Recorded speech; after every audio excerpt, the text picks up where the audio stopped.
of course, Elisha didn't change his mind. So Gehazi gets all of this stuff and he hides it. Of course, he's not going to tell his Rebbe that he got it, so he hides it. So when Gehazi walks back into Elisha, what does Elisha see? That there's a little bit of tzaras ahead of Gehazi. So Elisha put all of this together. Amalei Rasha, Higia Eis Litos Char Shmona Shvatzim, B'tzaras Naaman Tidbak Becha U'Bizarecha Ad Olam Vayetzim Lefanam Netzorah Keshalek. So when this happens, so Gehazi says, you Rasha, you could have instead received the reward for Shmona. Shmona Shvatzim was the part that they were learning. But ultimately, instead of that, you were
Yo, how are you?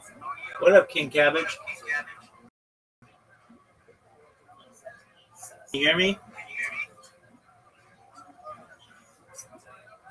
King Cabbage, can you hear me? Excellent, how are you? Excellent. I'm well, thank you. I know you were checking up on me. I appreciate it. I need as many people looking out for me as possible. I am doing great. How are things going in your world?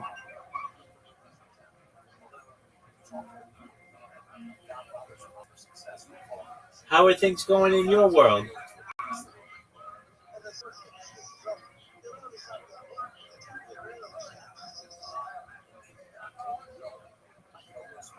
My friend, hold on a second. Can you go closer to the microphone? Okay, it's a lot better now.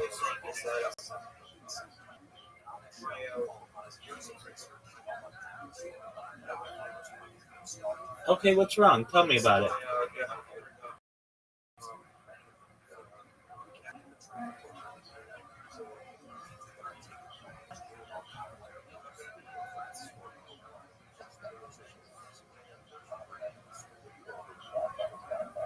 That is unfortunate. When did you find out about this? All right. Well, are you able to spend time with him now?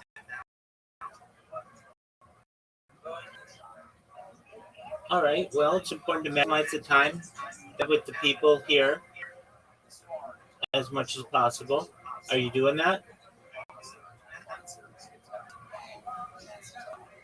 Okay.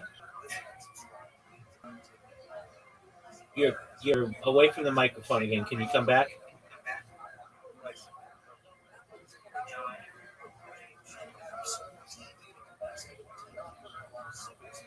Okay, that's good. How'd you find out about me, big dog?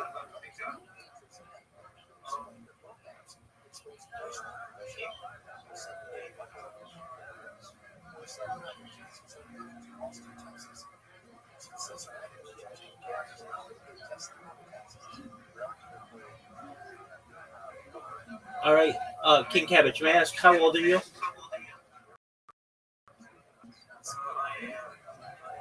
How old are you? Okay, you got to be 18 to be in here. So, excellent. Take care, my friend. I wish you the best with your grandfather.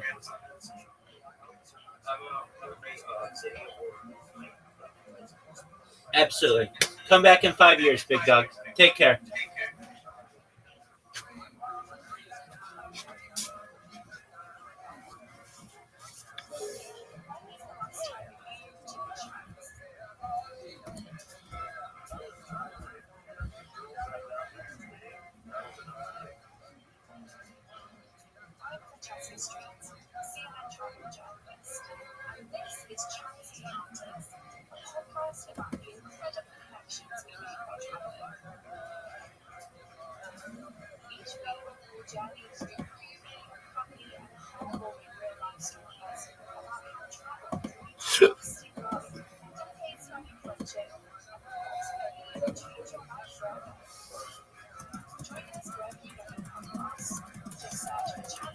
All right, so good morning.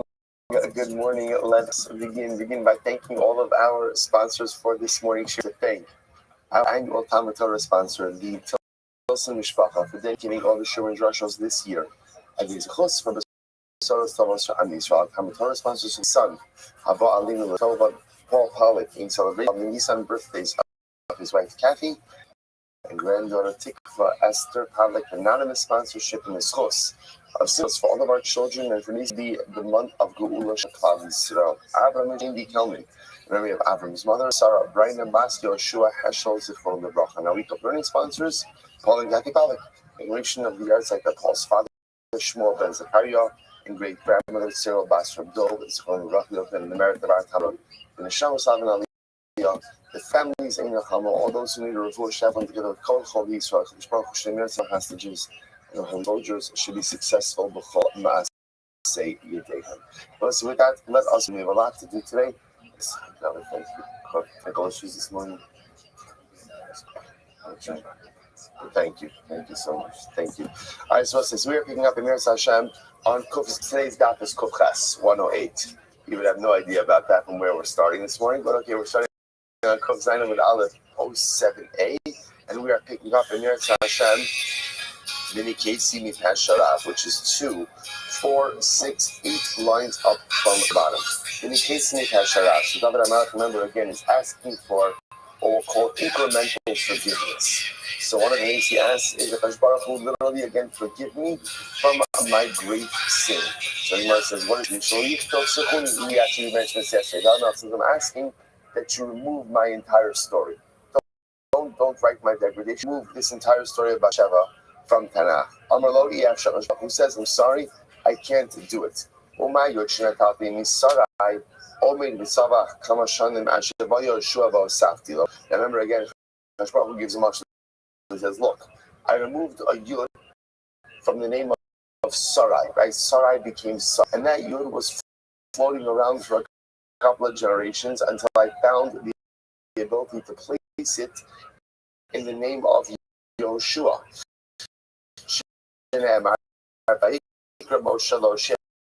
Yoshua called Parsha Kula. The Prophet says actually quite beautiful. The Prophet says, look, there was all of this difficulty trying to place one yud.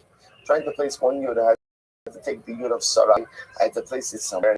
And again, that yud was kind of endless. All of these years until Hoshea became Yehoshua, to go ahead and erase an entire section of the Navi, that can't do.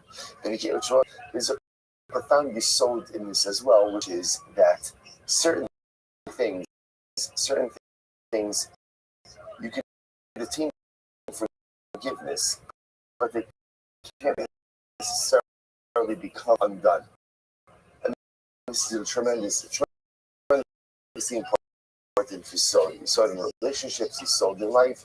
That Lamaisa Team Shuba, as David Amal does, I could erase it, right? The ability to create has occurred. Sometimes that is not truly possible. You can have in the case of Eshraf, Amar the Fanav, David Amal says, Hashem, forgive me for the episode in my totality. Forgive me in totality. Amar, Hashem says, here's the problem.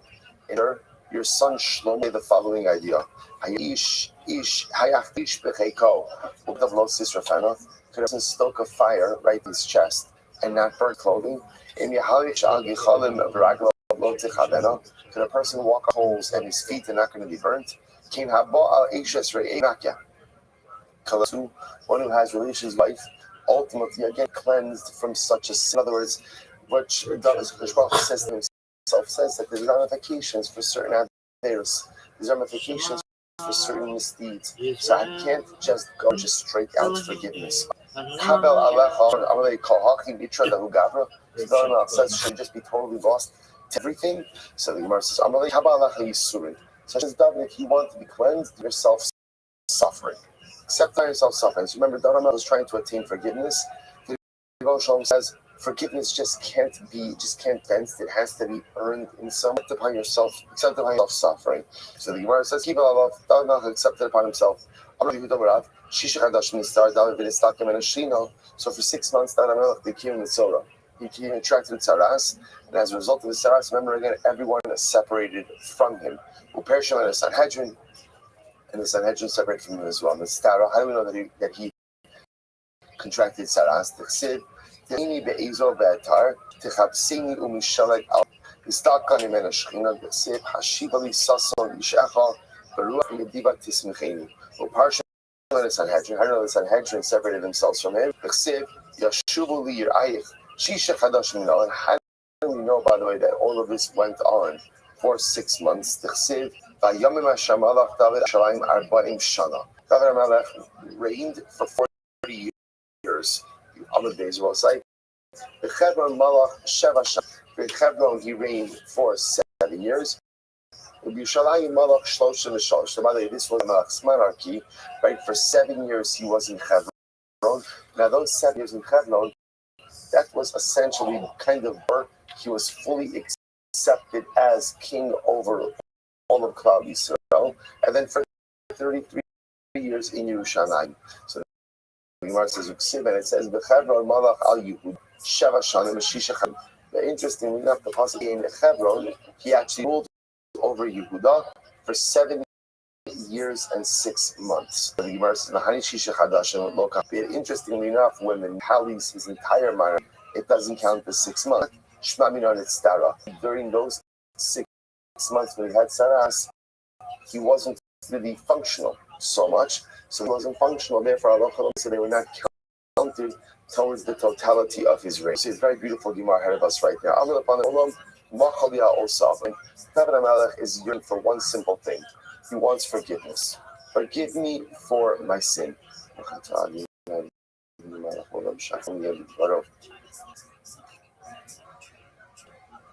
Forgive me for my sin. So, you're forgiven. You're forgiven. All is forgiven.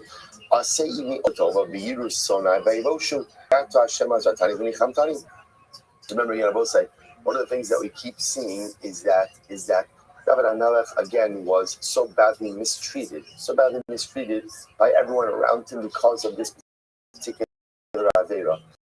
So David HaMelech says, thank you, Hashem, for forgiving me.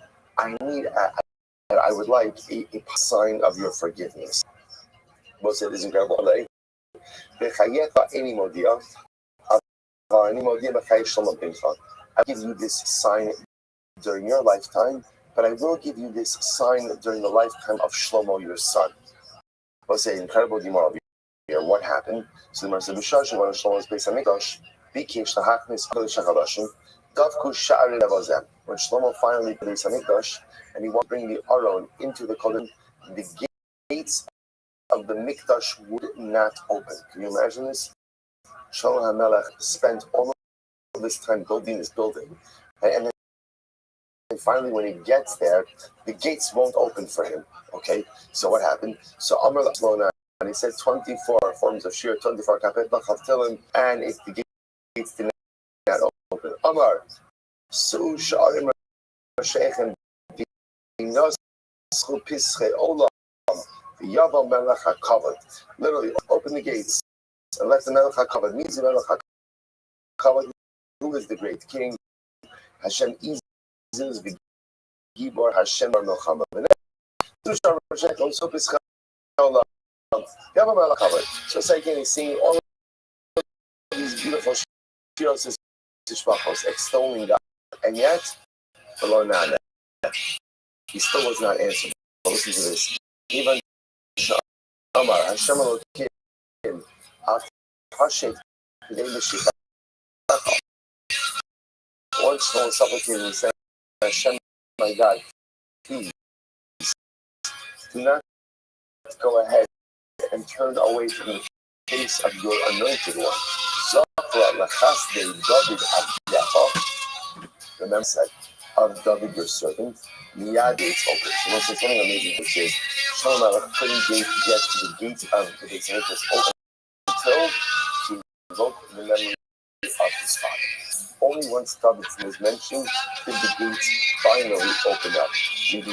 Gemara says, but also Shah, Lukanei, son of David, Kishua, Kedira, and now David's antagonists, his enemies, their faces blackened like the bottom of a pot. They became like ash, they were very embarrassed.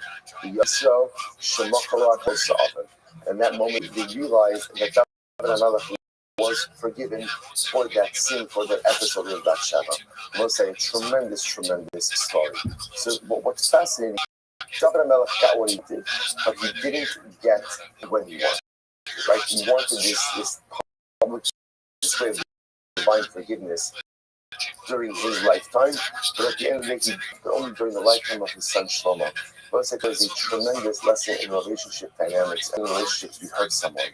There's a lot of times where you may wrong to someone, especially if you're the right. I know. Let's say I see situations where I know that I was wrong. So I want to forgive. I want to apologize. It's interesting that sometimes we offer an apology is what's the expectation that comes, right? Instantaneous. Like I said, I'm sorry. So I'm sorry. So of course the obligation to forgive. And by the way, the halacha does mandate that if you get hurt by someone and they do apologize genuinely, the halachic mandate to forgive. There is forgiveness when there is a sincere apology. And the truth is, it doesn't work that way in relationships.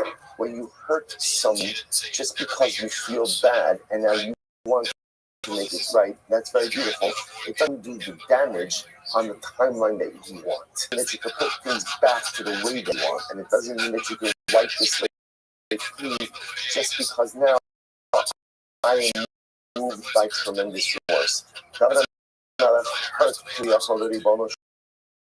did something wrong. You did something wrong. Forgiveness, because Baruch Hu almost means you're going to get forgiveness. Forgiveness is always attainable to those who genuinely possess remorse. But forgiveness doesn't come on the timeline of the perpetrator. It sometimes comes on the timeline of the aggrieved party. I'll give you forgiveness, as Baruch Hu says, but not now. And incredible for our human relationships as well. What happened with Gechazi? Discussing Gechazi. Elisha Damascus. So Elisha went to Damascus.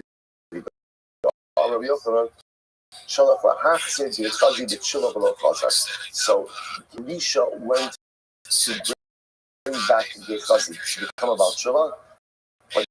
Gechazi would not, which I remember again, Gechazi is the Gabbai, right? He's the attendant of Elisha. What happened? So Elisha comes to Gechazi and says, Gechazi, you gotta do Shuvah.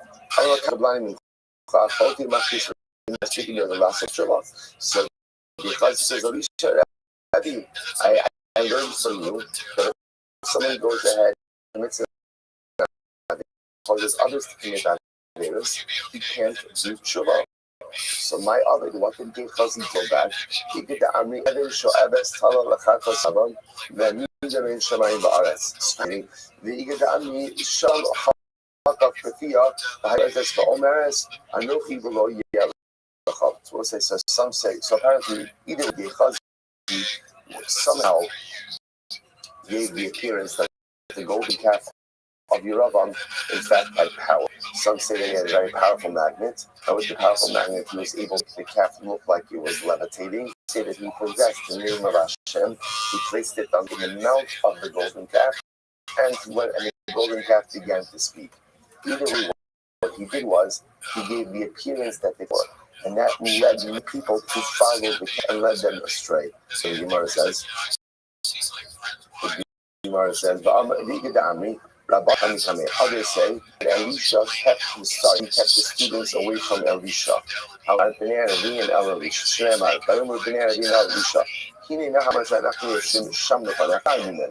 again, the student after Gehazi was out of the picture. So the student said to Elisha, that we are sitting in front of you, right?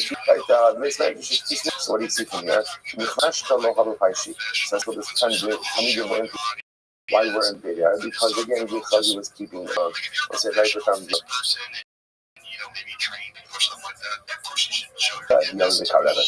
What's it right with them? In reality, and bring close with the right. The idea is to let them people away. When you push them away, push away gently, and as you also simultaneously bring them to stay at night. Not like so, when you get upset with you, push them away with two hands. Say, ויפצע ויצא כיכר כסף. ויאמר אליו אלישע gehazi. ויאמר לא הלך עבדך אנה ויאמר אליו לא ליבי הלך כאשר הפך לקחת הכסף ולקחת בגדם לזיתים וזול בקר בעוון משפט. Okay. So just in front of it here, we're going to see this in just a moment. Gehazi came in the following episode. Naaman, who came to Elisha help. We're going to see that Naaman is Arami in general. He comes to Elisha for help. Elisha helps him. As we'll see in this moment what happened. As a result of the help, so Naaman offered Elisha like a lot of stuff. And Elisha refused it. Gehazi runs after Naaman afterwards. He says, hey, my Rebbe changed his mind and he wants the stuff. He lied in order to get this. He hid it from Elisha. That's the story. Now, Elisha confronts him and he says to Gehazi, you took all of this stuff from Naaman, and he lists off 8 items that Gehazi took from Naaman. So the Gemara says, 1 second. Gehazi didn't take all of that. Gehazi take. Hakesef without them with the shakal. Gehazi took money. He already took silk. He took clothing. He didn't take bargain, shvachas, and all these different things. So like, already so listen to this. Haya Elisha Yoshish Shmona Shvatim. And when all this happened, so he was learning the parak of Shmona Shvatim. Okay. So the Gemara says, listen to this. The Shmona Shvatim. I'm sorry. Naaman Sak Savamalach Aram. So Naaman, who was the head of the army of Aram, came and because he was stricken with Saras. What happened? The Besar, the Ishka, in Arab. So there was a particular Jewish girl, a captive Jewish girl, told Naaman, go to Elisha, Naaman, and he'll heal you from your saras. He also, so Naaman comes to Elisha and says, go in and rest yourself. I'm really a come to speak when you make fun of me. That's the remedy you have. First of all, you have nicer rivers in Aram. Why are you telling me to go in the Jordan River? So I'm going to lay a hand. No, the whole body might not come. So the people with now what is it up to you? He's telling you immersed in the Jordan. Go immerse in Jordan. What do you have to lose? Sure enough, Naaman immersed in the Jordan River, and what happened? He was healed. Also, I see they call honey. So ultimately, again, Naaman is filled with gratitude towards Elisha, whose riches outlined in the pasuk. So the Gemara says, Elisha didn't want anything. He could turn to Elisha. Shakal might the shakal. So, however, so Naaman goes on his way. Gehazi right after Naaman, and Gehazi gets stuff from Naaman, claiming that. Now, remember again, the way Gehazi gets is Gehazi claims to Naaman that Elisha changed him. Of course, Elisha didn't change his mind. So Gehazi gets all of this stuff, and he hides it because he's not going to tell his Rebbe that he got it, so he hides it. He also so when Gehazi walks back into Elisha, what does Elisha see? The forehead of Gehazi. So Elisha put all of this together. Amalei Rasha, here is little schar Shmona Shvatim, B'tzaras Naaman Tibak Becha U'B'zarecha Olam Vayitzim Netzorah Keshelek. happened. So Elisha says, you Russia, you could have instead received the reward for Shmona Shvatzim. Like Shvatzim was the path that they were learning. But also instead of that, the Sara'as of Nah, and it will cling to you and offspring for all generations. Gehazi left with Sarah. So it's like Pasuk enumerates 8 things that Gehazi got from Naaman, even though he didn't get 8 things. It is he gave up the Shmona Shvatzim, gave up the spouse, ultimately again for some type of material benefit. So let's say, so interestingly enough, that's the third Gehazi. But what you see from the Gemara is the Gemara felt that the Gemara feels. But there is a way to deal with him, not to push him away in such a way. There's also tremendous mental stillness as well. If you notice, what Elisha was telling me, Gehazi was like this. He says, instead of the reward that you could have gotten for Shmona Shvatzim, instead you'll go ahead and you'll get Taras. So I've done this many times before, that for sin, there is this dual liability. On one hand, there's liability for the commitment of a negative act, but at the same time, there's also another liability, which is at the same time I was doing the Avera, I could have been doing something bad. Right? So there's a lost opportunity for having done, there's lost opportunity for engaging in dynamic, positive activity at the time that I'm doing the Avera. So Elisha, not only did you lie and take the treasure from Naaman, but you also lost out on the source of the Torah that we were learning together. Incredible. The Gemara was right there. How you pass Ashar. So really, 4 lepers at the end of the gate. It was Gehazi and his two.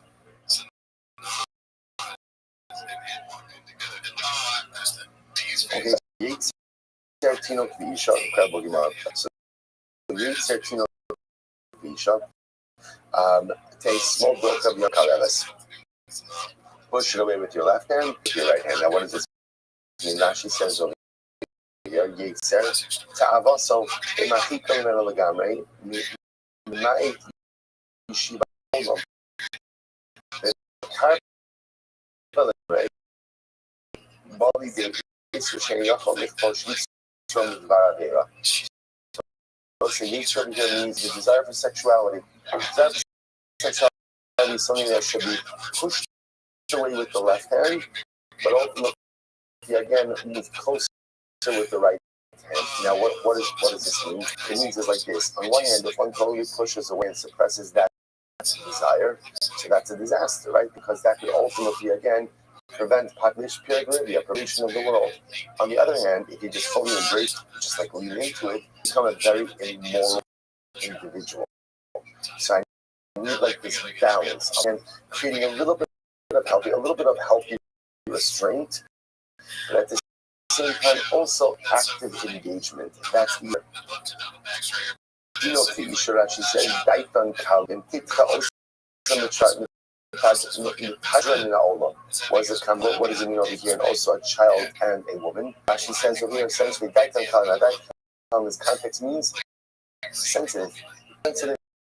Sometimes women and children could be very sensitive, and again, the wrong thing at the wrong time or the wrong totally destroy the individual. Incredible. So say Elisha 3 times throughout his. There's other like so after he was one when he was the episode where there were these narratives they were attacked and killed by bears. He was punished for that, and also one because he incited the bears. Right? Akash give it to the tail. So Akash definitely as a punishment for pushing Ozzy with 2 hands. That they spoke, and one of the the ultimate sickness that from. There was no age. People didn't age. Right? What happened? Amar Hay Yitzchak. The Gemara says, "Called the Chazir Abraham." Amar Hay Yitzchak. Called the Chazir Yitzchak. Amar Hay Abraham. So what? Because people didn't age, and you know that Abraham used to like, people would constantly confuse them. They would say, "Oh, this is Abraham. This is Yitzchak." So what happened?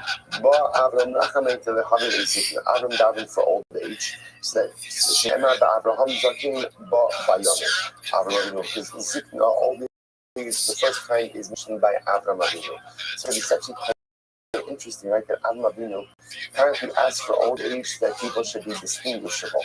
So let's see if you think about this on a little bit deeper. Having daven for old age, why? Because without old age, there is a fear that people may stay the same throughout life. The beauty of aging, the title for a book, the beauty of aging is that it forces us to reassess how we live, how we act, and what we do at different stages of life. Right? If a person never aged, then by definition, I could just maintain the same behavior, the same approaches. As I age, physically I change. Hopefully, as we physically change, it also encourages to modify and to change different things about our persona and different things about our life as well. So I'm really that's for this change of aging, so that the exterior physical change should hopefully motivate us to make internal spiritual changes as well. Incredible. The Gemara says, "And Yaakov lo Yaakov, there was no serious illness. People just died, right? And then you die." So the Gemara says, actually, the Medrash brings down that people would sneeze. People would sneeze and then they would die. Right? That the Neshama would just come out and that would be it. So he was a boy, Yaakov Avinu davened for illness. Right? Why do you see davened for illness? Because you got to remember, the first time illness is mentioned is by Yaakov Avinu.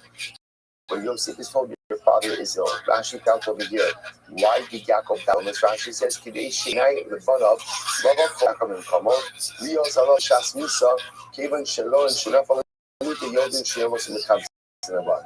What's this interesting? If Rashi's understanding over here is that really it's for family. The family should realize that one is sick. And when they realize that the love may be somewhat imminent, and it gives family the opportunity to head and come together, say their goodbyes, right, to do what has to be done, ask for forgiveness. So it's interesting. According to Rashi, the power of illness is much more for the family than for the home itself. They're not mutually exclusive, but it's also for the person who's ill. It's good to know when the end is coming, because each and every one of us has to do true. Each and every one of us has to miss certain things. So that the end is near, powerful, not just for the family, but very powerful for the individual himself.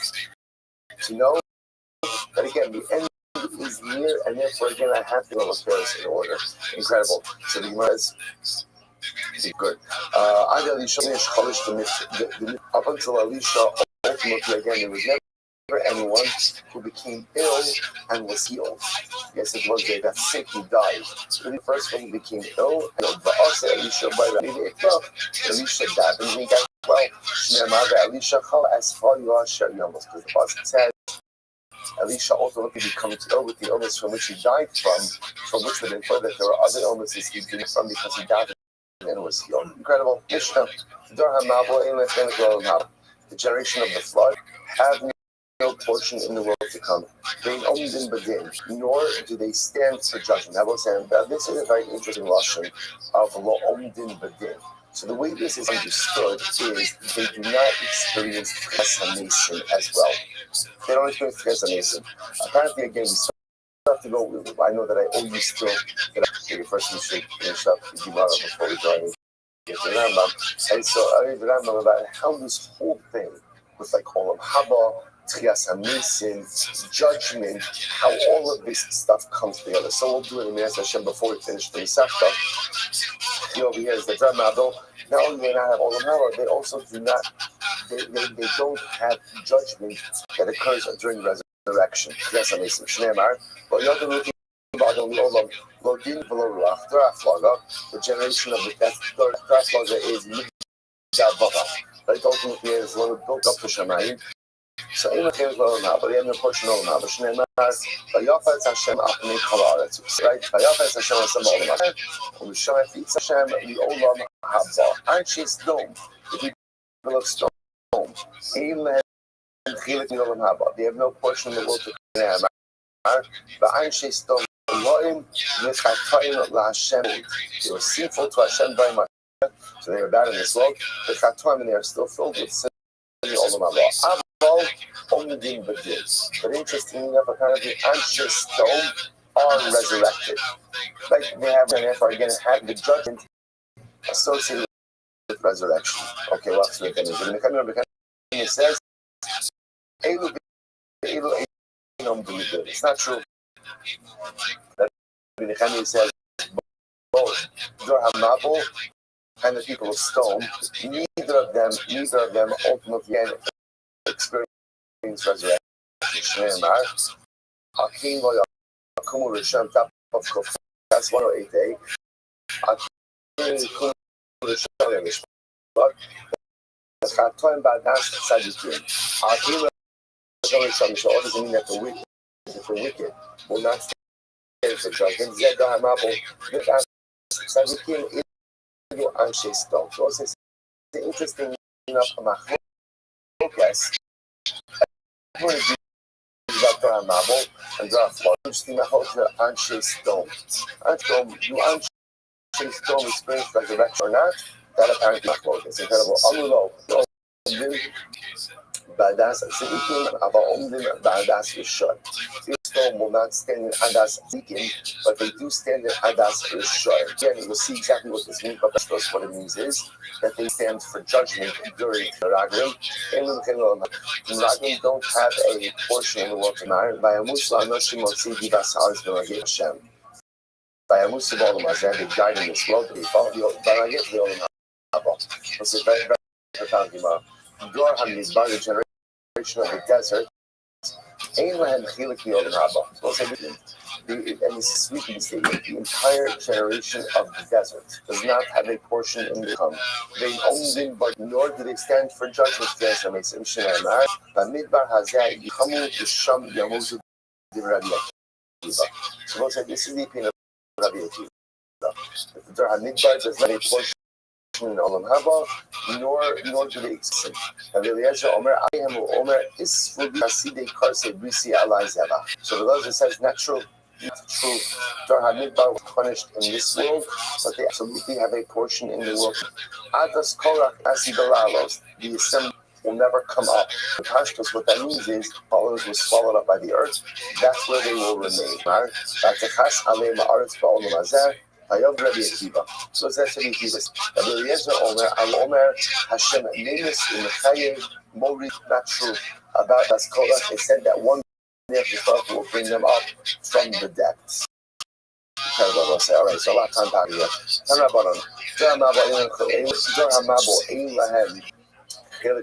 What's the second wide line? The right says, they do not have a portion in the world to come.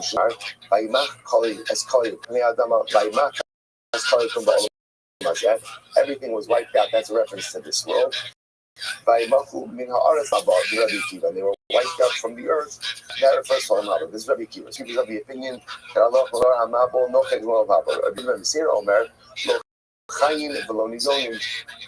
Rabbi Yehuda ben Beseira says they do not go ahead and come back. There's no resurrection, and they're not judged. Shneimar lo yodon ruchi ba'adam li'olam lo din orach. The rachar possibilities lo yodon ruchi shortei nishmasan zeres linignano. Ultimately, again, means that their spirit, their neshama, will never be returned to Omer at Vishash Baruch the Shalos Naskar Nisi and returns the souls to dead bodies. Nishmasan Kashan, not only do they not experience Yasanusim, but again they are still afflicted. Shenemar, doing Khashash, tell Dumash Ruchan Ish Tokle. Okay, so that's again, Tarabaran, Tramado, Dramabo, Scrabble Gemara here. I don't know. So just to point out over here, everyone is that there's no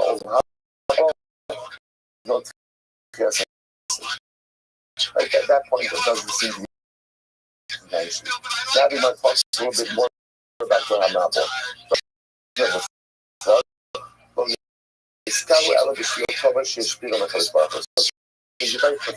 Why? Become very arrogant. Why do we become arrogant? A lot of times arrogance stems from the fact we have a lot. And they became arrogant because of the very brachos that the vulnerable Olam gave them.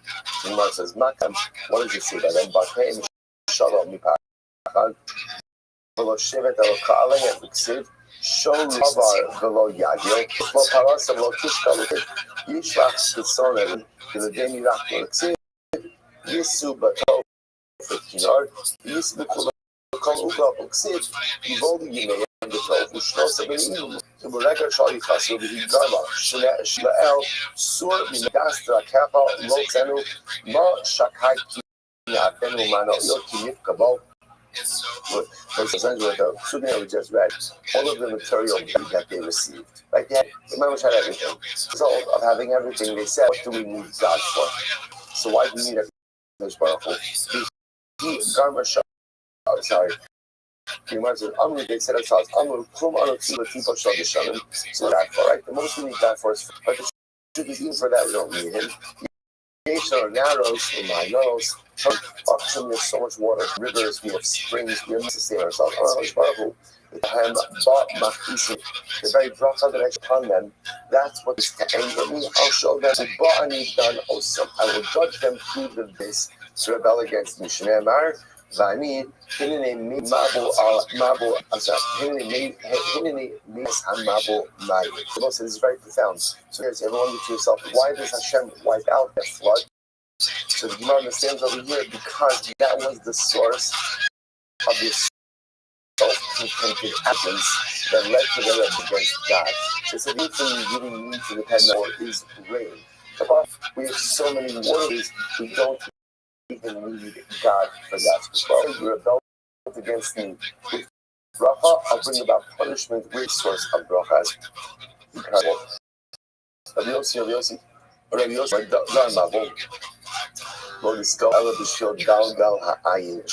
so Mabel ultimately became arrogant. Why? Because of idols. In other words, they saw how much bounty he possessed, and they rebelled against God.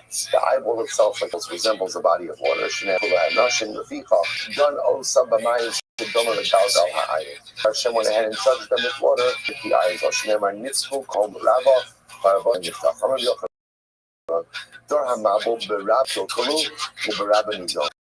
So Darhamabo seemed big, and therefore they were punished big. Shenemar, Bayara, Shilab, Rabba, Ra'asa, Adai, Uberabba, Nidor, Shnel, Ma'ayos, Tohom, Rabba. All of your friends, Moshe Nishkairu Mehem, out of all these sources, all of the original war sources that existed before the flood. So all of them, of course, were changed as a result of the flood. 3 of the original water sources that existed before the flood still remain to today. What are they? That's the name of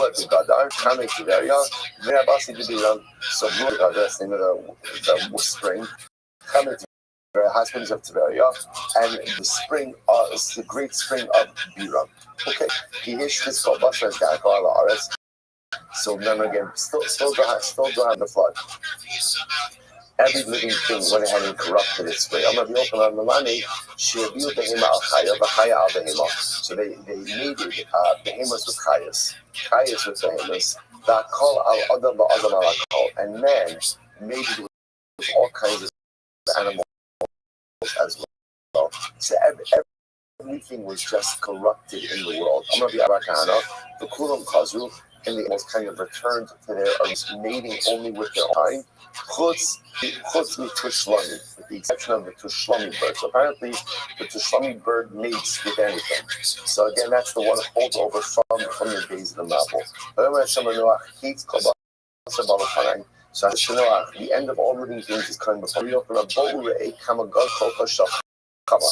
See how destructive the car of Hamas is. What does Hamas mean in this context? Theft. Shari Durham Mabul, Avru Esakol Alakol, Velo Nektem Ayamdino, Jardino Shepashtu, Yitayam Begazo. Durham Mabul doing all kinds of terrible stuff. But yet, interestingly enough, their fate only sealed after they stole. Shne'emai Kimala Ha'etz Hamas Mekehem, V'nimash Yisrael Uksid, HaChamas Kam Lamata, Lasha Lo Mehem, V'lo We'll say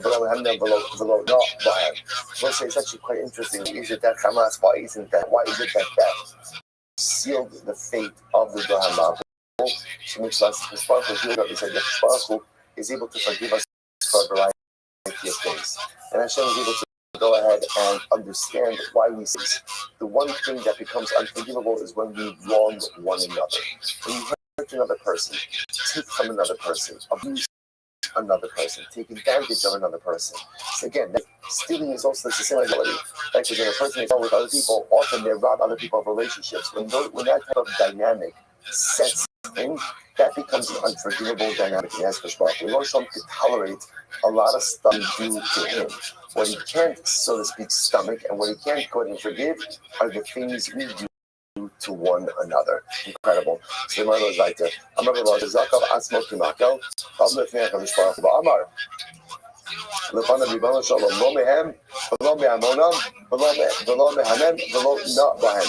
So it's almost like, actually, what you want to say is like, theft itself came before HaKadosh Baruch Hu and essentially said, enough. There's too much theft happening in this world. Ribono Shalom, we have them. It's time very small. Noach neftach gizardim, ela shemot shachim b'nei Hashem. Even Noach is subject to the collective punishment of his generation, but he found favor in the eyes of HaKadosh Baruch Hu. Shneimar, nichamti ki asisi, v'noach motzachim b'nei Hashem.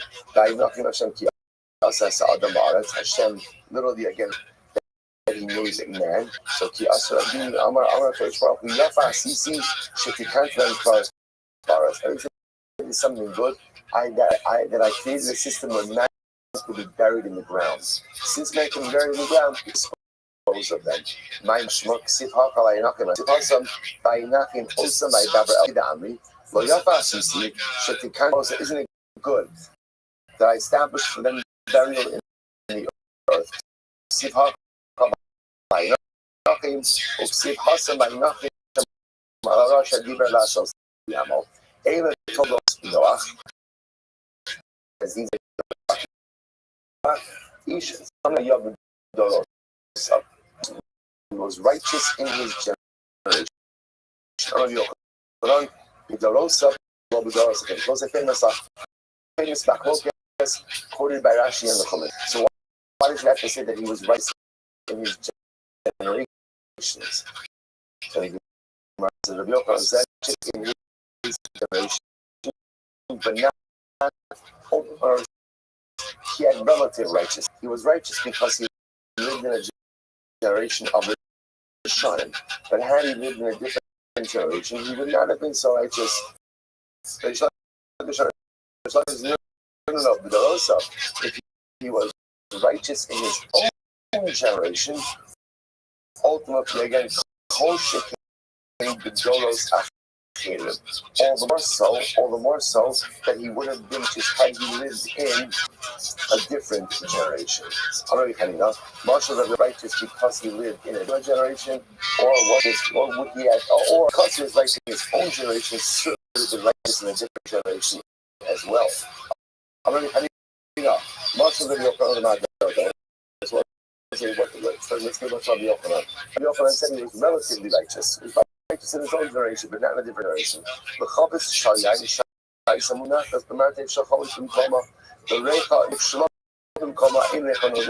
Is comparable to a barrel of wine in a cellar filled with vinegar. So let's say, you could have wine that's not even wine cellar of vinegar. What happened? The mediocre wine smells great. Why?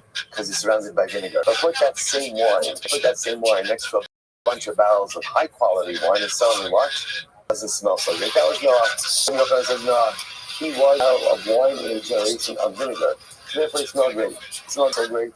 So I'm like, Rish Lakish said was, of course, if he was tzaddik in his generation, Galakos fell become a widow. It's Lucas Shabdon. Shai Samunis Bemakomatinafas. They're going to live the Koshkin Bemakomatas, like a little flat. So if I get perfume long enough to emit scent, even when surrounded, emit a beautiful scent when surrounded by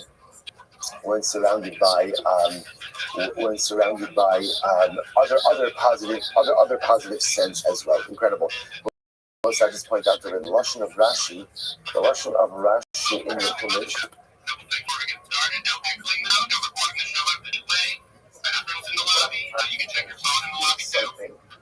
Absolutely amazing. As I shut down. Sorry, I meant to have done this before. But Rashi says, the Rabbi Shara makes this observation, it's absolutely astounding. So the question is, right, Rashi is this exact Gemara that we just saw before of Zorosa. So listen to what Rashi says.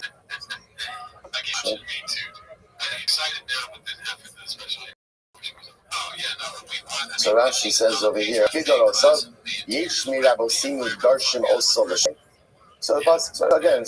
so again, some in Dorosav as a positive, that's ultimately, again, that's rich, and some go ahead and darshan it as Lignan, that's Rabbi Yochanan.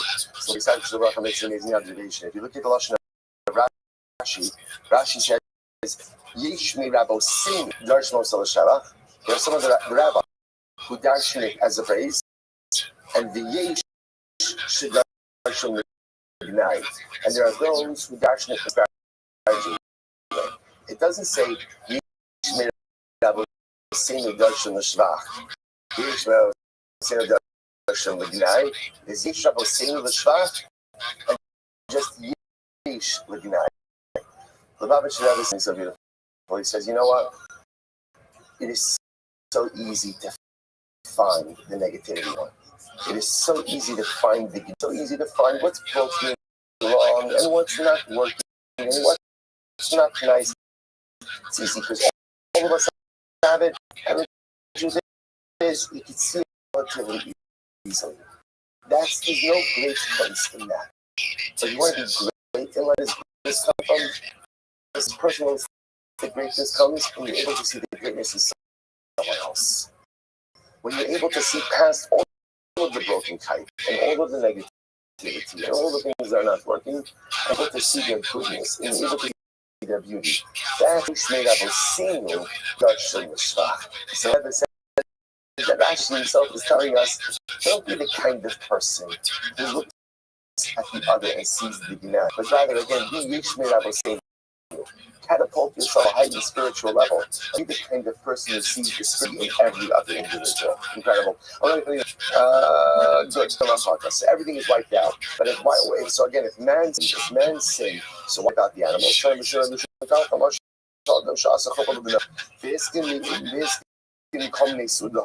say what happened. Compare to the following case. A man was making a cup of son, and he prepared a whole beautiful wedding party.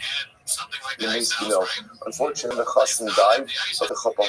Chassan died before the chuppah. So what did the man do? The man came along and literally again destroyed everything. He came and he destroyed everything. So the man said, everything I did for my son, the beautiful soup, I did everything for my son. Now that my son, unfortunately, of these days. So the Gemara says, so Hashem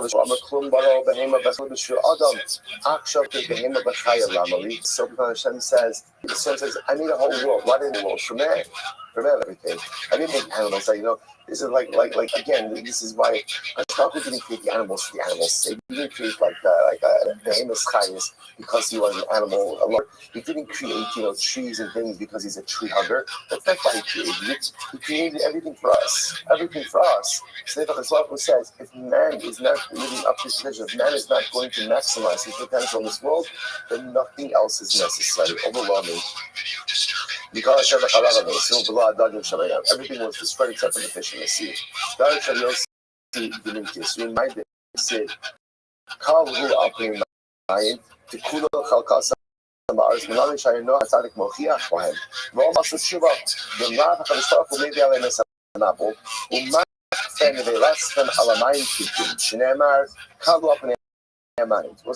teaches us that all of the years Noah was giving Musa. What's interesting because we often have a very narrative of Noah. Right? That Noah was not, Musa is not true. Noah was giving Musa all these years. He was saying, Chevra, that's to do Shiva. Because you have to do Shiva. Your carcass is floating on the water like wine skins. Strudge. Below, El Shlokim and Klo. Lakol by Allah, Shnemar to Kola, Chalkasam Aretz. Below Yifne Derech Kramin. Malasha Hayu Mufanin Derech Kramin. Amo Mima Akit. Amo Lahada Achas Yushin the whole team. So what happened? So let's say, so Yitzhak, Noah is being this most. And everyone's going about this, right? No one's paying any attention. Shmuel says, I can't bring the marble until one person dies. There's a tzaddik, one tzaddik who is seen in the world in its entirety, and only once he dies can I bring them out. Who was, right? Who came? By the way, that tzaddik, Rashi points out, Mr. Shalach. So on the base, in came only for their kralin. If that's the case again, the people says, now people ultimately realized that Allah Chalamaysa, nothing was going to happen until Mr. Shalach died. So that took away the urgency from everything. So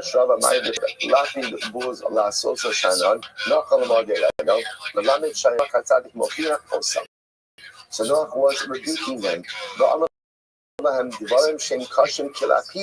And he said he would literally again see things that were as strong as like a lot, like torches. So also so fast and different kind of narrative.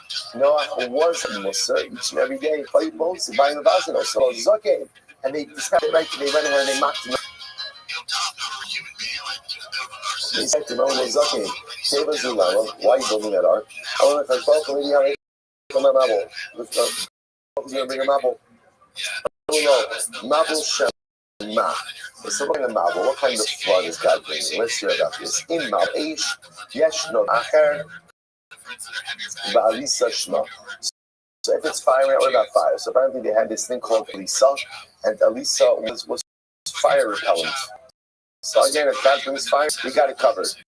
Im shall not. And if it brings a flood of water, so in Maimu maybe, in Mina Aretz maybe, Yeshno Ashil shall bar himself. So ultimately brings water. If he floods us, and he floods us by let's say bringing water up from the earth, no problem. We'll put metal plates over springs or any of the bodies of water that'll keep the water from coming up. Okay. Maybe and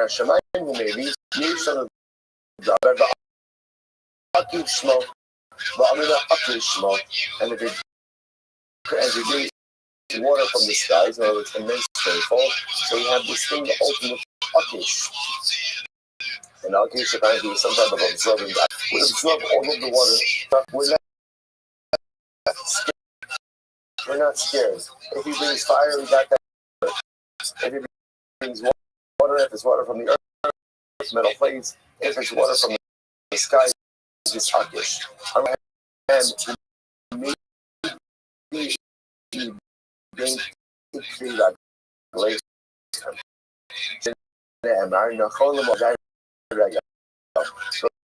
so ultimately Noach says to them, literally translated, if Hashem wants to bring it between the keys of the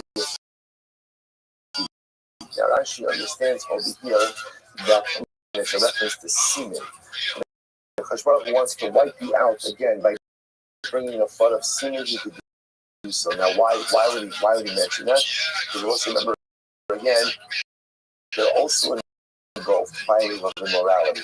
Shmuel says so. Essentially, Noach says you're going to drown again in a pool of your own immorality. Tanya, maybe I'm not caution to shift. So literally again the waters of the floods was difficult or harmful at fast zera. So what does that mean? Rashi points out that just like Shikvas, Rashi says roasting, it's hot and it's thick. So ultimately, again, the waters are also not just stam water. The roasting, kilkalu, it's a reference to the immorality, and therefore ultimately then they're judged that resemble the sin. Sibhacha, by Shokam, Sibhasa Machalas Shakaha, by Yilish Yemen, or Meamabahaya. It was after 7 days, the waters of the Mabel were on the earth from Shashiras Yemen. Why was there this delay of 7 days? Remember again, Shak was the Tzaddik, who was sustaining the world. And therefore, again, Shiva was over the land. Therefore, Shaspedia shows Tzaddikim Akaras Mabel. What do you see from here? You see from here that little Shiva of Tzaddikim kind of delays punishment for the world. Reshivas Shishina Aleya is the Shiva Shis. Shaisachama Yotse Nimarok Mas B'Mizrach. So all change the laws of creation. Change the order of creation. That's literally what would happen over here is that the sun would rise in the west and set in the other. So this is very profound. But it means as follows. The Yibon kept delaying the start of the Mabul. Rashi says first he gave them a lot of time and a little bit of time. Rashi says the Kiva Alabahan by Yamad 120 shana. Kishavers manzevelo shanu shavu. The Torah Chazar, the Torah lands not come. The reason Hashem says I'm not 120 years. Alright, they don't do tshuva. After 120 years old, they still didn't do tshuva. What did Hashem do? He gave them more time. And he kept on giving them a little more time, a little more time, a little more time, in the hope that they would get their act together, which strategy they never did. Never akar, the Shivas Yamim, Shetimam Me'in Olam Haba, Kadeshi Yedu Ma Tova Mena'o Mehem. Let's be very profound. The other possibility is Hashem gave them a little bit of a taste of a world to come. Why? So that they should experience the beauty that they were going to lose out on. So literally, again, that's the Shivas Yamim, right? Representing people. A little bit of a taste of all stuff. They should recognize what they were losing.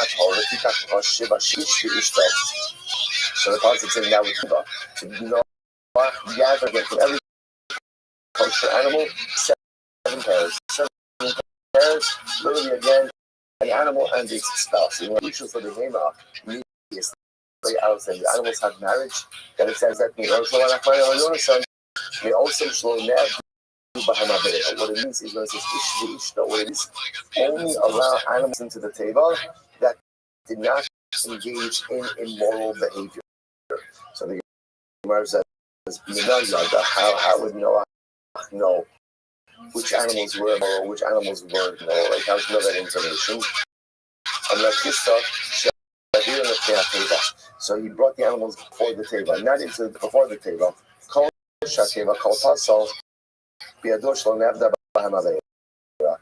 So if the table allowed the animals in, indicated that the animals did not behave in an immoral way. But if the table did not allow in, then it was clear that ultimately again the animal engaged in immoral behavior would only allow in animals that had not behaved, that had not behaved immorally. Rabbi says, it's incredible. Rabbi says, no. The animals to be saved came of their own volition. Isn't that fascinating? They came on their own. I say gopher. Make my gopher. What does gopher mean? Okay,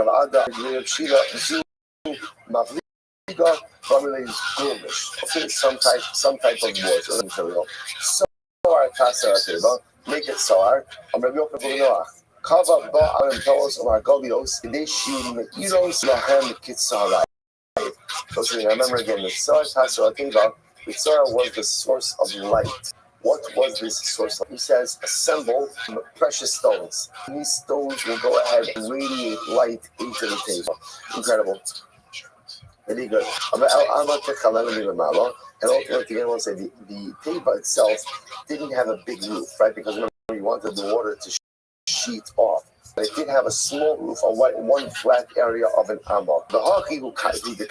This is ultimately, again, how it was able to remain. The Gemara says, the table itself had 3 floors. So the Gemara, Tachtim was on the bottom floor 4 ways for garbage, and Son Behema, the middle floor for animals, the upper floor for man. So remember again, about say fast forwarding to the end of the story. So now the rain stops. Noah sends out the raven. So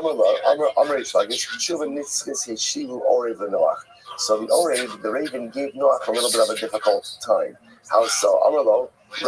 So the raven said, your master, Hashem hates me. He also hates me. That's name Stein. So your master hates me. I don't know that your master hates me, because again, from all the kosher animals, like you brought 7 from me, ultimately again, those with like a raven, there's only 1 pair. Right now, Shiva, that's name Stein. Right, Stein, Ba'ata, Sane. See, you also Sha'ata Maniach, meaning Shiva, Stein. Why are you sending me? Why would you send a non-kosher animal? Again, there's so few of us. If something happens to me, the entire species disappears.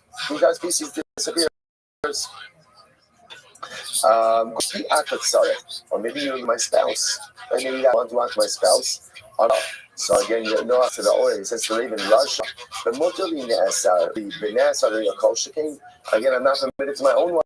And I should have eyes on. You're not supposed to like. You'll have to stop over here for a second, leaving up a little bit in the middle of the Noach. All right, you did good.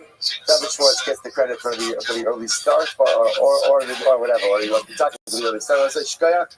Meretz Hashem tomorrow. We'll all right. Actually, it is all kidding aside, a little bit of a shorter daf tomorrow. Meretz Hashem. So we'll say what do we got last full week of Sanhedrin? Tremendous Gemara. Meretz from the journey continues tomorrow. Shkoyach, everyone.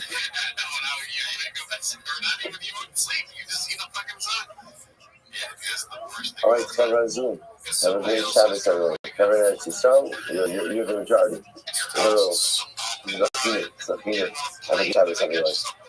Double check on the rocks. Lots of rocks. I love the moment someone says, "You should drink," and you're not supposed to. You're not supposed to.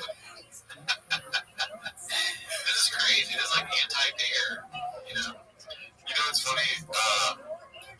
This seems like it was where Christ was peaking and then everything went down because this is a while ago. All right, so let's say good morning. Let us begin. To the Hazara Seder Chamur is so beautiful. Begin by thanking all of our sponsors for this share to thank our commentator sponsor, the Toastpapa, for dedicating all the Sherman Joshua's this year as a for the Sarah Sports to Am Yisrael. Our commentary sponsors for the month of Nissan Habarim and the Pop in celebration of the Nissan birthdays of his wife Kathy and his grandmother Tikva. Our anonymous commentator sponsor was of Simchas for all of our children, and for Nissan to be a month of Ula Shlema for Klal Yisrael. And Avram and Shem, becoming the memory of Avram's mother, Sarah Breiner Basio, Heschel, Zichron Livracha. We come from sponsors, Paul and Kathy Powell. Encourage them to the outside of Paul's father, Shmuel Ben Zechariah, and great grandmother, Sarah Dove. We look down all of our commentator, all of the Shamas families in the Chama, all those who are forced to have a little call Israel. All of our hostages and holy should be successful the whole matter. With that, let us begin. Really a lot for this day. Today's daf is Kuf Zayin 107. We are picking up on 106b above on the base, and we are picking up 6, 8, 10 down from the top. Somebody might have been right goes quickly. Other might be Ravina Lebrei. So my Ravina said to his son, the cool accomplishment of the Bilam Marasha. In general, don't spend time dashing negative things about the Shire. Don't do that. In general, what Chazal almost saying is, it's not a healthy exercise to try to find fault in people, even in bad people. It's just not a good thing. The exception to this rule is Bilam. Why? He wants to become the Mishpei Joshpei. The more negative you find about him, go ahead and dash him. I will say that the difference over here is that the Bilam itself, there's so much negative narrative. There's so many other supporting things to support this negative approach. So it's that thing. So with Bilam, you can dash him as much negativity as you want, but with other shy, even if you go ahead and spend too much time, espousing or delving into their traits, not a healthy act, not a good use of time to find the fault in people. So remember again, Doeg had Domi. We've spoken about him extensively and getting into his story. Doeg was an advisor to Shaul. Let me just get back. Doeg's major event, for which he is essentially lost his Olam Haba, and for which he really is, in this list of negative personalities, is ahead and he seeks shelter in the city of No Yonah. Now again, no idea what is going on, what's happening between them and Shaul. So David comes to and he goes ahead and he asks for two things. Food and rain. Nob was a city of Kohanim. Now remember again, most of everyone calls Yonah's son from that and giving him food and sending him away. So he comes to Nob, gives it to him, and he tells him, I'm on a secret mission from the king, from Shaul. No, gives it to him, of course, right? Understandably so. And then as happening, and what ends up happening is Doeg tells Nob the way. Doeg tells Shaul, Nob is betting your son-in-law, right? He's a fugitive. Shaul wipes out the entire city of No. One person escapes, but he goes and he wipes out the city of No. This was the event. This was the event that really almost like sealed the fate of Doeg and all this time. And again, Doeg was doing this really because he didn't believe it. It was to cement his own hold of power. So the verse says as follows. So now that's Doeg. So Ksib Doeg, Ksib Doeg. So which one was the thing? I'm going to be off. I'm going to be Doeg. So in the beginning, before Doeg did what he did, he worried a lot about Doeg. You know, let's say, every family, sometimes the parents, different. Every child is different. Sometimes the parent looks at one of his kids and especially worried about one of his children. Because like that child is maybe more susceptible to other influences. That child is more susceptible to maybe going on. So worried about Doeg. He always worried about Doeg. That was Doeg's life decisions. Doeg. But after, unfortunately, again, Doeg kind of left us and really did some really terrible things. Look what he has. Might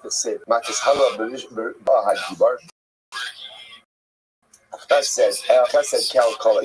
What are you doing?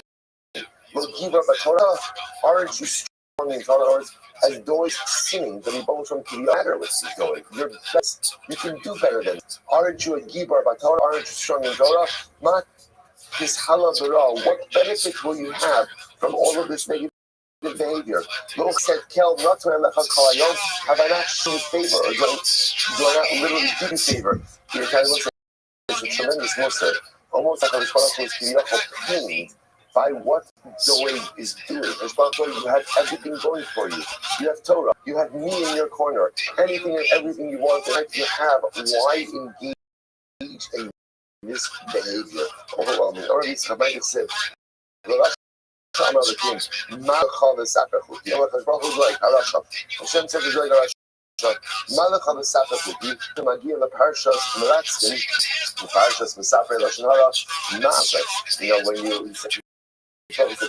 when you get up to the section regarding bloodshed, or you get bloodshed, or you get up to the section of Lashon Hara, how are you going to interpret those sections? Doeg was a big Tacham. Ultimately, again, he says to him, what are you going to do when you get up to these sections and knowing that your life is not in consonance with these sections? So it's like, there's a tremendous mussar, I think, for us. We all have areas of lives that are not exactly in conformance with Torah. And when we go ahead and we get to the sections in Torah, how exactly do we read through them? Right? How exactly do we nourish them? No, we all have this. Not knowing that our lives are not in sync what it is that we're learning. But about this, I like it. I'm gonna be having ain't Torah from Doeg Ella to Safa Melachos.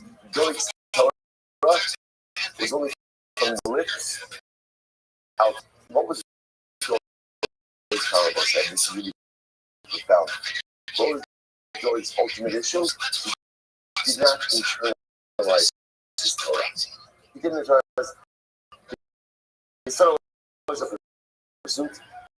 He was tremendous Tam Chacham, but was never internalized.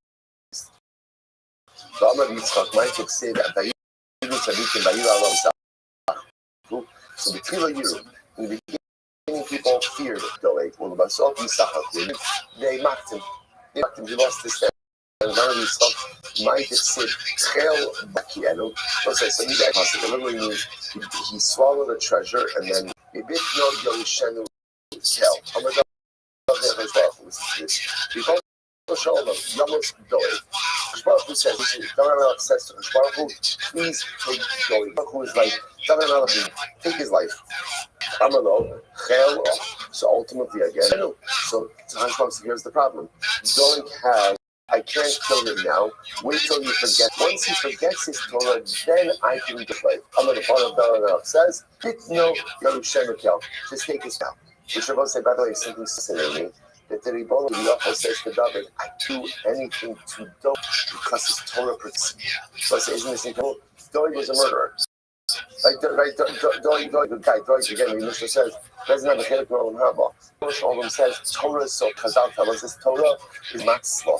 It goes ahead and protects and it saves. So it says, I know what I have to do today, but I can't do anything to him until he forgets Torah. To which David was make him forget Torah. So let's say the power of the Torah, the power for it to sustain us, the power to save us, the power for it to protect us, overwhelming. This is wild. There's a first wide line. It's not so easy that Hashem is having these conversations with David and Noah. He says to David, let into the world to come. Right? Allow. It is that Hashem is asking David and Noah's permission to allow Doeg to enter into Olam Haba. No, let him be uprooted forever. Let him okay, if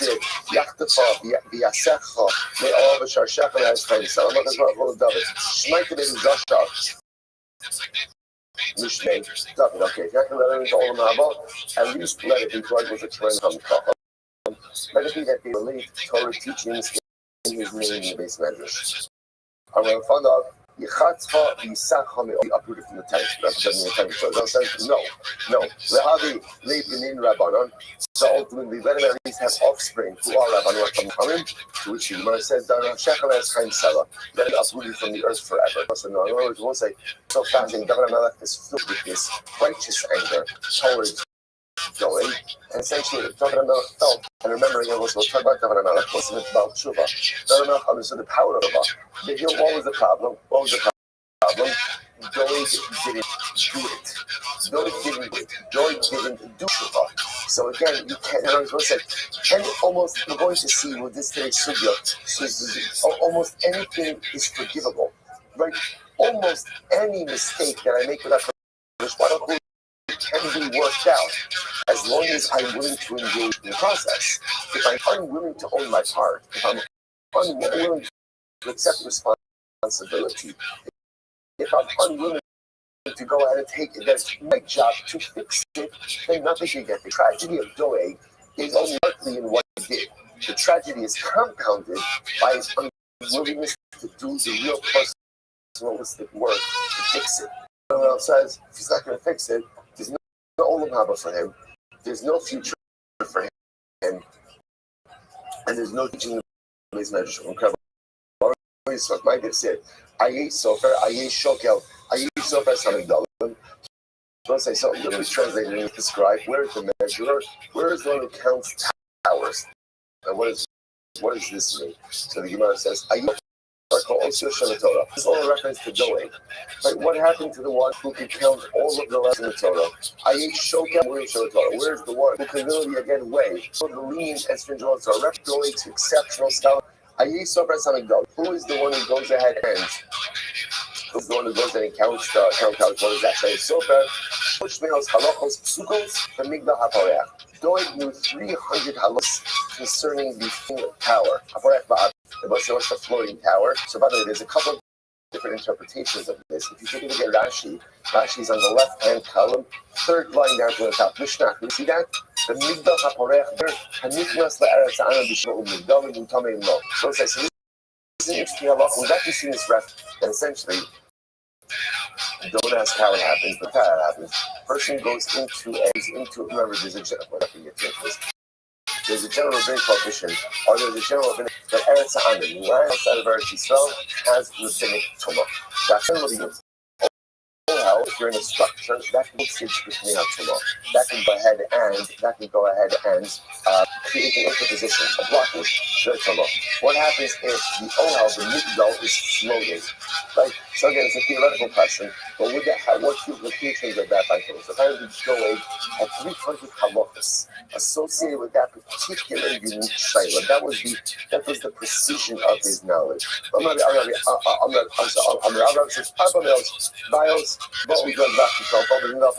This is incredible.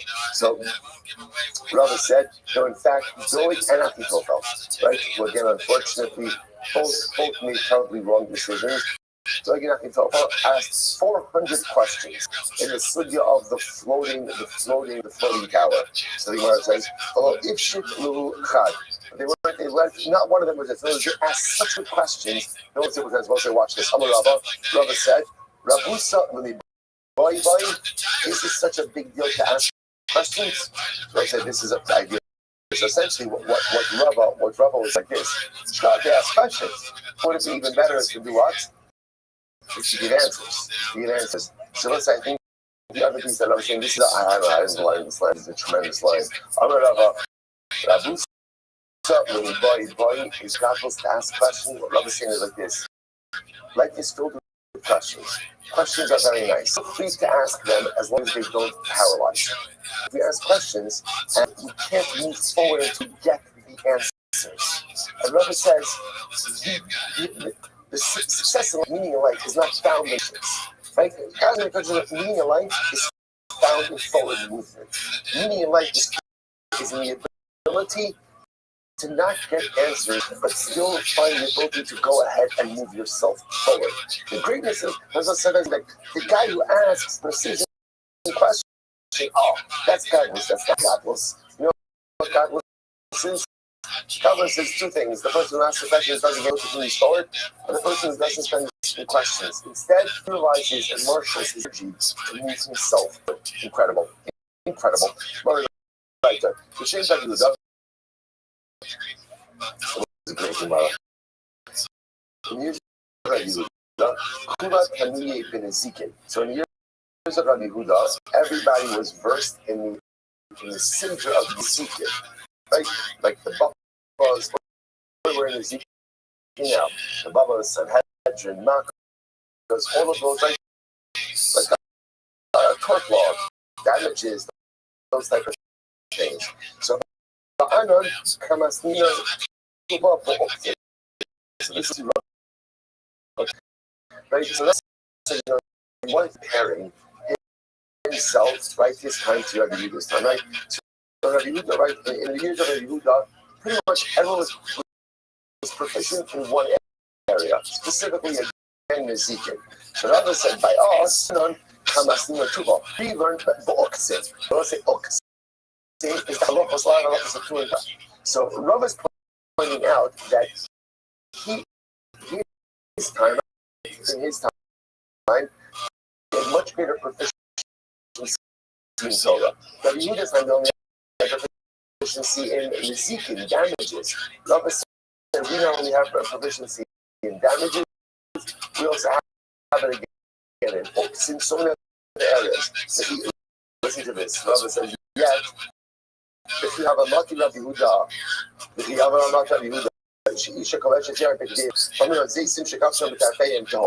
so when they would get up to the Sugya again, we're not going to delve into the intricacies over here, but suffice it to say there's an interesting shiloh when it comes to Tuman Tara. If you have a vegetable with a stem, so what's the status of the body vis-a-vis the stem, or what's the status of the stem vis-a-vis the vegetable in terms of Tuman Tara? When these questions would come up in Rabbi Yehuda, you should say, however, and we said, wow, these are topics to be dealt with by great people like Rabbi Shlomo. You said, but my great. So you was a great talmud, but it's not limited to the area of Nezikin. Like when it came to areas of Oksin, just like you would come to and say, this is about my favorite, this is for Rabbi Shlomo. And I was saying, but here's the contrast. By us, we were experts in Oksin. Yet watch this. So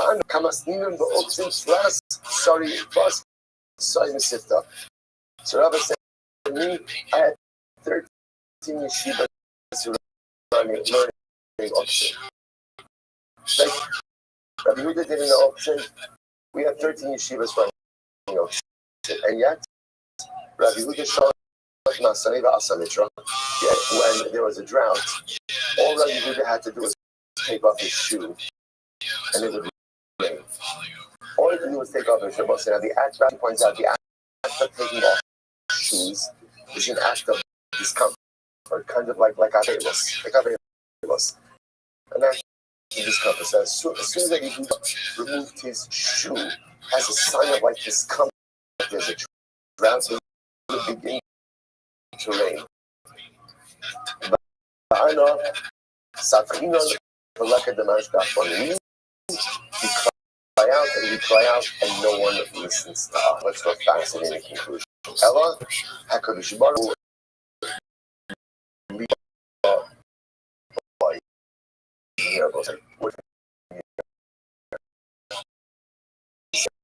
at the end of the day, it's not the amount of scholarship that impresses God, but it's the amount of heart that you put into whatever it is that you do. Love man had more scholarship, right? Tons of Rava man had more scholarship, but apparently Rabbi Yehuda himself had more heart. Now, whatever this means, that Rabbi Yehuda had more heart. But what Love is trying to highlight over here is scholarship is not the metric of success when it comes to spirituality. It's heart, it's effort, it's passion, it's commitment. Those are the things that really follow the Olam does over there. For example, scholarship is often tethered to abilities that you don't choose. Right? Because people process differently, people learn differently, some people absorb information more readily, some people have difficulty doing it, and that's the Baruch who built us. That's what programmed us. So it can't be that success is the scholarship is out of control all of those factors. So therefore, us as success in the Baruch Hu is determined by your heart. What's your commitment? What's your passion? How much are you invested in your relationship with that Kadosh Baruch Hu? Am I showing up for that relationship day in and day out? Am I committed even when it's cold? If I have that's what Kadosh Baruch Hu's prices in the realm. Absolutely incredible. This is so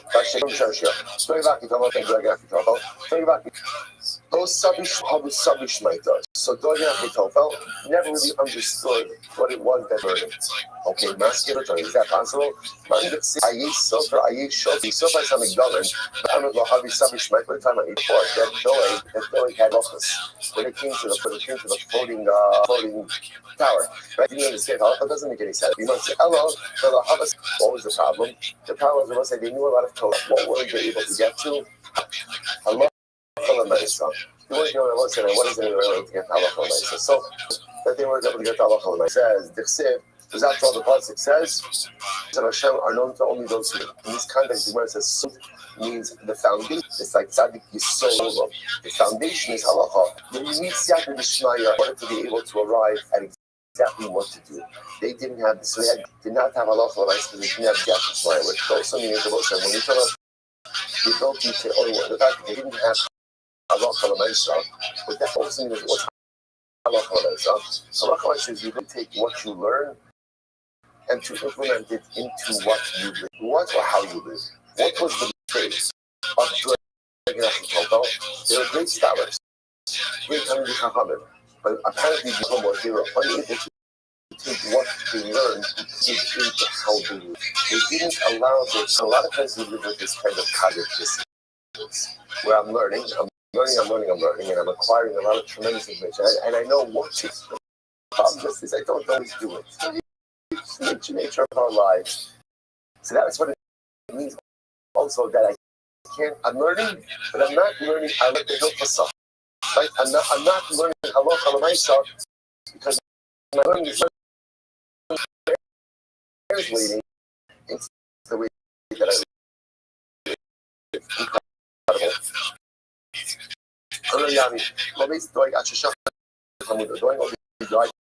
Once he forgot his Torah,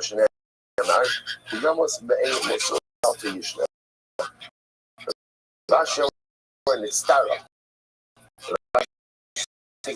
contracted Sarah, it's Mason, some Xisos, okay. Anything Muska and Muflat, again, distinction between Muska and Muflat. Muska means soul is kind of not seclusion. What's the word? Isolation. Who's in isolation, waiting to see what his Muklak is a confirmed Mitzorah. Priya Uprima, allowing his hair to grow and to be torn.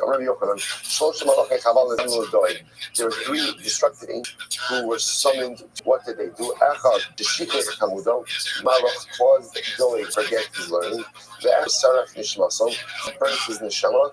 The Echad Teaser Afro Babatik Babatik Midrashos, scattered his ashes in shuls and Batim Medrash. Incredible. I'm going to be open. Going back to there, I want to point out how interesting it is, right? You see, it's fascinating just how different like streams of thought and Chazal. It's hard to keep track so quickly. Remember how we did today's daf, which was really yesterday's daf, but we're doing it today. So remember again, Marbury Ravina said to don't spend much time speaking about negative traits of the show, right? And yet, what are we doing? Right, we're all about the negative. It's just interesting how again, it's almost as if there's one thought that says, okay, we're selling that, how to take care of them.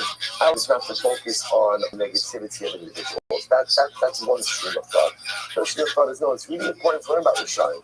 Why is it important? The same way that we like to read about Bayaki Dolan, because we can learn how to live. Sometimes we should also learn what not to do as well. And you see that even great people can make catastrophic mistakes that almost all of their greatness. So right there, I'm going to be open on people did not know each other.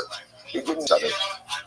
Doeg made Shaul, double made double, which makes sense. Doeg lived in the days of Shaul, and Achitopher lived in the days of Ben. That's not such a stretch to say that. That's important to recognize. Don't remember again. So Doeg was before he became king, and Achitopher was David's advisor during the Shalom. So there's a couple of decades separating them. And they didn't know each other. Past the age of 30 as well. Tanya Melchi by that supports. It literally means they can live out up to half of theirs. Tanya Melchi by that supports. You don't remember, although you have to see that this possible against the levels.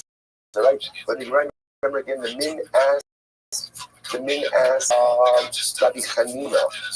Right, so how old was Bilam when he died? I don't know, but he quoted this exact pasuk. Right, so that's actually done on Rimmer. You have to see that literally again. People spill blood. People are deceitful. Well, you have to see them will not of their lifespan.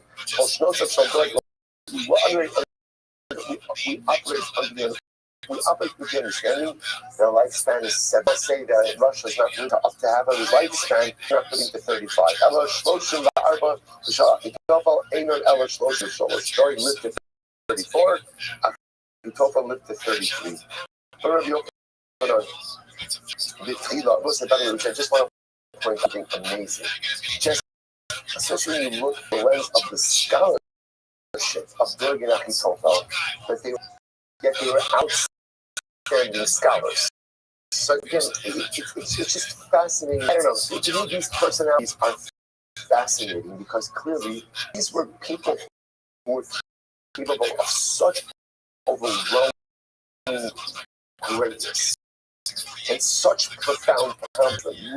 The amount of Torah they amassed, such amount of time, yet these debilitating life failures, overwhelming. From the Tchila in the beginning, David called his Rebbe. Then his friend. And then he called him his student. His stature was better. The Tchila Rabbi, the Ata Enos, Failures, Umio,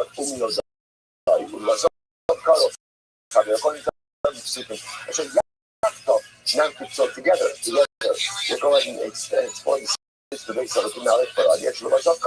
Gan ish shlomi shebatachti bo. Tabak kovzayin asay. I'm going to give you the Amrav. Get ready for this Gemara. This is absolutely amazing. This is my little teaser in the chat yesterday. If you read it, I'm going to give you the Amrav. How you have the other answer with the Wow, here you go. A person should never bring themselves to a point of being tested. Don't put your Gemara. Our person should not bring himself to be tested. I just want to point out, even we go on with this. What a profound. Actually, let's finish the story. David Melech willingly put him into a situation of testing his spiritual, and he failed. Detail. What's the story? Here we go. Amar from the Ribono Shalom, with me, Ma Omer, okay, Yitzchak, okay, Yaakov, Ein Omer, and okay. So it says, why is there nothing? We saw Yaakov, but we don't see point out. This is not Gaiva. This is not Gaiva. They're saying, I want to self-actualize. I want to become the best version of me. I have the potential to maximize my greatness. How do I get myself to a point? I think where you, to associate his name with those people. That's a big thing. That's a big ability again. Attaching to Avram says, how do I get to your name to me? How does that happen? So David Melech says, very simple. Each of them were tested, and they succeeded. So when I needed to go and be tested in life, that's when I associate my name with him. Bring it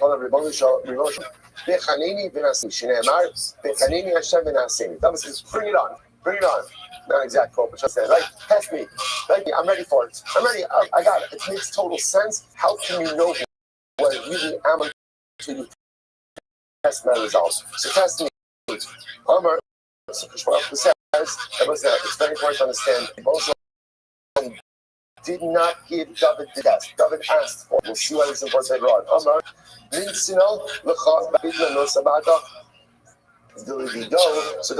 I'm going to test you.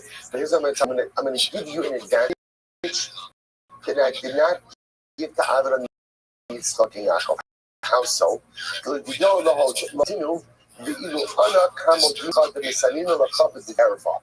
So Hashem said to David, I'm going to give you an advantage. What's the advantage? The advantage is the others, I never told them I was testing them beforehand. You tell me I'm going to test you, and I'm also how I'm going to test you. Testing you in a matter of morality. I will say, just so you understand what's happening. The fact that the Rebbe was telling David that he's going to test him, and telling me how he's going to test him, and tells us what? The Rebbe doesn't. He doesn't want to do it, so he's trying to give David as many images as possible. The Rebbe feels that this is a bad idea. But again, David, you're pushing for it. I'll give you a saying general, kind of a little bit like a parent. A parent wants to give good hadracha for time, such as a child gets older, even if the parent knows it's a bad idea. The parent has to give the child that. David, I don't want. There's a reason I didn't bring the test upon. The reason I'm not doing this on my own. You're pushing. I can't. It's healthy for me to stand in the way of this son if this is something you bring upon yourself. Try to help you be successful to the best of your ability. I'm telling you, Dvar Erba. Miyad, listen to this. There wasn't an evening. David got up from his bed. The blessing doesn't make sense. Right? Why doesn't the buzzing make sense? Is David getting up at night? Right? After all, again, you go to sleep at night. Why is he getting up at night? Once he's tested.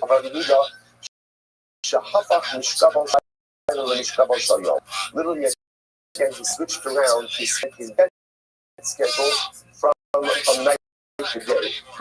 Actually points out what did David Melech do? David Melech relations with his wife that day, during the day. Why? Because now David Melech he says, I'm going to be tested with immorality or morality. What does he has relations with his wife. Hoping that'll satisfy his desire, and therefore again, he won't be tempted by us. Okay, good plan. Then it's Owen Halacha.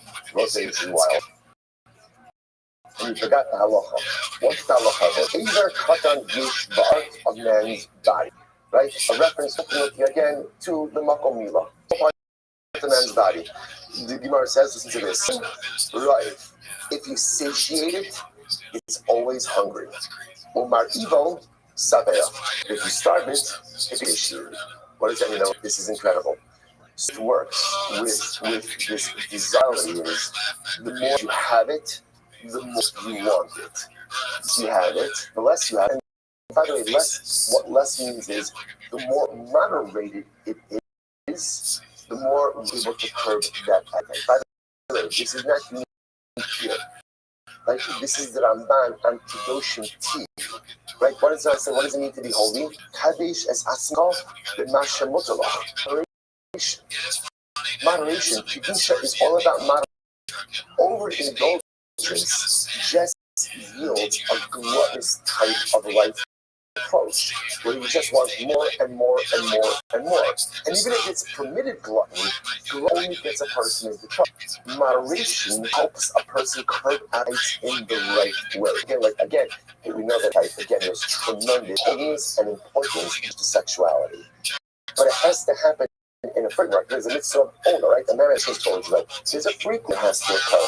But if there's overindulgence, the problem that happens is the appetite gets out of. By the way, the crazy part is, even if overindulgence is done in a way, right? That's happening. Again, if there's an overindulgence, then by definition, things get out of hand. So interestingly enough, this is fascinating. Governor Melech tries to curb the appetite, but yet Chazal seems to feel that he did it represented a sense of overindulgence. So it backfired. And so only did it not curb the appetite, what? It enhanced it, overwhelming. What happens? By rooftop, right? Walking on the rooftop, on the rooftop next to the palace. Batsheva was bathing on the first organ. Batsheva is just like bathing in public over here on the roof. I mean, it's not public on the roof. That doesn't make any sense. Somebody said, no. Batsheva was pulling her hair. She's washing her hair. Underneath like a curtain. Chalsa actually literally mean like a dog. Like, she had whatever she had something that was there, right? She had right, protecting her privacy. Asa Satan, what happens? The Satan appeared like a bird. What happens? So there was a bird, and he shot at the bird. What happens? So he might probably miss the bird, but pierced the curtain. The result is he saw Batsheva. So the Gemara says, Miyad George the Isha. Immediately, again, that most there's so many crazy things about this story. First of all, I'll say, what's even troublesome about the story? Why is God shooting arrows at birds? But as a kid, he also took magnets. I was like, what is that? First of all, Jews don't even do that. Right? Those are the right? Jews hunt for food. Jews don't hunt for food. Don't shoot arrows at birds. That's what I'm saying. But the most incredible thing is, I know, this is very important. The Ribono Shel Olam knows what he's doing. He knows what he's doing. And so he knows where to give a test, and he knows where not to give a test. And he knows what we can handle, and he knows what we're not yet ready to handle. There are so many crazy parts about this story. Every single part has an unintended consequence. So David seeks to satiate that sexual appetite in a forbidden way by being with his life during the day. The problem is that was maybe a little bit of overindulgence, and therefore by it. He's searing on the rooftop. I want to point out to you, David Melech, Mesachas Brachos. David Melech wasted absolutely no time. No time. You might go to his schedule. Right, up every day. See, right? So, what's happening over here? He's just strolling. Is not a stroller. Okay, that didn't make sense. He's not the guy. He just walks around. Not nothing. There's so many things, and now shooting an arrow at a bird. Who does that? What's going on over here? So again, sees Batsheva, obviously tremendously aroused by Batsheva. By Yishlach, telling by Yidrash, the Yisha, Yomer, Halo, Zos Batsheva, Bas Eliyahu, Ashes Uriah Hiti. The Dora of Eli, the wife of Uriah Hiti. Sent for her, had her brought to the palace. Relations with her, ultimately, again, what's interesting is it wasn't the Nida. Which, by the way, has also understanding of this been very interesting, which was that was the bathing, right? That was the Hatifa. She was actually preparing herself for the mikvah, right? That's eating that David HaMelech saw her. So that's what it means when it says Yimis Kadesh as Ba'inu Diksiv. This is what's meant when it says Bachanta Ligat Al-Tani Baltim. Zamot Sogeh. So David HaMelech says literally you checked my heart, right? You checked my, and ultimately again you will find purity. Zamos Yavar P. That is literally what does it mean Zamos Yavar P line? Amar Eto Nafal Bapume de Masanili below Amar Kihan. If only someone had muzzled me when I had this conversation with HaKadosh Baruch Hu, I would have never asked to test. But we've all had those moments where someone was there to muzzle us. But it's something I would not have said or none. David HaMelech regrets very much, obviously, this entire situation. Darash Rava, my Dixiv, Naseh David Bashem Chasisi, Eich Mulu Nafshi, Nudi Harchem Sipor. So just I want to point out something. So first of all, just to understand, right? Bathsheba forever changed David HaMelech's life, right? And this was one of those crossroad events that forever changed the trajectory. And we're going to talk over here about the fallout from this episode with Bathsheba. We'll say, most things, most decisions we make in life have repercussions, ramifications, not necessarily for the rest of us. Then there are certain times, the crossroads in life, and if you go right, if you go left, your life turns out dramatically different. That night was pivotal moments. One of those pivotal moments, and his life ever changed. Now, David teach us that was the consummate about Shabbat, but his life forever changes after that fateful night. Before we go on about the site, the other piece we have to also understand is what's the takeaway message from this. This is how the Gemara starts. Right? The Olam are Yadam Asmo being silent. Don't yourself in complicating situations. I will say how many times we put ourselves in circumstances that I know are not spiritually, whether it's being around people, have a negative effect, right? Whether it's engaging that I know are not really good for my neshama. Maybe they're not overtly sinful, but I know they're not good. But I convince myself it's okay. It won't have an effect on me, and that's true. It does. It does. And then I'm like shocked. I can't believe why am I shocked? Why am I shocked? It's like so much of life, right? Right? Spiritual, right? It's not being reactive. It's not being reactive. It's being proactive. It's identifying the potentially complicating situations in life and not allowing myself to be thrust into them to begin with. A lot of times I can't choose it, but a lot of times I really put myself in compromised situations, thinking A, that I'll overcome it, and B, that it won't affect me. And then I succumb to it, and it impacts me, and then I'm shocked. Why am I shocked? Why am I shocked? So much of life is busting over being able to see the certain people, that certain circumstances, certain events, that certain exposure will have on me. And don't put my there to begin with. Avoid it at all costs. Don't put yourself on own because even good people fail when faced with temptation. Overwhelming. Let's go back there. Second one line. My Dixit. Again, we'll talk more about that later. So Hashem Chasisi. How can I say to my soul that literally the mountain was moved by a bird? And listen, now, by the way, when you understand, point out also, Sefer Tehillim is like the diary of David HaMelech. Like so much of Sefer Tehillim represents events that happen in David's life. When you understand these Gemaras, you understand Tehillim. So David HaMelech, forgive me for this sin. Shalo Yomru Har Shebachem Sivdasel. People shouldn't say that the Har Shebachem is the mountain. David HaMelech is the mountain. The king is the mountain. The mountain was moved by a bird. What's the bird? It was moved by the bird. So the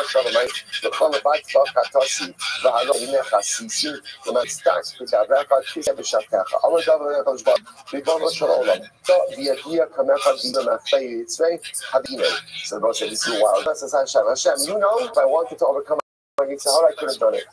I could have done it. So why didn't I? I didn't want to say that the servant bested the master. It's a very strange Gemara. Then I said, if I could have overcome it, I would have. But you didn't give me the text because you didn't think I could pass it. What does this mean? A little bit tongue in cheek. What David HaMelech is recognizing. I want to say something. The great part of David HaMelech, and the reason why David HaMelech becomes like the consummate of the paradigmatic Baal Tshuva, is David HaMelech. What does he acknowledge in this moment? That now, if I wanted to resist the temptation, I could have. The one I won't pretend is that I was power. I was overcome by desire, and it was strong. It was absolutely strong. But at the end of the day, I just said no. I could have slammed on the pathway. The first step in Shuvah is in form of sin, an ownership of mistake. We spend so much time and so much effort deflecting why it's every fault. The only way to become a true Baal Tshuva, as difficult or painful as it is. Don't says, I got it. I could have said it. As much as I was overwhelmed by desire, stop. Incredible. But I might have said, David,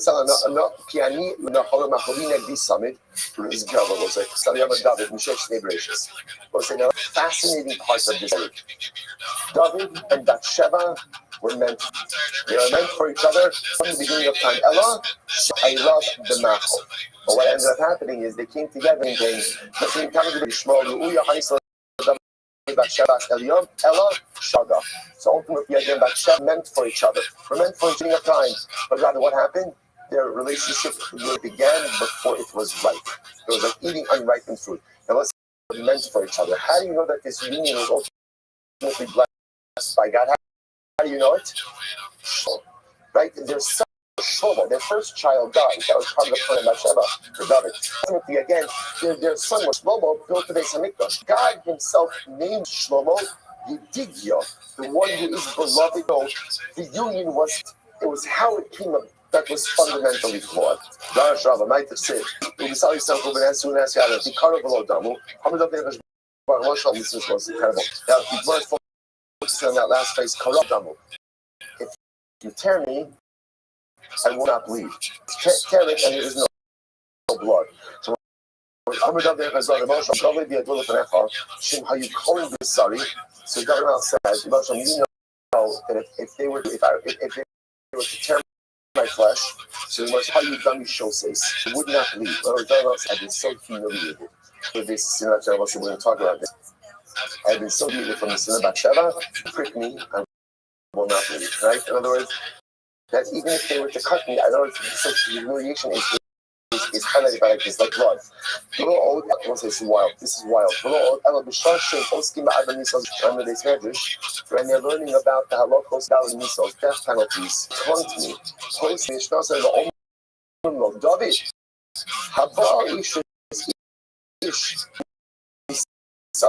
David, let's just understand something. The sin of Bathsheba became public knowledge. David HaMelech was humiliated, and David HaMelech was taunted. She was taunted.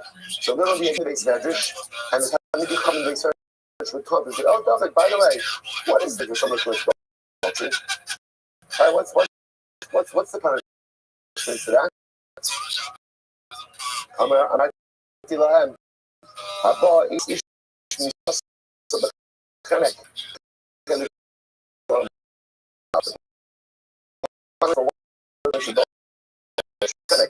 Strangulation, but he has a portion of the world to come. But Trevor, just know, but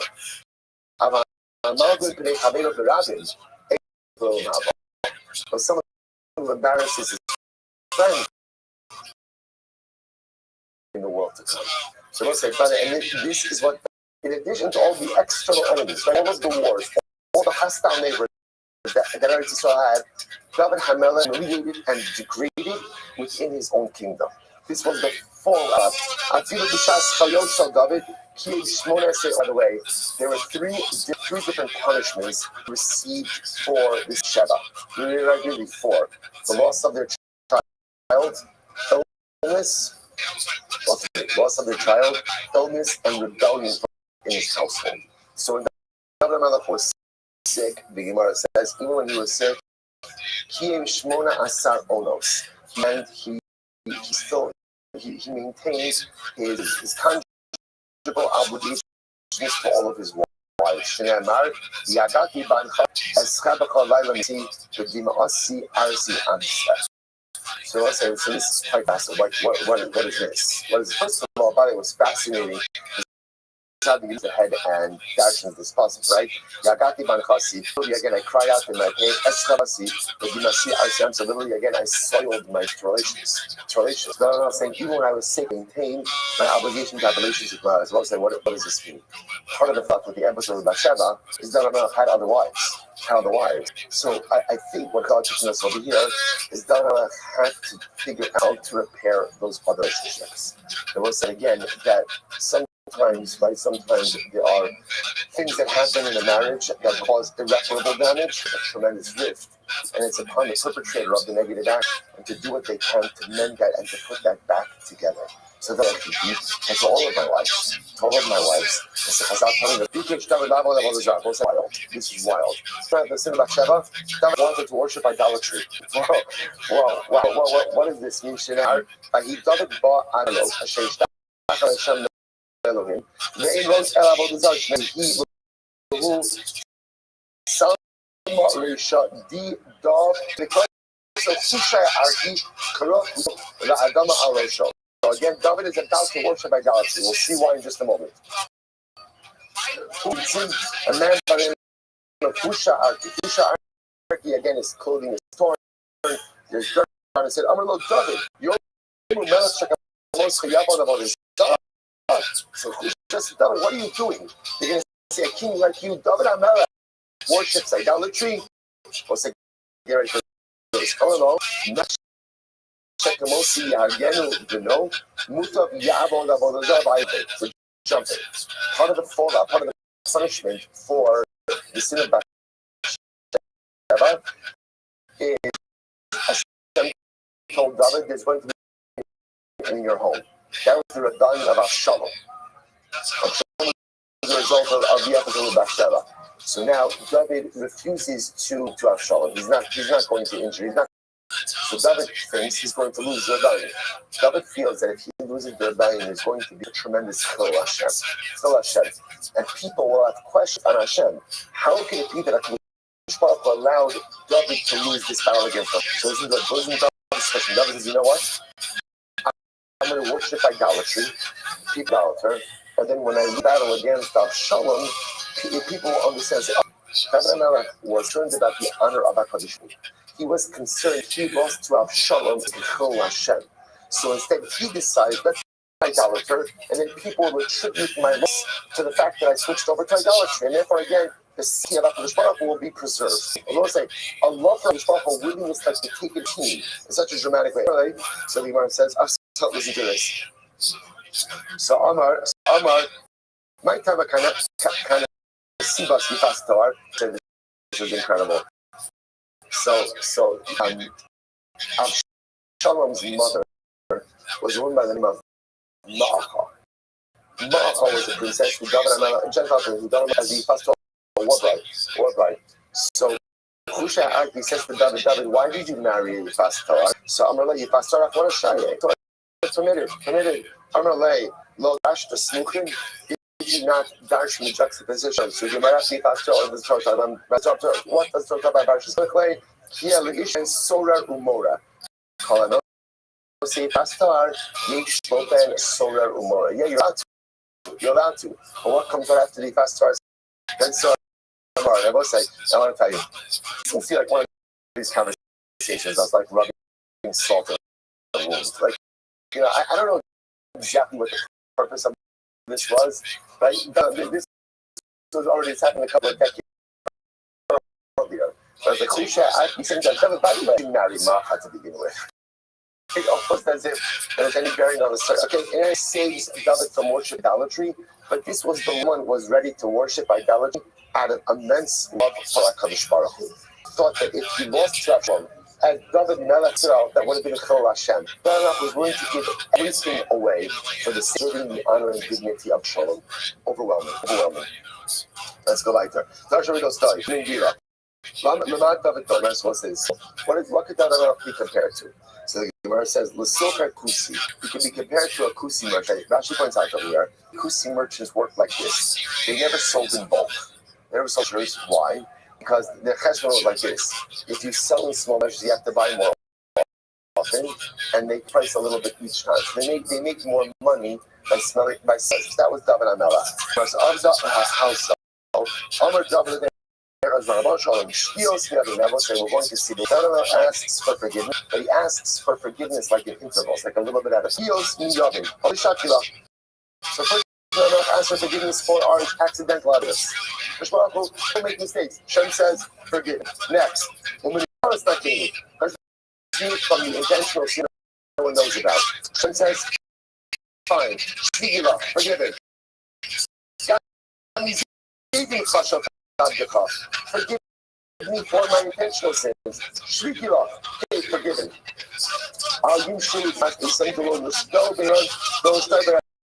So ultimately, again, trying to make it that the rabbis don't focus ultimately again on my sin. Shvikila, forgiven. The case in Gasharav, request, can you please take out the story of Bathsheba from? Can you break it from the list? So we'll say, Amar yes. Well, we said that part I can't do. Why? We'll stop over here for today. We did do a lot of the Gemara, right? I told you do a lot. If you grant the patch for that, again, it's okay because the last of Sanhedrin is only one side. Only one side. So that's gonna be our side. Tremendous. Yeah. Because that sounds like back home. Being honest, I can say it. You know that part. Yeah, you're always telling me this. I don't know, man. And you have to take right. I'm like, don't know. Yeah, I'll be restarted. All right, so it's like good morning. Let us begin. To the Hazar.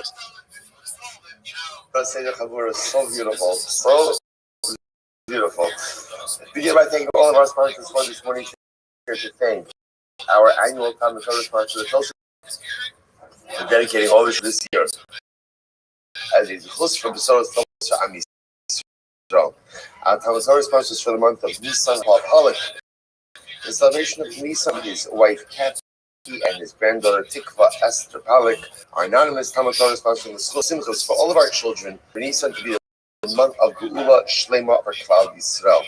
And Avram in the Kelman, the memory of Avram's mother, Abrina Bas Yoshua Heschel, Zichron and the Bracha. Our learning sponsors, and Kathy Palik, the inspiration of the Yarzeit of Paul's father, Shmuel ben Zechariah, and great grandmother, Cyril Bas Reb Dov. We hope that in the merits of our Talmud Torah, all in the Shem have the family, all those who need a refuah, Shabbat, Gedol, Israel, as well as and bring home all of our hostages and our brothers should be successful. Those with that, let us begin today, but really a lot. Baruch Hashem. Today's Daf 107. We are picking up on 106b. We are picking 2, 4, 6, 8, 10 down from the top. Very close to me. So my Rabbi said to his son, in general, don't spend time dashing negative things about Rishayim. Don't do that. Don't do that. You know what I'm saying? In general, you know what Chazal almost saying is, it's not a healthy exercise to try to find fault in people, even in bad people. Just not a good thing. The exception to this rule is Bilam. Why?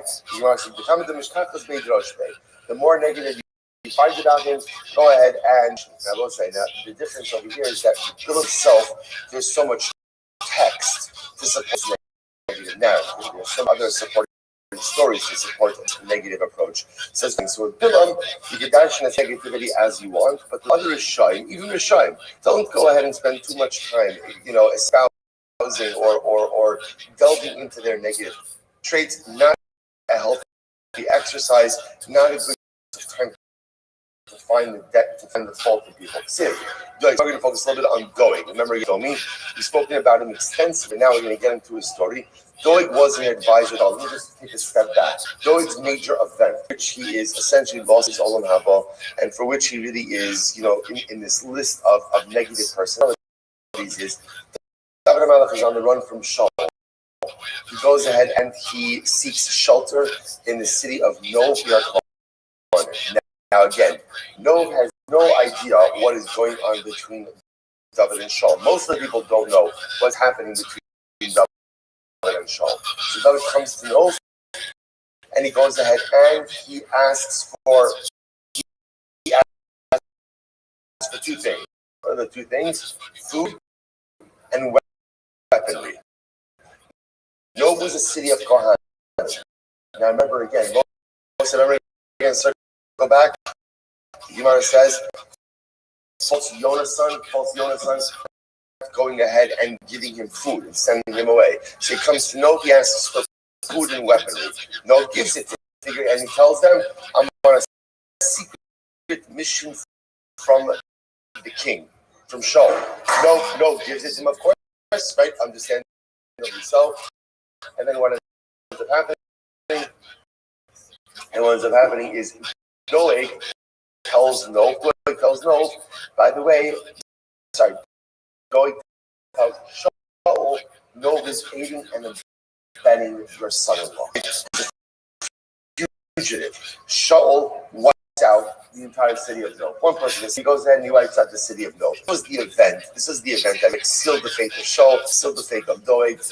All this is happening. And again, Doeg was doing really, he didn't believe it, to cement his own hold on power. So the Gemara says as follows. Now that's Doeg. So Ksiv Doeg, Ksiv Doeg. So which one? I'm going to be off. Remember, Doeg. So in the beginning, before Doeg did what he did, we worried a lot about Doeg.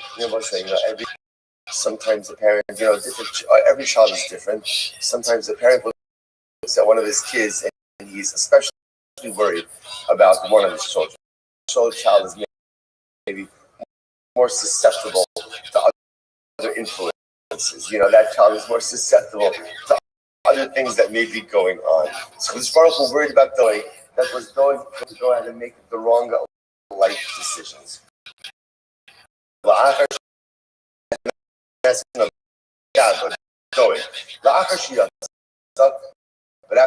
unfortunately, again, Doeg kind of left the fold and really did some really terrible things. Look what he has done. Might just say, what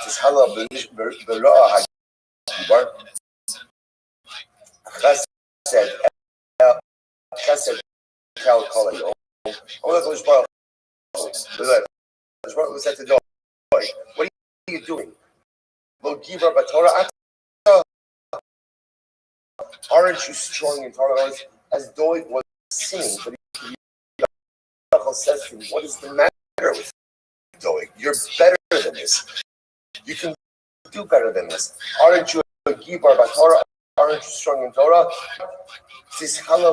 What benefit will you have from all of this negative behavior?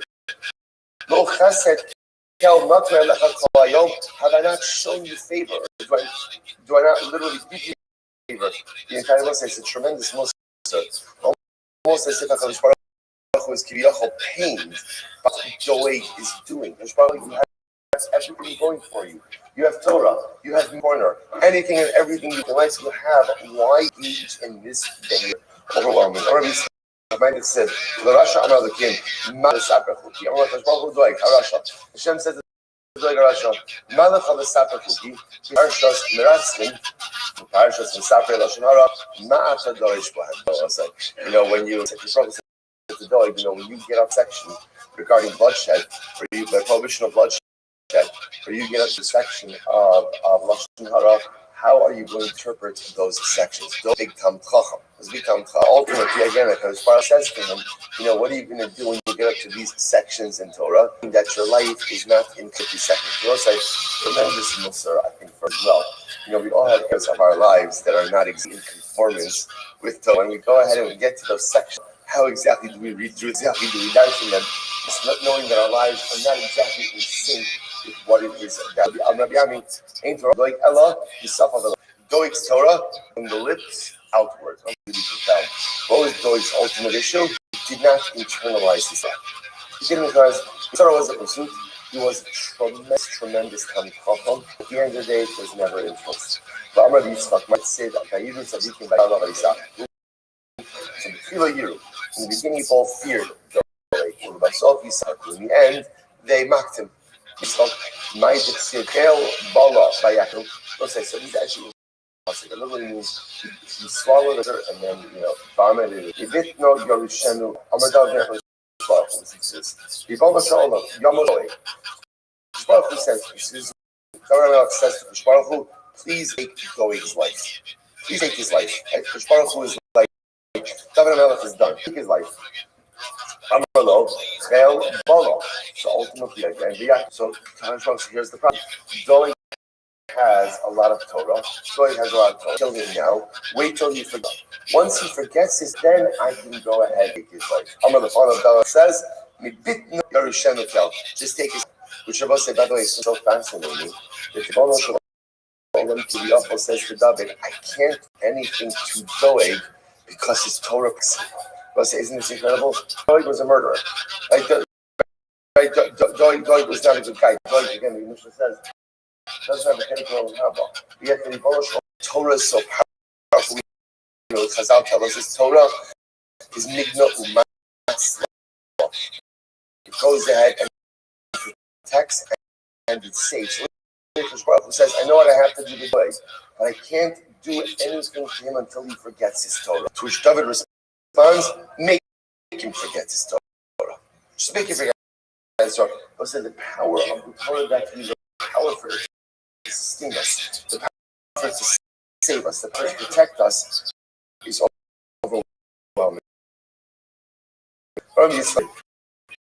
Gan el Yitzchak David. Nisi Doeg la'alma da'asi. This is wild. This is the first white line. First brother says David. And it's crazy that Hashem is having these conversations with David. So Hashem says to David, Doeg, come into the world to come. Right? Let Doeg allow. So it is, but Hashem is asking David Melech's permission to allow Doeg to enter into Olam Haba. I'm in the fun of God. Someone says, no, let me uprooted forever. I said, Yachtecha, Yachtecha, may all the Shark has time. Shalom HaKadosh David. Shmai Tebei Midrasha, Mishmei. If you're not going to run into Olam Haba, at least let it be. It was a tremendous time. Let it be that they relate so in his meaning in the base language. The fun of Yichatz B'Yisach HaMe'oha. Let him be uprooted, representing the attention to it. Governor says, no. Lehavi, Leibdin. So ultimately, let him at least who are Rabban, who are Talmidei Chachamim, to which the Gemara says, David says, V'Shashechem as Chaim Sela. His roots be uprooted from the earth forever. No, in other words, we'll say, which is fascinating, David HaMelech is filled with righteous anger towards Doeg, and instead of felt and remembering it was what David HaMelech understood the power of Tshuva. What was the problem? Doeg didn't do it. Doeg didn't do it. Doeg didn't do tshuva. So you can't, I was going to say, and we're going to see with this today's sugya, so almost anything is forgivable, right? Any mistake that I make without the rule can be worked out as long as I'm willing to engage in the process. If I'm unwilling to own my accept responsibility, unwilling to go ahead and take it, that it's my job to forgive Doeg is only in what he did. Tragedy is compounded by his unwillingness to do the realistic work to fix it. So he's not going to fix it. There's no Olam Haba for him. There's no future for him. And there's no teaching the base. Incredible. So my div said, Ayeh Sofer, Ayeh Shokel, Ayeh Sofer Sadik Dalim. So I say, so literally translated it means where is the scribe, where is the measure? Where is the one who counts talent? What does this mean? So the Gemara is Ayeh Sofer Kol Osio Sheva Torah. So this is all a reference to Doeg. But what happened to the one who can count all of the letters of Torah? Ayeh Shokel, Asher Shokel Kol Kol Kamur Sheva Torah. Where is the one who can literally again weigh all of the lenient and so a reference, I think, Doeg's exceptional scholarship. Who is the one who goes ahead and Who is the one who goes there and counts the towers? What is that? So far, Shlosh Menos Halachos Psukos, the Migdal HaPoreach. Doeg knew 300 halachos concerning the floating tower. HaPoreach Ba'aver. It was a floating tower. So by the way, there's a couple of different interpretations of this. If you take a look at Rashi, Rashi's on the left-hand column, third line down from the top. You see that? The Migdal HaPoreach Ba'aver, Hanichnas La'eretz Ha'ana B'shida Teva U'Migdal U'Tamei Lo. So this is that essentially, don't ask how it happens, but just, there's a general rabbinic prohibition, general rabbinic law, that land outside of Eretz Yisrael has rabbinic. So again, generally, if you're in a structure, that could be chositz b'fnei hatum. That could go ahead and create an interposition, a blockage. So what happens if the O is floating? Like a theoretical question, but what's the implications of that by those associated with that particular unique shayla? That was the precision of Amar says bios both. So in fact, Doeg and right, who again unfortunately both made terrible decisions. Doeg and Achitov asked 400 questions in the sugya of the floating tower. So the Gemara says, well, if shit they weren't, not one of them was this. No, they asked such things. No one was able to answer. Once I watch this, Amar Rava said, Rabusa l'miboy, such a big deal to ask questions. So I say this is a profound. So essentially, what Rava was saying is like this: they ask questions. What would have been even better is to do what? Is to give answers. So I think the other piece. This is I underlined this line. I think this is a tremendous line. Rabusa l'miboy is such godless to ask questions. What Rava is saying is like this. Life is filled with questions. Question nice. Feel free to ask as long as they don't paralyze you. If you ask questions and you can't move forward until you reject the answer. And Rava says the sixth life is not found in the questions. Right? Asking my question in life is found in forward movement. Meaning in life is in growth. Meaning in life is in the ability to not get answered, but still find the ability to go ahead and move yourself forward. Shkaya, the greatness of you think that the guy who asks the question, that's godless. That's not godless. You know what godless is? Godless is two things. The person who asks the question doesn't get answers, still continues forward, and the person who doesn't spend his time asking questions. Instead, utilizes and marshals his energy to move himself forward. Incredible. Right there. The Shem Rabbi Yehuda. The Muslim is a great thing. In the years of Rabbi Yehuda, Kula Taniye Benezikin. So in the years of Rabbi Yehuda, everybody was versed in the Seder of Nezikin. Like the Babas, we're in Nezikin now. The Babas, the heads, and Makos, all of those, right? Like tort law, damages, those type of things. So the Anan, so this is Rava talking, right? So Rava is saying, Rava's pairing himself, right? His time to Rabbi Yehuda's time, right?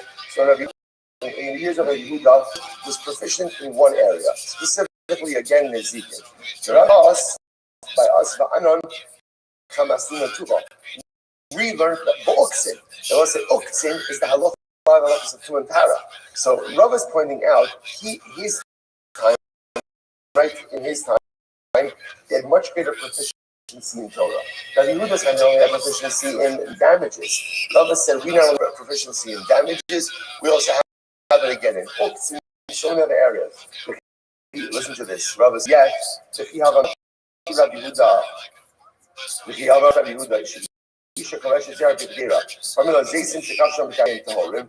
when we get up to the Sigurd Wilsa again, we're going to delve into the intricacies of the art. But suffice it to say, there's an interesting shiloh when it comes to if you have a vegetable with a stem.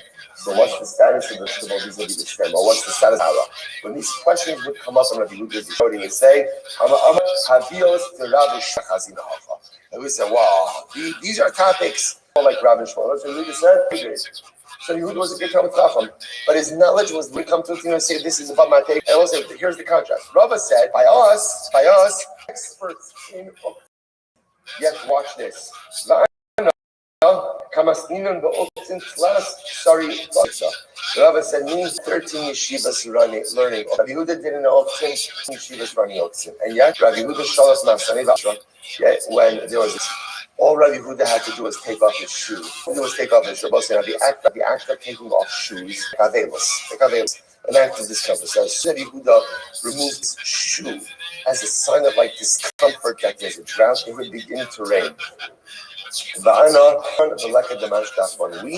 We cry out and us. So I will say this lead fascinating conclusion. Ella HaKadosh Baruch Hu Liba. What do you see from here, Bosai? What do you see from here? At the end of the day, is that not the amount of scholarship that impresses God, but it's the amount of heart into whatever it is that you do. Rava may have had more, right? It's under Rava may have had. But apparently Yehuda himself had more heart. Now, whatever you use, like whatever this means, Yehuda had more heart. But what Rava is that scholarship, the metric of success when it comes to spirituality. It's heart, it's effort, it's commitment.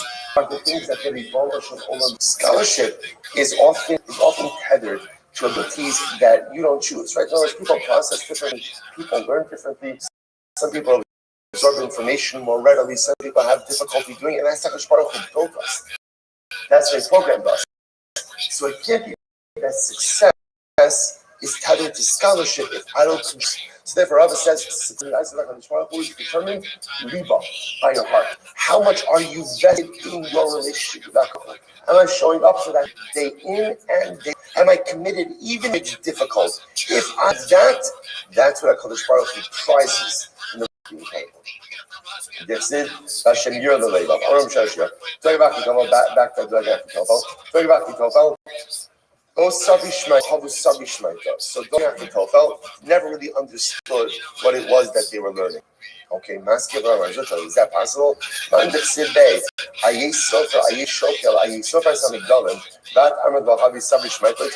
before that Doeg had 300 halachas when it came to the floating tower, right? And then you think you didn't understand halacha, doesn't make any sense. You might say, "Hello, what was the problem? The problem was they knew a lot of Torah. What weren't they able to get to? Halacha l'maisa. Halacha l'maisa. You weren't able to say what is it they were able to get to halacha l'maisa? So it could be literal that they weren't able to get to halacha l'maisa because the Gemara says, "Dichsev," is that all the pasuk says? So many Yereyav. The secrets of Hashem are known to all those who fear Him. In this context, the Gemara says, "Sod" means foundation. The fact tzaddik is sod odom. The foundation is halacha. You need siyata in order to be able to arrive what to do. They didn't have did not have halacha because they didn't have the siyata shmaya. Which goes something when we talk about the ability to, or the fact that they didn't have halacha l'maisa, but that is also means what's halacha l'maisa. Halacha l'maisa is the ability to take what you learn and to into what you live. What was the mistake of Doeg and Tofel? They were great scholars, great Talmidei Chachamim, but apparently the problem was they were unable to take what they learned they lived. They didn't allow their Torah to shape their lives. And I will say, a lot of times we live with this kind of cognitive dissonance, where I'm learning, and I'm acquiring a lot of tremendous information. And I know what to do. The problem just is I don't always do it. It's the nature of our lives. It's also like that I'm not learning aliba desa, right? I'm not learning halacha l'maisa because my learning is my learning, but it's not translating into the way that I live. Incredible.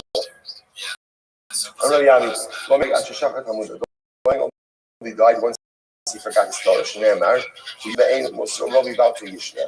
Rashi Doi Takit Saras. Shneimar, it's Mesa Konsola Minash. Ksiv Hasam Mitzmisus. Metagmir Lachalutin. Okay. It's not. Ain't being Muska and Muflat. Again, there's no distinction between a Musara Muska and Muflat. Muska means a Musara is kind of in not seclusion. What's the word? Isolation. Who's in isolation, waiting to see what a Saras is going to be. And Muflat is a confirmed mitzvah, allowing his hair to grow and his clothing to be torn. There were 3 instructed angels who were summoned to, what did they do? Allah caused Doeg to forget his learning. one burnt his law, and one scattered his ashes in incredible. I'm going to be open on. Going back, I want to point out how interesting it is, right? That you see, it's fascinating just how there's so many different streams of thought, and it's hard to keep track of all these things because we're moving so quickly. Remember how we started out? This is really yesterday stuff we're doing today. So remember again, Margaret Rabina said to his son, don't spend time speaking about the traits of the shod. And yet, what are we doing? Right? We're talking all about the negative. So it's just interesting how it gets as if there's one school of thought that says, okay, Rishonim will take care of them. Our job is not to focus on the negativity of individuals. That's one stream of thought. The other stream of thought is no, it's really important to learn about Rishonim. Why is it important to learn about Rishonim? The same way that we like to read about biographies of Gedolim, because of how to live. Sometimes from Rishonim we also learn what not to do as well. And you see that even great people can make catastrophic and does all of their greatness. So the Gemara goes like there. I'm going to be open on Doeg V'Achitofel Lo Zazah. Doeg and Achitofel did not know each other. They didn't know each other. After all, Doeg made Shaul, Achitofel made David, which makes Doeg lived in the days of Shaul, and Achitofel lived in the days of David. Now, again, that's not such a stretch to say that they would have known each other. What's important to recognize is, don't remember again. So Doeg was before David became king, and Achitofel was advisor during the rebellion of Shalom. So there's a couple of decades separating them. They could have overlapped. Furthermore, Doeg and Achitofel did not live past 35. The Gemara says, goes back to yesterday's daf as well. Advice that supports this, it literally means they did not live out up to half of days. Advice that supports. Actually, don't remember. Right? When you remember again, the min asked Rabbi Hanina, right? Rabbi Hanina, how old was Bilam when he died? Rabbi Hanina said, I don't know, but he quoted that pasuk, right? Where the pasuk says, literally again, people who spill blood, people who are deceitful, they will not live to half of their lifespan. So again, I will say we were under understanding their lifespan is 70 years. As I'll say that Russia is not living to up to half of his lifespan, that means he's not living to 35.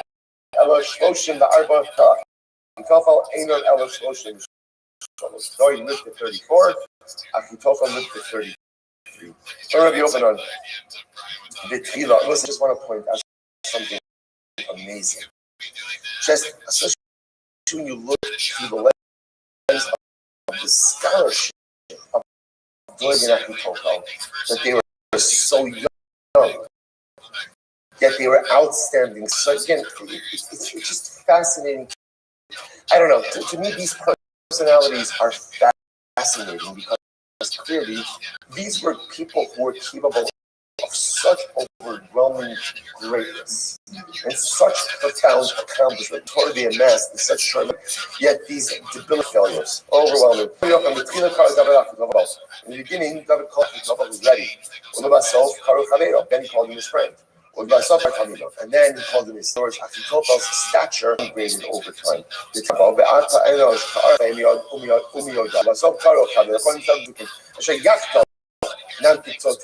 Together. Go ahead and explore the secret.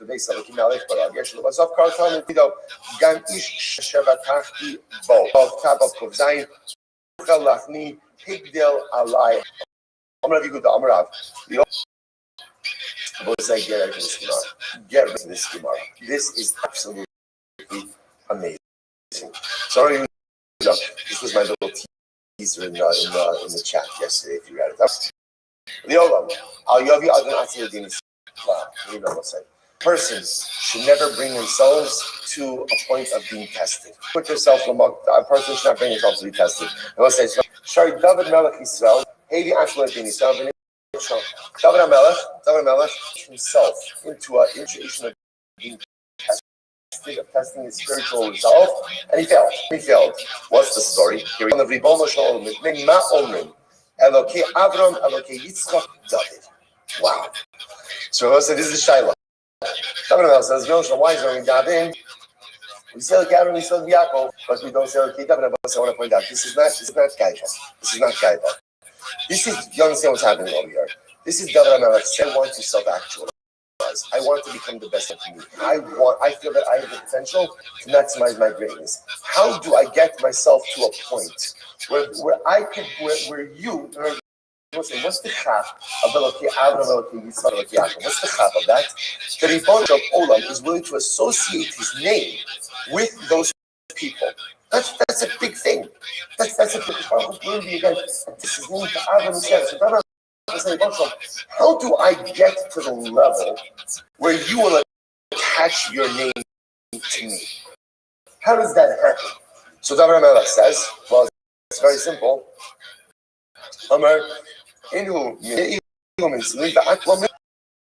Listen, David, they were tested by them, and they succeeded. So when a Yid is able to go and be tested in life and able to overcome his tests and challenges, that's when I associate my name with him. Bring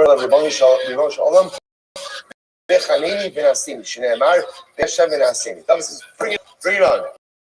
Not exact quote, but I'm saying, right, test me. Right, test me. I'm ready for it. I'm ready. Okay, I got it. It makes total sense. How can you know who I really am until you test my result? So test me. Omar says, the Ribbon Shalom didn't know David this test. David asked for it. We'll see why this is important later on.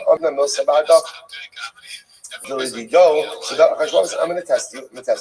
Here's what I'm going to tell you. I'm going to give you an advantage that I did not give to Avram, Yitzchak, and Yaakov. How so?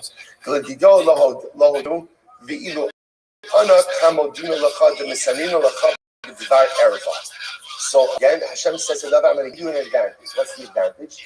I never told them I was testing them beforehand. I'm telling you I'm going to test you, and I'm also telling you how I'm going to test you. I'm testing you in a matter of morality. Dvar Erva. Now, both say, just so you understand what's happening over here. The fact that the Ribbon Shalom is telling David that he's going to test him and telling how he's going to test him tells us what? The Ribbon Shalom doesn't want to do this. He doesn't want to do this. So he's trying to give David as many advantages as possible. The Ribbon Shalom feels that this is a bad idea. But again, David, you're pushing for it. I'll give you a little bit like a parent. A parent wants to keep good hadracha, but at a certain time, especially as the child gets older, if the parent knows it's a bad idea, right? The parent has to give the child that autonomy. It's wrong. It's the same with David. There's a reason I didn't bring the test. There's a reason I'm not doing this on my own. You're pushing. Okay, I can't. It wouldn't be healthy for me to stand in the way of this Messiah. This is something you want to bring upon yourself. So try to the best of your ability. I'm testing you. I'm telling you, Dvar. Mia, listen to this. If it wasn't an evening, David got up from his bed. The Muslim now, it doesn't make sense, right? Why doesn't the fuzzy make sense? David getting up at night, right? After all, again, you go to sleep at night, you're up at night, so let's discuss it. Literally, again, he switched around his schedule, right? His schedule from night to day. Rashi points out what did David Amelech do? David Amelech had relations with his wife that day, during the day. Why? Because now David Amelech is forewarned. He says, I'm going to be tested with a matter of immorality. So what does he do? He has relations with his wife, hoping that he'll satisfy that desire, and therefore won't be tempted by anything else. Okay, good plan. In his Alma Mena Halacha, Rosa, this is wild. And he forgot Halacha. What's Halacha? Say, Eiver Katan Yish Ba'adam. There is a small part of man's body, right? A reference ultimately again to the makom, small part of man's body. The Gemara says, listen to this. No, right. Satiated, it's always hungry. Sadaya. But if you starve it, it'll be satiated. What does that mean? Like, this is incredible.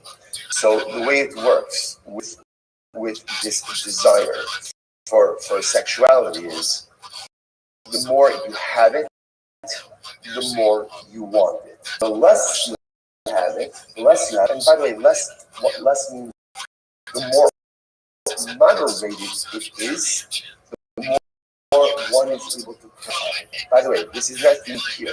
Right? This is the Ramban pushing T. Right? What does the Ramban say? What does it mean to be holy? As atzmicha, the mashamutalach, moderation. Moderation. Kedusha is all about moderation. Overindulgence just yields a gluttonous type of life approach, where you just want more and more and more gluttony. Gluttony as a midah only gets a person curb appetites in the right way. You know that in Yiddishkeit, again, there's tremendous importance that is attached to sexuality. But it's to happen in a framework. There's a mitzvah, right? A man has obligations to it. It's a frequency that has to occur. But if there's an overindulgence, the problem that happens, the appetite gets out of control. But the crazy part is, even if the overindulgence is done in a permitted way, again, if we're going to life, there's an overindulgence, then by definition, things just get out of hand. Interestingly enough, this was fascinating. David HaMelech tries to curb the height, but yet Chazal seemed to feel that the way that he did it represented a sense of overindulgence, so it backfired. And so not only did it not curb the appetite, but what? It enhanced it. What happens? David HaMelech was out, right? He's on the rooftop. Right, walking on the rooftop. He sees a woman next to the palace. That she was a beautiful woman. Bathsheba Havakachai Chalsa. So what does this mean? First, so Bathsheba was on the rooftop. That first of all, what does that mean? It was just like bathing in public over here on the rooftop. I mean, it's not on the rooftop. Doesn't make any sense. So no. Bathsheba was shampooing her hair. She was washing her hair. Like a curtain that says literally means like a dome. Like whatever, she had like a shower curtain. She had something that was there protecting her privacy. Asa Satan Idni Lakitzi Pirta. So Pasak Be Gira. What happened? So there was a bird. David HaMelech took out his bow and arrow and he shot at the bird. What happened?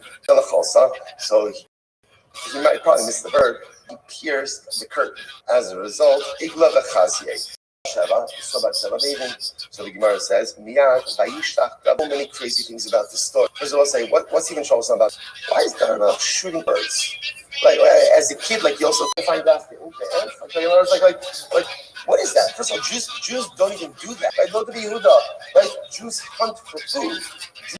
Jews don't hunt for sport. You don't shoot arrows. Birds. That's what I'm saying. See, listen, you know what the most incredible thing is? I know, this is very important. So listen. The Ribono Shel Olam knows what he's doing. He knows what he's doing. And so he knows where to give a test, and he knows where not to give a test. And he knows what we can handle, and he knows what we're not yet ready to handle. There's so many crazy parts about this story, and every single part has an unintended negative consequence. The David HaMelech seeks to satiate that sexual appetite in a permitted way by being with his wife during the day. The problem is that was maybe a little bit of overindulgence, and therefore backfires. He's showing on the rooftop. I want to point out, David HaMelech wasted absolutely no time. He wasted no time. Right? He woke up at Chatzos every day. Right? So, what's happening? He's just like strolling. David HaMelech is not a stroller. You know what I'm saying? He's not the guy who just like walks around. That's David. This is David Malcolm. There's so many things about it. And now shooting an arrow at a bird. Who does that?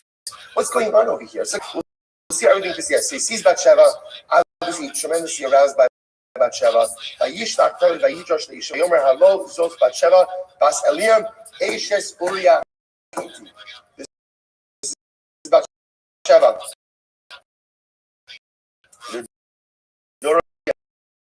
The wife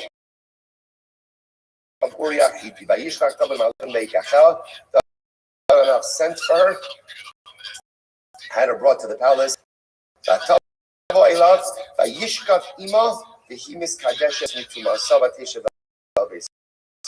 He has relations with her, right? He sleeps with her. Ultimately, again, now. What's interesting is the Gemara says she wasn't a Nida. She wasn't a Nida, which, by the way, as I also understand what this is very interesting, which was that was the baby, right? That was the Chafifa. She was actually preparing herself for the mikvah, right? That evening. So that's what it means when it says, and this is what's meant when it says,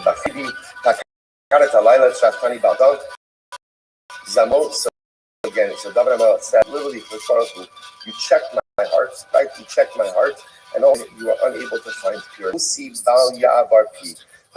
Amalek says, literally, what does it mean? Zamosi Bal Yavar First part, Echo Zamoa Nafal Bapue, the man, the sunny leaf, if only someone had muzzled me. This conversation with HaKadosh Baruch Hu would have never asked for this test. So we've all had those moments where someone was there to muzzle us. So there was something that I would not have said or not have done. David Amalek regrets very much, obviously, this entire situation. Dar Shava, my B'tziv, Kef David B'Hashem Chasisi, Eich Tomu Nafshi, Di Harchem Sipor. So just I want to put something amazing. So first, just to understand, right, the rest of this story, the event with Bathsheba forever changed Amalek's life, right? And this was one of those events that forever changed the trajectory, and we're going to hear about the fallout from this episode. This was, most things, most decisions in life have repercussions, ramifications. Not in times that you're at a crossroads in life, and if you go left, your life turns out dramatically different. That night was one of the pivotal moments. One of those tremendously pivotal moments, and his life forever changed. Now, David Amalek is going to teach us consummate Baal Tshuva. His life forever changes after that fate. Before we go on about saying, you have to also understand what's the clear message from this. This is how the Gemara starts. Right? You tell me, the older, don't put yourself in complicating situations. They will say, hands in life. Doing yourselves in circumstances that I know are not necessarily correct. Whether it's being around people, have a negative, right? Whether it's engaging in activities that I know from my neshama, maybe not overtly sinful, but I know they're not good. But I convince myself it's okay. It won't have an effect on me. And that's true until it does. It does. And then I'm like shocked. I can't believe, why am I shocked? Why am I shocked? Let's say so much of life, right? So much of life is preventative spiritual medicine. Right? It's not being reactive. It's not being reactive. It's being proactive. It's identifying the potentially complicating situations in life and allowing myself to be thrust into them to begin with. A lot of times I can't choose it, but I willingly put myself in compromised situations, thinking A, that I'll overcome it, and B, that it won't affect me. And then I succumb to it, and why am I shocked? So much of life is like being able to see the impact that certain people, that certain circumstances, that certain events, that certain forms of exposure will have upon me, and don't put myself there to begin with. Avoid it at all costs. Don't put yourself in Makom Nisayon, because even people when temptation, overwhelming. Let's go back to it. Second wide line. Right? The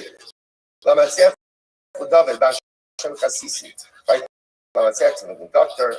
Again, we'll talk more about that later. So Ba'Hashem Chasisi, I put my faith in Hashem. How can I say to my soul that literally the mountain was moved by a bird? I was saying, by the way, when you understand so much about that, also Sefer Tehillim is like the diary of David Amalek. Like so much of Sefer Tehillim represents a bit of his life. And you understand these Gemaras, you understand Tehillim. So David HaMelech says, Amar David HaTechel Yishbach Ribbon Shalom Sin Shalo Yomru Har Shebachem. Shouldn't say that the Har Shebachem, the mountain amongst you. Who's the mountain? The Melech is the mountain. The king is the mountain. The king was moved by a bird. What's the bird? The bird is in the story. Right? The mountain was moved by the bird. That's it. L'chalabat Chatasi V'Harad Einecha Sisi L'man Titzke Davracha Titzke B'Shat David HaKadosh Baruch Hu Ribbon Shalom Galia Via Kamecha Di Baila Machei Yitzrei Habi Kaifine. So the Bible said, this is all Gemara. That if I wanted to overcome a Ella Amina, the Lord Avda Zakre. But I didn't want to say the servant did the master. So it's a very strange Gemara. Then I said, right, if I could have overcome it, I would have, but then it would have made you look bad, God. Right? Because you didn't give me the testament, you didn't think I could pass it, and then I would have tested you. Wasn't I listening? What does this mean? It's obviously a little bit tongue-in-cheek, but I think will say something amazing. The great part about David HaMelech, and David HaMelech becomes like the consummate or the paradigmatic about Shiva. David HaMelech owned this. He acknowledged in this moment, that night on the rooftop, if I wanted to resist, I could have. The one thing, I was overcome by desire, and it was strong. But at the end of the day, I could have said no. I slammed on the brakes. Because sometimes the pathway, the step in Shiva, first step is an ownership of mistake. We spend so much effort. Why is everyone else's fault? Shiva is to own mistakes in life as difficult and as painful as it is. I got it. I could have said no. As much as I was overwhelmed by desire, if I wanted to stop, I could have stopped. Incredible. This is incredible, we'll say. Now let's be clear on something. And this is a fascinating part of this. David and Bathsheba were each other. They were Bashert. Because ultimately, again, they were meant for each other from the beginning of time. Ella, Sheba, Eilah, B'machol. But what ended up happening is they came together through difficulty and pain. The ultimately, again,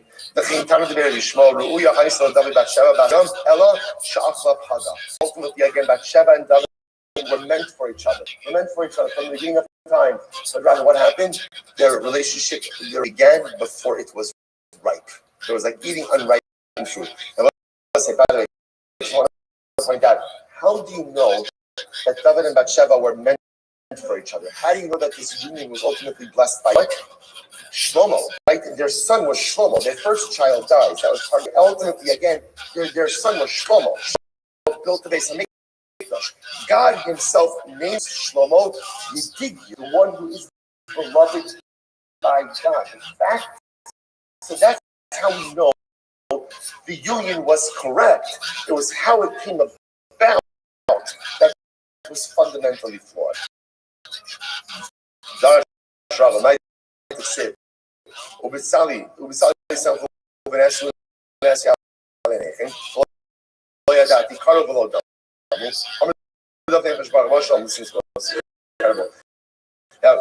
before I was focusing on that last phrase, if you tear me, I will not bleed. Right? If you tear no blood.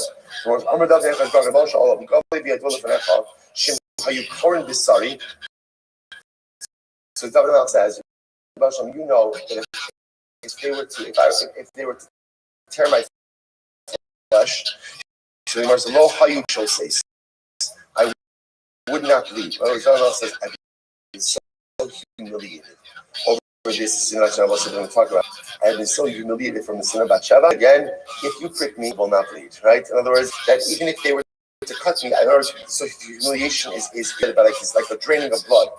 Ella, this is wild. You know, on the Beis Medrash, right? And they're learning about the halachos concerning daled misos, death penalties. So they taunt me. Poskim David, Haba Hishis Isaso B'ma.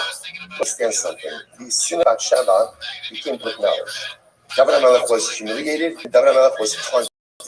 He was taunted. Literally, again, he would be in the Beis Medrash, and the Talmidei Chacham in the Beis Medrash would taunt and say, "Oh, David, by the way, what is that? What is the punishment for someone who commits adultery? What's the punishment for that?" Amarti lahem, haba ish es ish misek, v'yesh lachel l'olam. The punishment for one who commits kind of strangulation, but he has a portion of the world to come. But Chevra, just know, but someone who embarrasses his friends has no chilik in the world to come. So let's say, brother, and this is what David. So again, I want to just point out. In addition to all enemies, like all of the wars, our neighbors that Eretz Yisrael had, David HaMelech is taunted and humiliated and degraded within his own kingdom. This was the fallout. So this is very interesting. Even now, we're going to see there were three different punishments that David received for the sin of Bathsheba. The loss of their child, illness, and rebellion in his household. So when David was sick, the Gemara says, even when he was sick, and he still maintained his physical obligations to all of the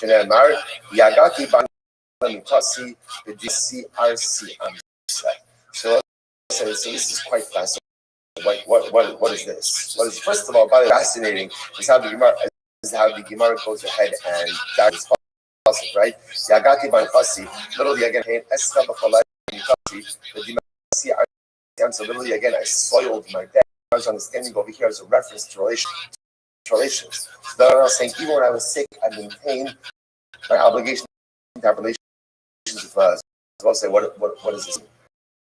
Part of the fallout with the episode of Bathsheba, that I had other wives.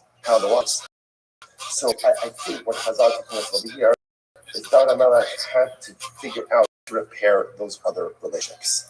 And let's say that again, that sometimes there are things that happen in a marriage that cause irreparable, but other times there are things in a marriage that cause a tremendous rift. And it's upon the perpetrator to get it back to try to go ahead and repair that rift.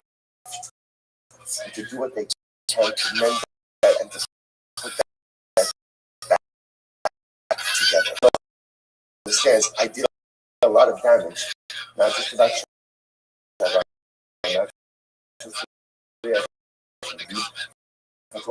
all of my wives, It's telling us that David HaMelech undertook it upon himself to fix that which he broke.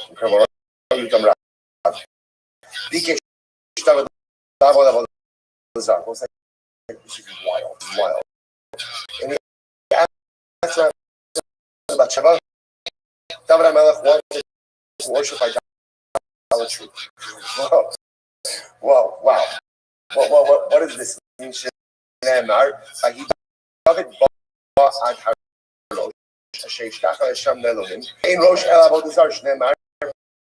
V'hu Salma Leisha Di Dov Tov V'nei Rasa Chushai Argi Karok Utanto V'Adama Al Rosho. So again, David is about to worship idolatry. We'll see why in just a minute. Who meets him? A man by the name of Chushai Argi. Again, his clothing is starting to say, Amar Lo David. David, what are you doing? You're going to say a king worships idolatry? We'll say, get ready for this. Amar Melech Shekamosi Yanu Beno Mutav Yavo Lavar his fellowship trying to ourselves. So now we're jumping. Part of the fallout, part of the punishment for the sin of Bathsheba is Hashem told David, there's going to be rebellion in your home. Rebellion of Avshalom. As a result of the episode of Bathsheba. So now David refuses to do any Avshalom. He's not going to kill Avshalom. So David thinks he's going to the rebellion. David feels that if he loses the rebellion, there's going to be tremendous Chil Hashem. And people will question on Hashem. How even HaKadosh are allowed to lose this battle against Avshalom? So I'm going to worship idolatry. People then say I'm an idolater. And then when I lose the battle against Avshalom, people will understand and say, because he switched teams, that's idolatry. David was concerned about the honor of HaKadosh Baruch Hu. He was concerned that if he lost to Chil Hashem, that he decides that we get idolatry, become idolater, and then people will try loss to the fact that it's over to idolatry, and therefore again the sanctity of HaKadosh Baruch Hu is reserved, overwhelming. A love for HaKadosh Baruch Hu, willingness like to take it from the team, such a dramatic way. Amalei, the Gemara says, listen to this. So Amar, every time I kind of see Basifas Tor, so it's incredible. So Avshalom's mother was a woman by the name of Ma'acha, was a princess who David and were by.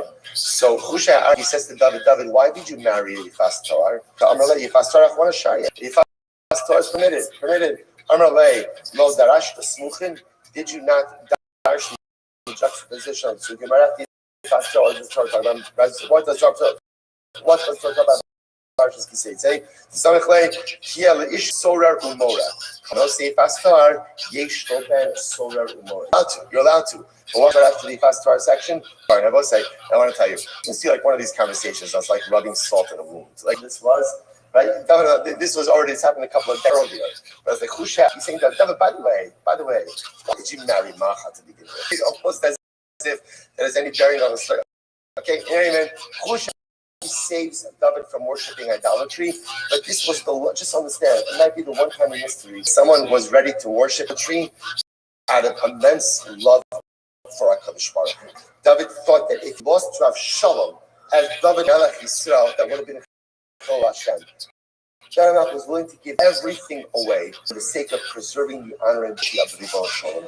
Overwhelming. Sorry, Dimindira. Lamar David Domas was incredible. What could that be compared to?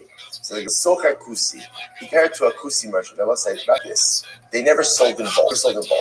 They only sold in small measures because their chesh with this.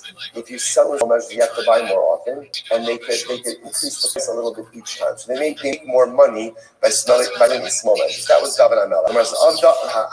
Amar David asks for forgiveness. But he asks for forgiveness like it's like a little bit at a time. So the first thing he says, Shkios miyavin. So first thing I'm asking for forgiveness, accidental averis.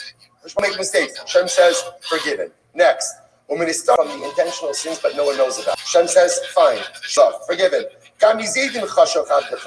Forgive me, be as Isam to make it that the rabbis don't focus ultimately again on my sin. Shigila, forgiven. Then he kissed me back. One last request. Can you please take out the story of Shava from Navi? Can you just from the record? So I will say, Amar Lo, just from that far I can't do. Why? We'll stop over here for today. I was like, tremendous story I had about. I want to point out, just it's important to understand.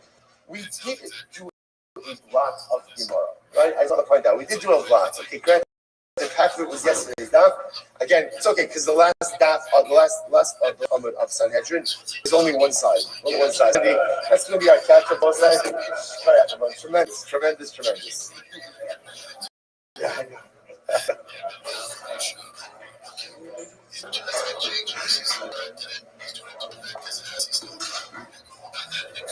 All right, have a great day, everyone.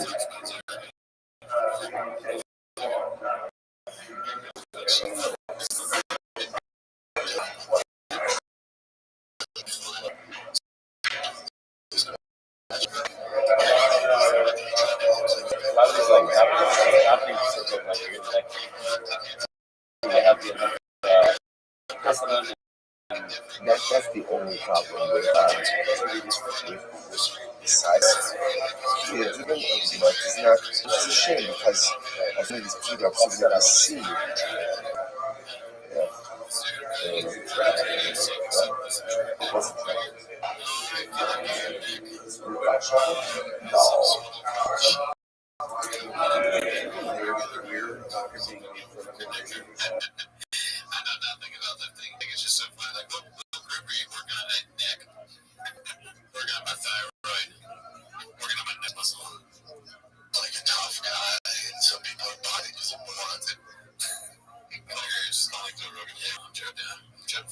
Joe fell for it, man.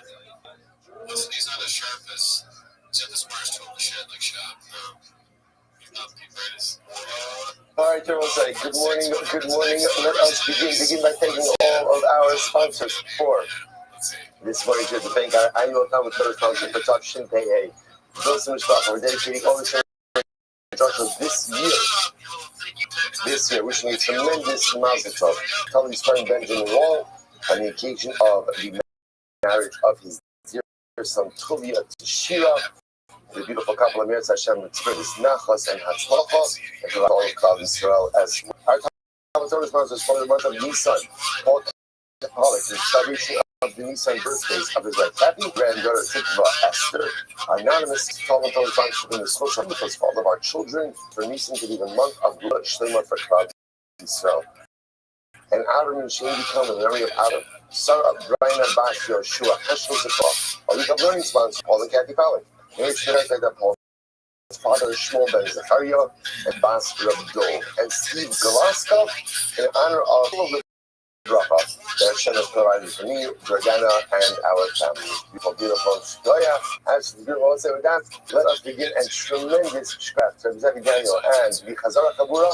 I think a record crowd this morning. Baruch Hashem, absolutely. I'm sorry?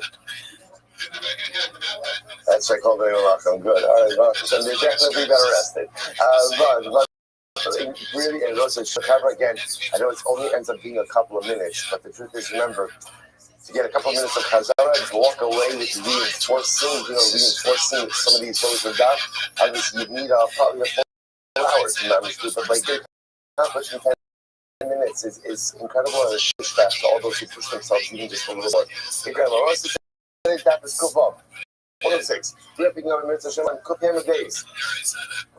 We have a lot to do today. We are picking up minutes on Hashem 2, 4, 6, 8, 10, about 11 lines up from the Y. So remember again, we speak about the end of yesterday's gap, which is fascinating, so about he was able to curse Klal Yisrael, and you might claim that essentially he understood the exact moment that the Rebbeinu Shalom gets angry. And he understood that if he was able to curse Klal Yisrael during that moment, that it would have catastrophic consequences for Klal Yisrael. A miracle occurring that Bilam was trying to curse Klal Yisrael that entire time. Hashkadosh Baruch was angry. So we're picking up at the Gemara says, that's right, behind the K'amari Bilam Labalak, Mabakel. This is what Bilam said to Balak, Balak, what do you want from me? I can't curse Klal Yisrael because Balak doesn't want to curse them. Like, there's nothing for me to do if I can't curse the people. Else, the Kamanalo. So the Hashem gets angry every day. And how long does the anger of the Rebbeinu Shalom last for? So the Gemara says, Rega. It's just a few moments. I say just a moment. Just a moment. A singular moment it's angry at. And if, again, it's got in that moment, then terrible catastrophic consequences for Klal Yisrael. Shneimar, Kirega Biapo, Chayin Vayis. Another possibility. We'll say so again. Let's just Kirega Biapo. It's only a moment. It's only a moment of HaKadosh Baruch Hu's wrath. The possibilities of Vayisema, U'anis, Boba Chadacha. You know what he says? Nation. Go into your hiding place. Go into your hiding place. The door behind you.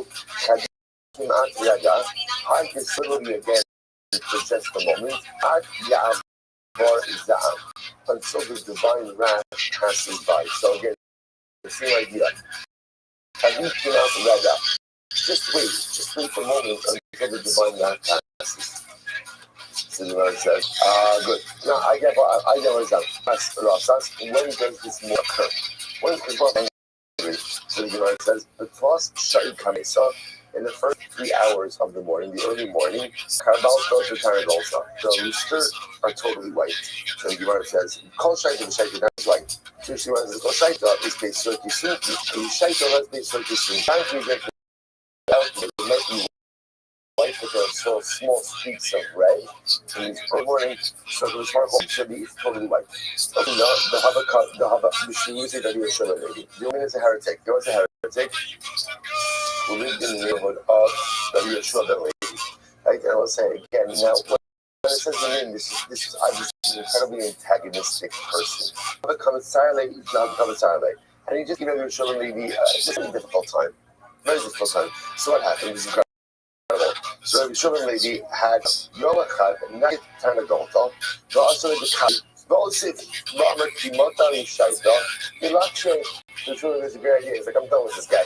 I'm done with this guy. So what are you doing? You're done with the guy. You get a rooster, tie it to your head, right? You wait until the moment that you see that it's either totally turns white, and you curse him. And that way, again, you are tapping into that moment of that. You're done with this guy. Now, listen, I just want to point out, obviously, the fact that Yeshua maybe is going to this lens, there's two things happening over here. Number one, the guy is a myth, right? So in other words, there's a theological issue, right? That's number one. Number two, obviously, he was speaking of Yeshua the lady to a tremendous amount of difficulty, right? And pain. So Yeshua is willing to go to these lines to be able to do this. So I just want to point out again, he told part of the story, but when I say here that there's much more that's happening over here. Okay, so he's ready to curse the guy. This is it. See, Mata Yishaita, when that moment came, so literally again, early morning, and then again, the story is ready to curse the guy. When that moment is about to come, what happens?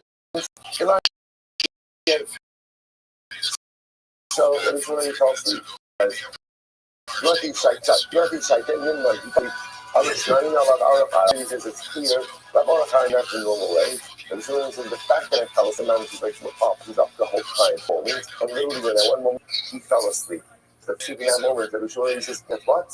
Because Baruch doesn't, it's not what God wants. The project Baruch wants. Baruch said, God, Anosh Lotos, right? The tzaddik punishing someone, right? And the tzaddik being the vehicle of misfortune for someone is not good. Because Baruch doesn't want us to go ahead and hurt each other. And even if the other deserves it, it's not. Baruch doesn't want us cursing each other. Baruch doesn't want us to fight each other. Even if the other, right now she says over here, Inachon the tzaddik shein manish, it's not good for the tzaddik to be the vehicle of punishment, and it's not good for someone to be punished because of the tzaddik. Incredible. Words like that. Feel it, meaning, really boiling your memory out. I will say, and ultimately, again, even with a name, right? Even if someone who's a heretic, it's good for the tzaddik. It's not good for the tzaddik ultimately, again, to be the vehicle of divine. Incredible. So, Kogan is 105, the second of the widest lines. On the bottom. Tell me straight right there. The Shashak Hamazon, because they are saying, in fact, on the family had toys. When the kings, the sun words, go ahead and crowns on their head and worship sun. I go to Baruch gets upset. But on the topic of what does that do to anything? It's not like God getting upset. So when does God get upset? When the Baruch goes ahead and sees his creations have forgotten about it and instead serve other nations, that's what will get upset. But Yakam below below. I'm supposed to say back to him. Don't get up in the morning. And he went ahead and he saddled his donkey. Okay, right.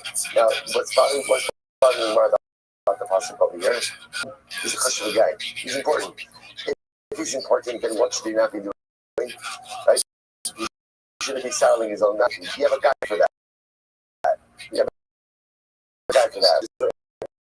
So you think that is the one who is saddling his donkey. It's very interesting. There are certain things that disrupt the natural order of life. One of them is love. Love, right? What is it? Love makes you do crazy things. Love disrupts the natural order of so it says, Avram B'Tziv, Vayashkim Avram B'Boker. Avram being the morning of the Akeda, right? Got up, and Avram being also saddled his donkey. Avram has a guy, right? Avram has multiple guys. So why is he saddling his own donkey? He's consumed with love. He's consumed with love for HaKadosh Baruch Hu to serve the Rebbeinu Shalom. And love makes you do crazy things. Love disrupts the natural order of things. Okay, well, what else disrupts natural order of things? Sinner. Say, hatred also disrupts the natural order of things.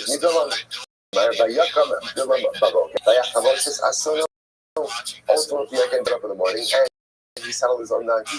So it's interesting between love and hate. Like they're extreme emotions. So what do you see from here? What do you see from here? Extreme emotional situations sometimes make us do unrational things. Fascinatingly enough, over here, the irrationality for Avraham was beautiful because he was selling his own donkey. He was consumed by his love for Hashem. Bilam was so consumed by his hatred and animosity for Klal Yisrael that it sounds like in Bilam's case, the hatred was all consuming at even point where the hatred was clearly detrimental. He couldn't stop. He couldn't. Let's say, often thought there's one more emotion that really belongs in this line, and that's fear. Fear is a very strong emotion. Fear also disrupts the natural order of things. How many times in the case opportunities to accomplish great things? And sometimes you're so scared of failure, so scared of the possibility of failure that we simply don't think it doesn't make any sense. Every endeavor carries the possibility of failure. Like every life achievement carries the strong possibility of falling flat on your face, and not even going back to where you started, but even being pushed back a couple of steps. And if you can't handle the fear of failure, then you can never progress. But yet, so many of us kind of settle for a life of mediocrity because we're afraid of what we have to push ourselves a little bit more. Incredible.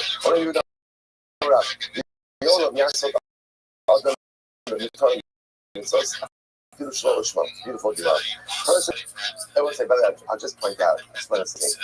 Where is it that, all seriousness, that we have the really ungodly hour, be able to learn Torah each and every day, right? And some of us have been doing this, some of us have even been doing this, for more than a decade. Where does that clock come from? I don't understand. It comes from Vayashkim Avraham Baboker. Vayashkim Avraham Baboker is not rolling out of bed at a normal hour. Avraham Baboker is early, ridiculously early. Ridiculous. Why? To serve HaKadosh Baruch. Because when you love something, and when you love something, no matter how exhausted you are, like if you think about it, if your child needs to get picked up at the airport, right? So you're not seeing yourself, the flight comes in at 6 a.m. So I have to leave my house at 4:30. Not like out a little bit, right? I just think, right? You don't do that. Getting a lot of life instructions. Take an Uber. Right? When you love something, but again, I push my and love it. So where do we get caught? And I won't say again what it is that he is like a shtickle abnormal. And if you're able to get a little more sleep and to be listening to these whole people like seeing double by 7 o'clock, it would be a little bit like what's the pshat come from? Vayashkim Avraham Baboker. Avraham was the first person to say, when you love and you love his Torah, get up early. Push yourself to do things that are a little bit abnormal. I won't say every single morning we do it. Just understand for a minute. We're mamish following in the Sekel as Hashura. Love makes people do crazy things. Sometimes they're negative, but for us as Yidden, always in the positive. Incredible. Okay, so the writer. Person should always learn Torah and it says Shalom L'Shalom, even not for the right reasons. Even Shalom L'Shalom, right? Why? Shemitot Shalom. Because why? Sometimes in life, what's most important is do things for the right reasons. Even if at the end of the day, do the right thing, even if it's for the wrong reasons. Why? Over time, you'll come to do it for the right reasons. Even if now I'm not doing things for the right reason, over time I'll come to do it for the right reason. So you want to share this. Listen to this. This is wild. Balak of Moab. This sounds fun. I Balak picking of Moab. Who hired Bilam to curse Klal Yisrael? So take away that. Balak's a bad guy. Balak is a bad guy. Yet he offered up 2 karbanos to Bono Shalom. It wasn't like idolatry. It was to God. Now he offered up 42 karbanos because he wanted God to curse Klal Yisrael. But Lamaisa, again, don't get caught up in the details, right? At the end of the day, he served HaKadosh Baruch Hu. The Gemara says, in the source of his service of Hashem, not for the right reasons. He had a granddaughter by the name of Rus. Had a great grandson by the name of David. And David and Hashem had an animal by the name of Mashiach. So it's like, Mashiach comes from Mashiach comes from Balak. How crazy is that? And Mashiach comes from Balak. He did something holy for all the wrong reasons. He offered up 42 covenants of all for the wrong reasons. The Prophet says, you know, I'm not going to give you what you want. I'm not pushing Klal Yisrael, but look how amazing it is. Sometimes the most beautiful results come from the most unholy of sources. As long as those ugly sources are laced with holiness, sometimes again the most incredible results come even from the most unknowable intentions. And nevertheless, the Torah who takes our avodah even with shalom shema, because all these great things happen. Incredible. So I'm Rabbi Yossi Eglon ben Bnosha Balak Melech Moab. I say Rose, daughter of Eglon. Eglon, right, was the great grandson of Balak Melech Moab. So I'm going to Rabbi Mari. Said the Yitet Elokim and Shlomo Mishmecha. Big God's Kison is Kisacha. So it's beautiful. So this is the Nabi talking to David HaMelech, and the Lord says God will make the name of Shlomo. Now, what it sounds like it's saying is God will make the name of even greater than your name, and his throne will be even than your throne. So is it appropriate to talk to the king this way, seeing that the next king is going to be even greater than you? Well, it doesn't seem to be the greatest amount of respect. In other words, saying the next king, you're good, you're good. Next king, he's going to be fantastic. Is that the right way to talk? Amalei, no. The Navi wasn't saying that David's almost going to be greater. It means that Shlomo's greatness is going to be like yours. Me'in, like your greatness. If you look him up, you have to interpret it this way. Tibolach minoshim Yael, Eishes Chaver Hakimi, Minoshim Ba'ohel Tevurach. So we'll say Yael, right? Yael, who killed Sisera, helped to cement the victory of Devorah and Barak. So when Devorah put her, he says, Tibolach minoshim Yael, you will be blessed from amongst them Yael, like the life of Chaver Hakimi, Minoshim Ba'ohel Tevurach. From the women, now here's the interesting part. Minashim, what does that mean? Minashim Ba'al Tevorah. So it would be tempting to translate it as you'll be even greater than the women of the tent. Right? Now, who are the women of the tent? Maninu, Sarah, Rivka, Rachel, and Leah. Emos, what does it mean? The Nabi saying that Yael is greater than the women of the Emos. So the Gemara says, Orach, out of the name of can it be the Yael is greater than the Emos? Of course not. Me'in Kama. How can I Me'in Kama? So no. What the Bible is saying to Yael is, you are almost as great as the Emos. Much in the same way that the Nabi said, your son Shlomo will be almost as great as you. So there's no more. Other possibilities. Listen to this. Bakal Adam is Don't in general, tell us of other people. But says this is already affirming Gemara. What does this mean? Bakal Adam is means I am jealous of the success of other people. Well, this is very affirming, right? Because as much as the Torah tells us, don't covet. It is normal and natural to be jealous of other people's success. Right? Someone has more money than me. Someone is successful than me. Someone has more career accomplishments than me. I'm jealous. I'm jealous of people who eclipse me. But the Gemara says there are two exceptions to this. You can know the time you don't. There are people who you're never jealous of, and two people who you want to be great. Number one, your son, and number two, your Talmud. Your Talmud is student. What every parent wants, I want my child to be better than me. I want them to be better than me. I want them to learn from all of my mistakes, learn from all of my wrong turns, and I want them to be. How do you do that? My Talmud, what is every single Rebbe want? Every single Rebbe wants a Talmud, again, who goes ahead and is smarter than him, better than him. Because I will say in both of these cases, the students like my success feel my success, and my Talmud's success feels like my success.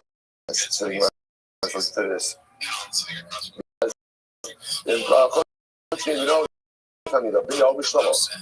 So son, how do you know that a father wants it? So that's Shlomo. That's how I get according to the interpretation. The Nabi was telling the Nabi, Shlomo will be great. He will be great in you. Right? Great. Right? And Tommy, where do we know that? Is it no lie?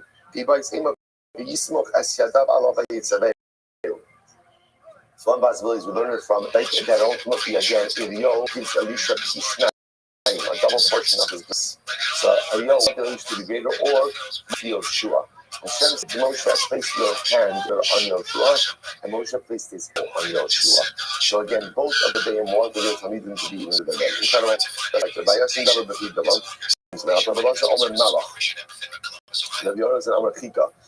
So one opinion says that the malach in Bilam's mouth to prevent Bilam from saying and from cursing the way he did to. Other opinion says Bilam's mouth to prevent Bilam from talking. Incredible. So you must incredible. If you want to know wanted to curse Klal Yisrael, look how he blew Klal Yisrael. In other words, since you can see the curses, how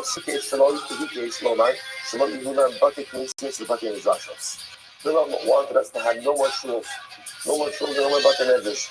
So the Gemara says, what did he say? Makavu Oharecha Yaakov. Right? I know Rosh is interesting. From whatever he cursed, whatever the curse was, you could see from the curse what he had, see from the blessing what he had in mind. So he praises the Kabbalah. That means he wanted to destroy the future bate medrash and bate knesset of Klal Yisrael. It's incredible. Don't let the Shina rest on them. Don't let the monarchy of Klal Yisrael endure.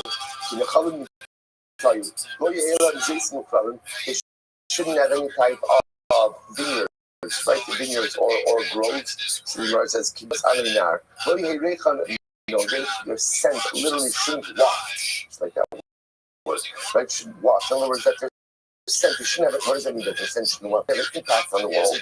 So the Gemara says, Nita Hashem, Hashem. Your king should not have stature. Ka'arazim Ali Melech Ben Melech. They should not have a dynastic monarchy. My medallion. The monarchy should not have any control over the neighboring world. The Zaru Amayim Rabin. So the monarchy should not be strong. Vayoren Me'agag Malko. Batinase Makuso. Amar Yabba. Yabba kind of says as follows. Kulam Chazur L'Klala. Chut Yivat Knesses Vat Midrashus. Now, here's what's incredible. As much as Bilam's curses did not come true, they didn't come true at the time that he said them. But they have come throughout Jewish history. They have, right? In other words, there's different periods of time, throughout different periods of time. Bilam's curses did come true, except for one. Klal Yisrael we've never lost our shuls and our bate medrash. Isn't that incredible? There's never been a period of Jewish history without Yidden having shuls and bate medrash. Absolutely incredible. Shnei Amar, Vayatok Hashem Elokecha L'chas HaKlala L'Bracha. Ki ha'eitcha Hashem Elokecha Klala v'lo Klala. Ultimately, again, so most of the curses at some point, but the one where Bilam said you'll never have bate medrash, you'll never have bate knesset, that never came true. Throughout the entire history, a Jew, we were never without bate knesset and bate medrash. Absolutely, you know, our Rebbe, every single week we learn the Rebbe maintained clandestine base education, clandestine shul in the Warsaw Ghetto throughout the years that he was there. Right? That's the justice that he gave. So can you imagine this? He gave him all that. Literally were in Gehenna. So all the curses came true. But a year without a base measures, a year without a shul, that never happened in the entirety of our history. Absolutely. Let's go back there. Yimar says, I'm going to be showing up on Yochanan. Might say that Nehemiah could say, Talos Shiko's song. So what's that? So literally translated, what is it? Essentially, good are the injuries given to you by someone who you love, and despise are the kisses of an enemy. What does that mean? So the says, Toba Kala Shekila Achia Shiloni Yisrael. Yosemi Bracha Shabir comes Bilam. So ultimately, again, the klala that we got from Achia Shiloni, right? Remember again, Just a few days ago, we see him. We see him excellent by Rav Ben Nevat. Right? He was the one who took the garment into 12 pieces, gave it up on 10 of the pieces, says, you are now over 10 scribes. So when the Achiash cursed us, like, what he cursed us is, he was on behalf of God. So essentially, better to get the quote-unquote curse, the rebuke of Achiash than the bracha of Bilah. Unless it's the Melabo Gemara. How so? This is an overwhelming Gemara. Listen to this. Here we go.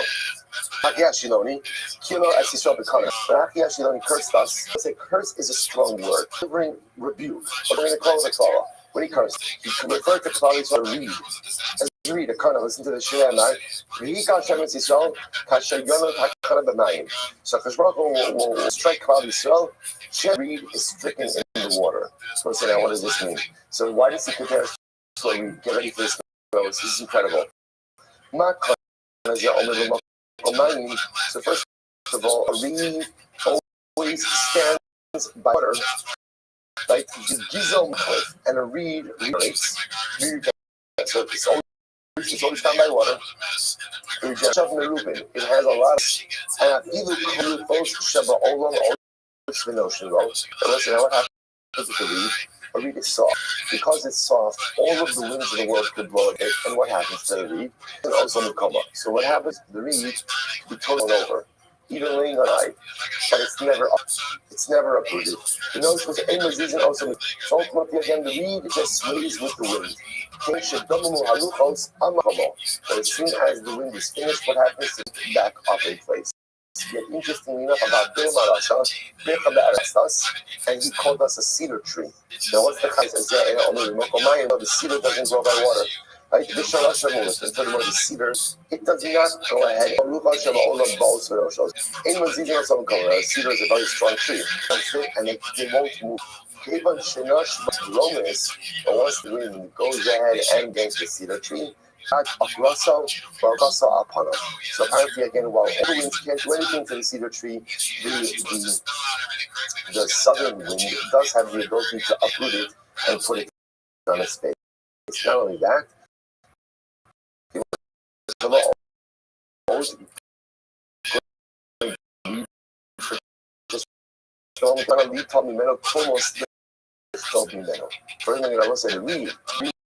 is privileged to be fashioned into a quill, ultimately to be used to save the Torah.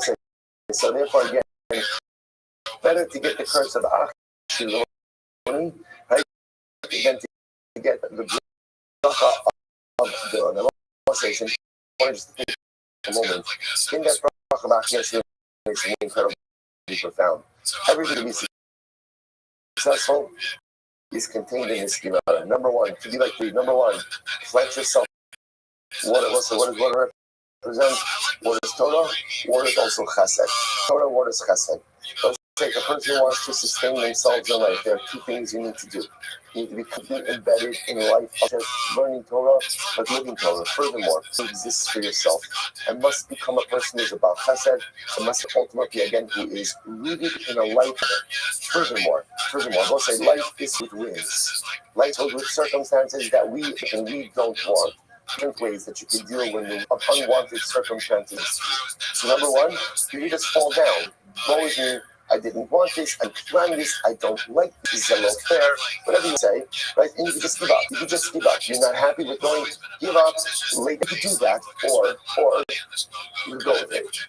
Go with it. Just leave it.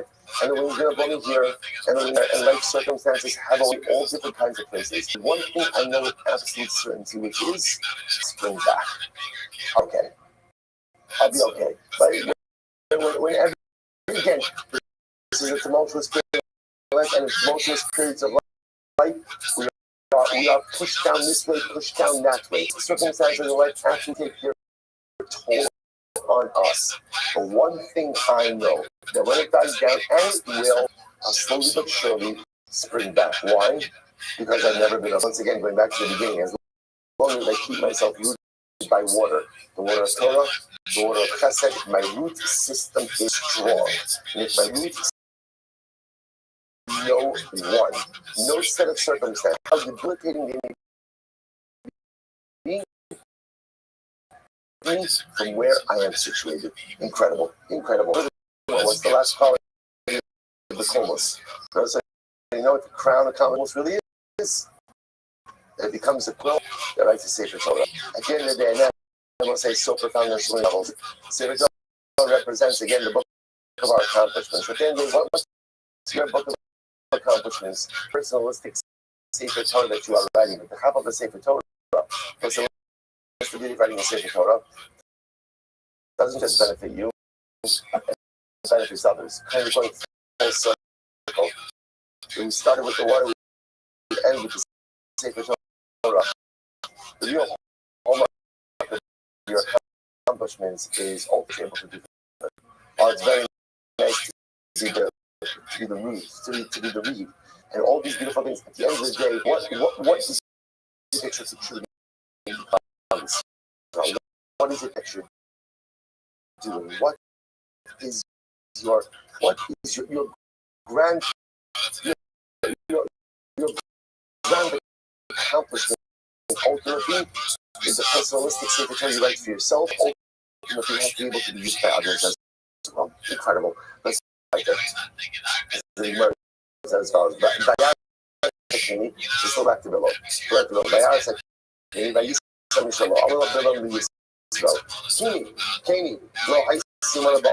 So the Gemara says meets Yisrael. Yisrael and Bilam knew each other. They were going to see this morning they were from the Egypt days, and they knew each other. So Bilam says to Yisrael, what are you doing here? That Yisrael is Yisrael. What are you doing here? What's going on over here? I weren't involved in discussion in Egypt at the moment. So you have to meet you. Who positioned you? Who planted you over here with Moshe Rabbeinu? So, I'm not seeing my people who were involved in that council. Now, what council? When Rashi points out here, when Paro said, Paro said, throw the Jewish babies into the Nile, there were three people involved in that discussion. Who were they? Bilam, Eof. Okay, Bilam, Shiyatz Nara. Double guess. Bilam ultimately killed. Now again, he wasn't killed until much later, right? Remember again, well, not much later. He's killed desert, right? So Bilam Shiyatz Nara. Shasak, Nidon be Yisur. Eo, who was he didn't object, but he was punished with suffering. I want to say, isn't that one? I want to say, the whole story of Eo is the story of civil suffering that carries to its source. Right? The whole cup of Eo was like Tzaddik Paralo that right to suffer. So there's unimaginable ways that we can't even understand. It's fast to see over here that at least according to this streaming Chazal, Eo's suffering was a punishment. Well, go ahead and stop the situation. You had an opportunity to stop it, and you have the opportunity to step in and prevent something bad from happening, and you fail to do so, you are complicit. So Eo was complicit with Mati. He's punished with suffering. What happened? Yisro ran away. Yisro ran away. Zahu b'nei banav leishke b'lishkas. This is wild. Because he ran away, Yisro was Zochat to have grandchildren who were members of the Sanhedrin. Shnamar Mishpachot Miyoshe Yadis Tarkaim Shusayim Hema Kima Abayim Nachmas Habibi Shacham Uksid Ubnei Chosi Moshe Alu Meir Hatmar. So I'll say, isn't that wild? So Yisro was silent, and then Yisro ran away because he ran away because he had children who were members of the Sanhedrin. I'll say, you're saying. What's the question? What's the burning question you have? What's the burning question? What's the burning question? Why didn't he object? Why did he get away? It's cowardly. Why stay your ground and object? Understand. You still what did he understand? He already lost. Right? How did he already lost? Right? What was it?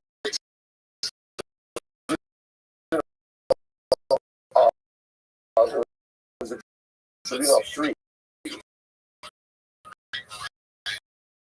Alright, it was Paro. Sorry.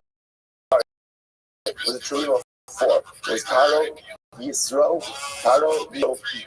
Paro was in, right? So in. So Eve was silent, the non-vote, which means that Yisro already understood I don't have a voice anymore. So it's like, it is a tremendous so. When we see something that is broken, we absolutely have to try our best to try to fix it. But there are circumstances that are very broken, and what a person has to do with himself in that situation, you have to remove yourself from it. You can't fix every problem. And again, sometimes certain situations are so toxic. So again, it can't be fixed. Instead, again, someone has to be removed from the situation because they themselves may be source of toxicity, or ultimately, again, they're just maybe so much, I gotta get out. So ultimately, again, it's not Yisro running away as an active terrorist. It's Yisro recognizing I don't have the ability to affect change in this situation, and therefore, I'm moved from the equation. Incredible. Let's go back to Vayisa. Shumokel. So maybe open on. So Bilam was saying, most of the nation who get in the middle of Israel, when Hashem is redeeming his people. In other words, when Hashem redeems us, there's so much passion within Klal Yisrael that ultimately don't get in the middle of that. So the Gemara says, so me matok susa ben mabid l'Hashem is cutting zeh and zeh. Again, it would be the same trying to throw a garment in between. So apparently not a good idea to do that, right? And you go ahead and you put garment there. The garment's not going to stop them from doing what it says. Good. They know the sing miyaki. Amarad libot askir. That's the name of the place. However, ad ashra kadlei mitom kandela mishad. Probably ultimately again one day will spread out. They'll conquer a vast land up until Asher they'll kill. From there afterwards, they will enslave him. Only Kladin.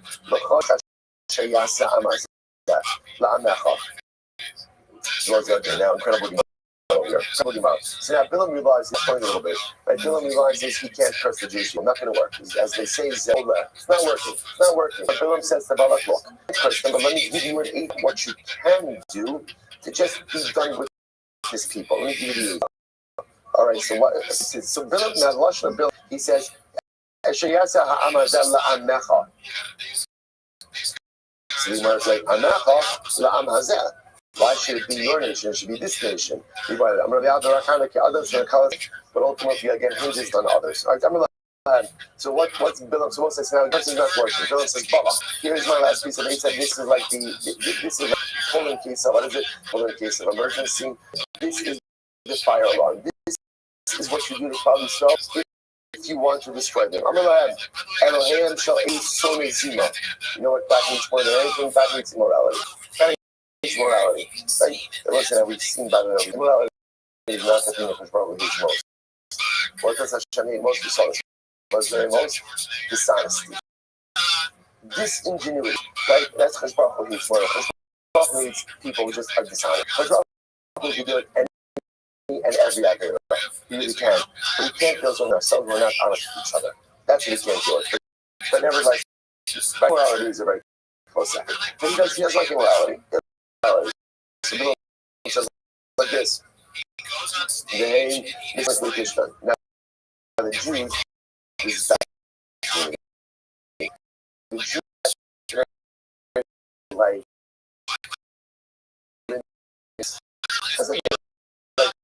got a thing for linen garments.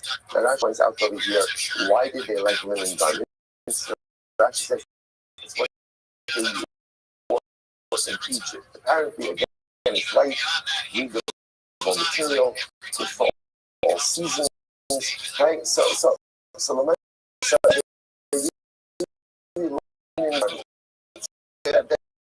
the appetite for it. So what you do?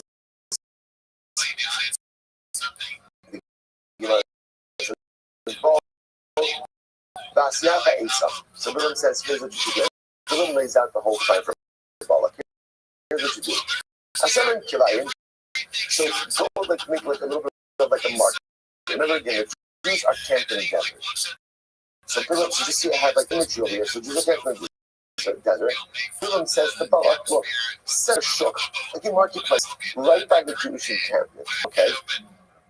Go ahead, Bahushet Bain Zon. Staff the shuk with harlot, okay? Zikim Bachutz, the other Mibifnim, an older harlot on the outside, and a younger harlot on the inside. Okay, the Machul and Kleipish, and the place should sell one thing. Right? Linen garments. Now we're going to see really two things. Linen wine. Right? We're going to see the things in a little bit later on. Right? So sell linen garments, and what happens? Well, it's incredible. Asam Kilai, right now, and so what happens? So Bilam listen, Side Marketplace, Aslam Kilai, Mehar Shalag, Asayishimos. Moshe Merzok, giving the horse the other Midifin. Okay. This book is incredible Gemara. It was including the Shotsin Ismithan, the Yotzin with Hayashok. So just now it happens. So we're minding our business. We're sitting in our cabinet. So what happens? Hopefully you think it's smoothing. So let's say just as you think about our time as this, do you know what happened? Hopefully, show sneaking. If I bring something, you had someone made a l'chaim, we were happy with each other, with most of them, we were happy with the country. Life is good. We're on our way to Eretz. We're on our way to Eretz. So not much again. That's like. So what happened? The dinner was over. We take a little spazier. Where do you think we should? Those are the shuk. Or was the kilo. So the older, remember again, where are the older harvests? Right, they were on the outside. And I was doing so the Gemara says, "Is the king, you Jews, you're in the market for linen garments? I'm selling it for X, right? For X. Right? Meanwhile, what would happen? The bubbles. Now, meanwhile, the younger harlot who was sort of, actually, they were what's that term, like stalls, right? So the older harlot on the outside, the younger harlot on the inside. The older harlot would say, I'll say the kippur. The younger one would call out, come to me, right? I'll sell you sale. Okay, so we're Jews, we know where we're going. And nothing happened in the beginning, just purchasing of linen garments. Shtayin Mishalosh, it's happened 2 or 3 times. Hurry up to Ben Bias, Sheb early Atzme. It's what happened. It's after a couple of times this happened. So a report. They will say they have no idea they're doing a harvest. Right? Again, remember up until now, this is business. So this happened a couple of times. Let's who like to run the businesses on the inside. They say to the Jewish men, listen, you come a couple of things, come inside, come sit a little bit. And she would have a jug of okay, was very, and what happens? And let's say 4, the wine was prohibited. So there was nothing wrong with drinking the wine non-Jew. So you would have a glass of wine. So she would ask her, would you like a drink of wine? The Shasa, Boerbo. So let's say he said yes, strong wine. It could be unleashed, right? And he says, it's very important to understand the context of this was purely transactional, like dice-wise transactional. It was it, and it was that last gateway for everything. So now what happened at this point in time, the missionary would proposition the Jewish. So what happened? So she would take out. So the woman would say to the Jewish man, "I'm going to have relations with you." So she would take out the idol from inside her clothing, a little idol, like a little, like not a big one, just like a right. And she would say, "Just do me a favor, just before we move to the next step over here, if you wouldn't mind just going ahead and worshiping me." Idol. This is incredible. Hello, you do the say, isn't this incredible? The world doesn't understand the future of it. What are you talking about? Right? It's like, I was like, wait, I just want to point out that this guy obviously isn't the firmest guy in the world. Like Archibald's not writing his biography. Remember, what is he about to do? What is he about to do? This guy is ready to go, right? He's ready to have relations with his midnight prostitute. So this is not like a gun olam over here. But yet when she wants him to worship idolatry, he's like, what? You're about to engage this woman. As I'm about to do that, meaning I'm going to worship idolatry. Right? Those are one part. So what do you say to him? Amalo, come on, don't make more has to be. This is Balpar. So all you need to do is, right? That's all you really need, right? Just a normal bodily thing, right? So just go ahead and leave yourself. It's good for the body, it's healthy. So really, anyway, you're happy, Ido's happy, I'm happy, then we'll all be happy. It's going to be fantastic. So just occasional beer, we're good to go. Now, but who? Now, the Jewish man didn't realize that the way to worship Balpar is through defecation. Things that this is a really strange woman, right? But at the same time, he really wants her. So okay, if that's what it is, okay, I guess okay. Right, so the nice again, say yes, okay. After he defecates, he says, oh, by the way, one more thing. And we get to repudiate the authenticity of the Torah of Moshe Rabbeinu. Now, at this point in time, our is really far into this, right? Drink wine, defecated, right? So pretty much like he's in, right? He's in. So at this, we'll say at a certain point in time, you made so many wrong turns at those turns. And you're like, oh my gosh. At this point in time, he's so in with this woman that when I say he goes and he questions him,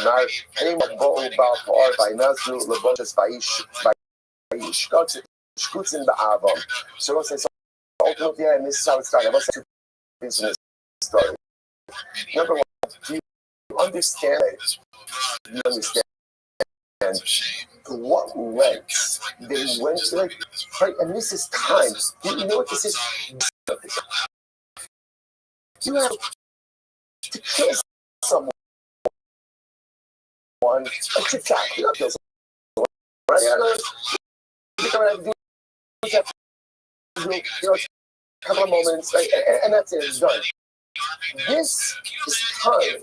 This is resources. This is planning. This is hatred. This is what I think enough to like suck them because again, it's episodic. I'm going to argue. Okay, I'm not going to do that. I'm just saying you understand. You can understand that, but like you're trying to resources. You're sacrificing a generation of women. Like there's a lot of resources going into Jew hating. This is what we see this back. We have to finish. Let's go back. This is one of those like very shitty troubleshooting. It also tells you, by the way, that the path of sin is often with very innocuous activities. It started with shopping. How do you can use this one? Shopping is a gateway activity. Right? And we're going to argue. With that. It's not me. It's not me. It's something. Bad things happen in shop. Right? So what's it just to see? That's just to see that Steve, that one goes, bad things happen when you shop, right? So I just want to point out that it started now. Again, there's something wrong with shopping. They're buying clay pishtan. What is interesting is, I want to point out, clay pishtan is the need. Right back to the marketplaces multiple times. Remember, they didn't even need any drug in the midbar who did everything for that. So if they were coming back multiple times, that show you X of materialism. Materialism. You don't need that many sets of clay articles of clothing. No one needs a wardrobe like that. And if you just keep buying and purchasing, then your focus is shifted. Enjoy the material world. Enjoy materialism. But don't let it become your focus.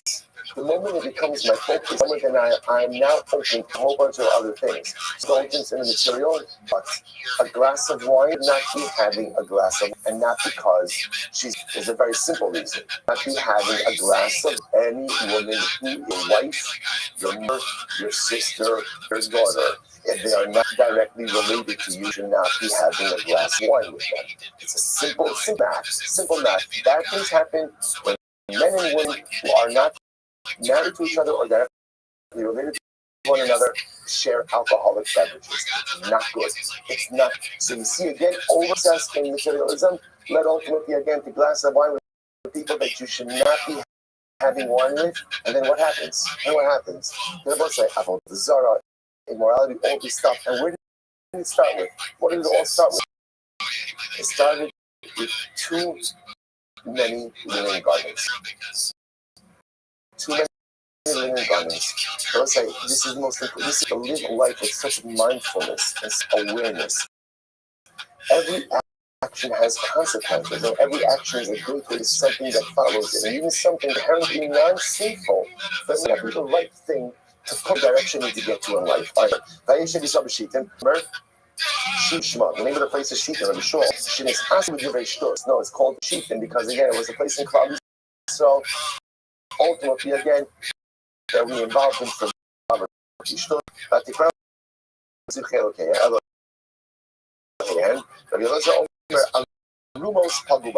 and literally again, women, it didn't even work well. That isn't work well. They were so bent just enticing the Jewish women to base themselves to the point just to get the men to sin.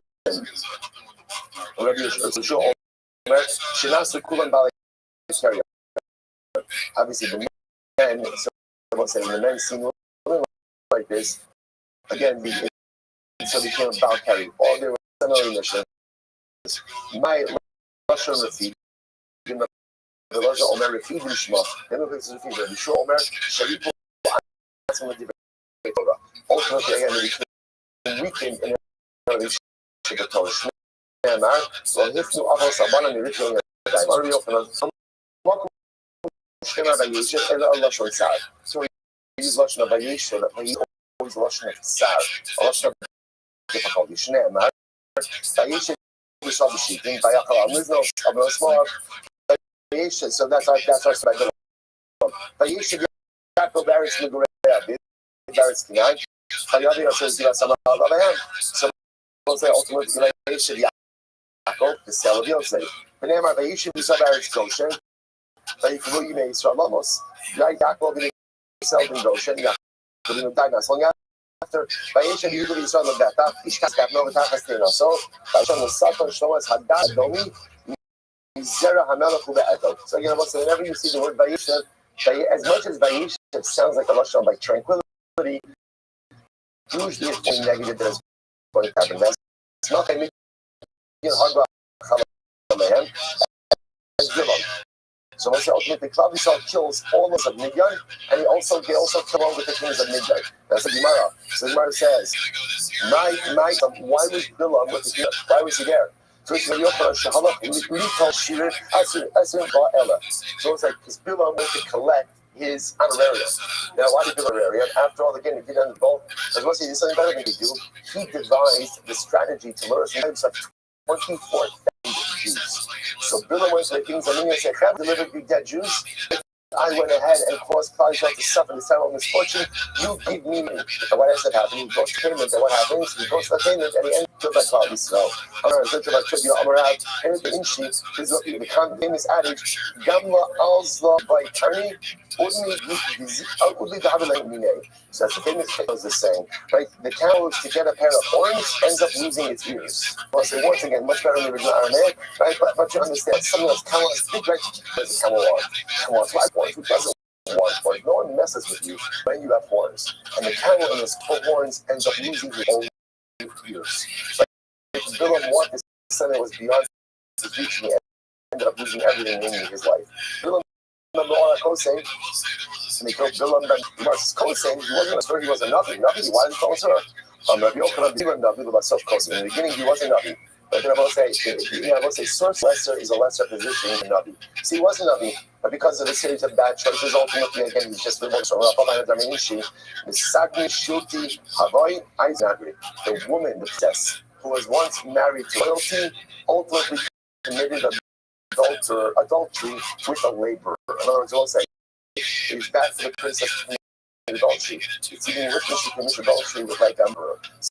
So again, Bilam wasn't nothing, but ultimately again he degraded himself so badly that he sinned as a sorcerer. Our Gubernay so our Chalor, our Amarav, Shekaimu Bo type of misos, skila straight out of the Chana.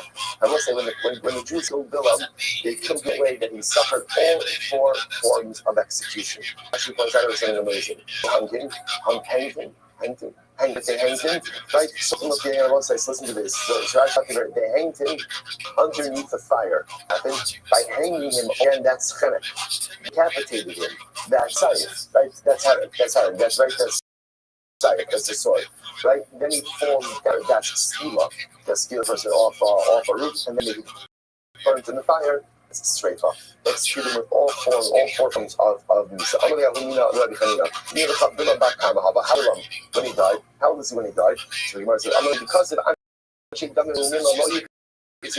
so again, interesting enough, I don't know, but here's what I would say. Since the pasuk says, deceitful people do not even live to half of their life. So we'll say eternal lifespan in years. Half of that life would be 30. Means the Shem don't live to 35. So Rabbi Hanina says, I would guess by plussing or by plussing the Arba. 33 or 34. Some age right below 35. Some of the Shabbat, the min said, Rabbi Hanina Shkoyach. Shabbat Kamet, Rabbi Chazli Pinkas. I have Bilam's journal. I got a copy of his journal, and in the journal I saw because of about Bilam,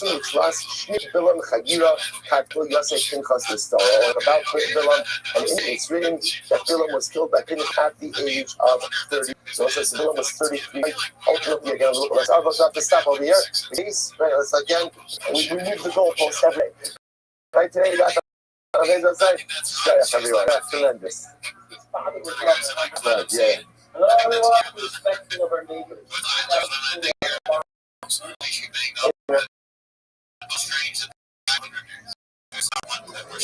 All of our sponsors for this morning, to thank our annual Talmud Torah.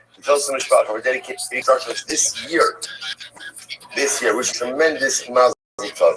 So Naftali's friend Benjamin Wall, on the occasion of the marriage of his dear son, Yes Hashem experienced tremendous nachas and hatzlacha. And provide that to all of Claudio as well. Our Talmud Torah sponsors for the month of Nisan, Paul Catholic, in celebration of the Nisan birthdays, Kathy and granddaughter Esther, our anonymous Talmud Torah sponsors in the schools of Simchas for all of our children, and for Nisan to be the month of Gulema for Klal Yisrael. Indy Kelman, Mary of Avram's mother, Sarah Brian Abbas, Yoshua Heschel Zichron Lebracha. Learning sponsors, Paul and Kathy, Mary Shnadiyar, Zayda Paul's Paul Ben Zacharia, and Sabas Dove, and Steve Golaskov, in honor of all of the bracha that Hashem has come for me, Jordana, and as the beautiful also with that, let us begin a tremendous Zevi Daniel and the Chazara Chabura and her crowd this morning. Baruch Hashem, absolutely. I'm sorry? That's like all the name Baruch Hashem, they're definitely better. But really, and not to scratch your power again, I know it only ends up being a couple of minutes, but the truth is, remember, to get a couple of minutes of Chazara and to go away with reinforcing, reading some of these solas of the daf, you'd need probably a full hour to do it, but like to accomplish 10 minutes is incredible and a tremendous craft to all those who push a little bit more. Incredible. Also, today's daf is Kuvav 106. We are picking up a mitzvah on Kufim days. We have a lot to do today. We are picking up Eretz Hashem 2, 4, 6, 8, 10, about 10 lines up from before it gets wide. Remember, speaking about the ended off yesterday, it's fascinating. So about how God was able to curse Israel, and the Gemara explained that essentially Bilam understood the exact moment that the Lord gets angry, and he understood that he was able to curse Israel during that moment, that there was traffic consequences for Israel. A miracle occurred, and that entire time that Bilam was trying to curse Klal Yisrael, that entire time, Hashikadosh Baruch Hu never got angry. So we're picking up on that. The Gemara says that's like behind the Kamarli Bilam Mabalak, my Ekol Vokavokel. So this is what Bilam said to Balak, Balak, what do you want from me? I can't Klal Yisrael if Hashikadosh Baruch Hu doesn't want to curse them. Right? There's nothing to do. If I can curse the people. The Kamazalo. So the Boshman gets angry every day. How long does the anger of the Ribono Shalom for? So the Gemara says, it's just a few moments. Really, I should say, just a moment. Just a moment, a singular moment that HaKadosh Baruch Hu gets angry at. If you catch God in, then terrible catastrophic is for Klal Yisrael.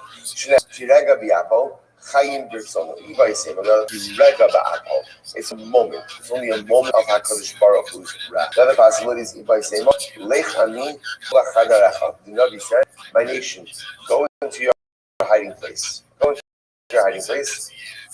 Close the door. Hide yourself literally again. Ya'avar Za'an. Until wrath passes by. So again, just wait a moment until the divine wrath passes. So the Gemara says, good. When does this moment of anger occur?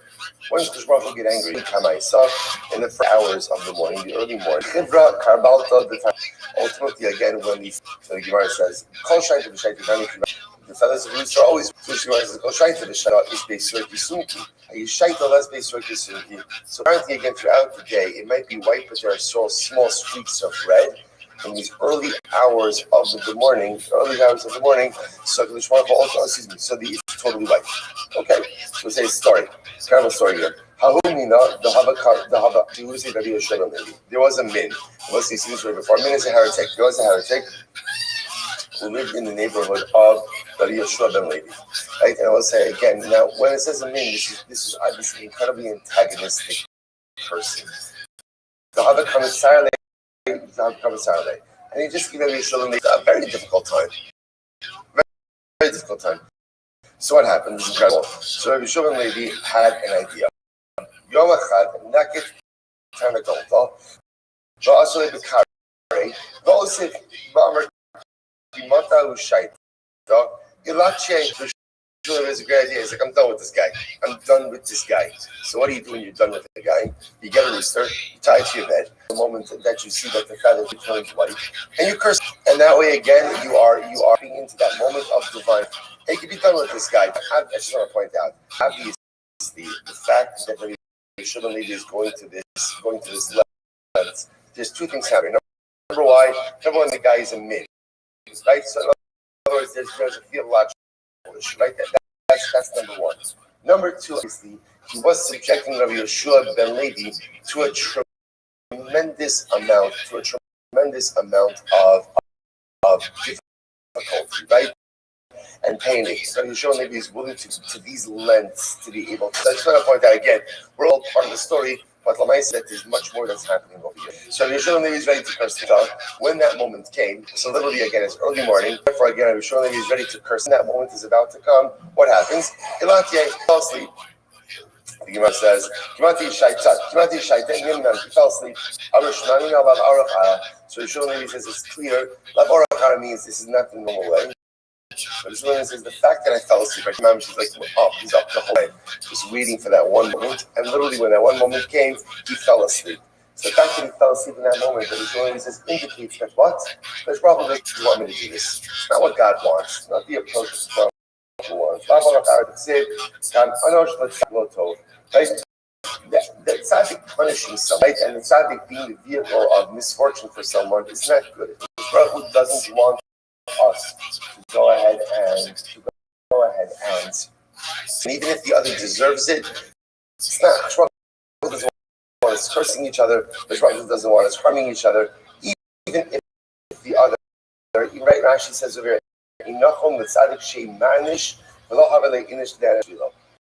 it's not good for the tzaddik to be the vehicle of punishment, and it's not good for someone to be punished because of the tzaddik. Incredible. More is that I feel it, I will say, and ultimately again with a min, right? Even with someone who's a heretic, the tzaddik, it's not good for the tzaddik ultimately again to be the vehicle of divine punishment. Incredible. We'll say. Kofi Amber's 105b, second one of the on the bottom. Tell me straight, the Shoshacham is Rachel, so when you can say Al Roshé and from the family at Kois. Again, the Gemara now says here, when the sun rises and the kings, the sun worshippers, go ahead and put their crowns on their head and worship the sun. HaKadosh Baruch Hu gets upset. In other words, the topic, what does that do with anything? We're not upset. So when does God get upset? When he goes ahead and sees creations have forgot him and instead serve the creations. HaKadosh Baruch Hu upset. Back to the Lord. And he went ahead and he saddled his donkey. Okay. So the Gemara said, "Well, say now, what's bothering me more about the passage here? Bilam is a chashuv guy. Important.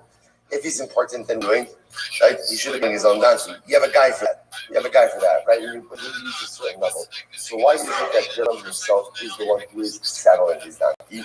So the Gemara says, "Tell me, Rabbi Shimon Elazar, Avo Levathalas Ashur Shal B'Dolam." It's very interesting. There are certain things that disrupt the natural order of life. One of them is love. Love, right? Let's see, what is it? Love makes you do crazy things. Love disrupts the natural order of human behavior.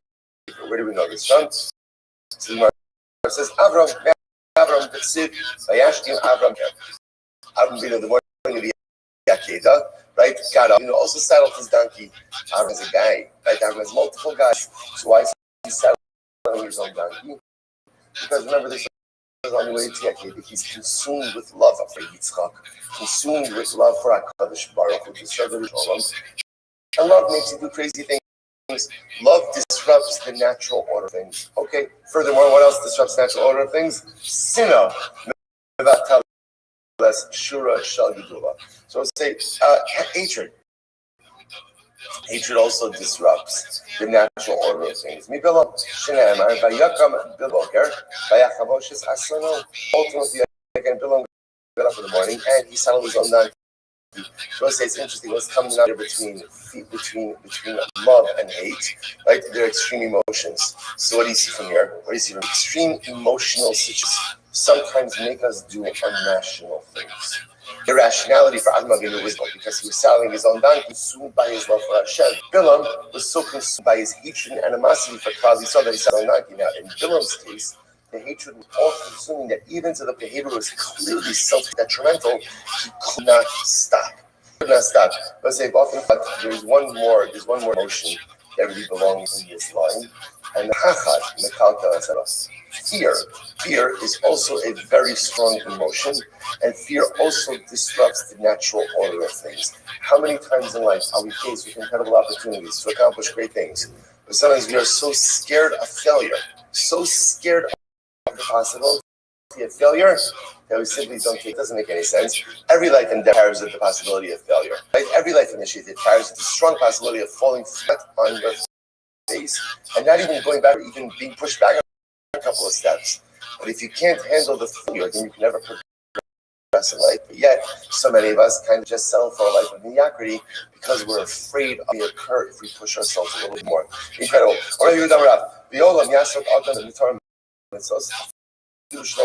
Beautiful Gemara. Person should learn Torah. I will say, by the way, I'll just point out, it's something amazing.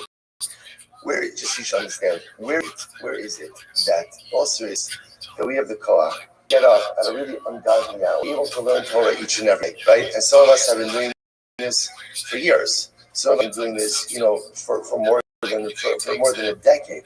Where does that koach come from?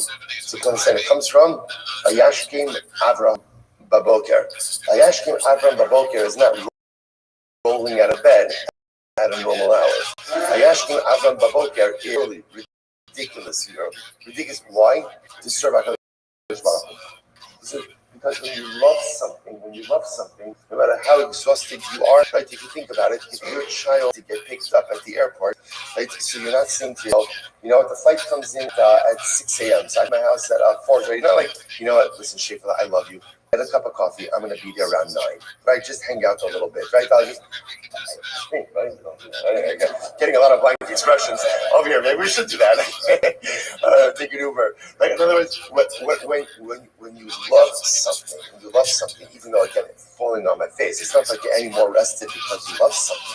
You're literally exhausted. But again, I push myself because I love it. So where do we get that car? I will say again, it's important to understand that what it is that we do is like a shtickle abnormal. Right? It'd be a little bit more normal to get a little bit more sleep and to be a little more rest and to be whole people that are are like seen double by 7 o'clock, right? It would be a little bit. So what's the pshat? Where does it come from?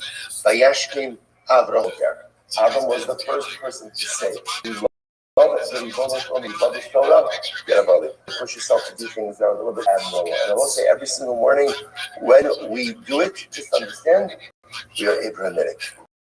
We are Abrahamic. We're Mamish following in the footsteps of the Zeta. Because Abba Mekalkel Esed Shura. Love makes people do crazy things. Sometimes they're negative, but for us, always in the positive. Okay, so Gemara goes back there. Person should always learn Torah and Mitzvahs. Even not for the right reasons. Even Shalom Shema. Right? Why? Gemara says Shema. Sorry, Shema bother Shema. So it's because sometimes in life, what's most important is do things for right reasons. At the end of the day, do the right thing is for the wrong reasons. Why? Over time, you'll come to do it for the right reasons. Right now, I'm not doing things for the right reason. Over time, I'll come to do it for the right reason. Listen to this. This is wild. Balak, the king of Moab, just follow the story. Balak, the king of Moab, who hired Bilam to curse Klal Yisrael. So meaning, to take away that, Balak's a bad guy. Balak is a bad guy. But yet he offered up 42 karbanos. It wasn't to idolatry. It was to God. He offered up 42 karbanos because he wanted God to bow Yisrael. But Lamaisa, again, from the details, right? At the end, he served HaKadosh. The Gemara says, of his service of Hashem. Not for the right reasons. He had a granddaughter by the name of Rus. Rus had a great grandson by the name of David. And David and Meretz Hashem had an Enoch by the name of Mashiach. So as I see now, Mashiach comes from Balak. How crazy that. And Mashiach comes from Balak, who did something only for all the wrong reasons. He offered up 42 karbanos all for the wrong reasons. When says to him, do what you want, not curse Al Yisrael, but look how it is. Sometimes the most beautiful results come from the most unholy of sources. As long as those unholy sources are laced with holiness, but sometimes again the most incredible results come about even from the most noble intentions. But nevertheless, because ultimately great things happen. Incredible. I'm Rabbi Yossi. Rus Bosha Eglon Ben Binosha Balak Melech Moavaya. I forget the Marcus says it. Rus was the daughter of Eglon. Eglon, right, of Moab, right? And Eglon was the grandson of Balak, Melech Moab. Good. So I'm going to read Rabbi Mari. Ksiv v'yitev eloket shem shlomo mishmecha v'yigdal eskim kisecha. So this is the Navi talking God will make the name of Shlomo. Now what it sounds like it's saying is God will make the name of Shlomo even greater than your name.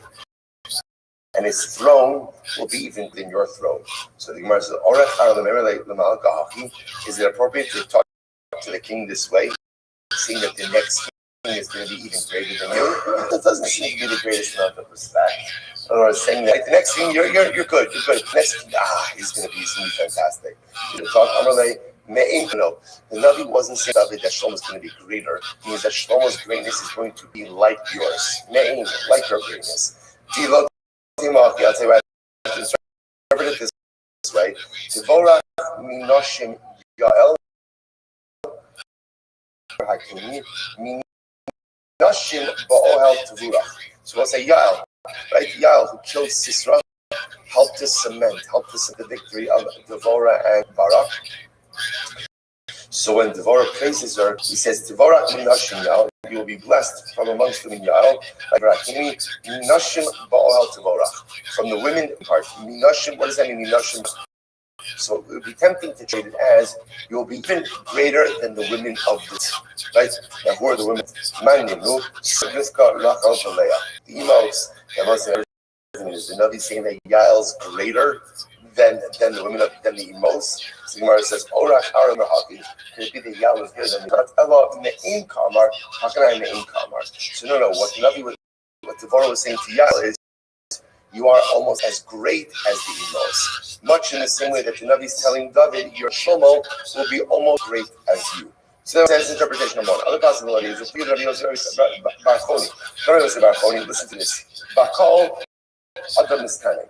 Most in general, we are jealous of other people. Most this is a very affirming Gemara. What does this mean? Bakal Adam Niskanim means I am jealous of the success of other people. Well, it's very affirming Gemara, right? Because as much as the Torah tells us, "Lo sachmo, don't covet," it is normal and natural to be jealous of other people's success. Right? Someone has more money than me. Someone is more successful than me. Someone have more career accomplishments than me. I'm jealous. I'm jealous of people who eclipse me. But the Gemara says, there are two exceptions to this. Chutz, mibino, v'tamido. There are two people who you're never jealous of, and two people who you want to be even greater than you. Number one, your son, and number two, your Talmud. Your Talmud, your student. What every parent wants, I want my child to be better than me. I want them to be better than me. I want them to learn from all of my mistakes, to learn from all of my wrong turns, and I want them to be 100%. My Talmud, what does every single Rebbe want? Every wants a Talmud, ultimately, again, who goes ahead and is greater than him, smarter than him, better than him. Because also both of these cases, the students, like my son's success, feels less. And my Talmud's success feels like my success. So the Gemara says to this. The Gemara says, so from son, how do you know that a father wants a son? So that's from Shlomo. That's again according to this tradition. Rabbi was telling David, Shlomo will be greater than like great. Like and Tamid, for him, where do we know that? Isn't that what Tamid?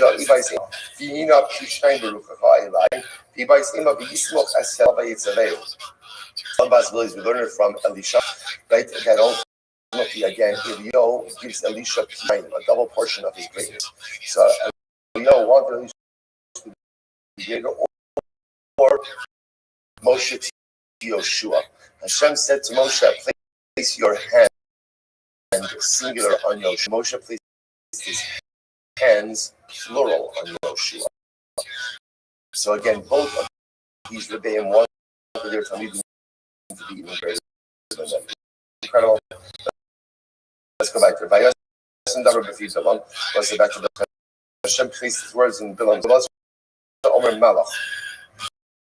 Rabbi Yoros and Omer Chika. So again, so one opinion says Hashem placed the Malach in Bilam to prevent Bilam from saying and from cursing the two. Other opinion says he placed the hook in Bilam's mouth to prevent Bilam from what says as follows.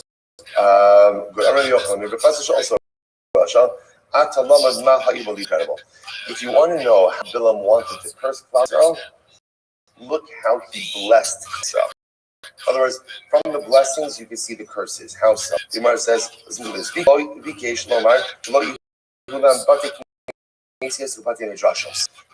wanted us to have no more shuls. No more shuls and no more batei medrash. So the Gemara says, what they say, Matavu Ohalecha Yaakov.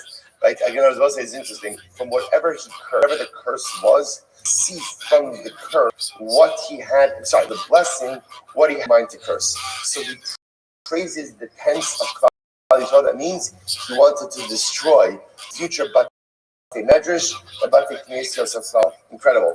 Lotra Shchina. Lo Shchina rest upon. Umishkino Sech Yisrael. Lo Tehei Malchus Yisrael indoor. Ki nechalu Mayim. Lo Yehelam Zeislavim. They shouldn't have any type of vineyards, right? The vineyards groves. So the Gemara says, "Kiganos alenar." Lo yehelim waft. Like that word. Should waft. In other words, that they're sent to the world. So the Gemara says, "Ka'al nita Hashem." Sorry, ka'al nita Hashem. Lo yehilim should not have stature. Ka'arazim alemayim ikmarati. Yizayim midalyo. Lo tiyem achusan shalatas b'umos. The monarchy should not have any control of the nations of the world. Vizaru b'mayim rabin. Lo tiyeh azam malchusan. The monarchy should not be strong. Vayarem me'agag malcho. Lo tiyeh emas malchusan. No one should fear their monarchy. Vatinase malchuso. Rabbi Abba. Rabbi Abba kind of says this: Kulam chazru l'klala chutz nibat neses v'ot midrashos. I will say, here's what's incredible: as much as Bilam's curses did not come true, they throughout the time that he said them, but they have come true throughout Jewish history. They have, right? In other words, that there are different periods of time, throughout different periods of time, Bilam's curses did come true, except one. Klal we've never lost our shuls and our batei medrash. Isn't that incredible? There's never been a period of Jewish history without even having shuls and batei medrash. Absolutely incredible. Shene'ar, Vayapoch Hashem Elokecha Lecha es haklala lebracha. Yahavcha Hashem Elokecha klala velo klalos. Ultimately, again, so most of the curses at some point in time did come true. But said you'll never have batei medrash. You'll never have batei knesios. That never came true. Throughout the entirety of our history, we were never without batei knesios. Absolutely, our Rebbe every single week you learn the chants now. Right? The Rebbe maintained a clandestine shul in the Warsaw Ghetto throughout the years that he was there. Right? That's Ish Kodesh, the trust that he gave. So can you imagine this? So all the other curses came true, but a yid without a shul, that never happened in the entirety of our history. Absolutely incredible. Let's go back there. Rabbi Shlomo Yochanan, Yona's son, might say that Ne'emanim Pesei Ohev, Soning. So we'll say it's a little bit translated. What does it mean? Essentially, good are the injuries given to you by someone who you love, and despise are the kisses of. What does that mean? So the Gemara Shekila Aki Ashidoni Yisrael Yosemi Bracha Shabircham Bilam Asha. We'll say this is wild. So ultimately, again, the klala, the curse that we got from Achi Ashiloni, right? Remember again, Achi Ashiloni. Where do we see him? Just a few days ago, where do we see him? Excellent, by Rav Abat, right? He was the one who took the garden of pieces, gave you 10 of the pieces, said you are now the Melech over 10 tribes. Achi Ashiloni. So Achi Ashiloni cursed us. Now, he cursed us is he delivering verbal rebuke on behalf of God. So it's better to get the quote-unquote the rebuke of Achi Ashiloni than the bracha of Bilam. We'll say this is an incredible Gemara. How so? This is an overwhelming Gemara. Listen to this. Here we go. Achi Ashiloni, kilo as Yisrael b'kanim. When Achi Ashiloni us, and again, I will say, curse is a strong word. He's delivering rebuke. Okay, but we're going to call it a klala. Let's refer to Klal Yisrael as a reed. As a reed, a kana. Listen to the Shnei Amar. V'hi kashem es Yisrael kasher yonot hakana b'mayim. So Hakadosh Baruch Hu will literally strike Klal Yisrael just like a reed is stricken in the water. So we'll say now, what does this mean? So why does he compare us to a reed? Get ready for this. So first of all, a reed always gizel machlef, and a reed it's regenerate. So it's always regenerate. Drashav merubin, it has roots. And what happens to the reed? Soft, all of the winds of the blow against it, and what happens to the reed? So what happens to the reed is the reed can be totally blown over, even laying on its side, but it's never uprooted. Because so ultimately, again, reed just sways with the wind. But as soon as the wind finished, what happens to the reed? It stands right back. Yet interestingly enough, about Bashan, God blessed us, and he called us a cedar tree. Not Erez, so first of all, the cedar doesn't grow by water. Right? The cedar has a very shallow root system. Once you cut down a cedar tree, it does not go ahead and the cedar is a very strong tree, and therefore all of the winds in the world will blow against it, and they won't move it. The southern wind goes ahead and blows against the cedar tree. So apparently, again, while all the winds can't do anything to the cedar tree, the southern wind does have the ability to uproot it and put it on its face. So read for just a moment. For the reed is privileged into a quill to be used to write a Sefer Torah. So I'll say, so therefore again, better get the curse of Achi Ashiloni money, right? Then to get the bracha of Bilam. I will say it's important to take a moment. In that bracha of Achish, listen, incredibly profound. Everything we need to be successful is contained in this Gemara. Number one, to be like to read. Number one, plant yourself by water. We'll say, what does water represent? Water is Torah. Water is also water is Torah. Water is Chesed. Let's say if a person wants to do two things you need to do. You need to be constantly embedded, not just learning Torah, but living Torah. Furthermore, you cannot be a person who only yourself. I must be a person who is about Chesed. I must ultimately, again, who is in a life of giving room for the other. Furthermore, we'll say life is filled with winds. Life is senses that we don't like and we don't want. There are two different ways that you could deal when the winds of unwanted circumstances blow and fall down. You could just say to me, woe is me, I didn't want this, I didn't plan this, I don't like this, it's a low fare, whatever you want to say, right? And you could just give up. You could just give up. You're not happy with the way life is going, give up, lay down. Lay down, play dead. You could do that, or you could go with it. You could roll with it. Just lean into it. It's going to blow me here, and it's going to blow me there, and life circumstances have a way of meeting all different kinds of places. But one thing I know with absolute certainty, which is when the winds die down, I'll spring back. I'll be okay. I'll be okay. Whenever, again, there's a tumultuous period of life and a tumultuous period of life, we are pushed down this way, pushed down that way. Tumultuous life absolutely take their on us. But one thing I know is down, and it will slowly but surely spring back. Why? Because I've never been uprooted. Because once that's the beginning, as long as I keep myself by water, the water of Torah, the water of Chesed, my root system is strong. And if my root system is strong, nothing senses, no set of winds, no matter how debilitating they may be, have the ability to uproot me from where I am sitting. Incredible. Furthermore, what's the last quality of the Kulmus? How accomplishment of the Kulmus really is? That it becomes a quill that writes a Sefer Torah. At the end of the day, and I will say so profound on so many different levels, Sefer Torah represents, again, the book of our accomplishments. At the end of the day, what's your book of accomplishments? What is the personalistic Sefer Torah that you are writing? At the top of the Sefer Torah, what's the beauty of writing a Sefer Torah? It doesn't just benefit you, it benefits others. It's going full circle.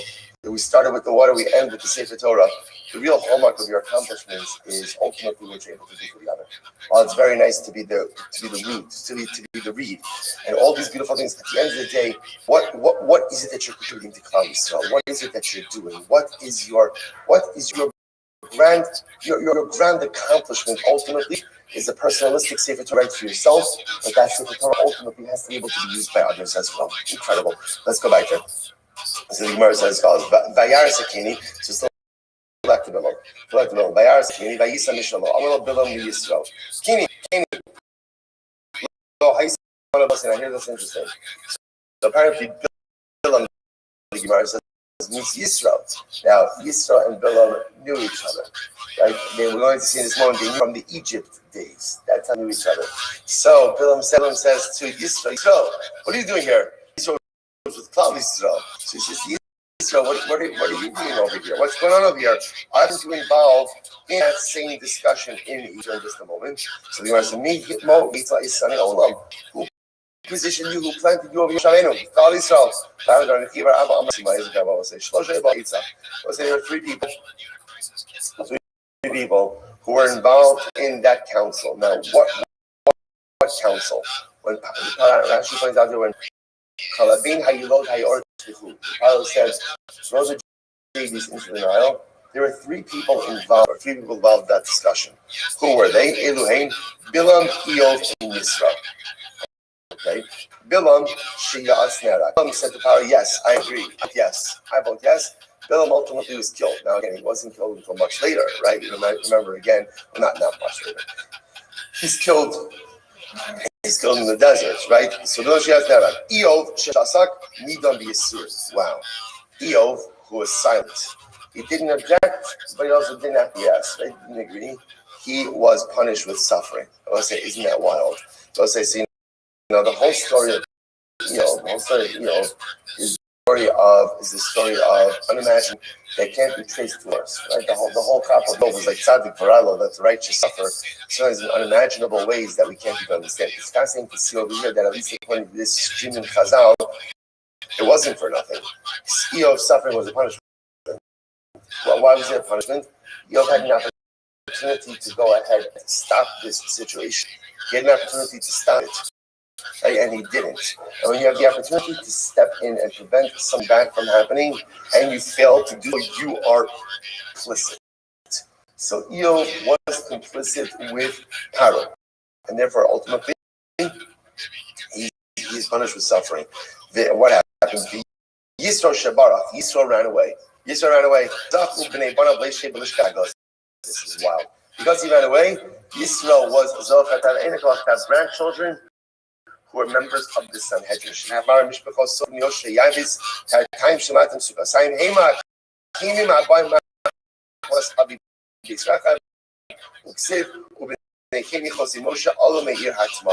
I say, isn't that wild? So Yisro was silent, and therefore, Yisro ran away, and because he ran away, he was Zoka to have children who were members of the Sanhedrin. Why, you'll say, what's the question? What's the question you have? What's the burning question? Why didn't he object? Why do you get credit for running? It's cowardly. Right? Stand your ground and object.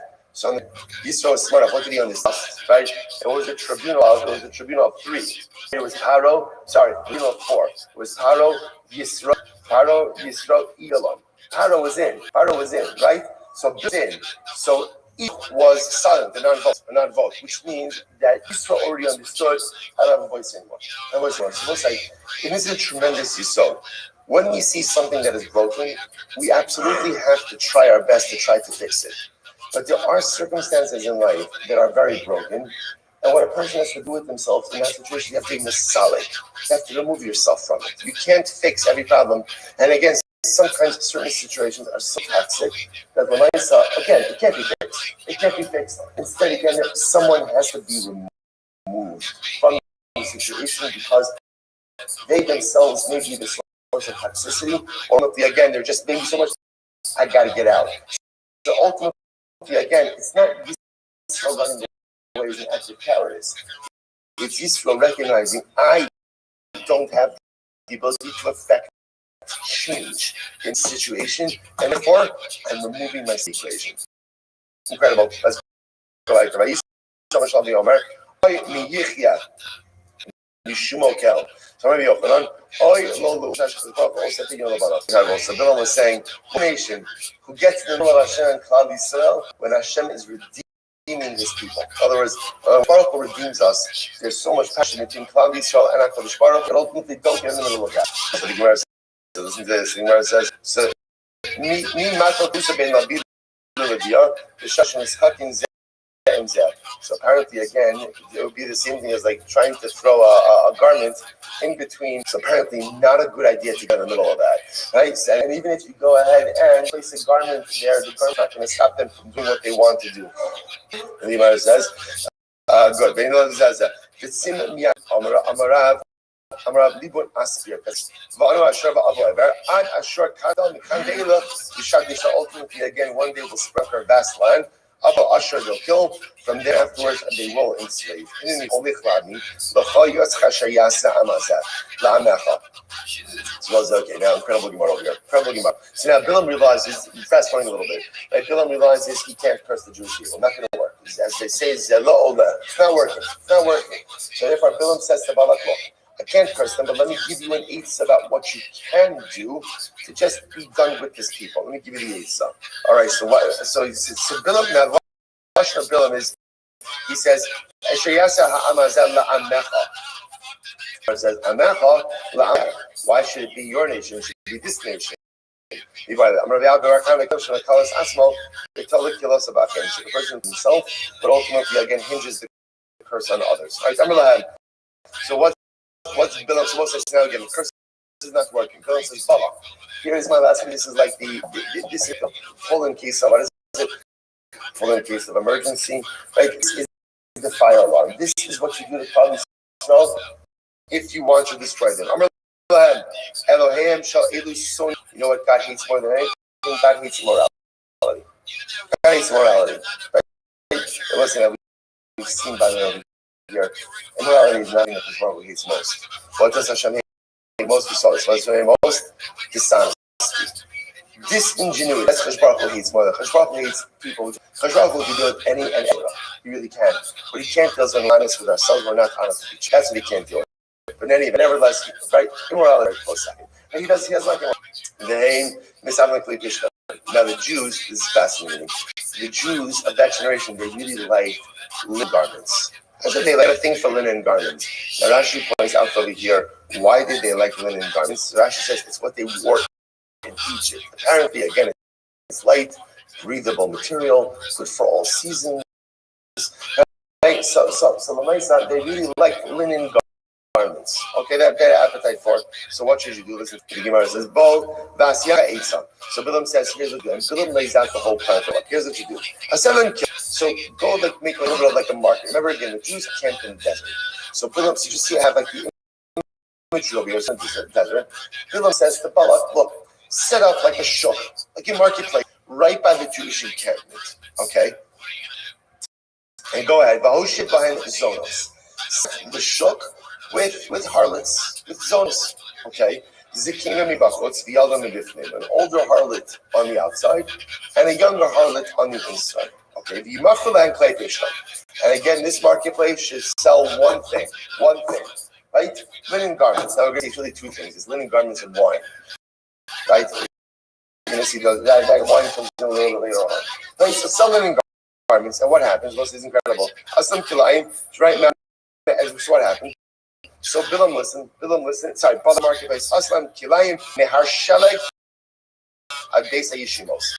Boshem and Zoros is a kidding me before the midifnim. Okay, so here was the plan. This is incredible Gemara.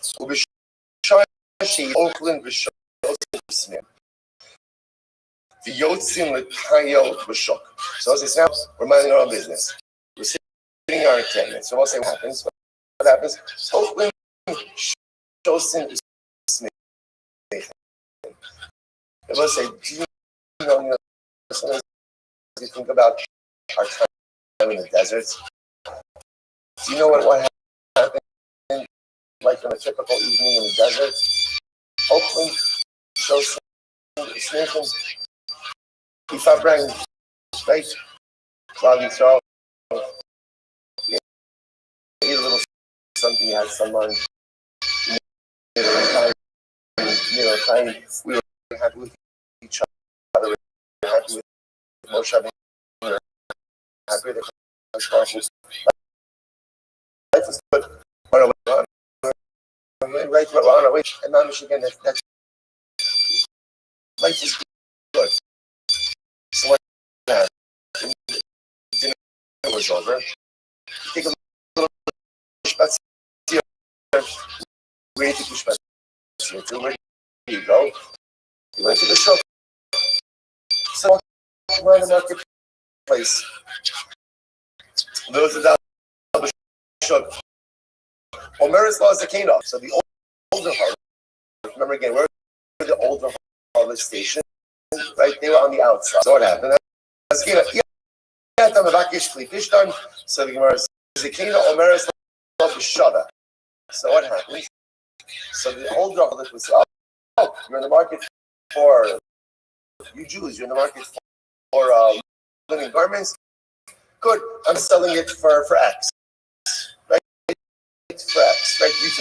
Retail, right? No Marisol. The Bafos, so essentially they were two what's the right term? Like stall, right? So the older husband would be on the outside, the younger husband would be on the inside. The older husband would say, I'll say the Klipishtan retail. The younger one would call out, to me, right? I'll sell you wholesale.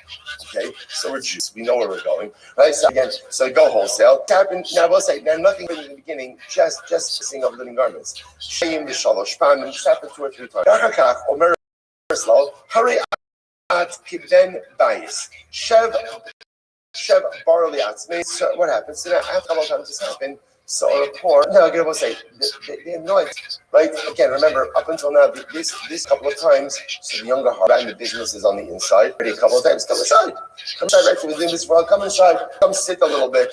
They start yain amoni munach etzla. We have a jug of wine, which apparently again was very strong. And what happens? And we'll say this is before the wine of Gentile was prohibited. So therefore, there's nothing wrong with drinking the wine of a Jew. So he would have a glass of wine. So she would ask the Jewish customer, would you like a drink of wine? So let's say he said yes, he'd have a glass of wine. The desire is changed. Right, so again, I will say it's very important to understand it's really transactional. I mean, like merchandise-wise transactional. That was it. And in one glass of wine, that kind of became the gateway for everything. So now, what happened at this point in time? The Midianite women would proposition the Jewish men. So what happened? So she would take out. The woman would say to the Jewish man, one little detail. See this little got the idol from inside her clothing. A little idol, like a little pestle, like not a big one, just the one. Right? And she would say, just do me a favor, just before we move to the next step over here, if you wouldn't mind just going ahead and worshiping this. This is incredible. Hello, Yehudi. Isn't this incredible? You cannot, the world doesn't understand the kedusha of a Jew. I said, you'd like say, it's like, I was like, and by the way, I just want to point out, this guy obviously isn't the firmest guy in the world. Like article writing is by accident. Remember, what is he about to do? This guy is ready to go, right? He's ready with this Midianite prostitute. So, this is not like a gun olam over here. But yet, when she wants him to worship idolatry, he's like, what? You're about to engage this woman. I know what I'm about to do. That doesn't mean that I'm going to worship idolatry. Right? Those are worlds apart. So what does she say to him? Come on, don't make more of it than it has to. Good news. This is so all you need to do is defecate, right? That's all you really need to do. Just to know a bodily function. So just go ahead, just relieve yourself. It's good for the body. Hey, you're happy, Milo's happy, I'm happy, then we'll all be happy, right? And it's going to be fantastic. So just do a little defecation over here and we're good to go. Now, the Jewish man didn't realize that the way this is a really strange woman, but at the same time he really wants her. So that's what it takes. Then I guess, right? So let's again say defecates. Okay. Now after he defecates, he says, "Oh, by the way, one more thing. I need you to repudiate the Torah of Moshe Rabbeinu." Now we'll say, at this point in time. Our Yid is really far into this. He drank wine, he defecated, right? So pretty much he's in, right? He's in. So at this, at a certain point in time, you've made so many wrong back at those turns, right? And you're like, oh my gosh. So at this point in time, he's so far in this woman that Lamaisa he said he complies. So this is how it started. I want to point out from the story. Number one, you understand, by the way, to what lengths, this is a campaign, right? And this is time. You know what this is? You have to kill someone, you can't. Okay, you can kill someone, right? In other words, if you come in and do what you have to do, it's a couple of moments, right? And that's it, it's done. This is time. This is resource. This is planning. This is hatred. This is what when you hate someone, so if I hate someone enough to smack them across the face, because again, it's episodic, it's there, he's there, I'm there, we're arguing, okay, we're done. I'm just saying, but you're tying up resources. You're sacrificing a generation of women. There's a lot of resources going into Jew hating. That's anti-Semitism. By the way, this is what we see this stuff. Oh, okay, we have to finish. It also tells you, by the way, the pathway to sin, often paved with very innocuous activities. It's a chapel. I'll use this one. Shopping is a gateway activity. Like travel, this stuff. And what are you going to do? You're going to argue? You're going to argue with that? You just don't say, it's not me. Shop. Right? So again, so what's it? That Steve, that one goes on the list. That things happen when you shop, right? So I want to point out that it started now. Again, there's nothing shopping. They're buying clay pishtan. What your boss is, I want to point out, how many clay pishtan does one person need? Why are they coming back to the market multiple times? They didn't even need any in the midbar because there's probably everything for that. So if they were coming back multiple times, what are you? Excess materialism. Excess materialism. You don't need the clay pishtan. You don't need drove like that. And if you just buying and purchasing material world, enjoy materialism, but don't let it become your focus. The moment it becomes my focus is the moment that I am now opened up to a whole bunch of other things. So openness in the material leads to what? A glass you should not be having a glass of wine with, and not because she's a zona. Simple reason. You shouldn't be having a glass of wine with a woman who is not a wife, your mother, your sister, or your daughter. If they are not be related to you, you should not be having a glass of wine with them. It's a simple math. Bad things happen when men and women who are not married, not related to one another, share alcoholic beverages. It's not good. So again, over excess in materialism, looking again to glass of wine with people that you should not be having wine with, and then what happens? Then about the Zara, immorality, all this stuff. And where did it start with? What did it all start with? It started with too many linen garments. Let's say this is you have to live life with such mindfulness and such awareness. Every action has consequences, and every action is a gateway to something that's even something that is inherently non-sinful, but might not be the right to pull me in the direction you need to get. All right, let's go weiter. Rabbi Lazar Omer, Shitim Shema, the place of Shitim, Rabbi Shua Omer, is Asku B'Divrei Shtos. No, because again, it was a place of Klal Yisrael, Shtos. Literally, again, the Midianite women clothing. That is their clothing. They were so bent on just enticing the Jewish men to sin that, like, even get the men to sin. Rabbi Yeshua, Shenasu Kulam Balei Carry. Obviously, the men, so most of the men like this, again, it's all carried. Oh, there was similarly my Lashon Rafidim, Rabbi Shema, then Rabbi Yeshua Omer, Sharipu Asin Neve Torah. Ultimately, again, they became weakened in their relationship with Torah. Shnei Lo Hifnu Avos Abban Yirifyon Yadayim. So I'll say wherever the Torah used Lashon of Vayeshev is always Lashon of Tsar, Lashon of difficulty. Vayeshev Yisrael b'Shittim, Vayachal Amosmov, Vayeshev. So that's our story over here by Bilam. Vayeshev Baris Migureah, Bid Baris Kina. Yavi Yosef Yivas Amar Alahem. So we'll say ultimately Vayeshev Yaakov, Yisrael of Yosef. The name of Vayeshev Yisrael Baris Goshen, Vayikvu Yimei Yisrael Lamos. Right, Yaakov in himself in Goshen. Yaakov died not long after. So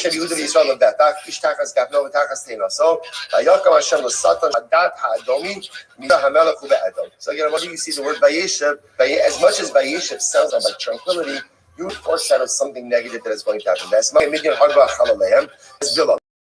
So once ultimately Israel kills all of the kings of Midian, and he also killed Bilam along with the kings of Midian. Says the Gemara. So the Gemara says, why was Bilam with the Midian? Why was he there? So the Gemara says, so it's like Bilam went to collect his honorarium. Why did Bilam get an honorarium? After all, again, he did understand people. As well as he devised a strategy to lure us into a web of morality, which cost the lives of 24,000 Jews. So Bilam went to the kings of Midian and said, Chevra, pay up. I delivered you dead Jews. Right? I went ahead and caused Klal Yisrael to suffer this terrible misfortune. You give me my money. And what ends up happening? He goes to collect payment. And what happens? He goes to collect payment and he ends up dead, killed by Klal Yisrael. This is what people, the famous adage, Gamla alzla l'mibai karni, udmi dahabile gizizan mine. So that's the famous, everyone knows this saying, right? The camel goes to get a pair of horns and ends up losing his ears. Again, I will say once again, much better than the original Aramaic, right? But you understand. In other words, the camel wants something else. Camel is big, right? What does the camel want? Camel wants horns. He doesn't want horns. No one is with you when you have horns. And the camel, in his quest for horns, ends up losing his own ears. Right? Bilam wanted something that was beyond his reach, and he ended up losing everything, namely his life. Guys, Kosein, the sorcerer. Kosein, he wasn't a sorcerer. He was a Navi. Navi, why is he called a sorcerer? Rabbi Yochanan B'Tchila Navi L'Basov Kosein. In the beginning, he wasn't. But then I will say, sorcerer is a lesser position than a Navi. See, he wasn't a Navi, but because of a series of bad choices, ultimately, again, he was just labeled as a sorcerer.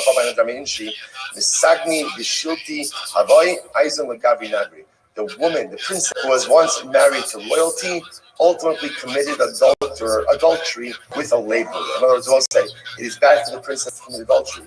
It's even worse when she commits adultery with like a menial laborer. So again, Bilam wasn't Navi. But ultimately, again, he degraded himself, so he's simply known as a sorcerer.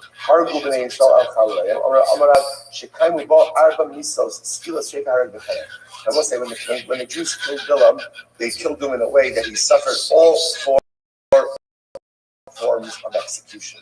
Skila, how do we do this? Rashi points out something amazing. They hanged him. They hanged him, right? So ultimately, so Rashi points out they hanged him underneath the fire. So what happened? By hanging him, ultimately, again, that's chenek. Then they decapitated him. That's saif. That's harek. That's right. That's saif. Right. Then he falls down into the fire. That's skila. Because skila is pushing a person off a roof, and then they burnt in the fire. That's sreifa. Executed with all four forms of misa. How old was Bilam when he died? How old is he when he died? So the Gemara says, because of Anshe Damima, lo yikutziyim. So again, so interestingly enough, Rabbi Chanina, but here's what I would surmise. Since the pasuk says, Anshe Damima, deceitful people, lo yechatzuyim mehem, do not even live to half of their life. So we'll say the general lifespan is 70 years. Half of that life would be 35, which means the Shem don't even live to 35. So Rabbi Chanina says, I would guess, Bar Tlasin with Plashnin or Bar Tlasin with Arba. It was either 33 or 34. Some age were about 35. Some of the Shemin said, I have Bilam's journal, a copy of his journal, and in the journal I said, a book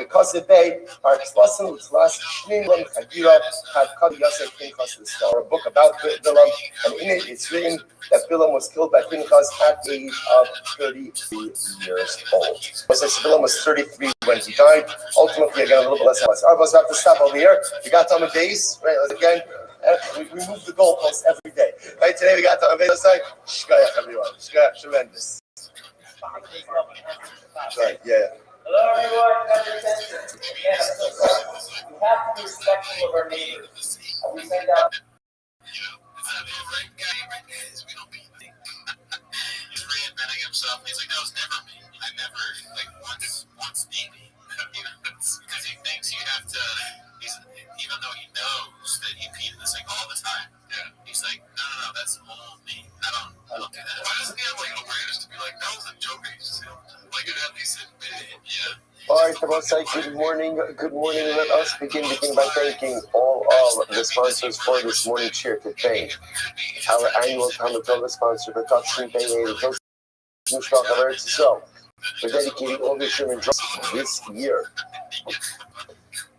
as a zechus for the Soros Tovos for Am Yisrael. Our Talmud Torah sponsors for the month of Nisan, allowing the Tova Paul Pollack in celebration of the Nisan birthdays of his wife Kathy and his granddaughter Tikva Esther Pollack. Mazel Tov. Anonymous sponsorship in the zechus of zechus for all of our children and to reason to be a Gula Shlema for Klal Yisrael and affirmation.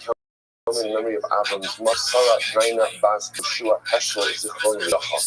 A week of learning by Kathy Pollack, in relation to both of Paul's father, Shmuel Ben Zechariah, and great grandmothers, Ladrol, Zichron, Yedacha, and the marriage.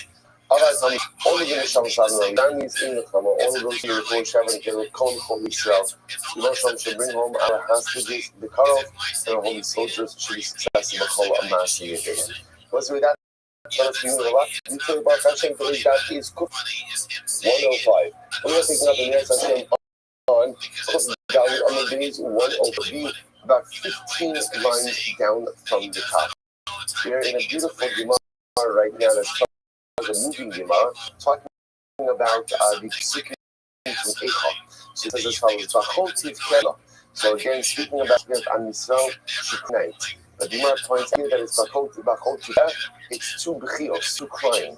So why double crying? Why the two cryings in this evening? Amar Rabba, Amar Yochanan, Echad al Mikdash Rishon, ve'echad al Mikdash Sheni. One cry ultimately again for the first base of Mikdash, and one cry for the destruction of the second base of Mikdash. Balayla. So why is crying at night? Iski Laila. There's this deeper metaphor in this. What's the cry at night? For that which occurred at night. Where is this in reference to? Shneimar, Shneimar, Batisa Kola Ida Vayitnu Kola Vayikwa Amba Laila Hahu. A reference to Chesham Raglan, sin of the spies. So the Pasuk says that when the spies came back, delivered their disastrous report, so the entire nation began to cry that night. The Gemara says, Amar Rabba, Amar Yochanan, that night was the night of Tisha B'Av. And again, so you're crying for absolutely no reason. There's nothing wrong with that side, so it's perfect. And you I will give you a true reason to cry for future generations. A very overwhelming Gemara. Why did you say that the whole Kabbalah is trying to understand the ideal over here is that Yerushalayim is like this mule who cries. What we do cries by day, the widow cries by night. Why does Eicha highlight the Netzach? Because when you cry at night, the voice carries more. At night is less background noise. When a person cries at night, their cries are more profoundly heard.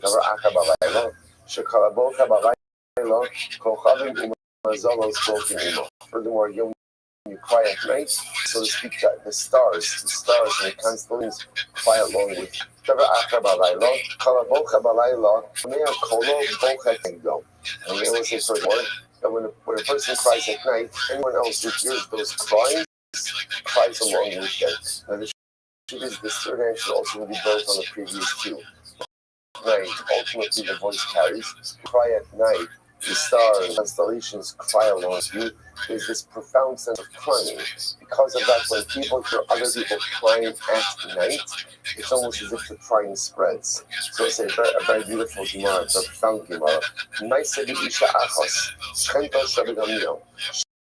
There was a story of a particular woman. She was the neighbor of Rabbi Gamliel, and she lost her son.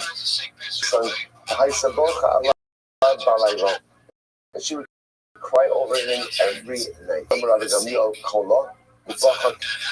heard her crying, and he began to cry as well. This is such a profound Gemara about empathy. Rabbi Gamliel would hear this mother crying over her child. Rabbi Gamliel himself would cry, enough. Literally, and he cried so much until his ashes fell out. To the point of like physical detriment. The next day, he didn't realize what was happening, how much he internalized his pain, and moved him to a different neighborhood. Her tears on her cheek.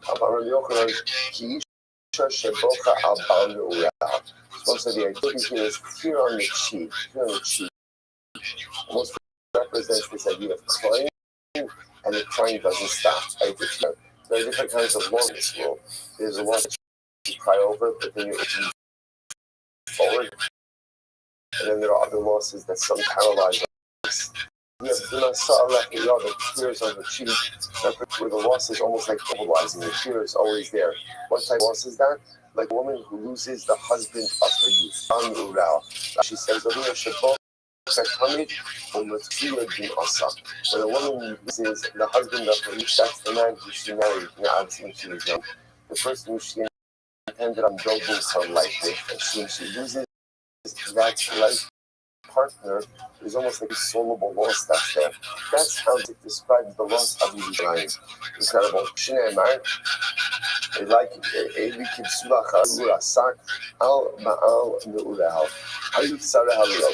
So literally again, her enemies become like the leaders. If you cause problems for Klal Yisrael, you are catapulted to greatness. This is an interesting idea. The more you oppress and the more you hate Klal Yisrael, you'll be made a leader. Shneimar. Kilo mu'af la'Hashem tzach lo ke'is harishon. Hakel aretz azul ba'aretz naftalí ba'achon hifti derech hayam. Ever hayard Golio hagoyim. So about there was an interesting idea that essentially in order to hurt Klal Yisrael, you have to have a position of prominence. This Baruch Hu doesn't deliver us into the hands of a no one. And when someone's going to oppress us, by definition, they're going to be given a position as exalted. So there will be again, whoever comes to Klal Yisrael never tires. Because if someone that people have boundless energy in order to be able to afflict their people. So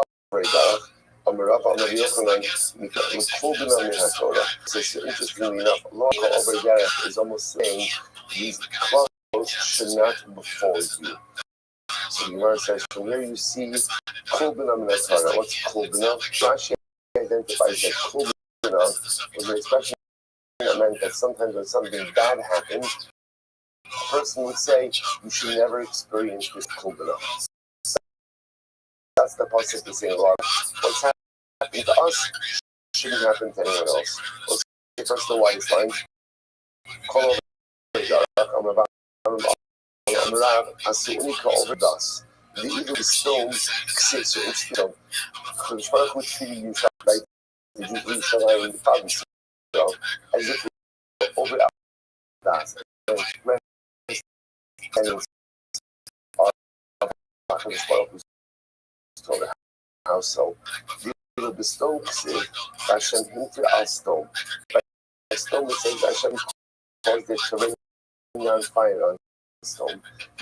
You shine sit, Mimaron Shalach Ish Bas Mosa Bayirdev, Vayikdal Abba Stone. So ultimately, again, the pasuk says, Baruch says that the actions of Klal Yisrael surpass the actions of stone. It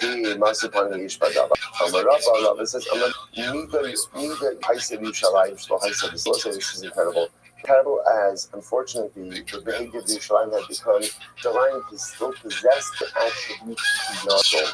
What was the attribute? The stone ksif,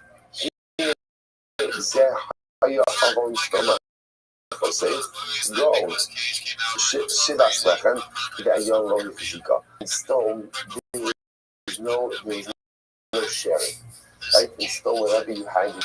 And again, nothing was ever shared with the other. What's sensible is Juma. On the other hand, really, we shall say, the day in the manuals, Pishto Yad, we shall lie in the hunger, the starvation had become so acute that literally, one of the women ate their ocean. Also, the women said such a fascinating twist. Even when they cooked their own children, which everyone says like such an overwhelming thing. So in stone, there was such depravity, and in the midst of all the depravity, there was also an unwillingness to be able to be there and to help the other.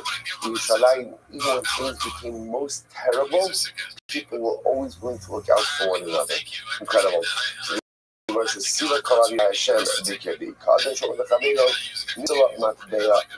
person who says to his friend, his currency, which was once worth so much, is now worth nothing. Why is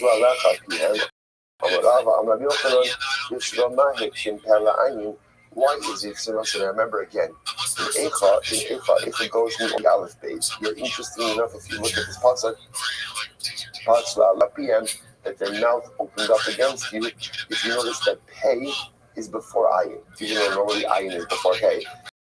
So what's going on over here? Because the Mirak means something with their mouth, people who did not see it with their eyes. In other words, they did this disastrous for part of Eretz Yisrael, even though it was actually reflective of what they saw.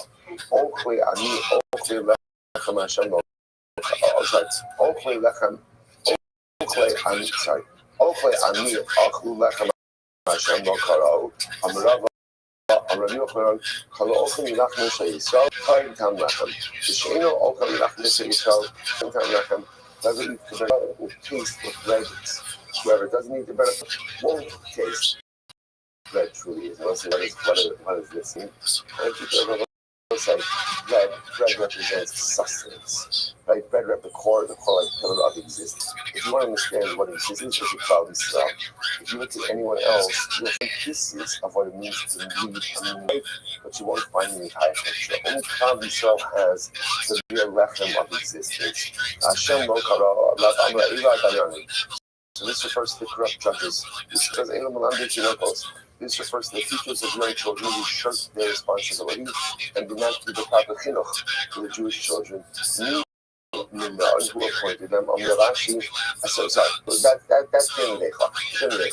The other word goes like this. So now remember again, the primary topic that the Gemara is occupied in is the list of the three kingdoms and the four Yotos, the phrase for regular people who don't have a portion in Olam Haba. So the Gemara says, by the way, who compiled the list? Who decided who's on this and who's not on this list? So when some of Rashi, unshakiness is Hagidola Minol. Who's unshakiness Hagidola? Remember the Great Assembly. Let's remember again, unshakiness was the rabbinic body that was essentially constituted from the first Mikdash to the second Mikdash. Right? That's unshakiness Hagidola.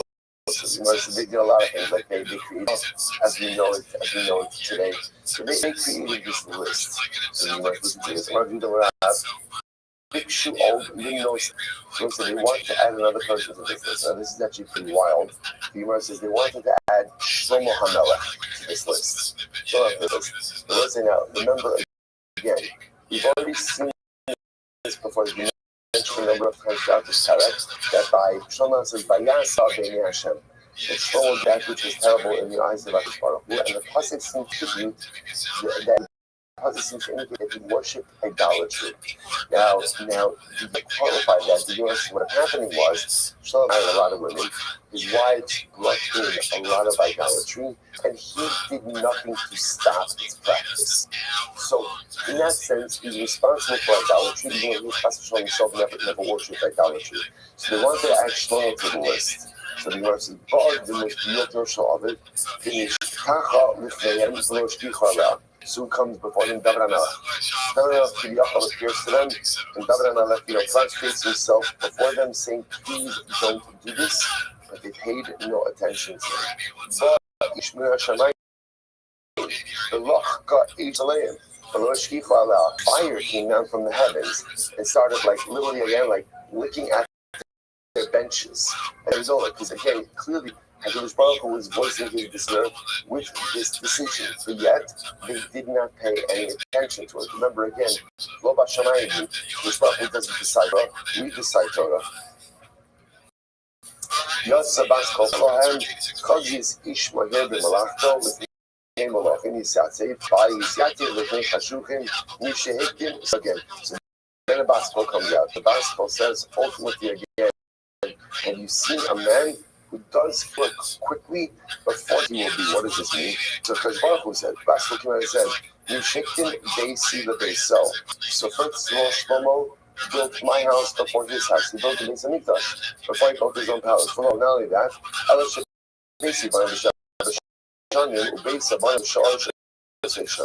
it took 7 years to build my Beis Hamikdash and 13 to build his own palace. The Gemara says, "Nei malachim Yisyatzei, dogs Yisyatzei Chashukim, v'lo shkiach." So again, the Bas Kol was saying, how could such a man be consigned to a fate without Olam Haba? We should go amongst the rest of the kings once again. The Anshikas paid no attention to Bas Kol. They just felt that it was incorrect. As a imcha, Yishamena Ki Ma'asta Ki Ata Tivchar V'lo Ani. Finally, once I come to the Bas Kol comes down and says, listen to that. Olam Haba is my purview. It's not yours. You don't decide who goes to Olam Haba and who doesn't go to Olam Haba, and you don't understand the Cheshbonos. So therefore, again, it's so interesting. You see that HaKadosh Baruch Hu trying to intervene in a more mild manner, although it's pretty stark as well.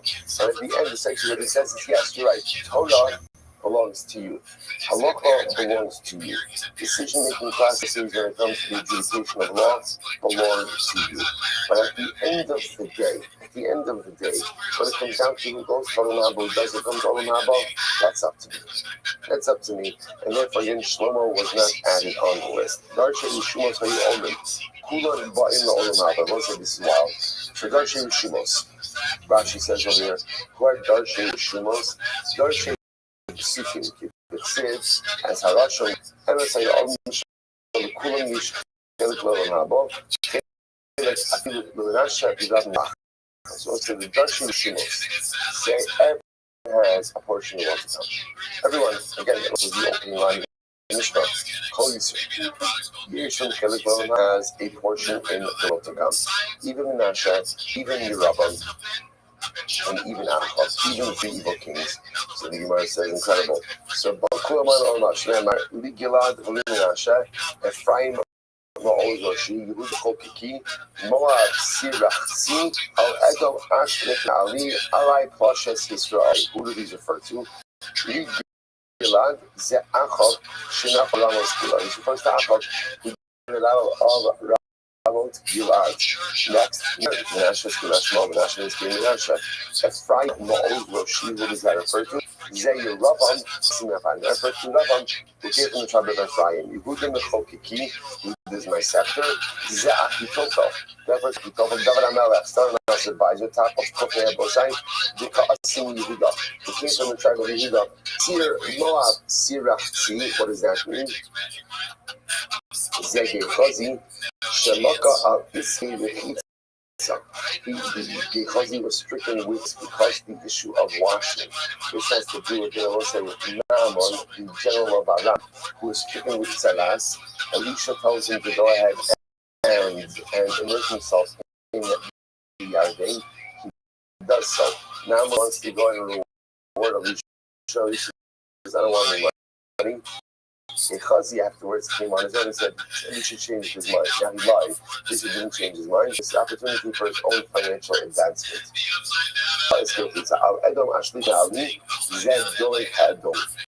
That first to Doi. My question is Israeli. So again, so we'll say, so what does that mean?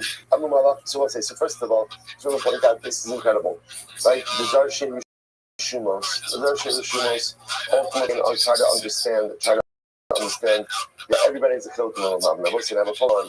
I just mentioned something absolutely amazing, which is what does this mean? Like, what's going on over here? And why aren't these people identified? Right? In other words, who are these Rabbanim? Who are these Shumos? So let's think like this as follows. How does Rashi define Rashi Shumos? They're Psukim. They're people who look for deeper meaning in Psukim. What does this mean? We'll say. In life, when you look at a person, it is very easy to size up the shortcomings and the shortfalls, right? And for some reason, the Shema programmed us like with this ability to see the weaknesses of the other relatively quickly. We can see that just when you meet a person for a couple of minutes, you can see everything that's broken about them. You have both in life to get out of your way to see the good. To see the bad is easy. To see the broken kite is easy. To see the good takes a lot of work. So what you notice over here, to say that Menashe, this is to say that Yerabban, Menashe, don't have a chiluk in Olam Haba. That's easy. Just be nothing. And you can see why they wouldn't have a portion in the world to come. But here's the Shiloh. Do you want to be a shade with Shiloh? Do you want to be someone who looks for the good in someone? Do you want to find someone ultimately again push themselves to go out of their way to see the good? Sometimes someone you have to be a dark Shumos. You have to be someone like willing to look into Psukim. You have to be willing to like understand deeper meanings. You have to be willing to look below. You have to be able to find something that is good. But if you're willing to be a dark Shumos, if you're willing to be someone who looks in the meaning of the Psukim, willing to be someone who reinterprets the different words, then you will find something good in every single sin, even in the most evil, even in the Menashe, in the Yerabam, even in it. It's just a question of how you want to look at people. Pashat Pshat, Menashe, Yerabam, Achot, even the Chelikol and Haba. Darshim Shumos, which means those who want to look beneath the surface and really try to find it, because it was like, sometimes in life, if you want to see the good in someone, because there's a lot of people on the surface present really badly, and beneath the surface present really badly, and even a little bit beneath the initial surface still present really badly. And Darshan Shuma's big people in every age who fights like magnificent, who just be willing to undertake the path. Okay, trust me, because we're emotional. Yom David, shouting against the Holy Espanecha, Espanecha got Ma'at also. If David Amelech, right? If David Amelech goes and comes before you, let's say this is so beautiful. Then what happens? So according to these approaches, right, all of these people who we just mentioned, who are people who are excluded from Olam Haba, according to previous Gemaras, right? Not just the three kings, but Doeg, Achitofel, all of these people now go to Olam Haba. So the Malachim said that was right. So what's going to happen? Right? So you're going to let these people into Olam Haba. And then David Amelech is going to see these people in Olam Haba. So David Amelech is going to see his trusted Achitofel, who turned on him, Bedomi, who incited Shaul to try to kill him. David is going to come to Olam Haba. He's going to walk into the basement. He's going to see this Chazal over there. David is going to come to him and be all upset. What are you going to say to him? So this is incredible. So Ma'ata Osalo, Alahem, Alai La Sosan Reim Zelozeh. Please, don't worry about it. You know what my job is to make David and Amelech friends with Achitofel and with Doeg Hadon. If they meet each other in the base Medrash Olam Haba, my job is to make them friends, make them ready, make them friends. So let's say what an overwhelming amount of because prophecies from Allah and sustain your lane. Which also we begin to see over and over. When it comes to Olam Haba, people are actually going to say, no, tell him, not your business. I got this. How incredible is this? If it runs into his former adversaries in the base marriage, he says, my job is to make them friends. My job is to make them friends. The Torah says such a neat Gemara. Maybe sometimes the ability, maybe, and I don't know, maybe it's a function of Olam Haba, maybe it can even happen in this world, that even adversaries, right, even Jewish adversaries, somehow, some way, can become, I don't know if it can happen in this world, or maybe it's always going to happen in Olam Haba, but at the end of the day, another to look forward to in the afterlife is that even the most bitter even a David and Achitofel, David and the nearest Hashem sit and occupy the same space in Olam Haba. Overwhelming. Madua Shova Ha'ama Zeh Yishalayim Yishalayim Yisachas Amrav Shova Nitzvah Shiva Knesset Yisrael Navi. This is Navi Cheskel. So Navi Cheskel is giving Moshe to Klal Yisrael. And what happens? So the Klal Yisrael gave back the butcher to the Navi. He said, I'm not a Navi. So the Navi, sorry, Zechariah. The Navi Zechariah said to them, go and do tshuva. After all, I will say, so the Navi said to Christ, the Navi Zechariah says, Christ, come do tshuva. Because look what happened to the ancestors. They didn't do tshuva. They know Klal Yisrael is great. So Klal Yisrael says back, Arolahem, Amrulo, Unubiachem Shalochatu Nechaim, Kafi Getaina. Right, your ancestors who were Baalei Tshuva are also dead. So your ancestors are dead. So either way, they're dead. So everyone said, why? So the Gemara says, Shenema Ayehim, Vanidhu, Amalahem, Zekan Chazu Vahodu. So again, so Zechariah says, your ancestors were strong enough to do what Shneimar, Achtive B'chuk Yeshet Tzigenedi, and Shmuel Amar, Bo Asar B'nei Adam, V'yishu L'fanav. So what ended up happening was, 10 people came and sat before the Navi. This was the episode described in the Pasuk. Amalahem, Chizu B'tshuva. So the Navi says, B'tshuva. Amrulo, listen to this. So this is very profound exchange. So the Navi says, group of 10 people, they say back to the Navi, Amrulo, Eved Shemachlu Rabo, V'isha shegar shabayla lazeh al zeh.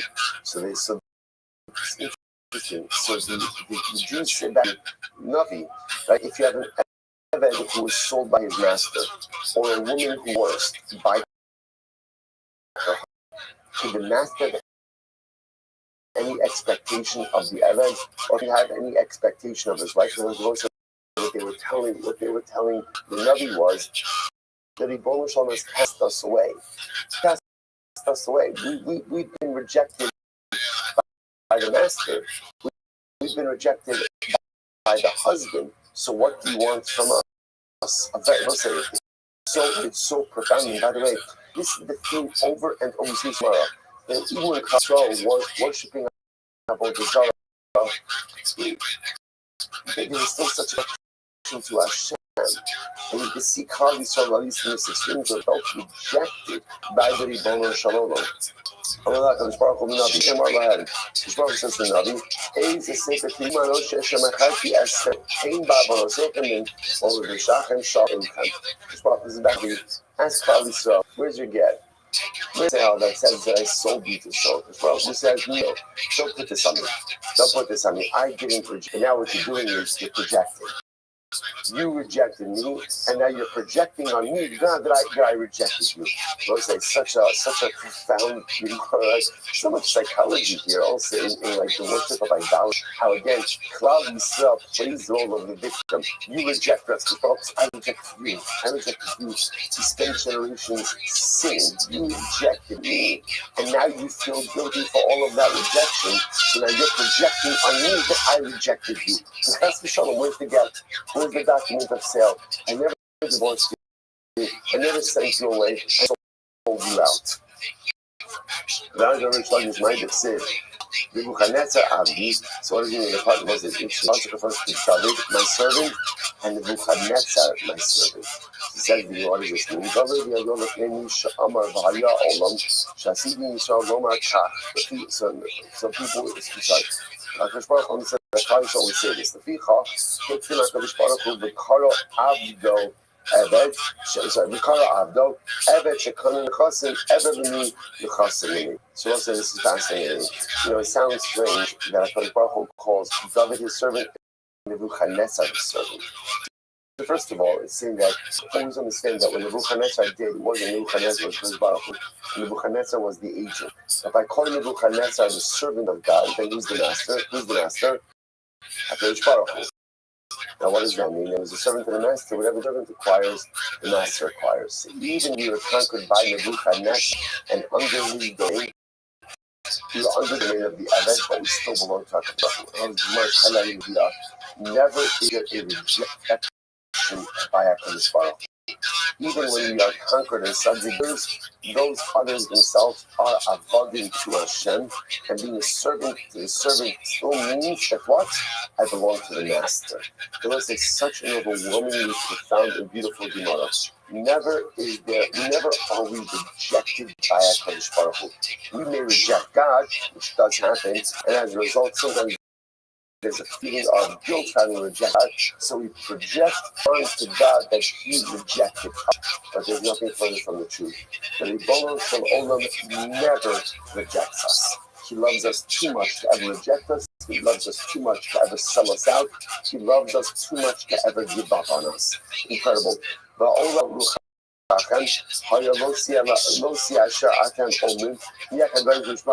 it's the Sharis, eat ba'eves. Chayani Omer Shel Elokim. Robian Chazaka, Mobizor Tuya, Obekin Shkuka, Amrokame, Unavnachim, Koki Riska, Lursak Rahman, Lifakiman. Let us get as angry as he wants at us, but at least redeem us. Whereas the most like sometimes, it's almost as if, sometimes there's tension and you're not yelling at each other and you're not saying anything, but you know that there's all this tension building. And what do you want more than anything? Like, let's do this. Just like get it out. Whatever it is, as ugly as it to be, let's just go ahead and have the negativity. Let's have the yelling, the screaming. Let's have the argument. But whatever it is, let's just get it done. So that we can nurse our shit on. So it's always giving up when it comes to what causes ourselves because whatever you've got. whatever you've got. Just bring it. Let's do this. The separate repercussions of our actions are we want to be with you. This will mishpat alakav yolanu. Amar Navi is beautiful. I'll say. So Navi says, "Chazar b'tshuva." Let's say, you know what's really amazing? You know what's really amazing? At the end of the day, you think life is so complicated. It's not that complicated. It all comes down to two words. Chazar b'tshuva. That's b'tshuva. That's I mean, obviously it's much simpler said than done. Just b'tshuva. Just come back to me. Just come back to me. We spend our lives running away from our Kadosh Baruch Hu, and then justifying why run, or why it's not running, or why because I did this, I don't have to do all different things, and it's exhausting. We invent hashkafas, we invent ideologies, we invent life approaches, all these different things to justify running away from HaKadosh Baruch Hu and shirking of our religious responsibilities. And we get so tired of just coming back home. Just keep ourselves going, talking to talking. Just a tshuva. That's it. I'm waiting for you. So Chazar b'tshuva. What happens? Our low, 8 on your Chum say. Clive says we can't. Why? Yitzhak hara sholei banu. The book of this Gemara is gold. This Gemara is gold. So the Navi says, just come back. Klal Yisrael said we can't. We have a Yitzhak hara. And Yitzhak hara is so powerful. Yitzhak hara is so overwhelming. So what does the Navi do? What does Kadosh Baruch Hu say? Kadosh Baruch Hu says, Amar lahem yisru yitzveichem. So ultimately, what does Kadosh Baruch Hu say back? Right, essentially, put on your big quote, right, and take control of the situation. I got it. I got it. Take control. So let's say this thing. That thing indicates like a lack of control. I would come back. I'm not in charge. There's Yitzhak hara. Which literally means chastise your Yitzhak. Take control. Take the reins of your life. Which I will say, you understand what's happening in this conversation over here? This is what we do every single day. I'm not accomplishing anything you need to accomplish. I'm not doing the things I want to do. I'm not the person yet. And if you ask me why it's not happening, why isn't it happening? I'm going to give you a list. Right? Now, by the way, is what's the commonality in that entire list? Right? It has nothing to do with me, right? It's she never did this, my mother never did this, my spouse did this, my teacher didn't do this, I never got a good cookie, there's all the other things, right? And there's a list of things that are responsible for why I am not the person I need to be. And everyone else has a contributing role to why I am. There's only one core person that's missing from that list. There's one person who has no responsibility for everything that has gone down, and that's me. And the Baruch Hu essentially says, really? This happens conversation. Because the Baruch Hu says, get your act together. Do tshuva. Listen, tshuva is not just the act of pulling yourself and your life together. What do you want? Sahara, woe is me. All these problems in my life, but not me. Like, nothing to do with me. It's everyone else who's not pulling their weight. Therefore, I can't do my part. His brother says, really? You're outsourcing your responsibility. You're outsourcing your success to everyone else. The success of your life resides with one person and one person only. And that's you. The bulk of your life stops with one person and one person only. And that's you. Success in life is the person and one person only. And that is you. So rein it in. So as far as he doesn't say it's not a struggle, he validates the struggle. It's a struggle, but I have control over whether or not I navigate, how I navigate that struggle. Klal Yisrael says, "Amro kav or Hashem, you created it, so you need to deal with it." Klal Yisrael says, you know what Moshe essentially? Nice, you clean it up. Right? And we didn't make the Sahara. We didn't ask for the Sahara. You created, ultimately, again, you have to deal with it. Okay, by the way, that's how the Gemara ends. That's how it ends. So, by the way, so the Klal Yisrael not. No. Well, how do we know it didn't do tshuva? Because the conversation goes it's a circumcision. Guys, once again, well, God, it's your problem, not my problem. You did this, you clean it up. And I will say, that never happens. Because when I fail to take responsibility for it, I'm so scared of taking responsibility. Because what happens when you take responsibility? You don't know. What happens when I take responsibility? I take responsibility, and I have to look in the mirror and I have to recognize that almost all of the failures in my life are my failures. They're my failures. And that hurts. And that's painful. And most of us do not want to be running from responsibility and attributing fault to anyone else around us. And so we never take responsibility, can't get shit up. And instead, if you just find the courage to say, okay, I own it. It's me. It's me. Yeah, the single thing that's going wrong in life is me. I'm that pain. And that something of almost like debilitating shock. Responsibility for things that haven't gone, and you have something amazing. See, that's what it says. To believe that you have the ability to bring, and you have the ability to fix it. The reins are then mine. And once the reins are mine, there's no time I can accomplish. I can become about it. I can fix my life. I can do what I need to do. But the tragedy station ends off the same way it's ended off for the last 2,000 years. Don't show me it's your problem. It's always someone else's problem. Well, if it's someone else's problem, it's never going to get fixed. Then it can become Shubha. Shubha Arba had Yotos. Who are the 4 Yotos who never all of Haba?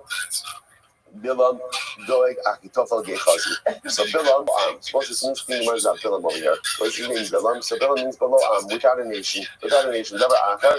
Bilam, Shabala Literally, again, he brought down a nation. It's actually, we're going to see that's the reference to that even though Bilam was unable to curse us, he's going to give Balak the idea about the immorality with the Midianite women. Ben Ba'ar, Sheba al Be'ir. Why is it called Ben Ba'ar? Because he had a relationship with his donkey. We'll come back to that in just a bit.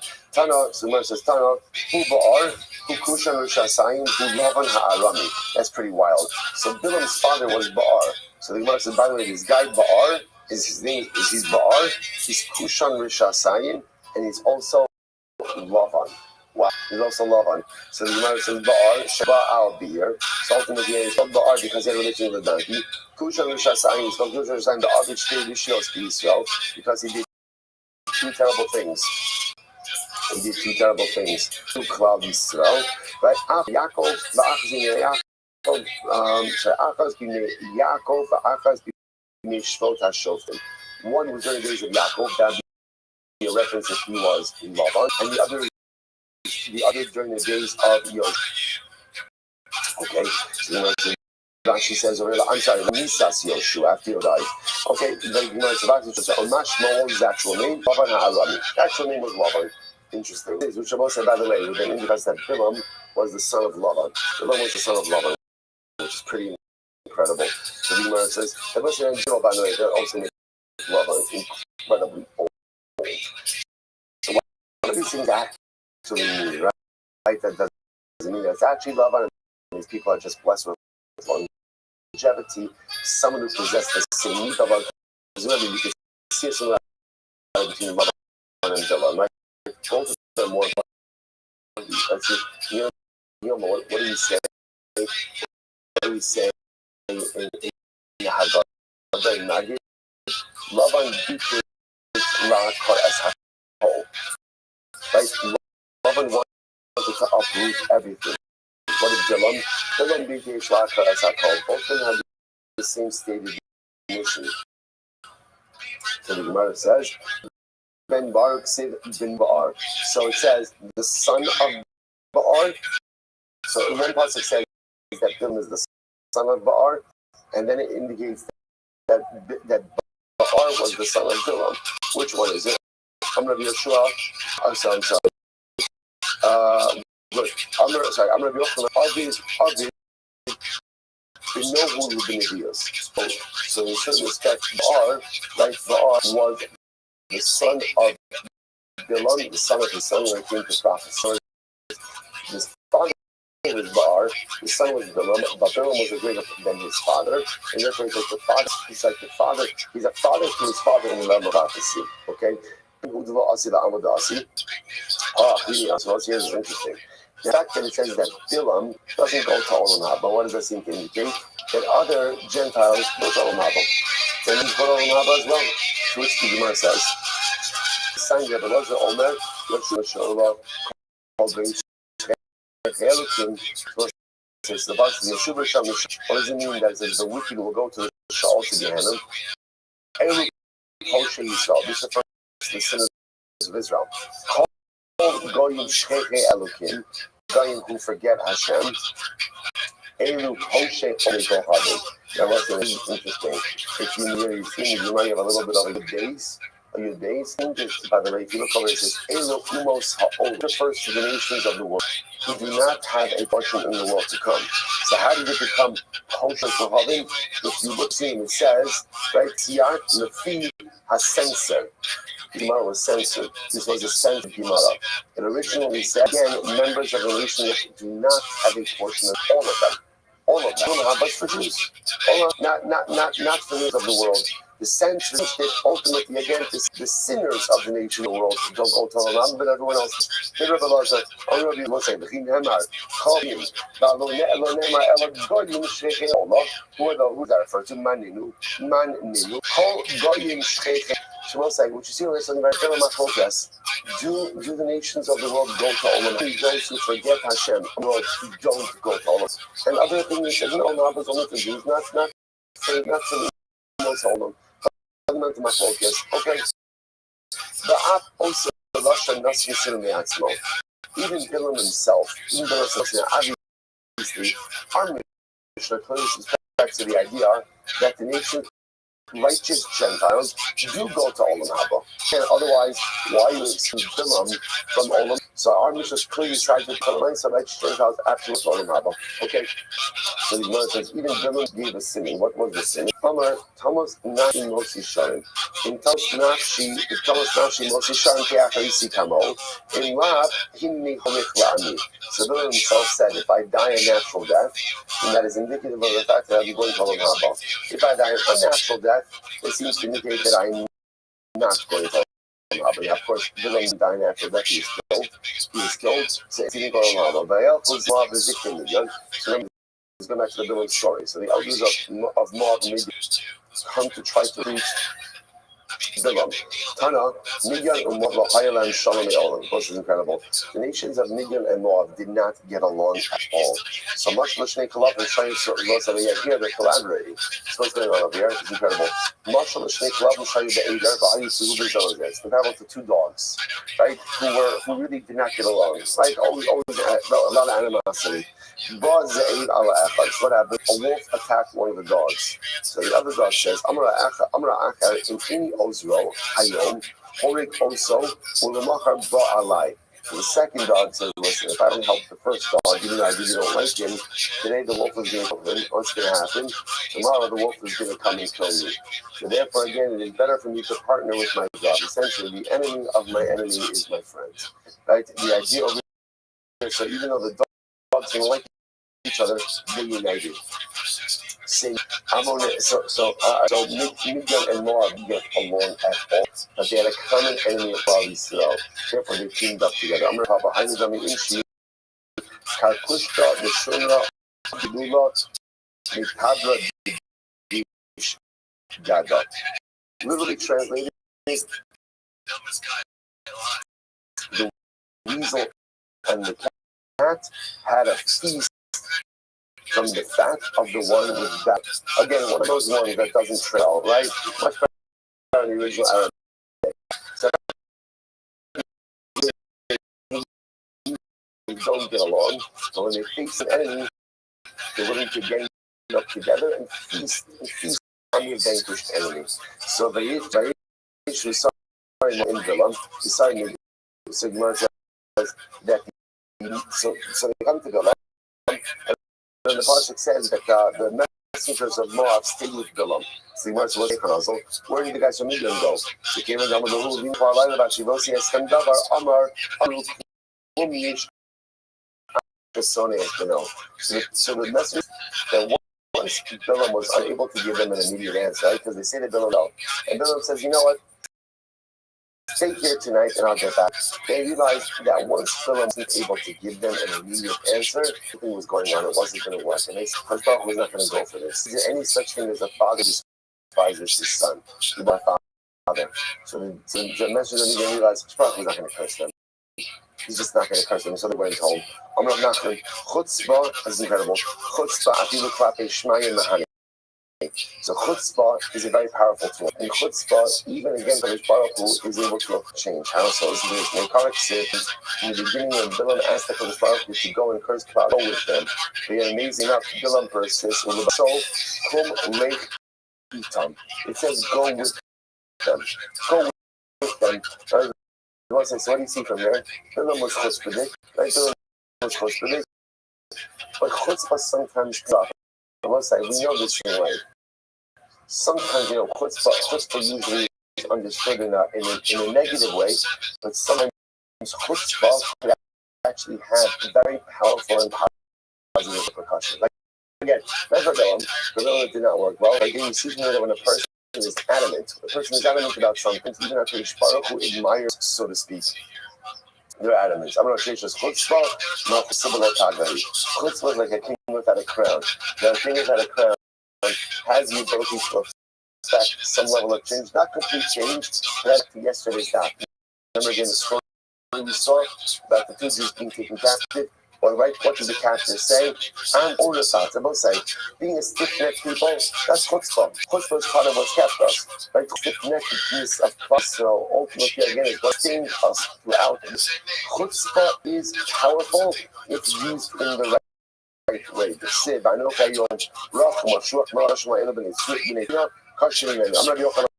Bilam, he gave Ragal Achasay. Bilam was crippled by your left shepherd. He limped. Shimshon, the state Ragwell. Shimshon was crippled in both of his Shinemar. Shifon, Alea, Hanoshe, Iktesis. Bilam, Subahaya. Bilam was blind in the eyes. Shinemar, Shasa'ayin, Shusuma'ayin. Good. Kosem, Amasai. Furthermore, he did sorcery, all right. I don't know. All right, so this is it says over here, so Lashon of Nofal has like a Lashon, like a connotation of intimacy. So you see from there that again, the sorcery was done again. The sorcery was done with the Makamila Itmar. Mazutra Mosim Ba'am Sohaya. Mazutra said that this sorcery again with his Makam. Obviously, you know what it means is he engaged in immorality with his donkey.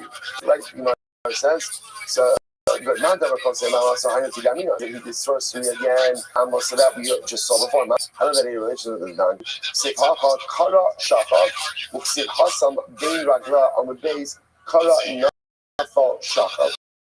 So we'll say use the same motion over here of Kara, right? Literally crashing over. That's the same motion as by Sisra and according to the measures, she had related with it. Vayodea Das Elyon, and ultimately again, so Bilam knew the Das of HaKadosh Baruch Hu, Hashda Das Ben Lohaviyada, Das Elyon Haviyada. So again, if Bilam couldn't control his donkey, right? We know the story, right? Bilam, the donkey refuses forward because the donkey sees an angel with the outstretched sword in front of him. Bilam doesn't see it. Bilam keeps hitting his donkey. So the Gemara says Bilam couldn't control the HaKadosh Baruch Hu works. So the Gemara says, so the Gemara says, my das man, the way. Listen to this. So what does it mean that he cannot control his donkey? The Amalei. Damila is very interesting because ultimately, again, the ministers of Moab in the following.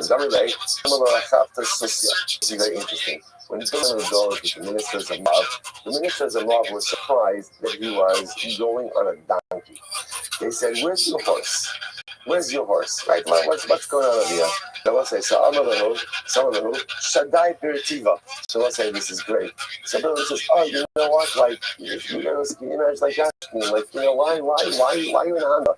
And a guy like you should be, I don't know, what you need to wear?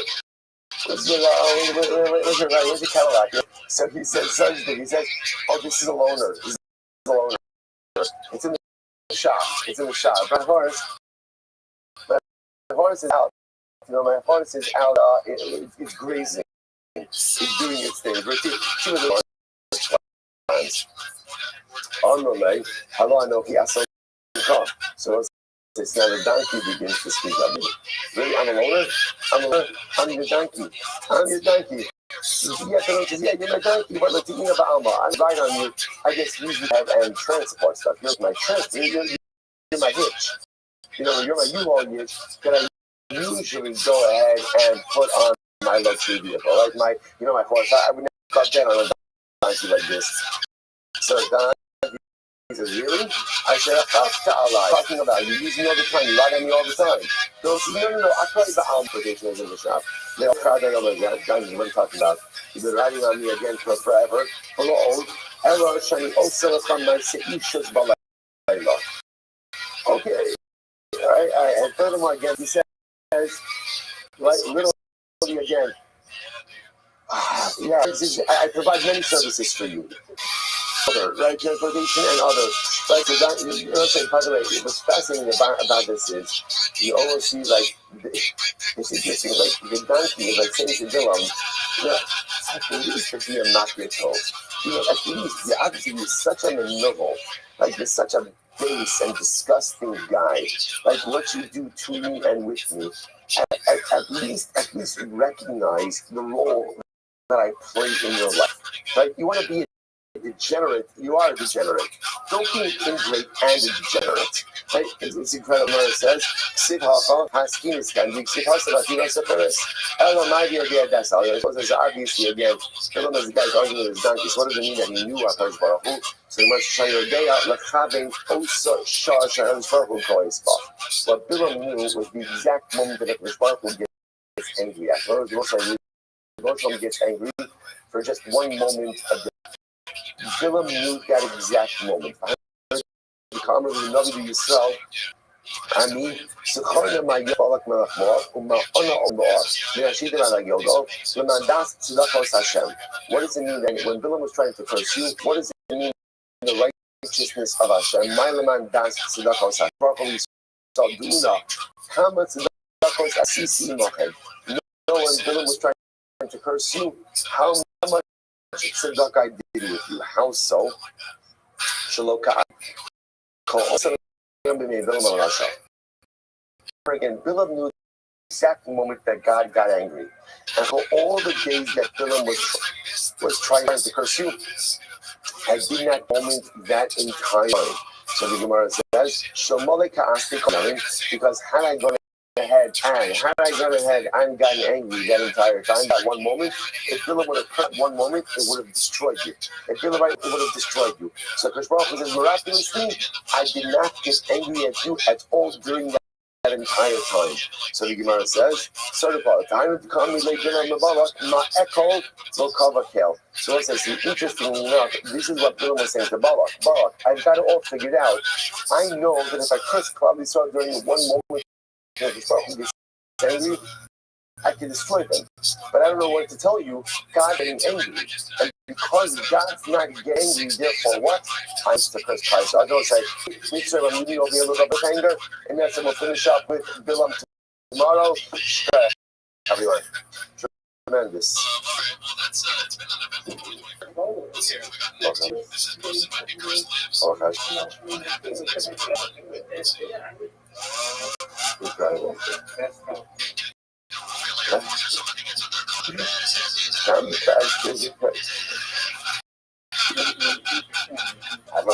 You want to have City Star?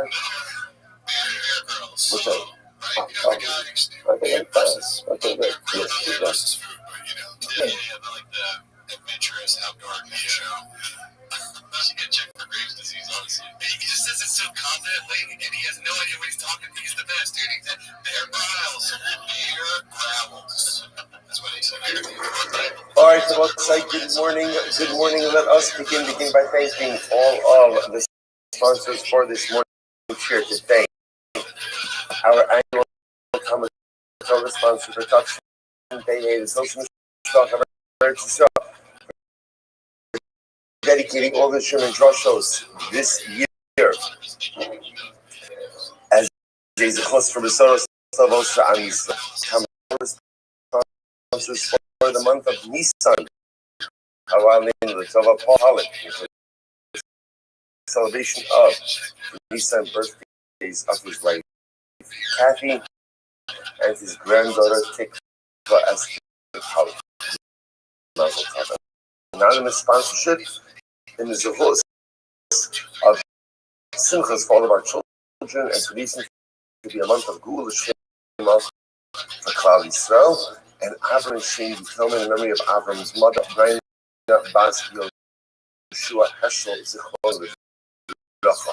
Our week of learning sponsors, Paul and Kipalik, information of the Yarseka, Paul's father, Shmuel Ben Zechariah, and great grandmother Bas Rabdov Zichron L'Bracha, and the merits of our Talmud Torah, all of the Talmud Torah, families in Yechama, all of those who need a refuah Shabbat, they will come from Israel. We want to bring home our Hasi Karov and our holy soldiers to be successful in Hamasi again. What's that? Let us begin with a lot to do. Hashem, today's daf is Kufay 105. We are picking up the Meretz Hashem on Kuf Dalit Amud Beis 104b, about 15 lines down from the top. We are in a beautiful Gemara right now that's like a moving Gemara, talking about the psukim from Eicha. So the verse says as follows: Bachol tifke balayla. So again, speaking about mindfulness on Yisrael, cries at night. The Gemara points out the idea that it's Bachol tifke, it's two crying.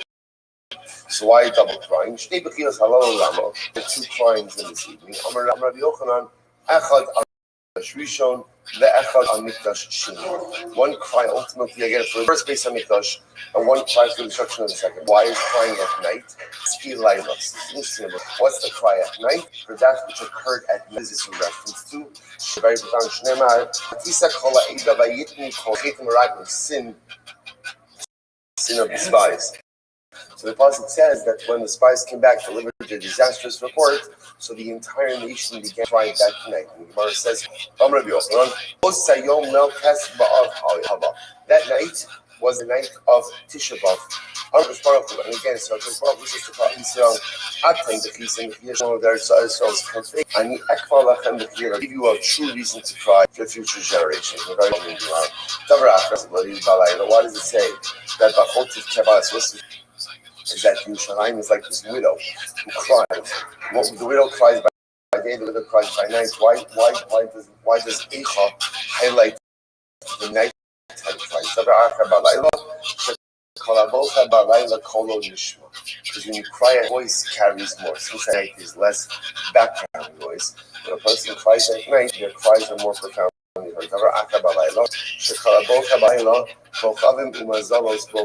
Furthermore, when you cry at night, so to speak, that the stars and the constellations cry along with you. And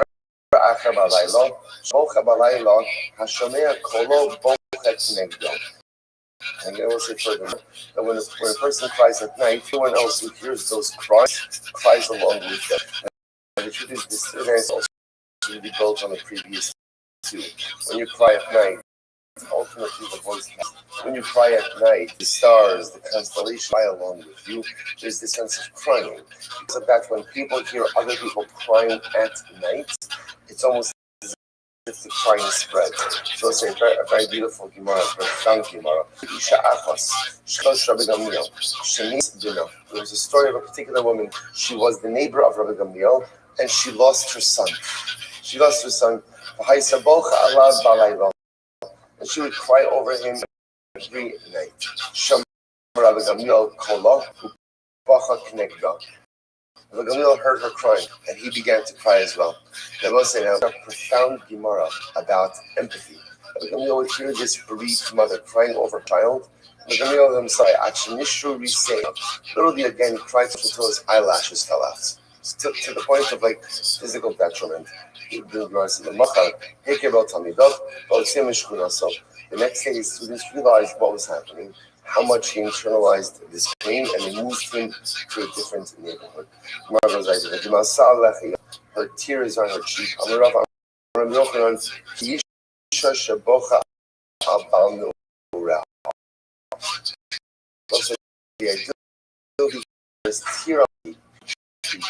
Most represents of crying, and the crying doesn't stop. Right? The tears are over.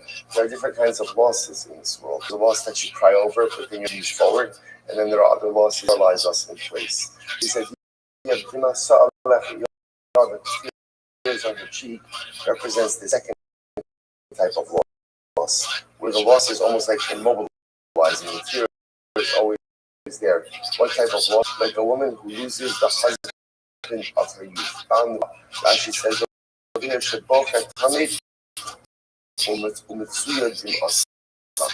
a woman loses the husband of her youth, that's unmarried. Since she was young, the person who she intended on indulging, when she loses that partner, is almost like an inconsolable stuff there. That's how the Bible, the loss of Yerushalayim. Incredible. Like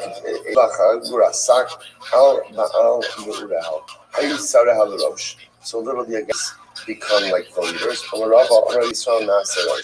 It comes for Klal Yisrael, bolted to greatness, which is an interesting idea. The more you'll be made a leader. You'll be made a leader. Shneimar, Kilo Mu'af Lashani Taklak Isa Rishon, Hakel Arts is Zulan Ba'arts and Asali Ba'achon Hifti Derech Ava Ayardin Galio Hagoyu. So it's an interesting idea that essentially in order to hurt Klal Yisrael, you have to have a position of prominence. This Baruch Hu doesn't deliver us into the hands of a no one.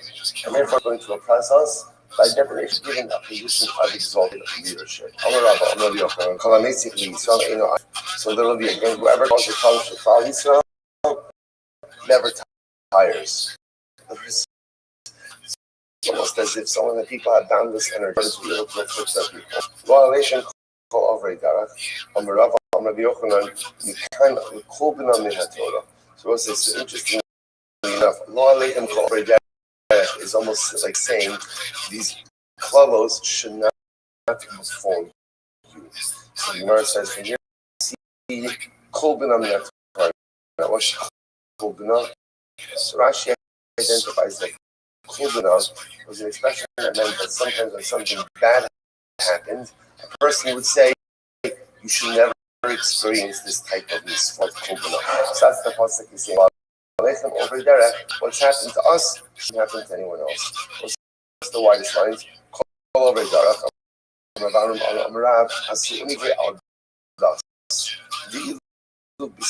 Stone, so the Baruch Hu treated Yerushalayim, right, the Jews of Yerushalayim, as if we were over Aldas, as if we transgressed the tenets of the Baruch Hu's Torah house. So, Vila B'Stone Ksiv, Enter Al Stone. Like Stone says that Hashem caused it to fire on stone. Vila Ksiv, Nimarom Shbas Mosa Vayirgana. Tiv, Vayigdal on Bas Amin Michakas Stone. Says that Baruch Hu literally says actions of Klal Yisrael past the actions of stone. Yechi Masupani Yishmak. Rav says, meet Yisira Haisa Yerushalayim to the stone. So what says that as terrible as, unfortunately, the behavior of Yerushalayim had become, Yerushalayim still possessed one attribute beyond stone. What was the attribute beyond stone? So this is incredible. Ti'ilu b'stone ksiv, hine zeh haya avon stone achosech, go, shiva aslech, b'yad anida yom zika. In stone, there was no right? In stone, would have had you kept for yourself, and again, nothing was ever shared with the other. Plus, this is on the other hand, Yerushalayim, the hunger, starvation had become so great that literally, again, one of some of the women and children. Notice that they learned such a fascinating twist. Even when they cooked their own children, they invited their neighbors. In other words, they shared what they had with the other. Because there's like such an overwhelming piece of stone. There was such depravity. All the depravity, there was also unwillingness to be able to be there and to help the other. In Yerushalayim, when things became most terrible, people will always look out for one another. So we must see like Hashem, Bikebi, Kadavero, Nifsala, Matbeya, Zu. The person who says to his friend, this currency, which was once worth so much, is now worth nothing. Why is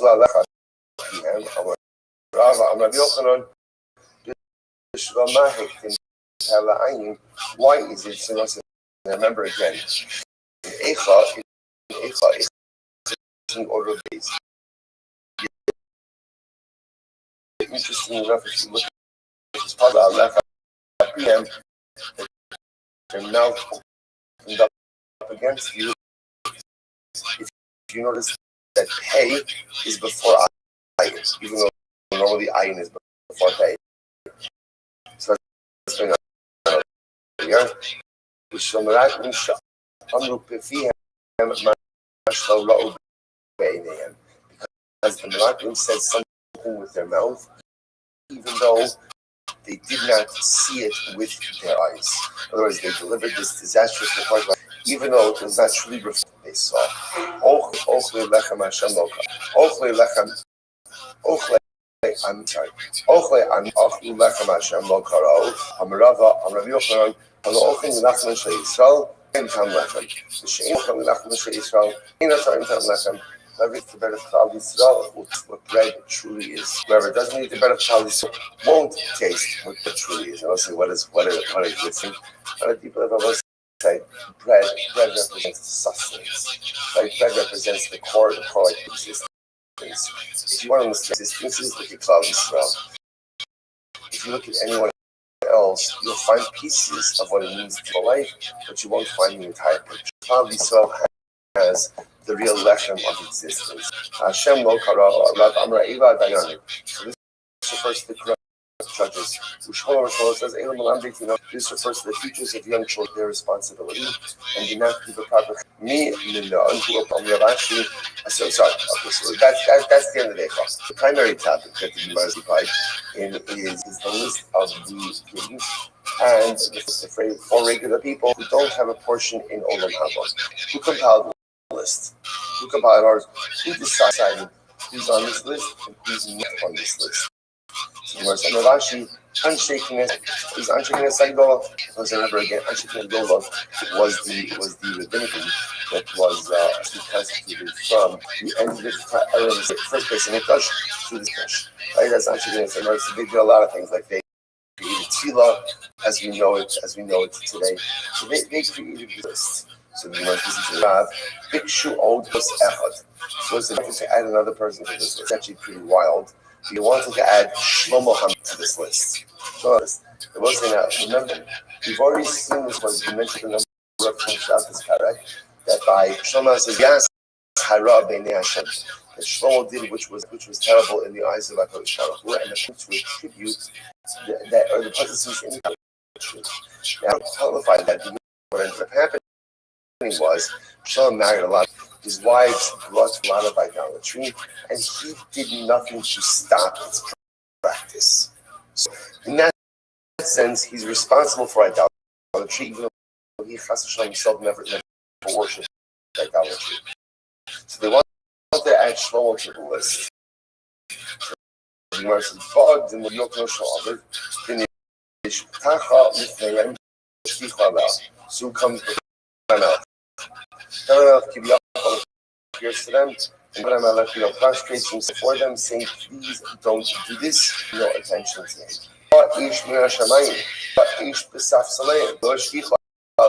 A fire came down from them and started literally again licking at their benches. And that's because again, clearly, the Baruch Hu was voicing his displeasure with this decision. They did not pay attention to it. Remember again. Lo b'shamayim, this Baruch Hu doesn't decide Torah. Yotza bas kol b'achto l'fnei malachim yisav ba'yisyativ l'nei chashukim mishehiktim. So again, so then the bas kol comes out, and the bas kol says ultimately again, have you seen a man who does his work quickly before kings he will be? What does this mean? So because Baruch Hu said, bas kol came and said mishehiktim see the base. So first of all, Shlomo, my house before his house. He built his Mikdash before he built his own home. Not only that, it took 7 years to build my base on Mikdash and 13 years to build his own palace. The Gemara says, "With name Malachim is Yafeh." So again, so the Baskel was saying, how could such a man be assigned to a faith without Olam Haba? He should dwell amongst the rest of the kings. Once again, paid no to this Basco. They just felt that it was incorrect. As Yatsa Basco, Amra, Kishamena, Kima finally, when the Basco comes out and says, listen, Chavra, Olam Haba is my purview. It's not yours. You like who goes to Olam Haba and who doesn't go to Olam Haba, and you don't understand the Cheshbonos. Again, it's so interesting to say that he's still trying to intervene in a mild manner, although it's pretty stark as well. And at the end, essentially what he says is, yes, you're right. Torah belongs to you. Allah belongs to you. Decision-making processes when it comes to the adjudication of law belong to you. But at the end of the day, who goes to Olam Haba, who doesn't come to Olam Haba, that's up to me. That's me. And therefore, again, Shlomo was not added on the list. Darshay Yishumos Hayu Omen. Kulan Ba'in Olam Haba. Those are this wild. So Darshay Yishumos. Rashi says over here, who are Darshay Yishumos? Darshay Psukim. Kibbutziv. As Harashon Mitzav, Emes Hayu Omen Shal Kulam Yish Chelik Olam Haba. Elek Afilu L'Menashe V'Rav Mirachos. So I said, Darshay Yishumos. Say everyone has a portion of Rachman. Everyone, again, we'll say this is the opening line of Mishnah. Everyone has a portion in the even Menashe, even Yeravam, and even Achav, even the three evil kings. So the Gemara says incredible. So Kulamai Lamash, Shneimar, Ligilad, V'li Menashe, Ephraim Ma'oz Roshi, Yehudim Mechol Kiki, Moab Rachzi, Al Edom Ashkef Nali, Alai Pashes Israel. Who did he refer to? Li Gilad Chav, Shinaf Aboramos, first Achav, who died in the lap of Ramot Gilad. Next, Menashe. Menashe's Kinashmal, Menashe. Ephraim Ma'oz Roshi, who does that refer to? Zeyu Ravam, Kikasim Ephraim. First, who came from the tribe of Ephraim. Yehudim Mechol Kiki, who does that after Ze'achi. Tofel. That's the first Tofel. David Amelech, son of the top of Kofni Abosai, Dika Asim Yehuda, who came from the Seir Moab, Seir Rachzi. What does that mean? Zeh Gehazi, Shelaka Al Iski Rechitza. Gehazi was stricken with Malchus because of the issue of washing. This has to do with Naaman, the general of Aram, who was stricken with Elisha tells him to go ahead and immerse himself in the Yarden. He does so. Go ahead and reward Elisha. Elisha says, I don't want any money. And he changed his mind. Everybody didn't change his mind, but he was using this opportunity for his financial advancement. Okay, so the Gemara goes like this. Al Edom Ashali, Zed Doeg Adomi. That refers to Doeg. Alai Fleshes Israeli. So again, Alai Fleshes Israeli. So we'll say, so what does that mean? So we'll say, so first of all, I just want to point out this is incredible, right? The Darshay Rishumos, ultimately, again, I'll try to understand that everybody's a killed moral man. I will say that before we go on, I'll just mention something absolutely amazing, which is what does this mean? Like, what's going on over here? And why aren't these people identified? Like, in other words, who are these Rabbanim? Who are these Darshay Rishumos? So we'll say what's interesting to note is as follows. How does Rashi define Darshay Rishumos? They're people who look for deeper meaning in Psukim. And what does this mean? We'll say in life, when you look at a person, it is very easy to size by their shortcomings and their shortfalls. If for some reason the Baruch programmed us like a disability relatively quickly. We can just kind of like see that just when a person for a couple of minutes, you can see everything that's broken about them. The avoda in life is a way to see the good. To see the bad is easy. To see the broken kite is easy. To see the good, a lot of work. So what you notice in the conclusion over here, to say that Menashe, so as I said that Yeravam, Achav, Menashe, don't go Habo, that's easy. That's easy. Just read the numbers. And you can see why they would not have a portion in the world to come. So here's the Shiloh. Do you want to be a Darshay Rishumos? Do you want to be someone who looks for the good in someone? Do you want to find someone again, who pushes themselves to go out of their way to see the good. You see, sometimes to see good in someone, you have to be a demos. You have to be willing to look into psukim. You have to be someone who's willing to willing to go ahead and see beyond that which is written and to look below in order to find something that is good. But if you're willing to be a darshan yeshumos, if you're willing to be someone who looks in the deep meaning of the psukim,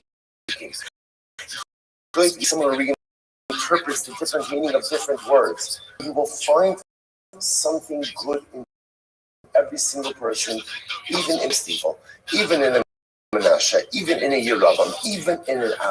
It's just a question of how you want to look at people. Pshat, Pashat, Pshat, Menashe, Yeravam, Ilan, Chelakol, Darshu Rishumos, which means those who want to look beneath the surface and really look to try to find the good. Because what's like something in life, if you want to see the good in someone, you have to work really hard. Because there's a lot of people who on the surface present really badly, and beneath the surface present really badly. And even a little bit beneath the initial still present really bad. If you really be Darshan Yeshua deeper and deeper and deeper, in every yid, you find something beautiful. You find something magnificent. You just have to undertake the process. It's incredible. Mer goes weiter.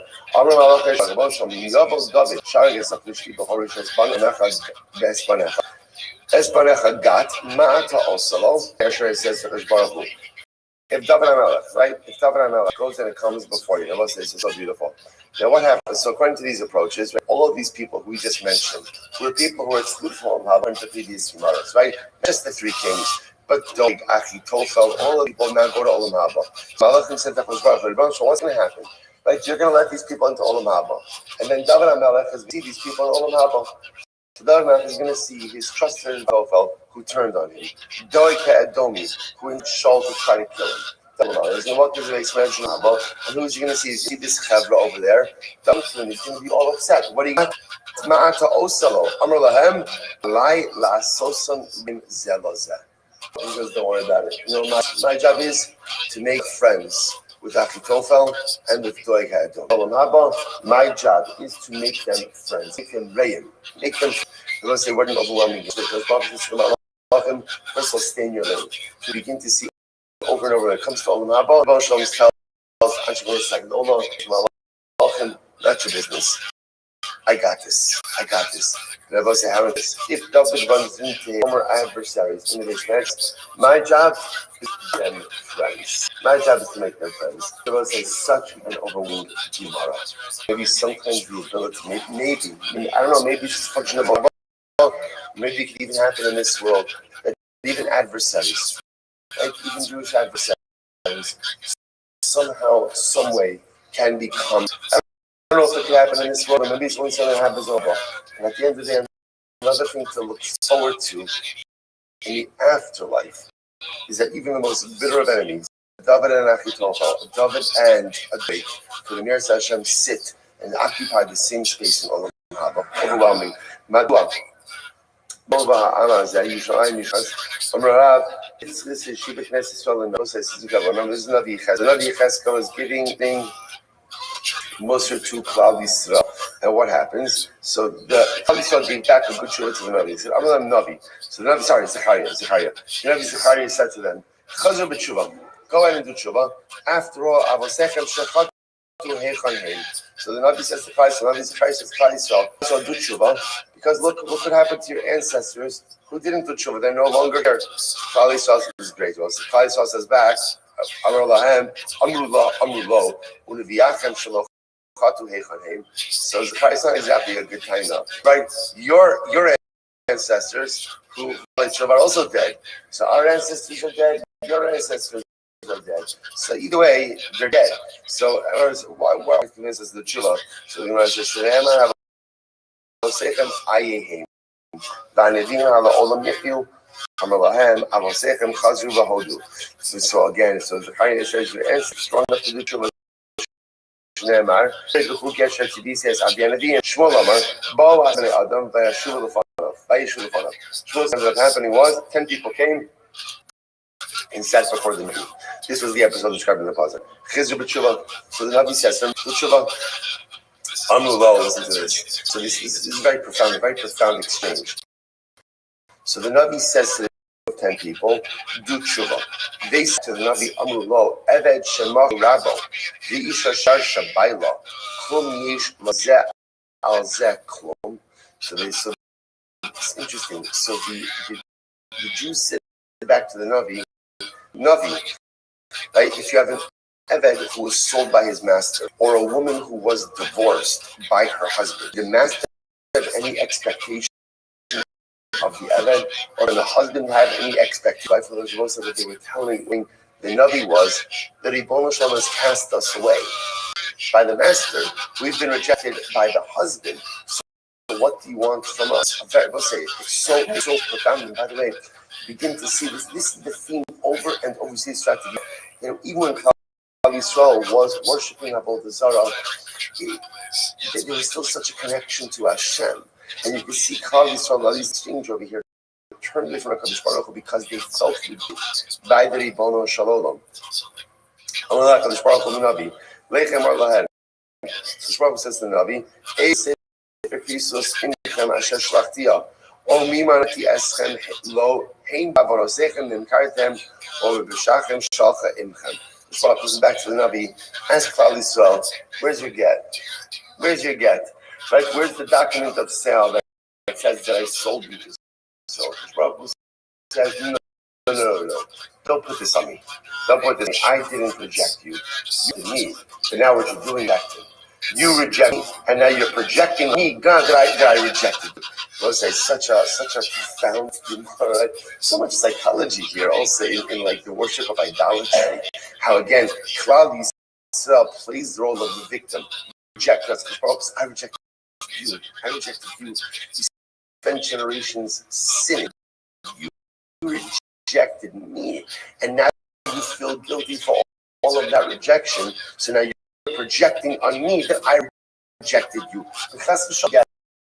Where's the document? I never divorced you. I never sent you away. I never sold you out. My did. David Abdi, Nebuchadnezzar Abdi, in the part was interesting. The part is David, my servant, and Nebuchadnezzar, my servant. He says, what does this mean?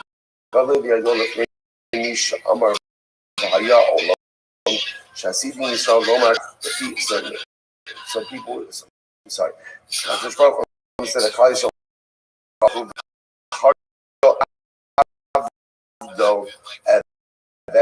Said Rikara Abdo,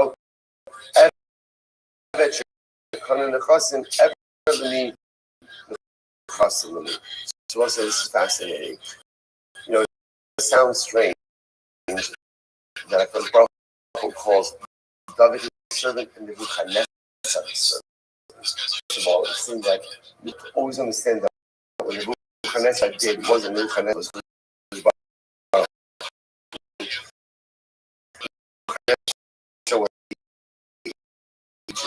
By calling Nebuchadnezzar the servant of God, then he's the master. Who's the master? HaKadosh Baruch Hu. Now, when there's a servant and a master, whatever the servant acquires, the master acquires. Even when we were covered by Nebuchadnezzar, under his domain, we were under the domain of the Eved, but we still belong to HaKadosh Baruch Hu. And highlighting this idea, never is there a rejection by HaKadosh Baruch Hu. Even when we are conquered and subjugated by others themselves are adding to Hashem. Being a servant to the servant still means that what? I belong to the master. There was a so many profound and beautiful. Never is there we rejected by HaKadosh. We may reject God, which does happen, and as a result, sometimes feels having rejected God. So we project to God that He rejected us, but there's nothing further from the truth. The Ribono Shel Olam never rejects. He loves us too much to reject us. He loves us too much to ever sell us out. He loves us too much to ever give up on us. Incredible.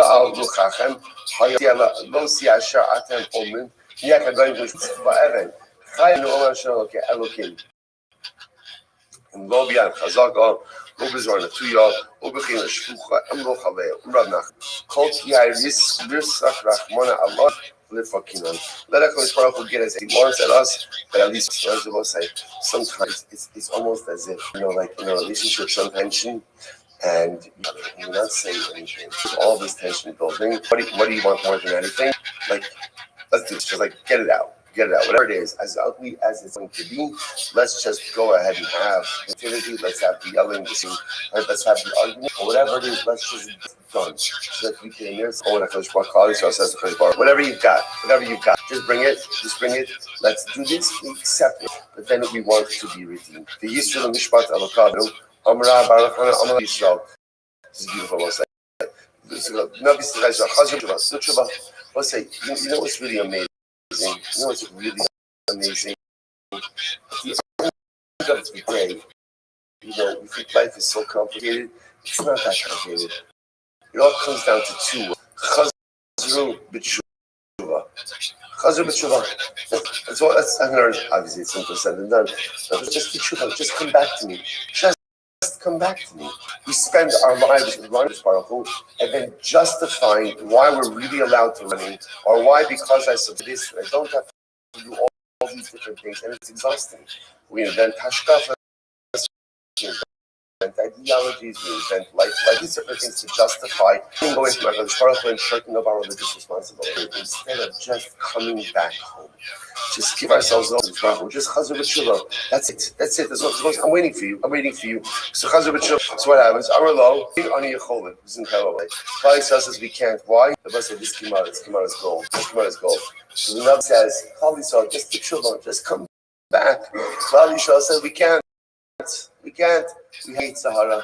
And Sahara is so powerful. Sahara is so overwhelming. So what does the Baruch Hu say? Baruch Hu says, Amar lahem Yisru Yitzvech. So ultimately, what does Baruch Hu say back? Put on your big white hand, that quote, right? And take control of the situation. I got it, Sahara. I got it. So I was saying, here's what's interesting. That statement of cloudy indicates almost like a lack of control. I would come back, but I'm not in charge. This is Yetzirah. Yisrael Yitzvech, which literally means chastise your Yetzer. Take control, things of your life. Which I will say, you understand what's happening in this conversation over here? This is what we go through every single day. I'm not accomplishing the things I need to accomplish. I'm not doing the things I want to do. I'm not the person yet I want to be. And if you ask me why it's not happening, why isn't it happening? I'm going to give you a list of reasons. Right? What's interesting, by the way, is what's the commonality in that entire list? Right? It has nothing to do with me. Right?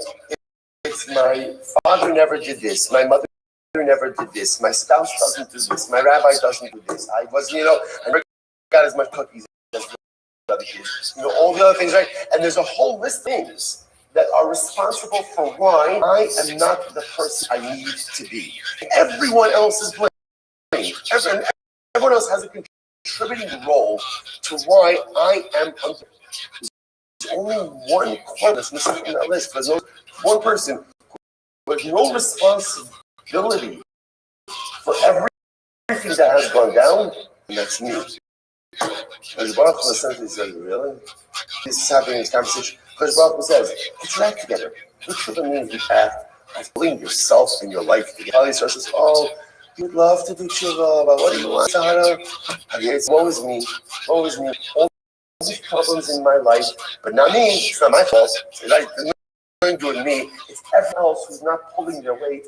Therefore, I can't do my part. Really? You're outsourcing your success to everyone else. The success of your life resides with one person and one person only.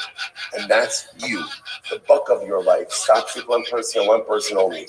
And that's you. Success is dependent on one person and one person only. And that is you. So rein it in. Take control. If you notice, by the way, there's one who doesn't say it's not a struggle. He validated the struggle. Struggle. But I have control over whether or not I navigate, how I navigate that struggle.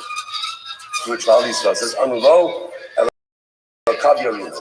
Well, Hashem, you created it. You created it, so you need to deal with it. It's interesting. Klal Yisrael, essentially, you made the mess, you clean it up. Right? We didn't make the Yitzhak ask for the Yitzhak. You created it, so because you created it, ultimately, again, you have to deal with it. So we'll say, by the way, that's how the Gemara ends. That's how it ends. So by the way, so the Klal Yisrael do tshuva not. No. Why? How do we know they didn't do tshuva? Because the conversation goes back. It's a circular conversation. Because Klal Yisrael once again says, well, God, it's your problem, not my problem. You create the Yitzhahara, you see, you clean it up. And I want to say, sure, that never happens. Because when I failed to take responsibility for it, it was so much responsibility. Because what happens to take responsibility? What happens if I take responsibility? If I take responsibility, then I have to look in the mirror and I have to recognize that all of the failures in my life are mine. They're my failures. My failures, and that hurts, and that's difficult, and that's painful, and most of us do not want that pain. So instead, we spend a lifetime running from responsibility and attributing fault to anyone and everyone else around us. And so we never take responsibility, can't give up. And instead, if we just find the courage just to say, okay, I own it, it's me. Yeah, almost every single thing that's going wrong in life is me. I own it. But here's the good news. Once you overcome that pain and that feeling of almost like debilitating shock of responsibility for things that haven't gone right, you then realize something amazing. And like Rabbi Nachman says, if you believe that you have the ability to sit, the reins are then mine. There's no telling where I could become a luxury. I could fix my life. I could do what I need to do. But the tragedy is the conversation ends off the same way it's ended off. It's always someone else's problem. If this problem, chances are, it's never going to get fixed. Then we can become true Baalei Tshuva. Arba Hadyotos, who are the 4 Hadyotos who were all in Haba? Doeg, Achitofel, Gedi. So Bilam, what's his name? Bilam. So Bilam means below Am, without a nation. Davar Achar, Bilam Shebala Am. We again brought down a nation. That's actually, we're going to see that even though Bilam was unable to curse up, he's the one who gave Balak the idea with the Midianite women. Ben Ba'ar, Sheba'al Ben Ba'ar, because he had to them. Tana says, Hu Ba'ar, Kushan Rishasayim, Hu Lo Ha'arami. That's pretty wild. So Bilam's father was Ba'ar. So the Gemara says, by the way, this guy Ba'ar, his name is he's Ba'ar, he's Kushan Rishasayim, he's also Lavan. Wow, so Lavan. So the Gemara says, Ba'al Be'ir. So ultimately, it's called Ba'ar because he had Ayin. It's called Rishasayim, the other. He did 2 terrible things. To Klal Yisrael, right? Achas b'mei Yaakov, v'achas b'mei Shvot HaShoftim. During the days of Yaakov, that would be a reference to the other during the day of Yoshua. Okay, so the Gemara says, she says over there, I'm sorry, La'achar Misas. Okay, the Gemara says, Omash Mo, what was his actual name? Lavan HaArami. The actual name was Lavan. Interesting. So the Gemara says, which I say, by the way, with the name that Bilam was the son of Lavan. Bilam was the son of Lavan, which is pretty incredible. So the Gemara says, that was in general, by the way, also so what do these things actually mean, right? That's actually Lavan, and people are just blessed with longevity. Someone who possessed the same mitzvah, because remember, you could see Lavan and Bilam, right? Both of them could want to see. You know, what do we say? What do we say in the Haggadah and Magid? Lavan kesh la'akar es hakol. Right? Lavan wants to uproot everything. What is Bilam? Bilam being kesh la'akar es hakol. Both of them have the stated mission. So the Gemara says, Ben Baruch said Ben No Bar. So it says the son of Bar. So in one place it says that Bilam is the son of Ba'ar, and then it indicates that Ba'ar was, which one is it? I'm Rabbi Yoshua. I'm sorry. So in a certain respect, Ba'ar, right? Ba'ar was the son of Bilam, the son of his son when it came to prophecy. In other words, his father was Ba'ar, his son was Bilam, but Bilam was a greater prophet than his father, and therefore he's like the father of his. He's like the father. He's a father to his father in the realm of prophecy. Okay, Bilam udlo asila amadasi. Really awesome. So what's here is interesting. Now, the fact that it says that Bilam doesn't go to Olam Haba, what does that seem to indicate?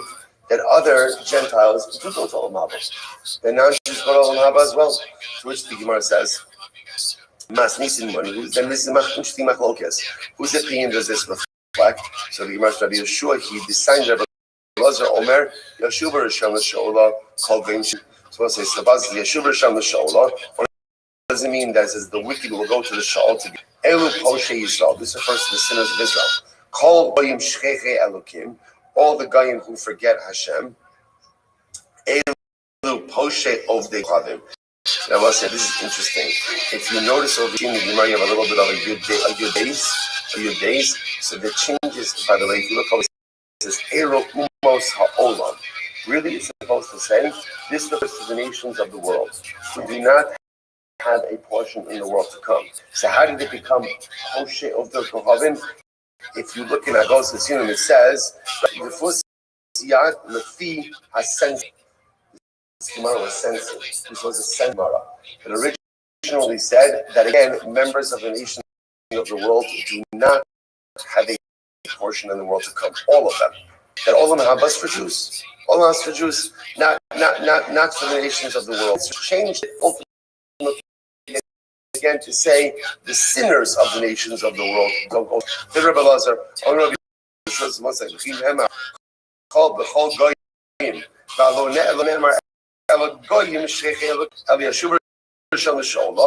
who does that refer to? Man ninu. Called goyim elokim. She was saying, which you see here is very fascinating. A general machlokes. The nations of the world go to Olam or not. So one opinion says yes. Only those forget Hashem among the nations of the world don't go Naba. And other opinions are Olam Haba is only for Jews, not for the Umos Olam. Fundamental machlokes. But also Russia and Nisim. Even Bilam himself, even Bilam obviously, our Mishnah clearly the idea that the nation, which is Gentiles, go to Olam Haba. Right? Because again, otherwise, why are you excluding Bilam from Olam Haba? So our Mishnah clearly sides with the idea that Allah so righteous Gentiles absolutely do go to Olam Haba. Okay. So the Gemara says even Bilam himself gave a sin. What was the sin? Thomas Nafshi Mosi Sharon. In Thomas Nafshi Mosi Sharon Kiacharisi Kamo. In Lav Kinni Holech La'ami. Bilam himself said, if I die a natural death, then that is indeed that I'll be going to Olam Haba. If I die a natural death, it seems to indicate that I'm not going to Olam Haba. And of course, Bilam didn't die; he was killed. He didn't go to Olam Haba. So remember again, let's go back to the Bilam story. So the elders of Moab and Midian tried to recruit Tana, Midian, L'Hayalam, Shalom, Olam. The nations of Midian did not get along at all. So much Lishnei Chalav and Shayos. Here the calamity. What's going on over here? It's incredible. It's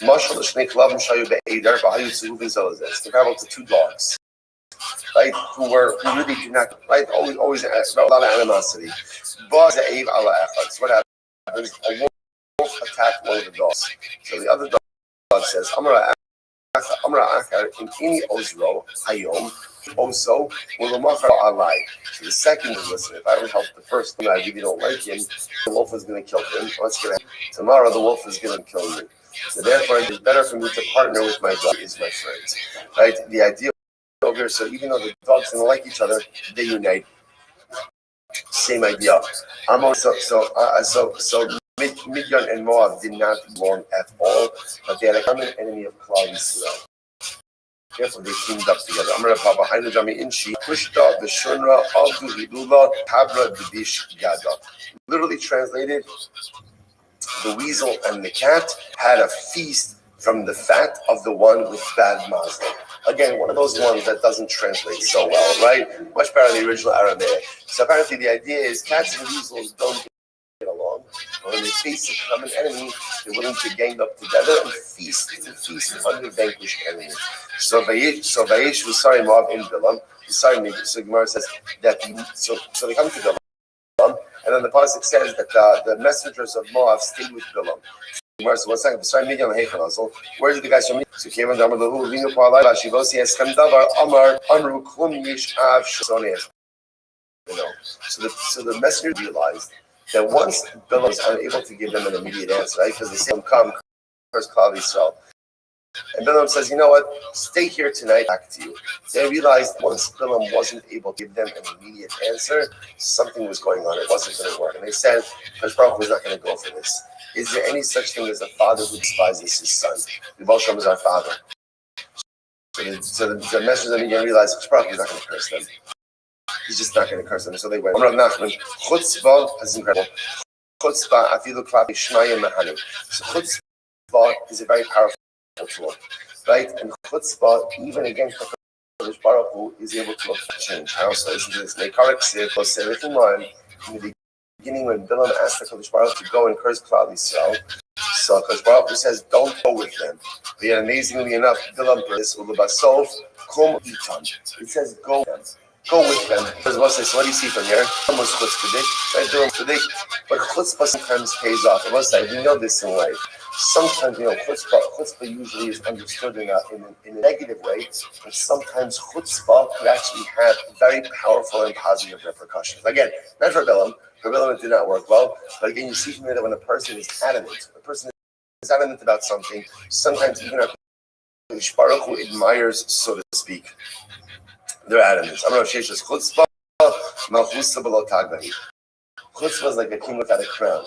Now, a king without a crown has the ability to affect level of change, not complete change, but has the ability to. This goes back to yesterday's daf. Remember again the story we saw about the 2 Jews being taken captive. Well, right? What did the captives say? Being a stiff-necked people, that's chutzpah. Jews have chutzpah. Chutzpah is part of what's kept us, right? Chutzpah, the stiff-neckedness of Klal Yisrael, ultimately, again, is what has sustained us throughout the years. Chutzpah is powerful if used in the right way. Say, I know, I'm Rabbi Yochanan. Bilam was crippled in one of his legs. He limped. Shimshon crippled in both of his legs.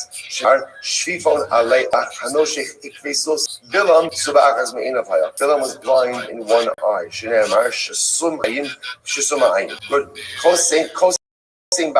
Furthermore, interestingly enough, he did with his makom milah. All right. No. All right. So Gemara says, it says over here. Okay. No worry. No fault. Begaloi einayim. Uksiv hasam b'hinei hama nofel alamita. So nofel has like a connotation of intimacy. So you see from here that again, his sorcery was then with the makom milah. Itmar. Marzutra Amar Kosim B'Amasahaya. Marzutra said that again, he did sorcery again with his makom milah. Marbi Dravina Amar Sheba al Asono. Obviously, you know what it means is he engaged in immorality with his donkey. Right, Gemara says, so Gemara says that he did sorcery again with his amos that we just saw before. I know that he related with his donkey. Sif Hacha Kara Shav Uksif Hasam Bain Ragla on the base. Kara Nafal Shachav. So what's the same lashon over here of Kara, right? Literally crouching over. It's the same lashon that's used by Sisra, according to the Medrash, she had relations with him. By Yodea Das Alyon, and ultimately again, so Bilam knew the Das of HaKadosh Baruch Hu, until the Haviyada Das Alyon Haviyad. So again, Bilam couldn't control his donkey, right? In other words, we know the story, right? Where Bilam, the donkey refuses to move forward because the donkey sucked the angel with the outstretched sword in front of him. Bilam doesn't see it. Bilam keeps hitting his donkey to move forward. So the Gemara says Bilam couldn't control his donkey, and he knows how HaKadosh Baruch Hu works. So this is very interesting. That so the Gemara says. So the Gemara told the Amrilay says this. Well, so what does it mean that he cannot control his donkey. The Amalei is very interesting because ultimately, again, the minister of Moab said to him the following: Amalei, my tamalor asosia. So this is very interesting. When Bilam finally goes with the of Moab, the minister was surprised that he was going on a donkey. They said, "Where's your horse? Where's your horse?" Right, Mom? Yeah. So we'll say, Shaddai. So we'll say, this is great. So Bilam says, "Oh, you know what? Like, why you younger? And a guy like you, right? A guy like you should be. I don't know. Where's your where's your ride? Where's your Cadillac? Where's your thing?" So he says, he says, "Oh, this is a loaner. This is a loaner. It's in the shop. It's in the shop." Right? My horse is out. It's grazing. It's doing its thing. Tiva literally means like in the marshlands. Amrale, Halanoki Asalka. So let's say it's not a donkey begins to speak up. Really? Really? I'm a loner? I'm your donkey. So yeah, Bilam says, yeah, you're my donkey, but let's Alma. I don't really ride on you. I use you to go ahead and transport. You're like my transport. You're hitch. You're my U-Haul hitch. I usually go ahead and put on my luxury vehicle. Right? My horse. I would never show him. He got that on a donkey like this. The donkey says, really? Asher achav talai. What are you talking about? You use the time. You ride on me all the time. Bilam says, no. Akrai ba'alma. No, that's not true. Sometimes I ride on you again when my primary form of transportation is in the shop. What I'm talking about. They're riding on me again for forever. Okay, all right. And furthermore, again, the donkey says, literally again, donkey says, I provide many services, right? Transportation and other. Right? So by the way, what's fascinating about this is you almost see it's interesting, like the donkey is like saying to Bilam, at least the Diamakir Tov. At least he's such a manovel, right? He's such a base and disgusting guy. Like what you do to me and with me. At least recognize the role that I play in your life, right? You want to be a degenerate, you are a degenerate. Don't be an ingrate and a degenerate, right? It's incredible. So the Gemara says, "Ksiv hacha haskim iskandi ksiv hasavat tilasachanes." Ella ma'vi odei das. Obviously, again, Bilam as the guy's arguing with his donkey. So what does it mean that he knew about Hakadosh Baruch Hu? The Gemara says, "Shayodea lechavein osa shal Baruch Hu koyisva." What Bilam was the exact moment that the Baruch Hu gets angry at. In other words, we'll say the Rosh Hashanah gets angry for just one moment a day. Bilam knew that exact moment. I mean, Secharna Mayad Balak Melech Moab, Umachona also Bilam Ben Boar. Minashidim ala Gilgal, Lemandas Tzedakos Hashem. What is that again? When Bilam was trying to curse you, what does it mean, the righteousness of Hashem? My Lemandas Tzedakos Hashem. Baruch Hu Yisrael Du'una. No, when Bilam was trying to curse you, how much tzedakah I did with you? How so?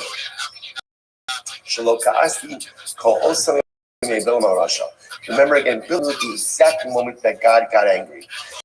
And Hakadosh Baruch Hu said, I did a miracle. All the days that Bilam was trying to do, I got angry for one moment that entire. So the Gemara says, because had I gone ahead and gotten angry that entire moment, if Bilam would have cursed me at one moment, it would have destroyed. If Bilam right, it would have destroyed. So Hakadosh Baruch Hu says, miraculously, I did not get angry at all during that entire time. So the Gemara says, so I say, interestingly enough, this is what Bilam was saying to Balak. But I've got it all figured out. I know that if I curse Klal Yisrael one moment when Baruch gets angry, he destroys them. But I don't know what to tell you. God's not getting angry. And because God's not getting angry, therefore what? I am powerless to curse Klal. So I don't say, mid-story, I'm leaving over here a little bit of a cliffhanger. And then we'll finish up with Bilam tomorrow. Shkayach, everyone. Tremendous.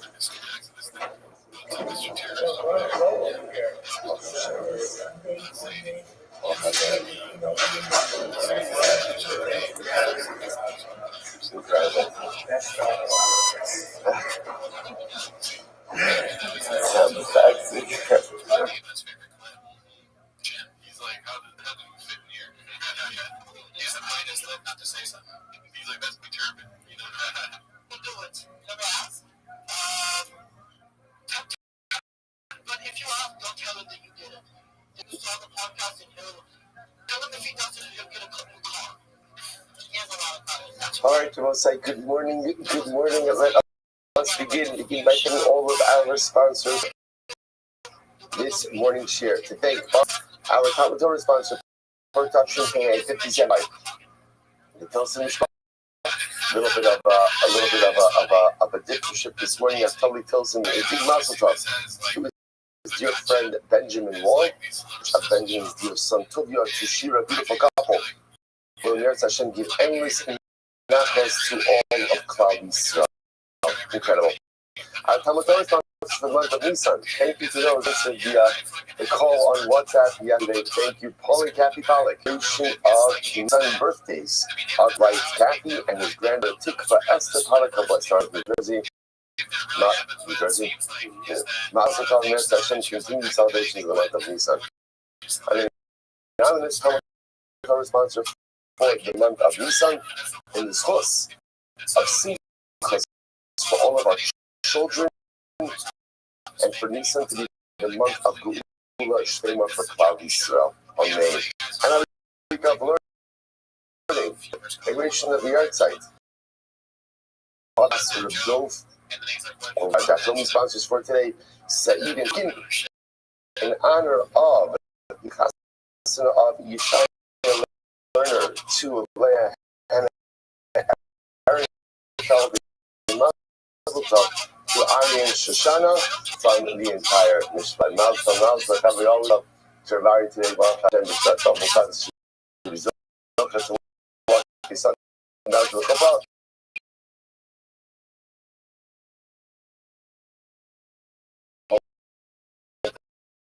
With Mazel Tov. I may have asked him Shalom Tov. Mazel Tov.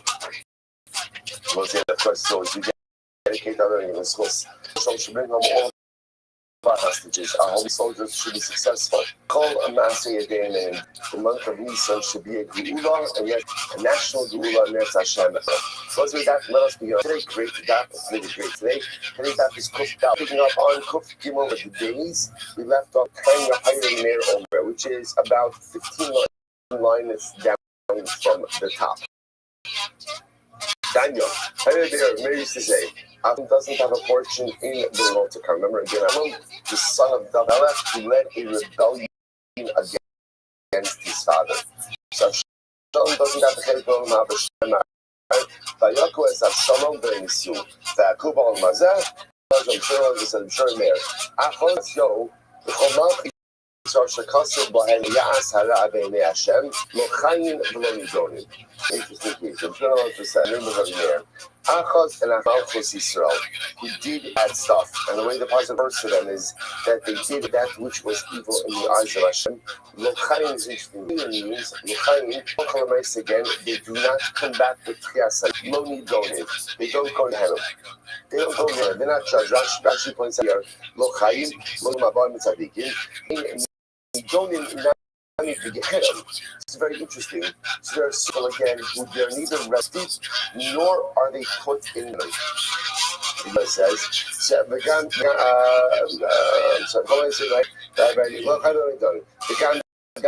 I'm not good. So I'll say, which is quite fascinating because again, this limbo is simply worse than anything else. In other words, first it goes to Gehenna.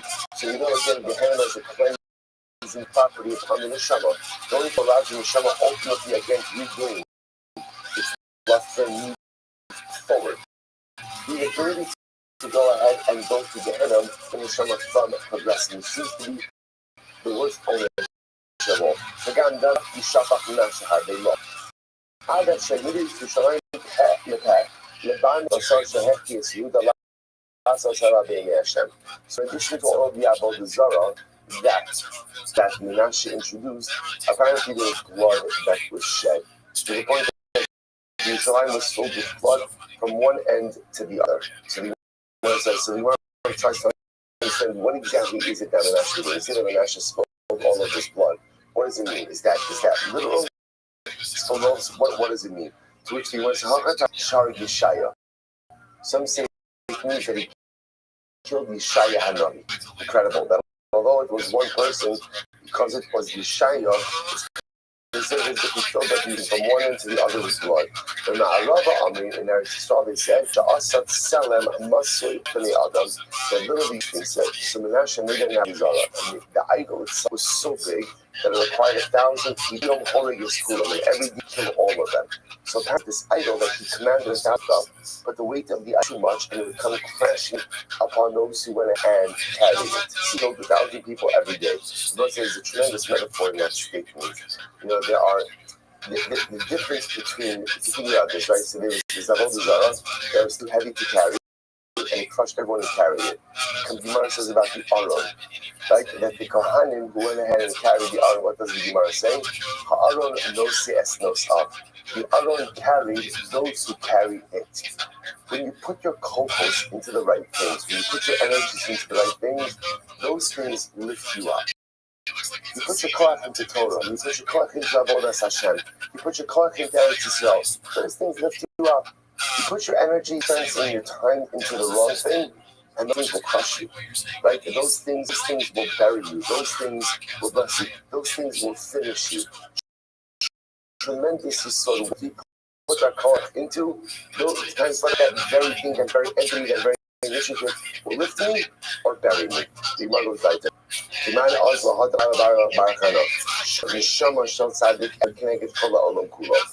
Gemara. That's literally the neshama of a tzaddik. The neshama is as worthy or corresponds to the neshamas of an entire generation.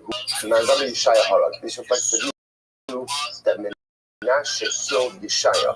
And although Menashe only killed one person, but Lamaisa, again, the classic reckons it as he filled Yeshaya with his blood from one end to the other. So he marches Passel, Uksiv, Psilin. So it's each trip by Menashe an idol, singular. Then it says he built an idol. So which one is it? I'm going to put on the Tchila Asala Pirzat Achad. It's incredible. In the beginning, Menashe made an idol with one face. One face, Ulabasov, Asala, Arba'at, Metzufin, Kiveshetiva, Shechina, B'tichos. At the end, he ended up making an idol with 4 different faces. Why 4 different faces? As we'll see in just a moment, he positioned it in the base of Mikdash. And he wanted it to have Lamaisa, wherever, right? Kodesh Baruch Hu Shechina would see the idol wherever it was. So sorry, can you imagine like that level of chutzpah? He wanted to make sure that the Rebbe saw the past, but Moshe saw the idol.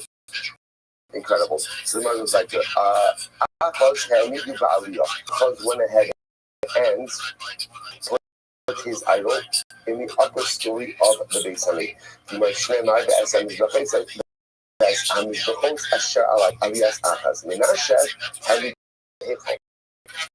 Menashe, he put his idol in the Beis Hamikdash. Yes, in this passage, the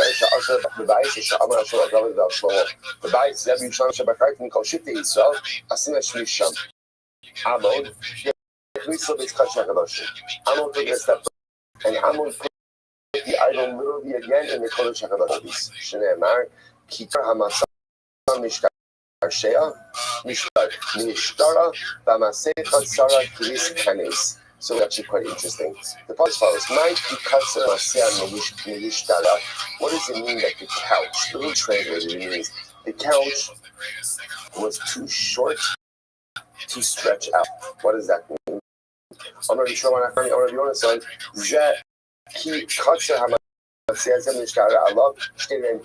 couch, the Beis Hamikdash, was too small for 2 people to lay on together, which means it's a reference to Kodesh Baruch Hu and Avodah, right? Like overwhelming. That the Beis Hamikdash contained both the Shechina and Avodah. And therefore the version essentially said, like, this town's not big for the 2 of us. If you're going to put Avodah Zara in the Beis Hamikdash, I'm out. I'm going to say first of the widest lines. What does it mean that the cover itself is too narrow? So the Gemara says, Rabbi Yochanan would come to this pasuk, he would cry. He would say, Misha Kasabo, Kones Kamei Mehayon, Taselo Masechat Sarah. So it says, about he who it says, about the Moshe who it says, that little man's disease. He commands disease. He has to contend with an idol to share because sometimes you have to share a cover, and the cover's too small for me. Who says the cover's too small for both of us? Can't cover me and the both of us. The Bill is really that Ibona Shalom has to fight for cover. He has to fight for cover with the rebel. The Zari he would fight it. Achaz Bikas the Chassan and Satora. So Asam when Achaz King Achaz went ahead and he would stop the Golden Mikdash, and he also literally again truncated study of Torah. Shinemar Sur to Uda Asum Torah Blondai. Minasha Katas Karos. Minasha went ahead, scratched out literally again, scratched out the names of HaKadosh Baruch Hu from the Torah. Baharas Hamizbeach, and he destroyed the Mizbeach. He marked Amon Sar the Hela Shemamis Al Gabi Mizbeach. The Torah and created cobwebs, literally caused cups to form in the Mizbeach, which represents again inaction. Inaction. Achaz Hitres Ha'erva. This is incredible. Achaz committed immoral relationships. Menashe, Baal, his sister. Amon, Baal, Imo. Amon, unfortunately, acted incest with his mother. Amon Harbe Shmo.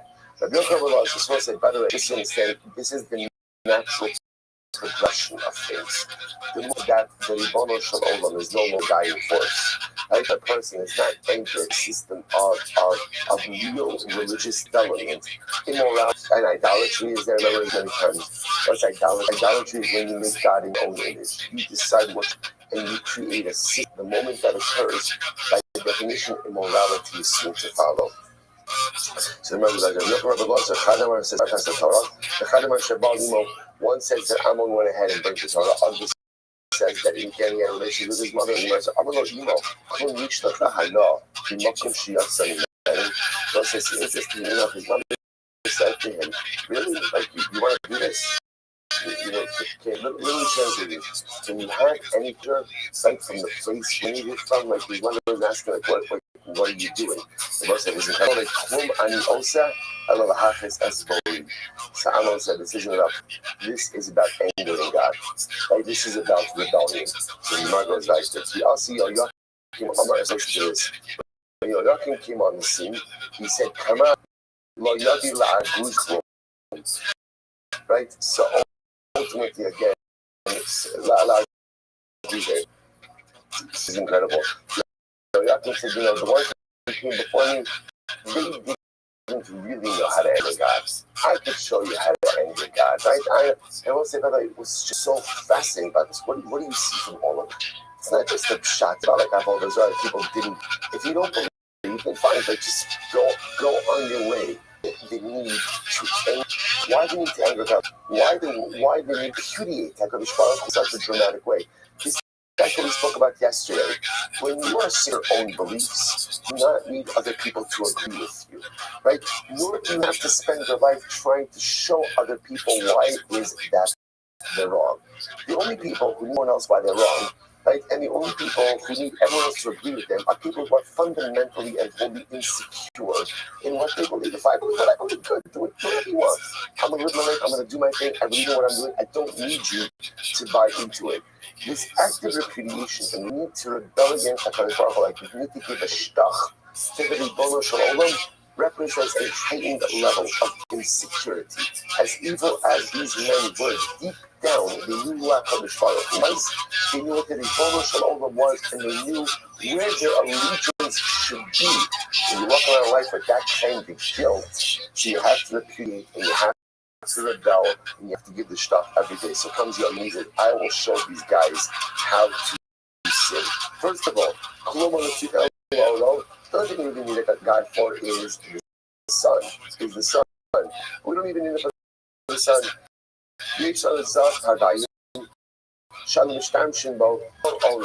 God protect his back this sun. We have this type of Pardaim gold, which apparently was very shiny and luminescent. So we can light the world through that. So only one problem is that even the gold and silver belongs to God. Everything belongs to HaKadosh Baruch Hu. I'm Farnos Lulanu. No. You said no. He already gave the gold and silver to us. Where do we go? There's some what's the passage? Shneimar Hashemayim Shemayim La Hashem V'Aretz Tazal V'Yadam. Okay, you realize the ridiculousness of this? Stars. This is Yo Yuck was rebelling against the Kadosh Baruch Hu. I will say how much a Yid tries to run away from Hashem. You can't do it. You can't do it. This inevitable pull to man and God that owes man back to his source. Sometimes we go back easier, to back. Incredible. I'm going to about Mari. They never manu as Yo Yuck. So I was like, Yo Yuck was such a guy. Why is he not included in the list of those who don't have a portion of the world? Only this weekend. Why isn't Yo Yuck listed as well? We shouldn't say yes, every day Yo Yuck because Asher Asa Vanim Salov. Because after all the pasuk says the rest of the things of Yo Yuck and all those abominations that he did, and all the different things and that which was found upon him. So you ready for this? My beloved, what is that which was found upon him?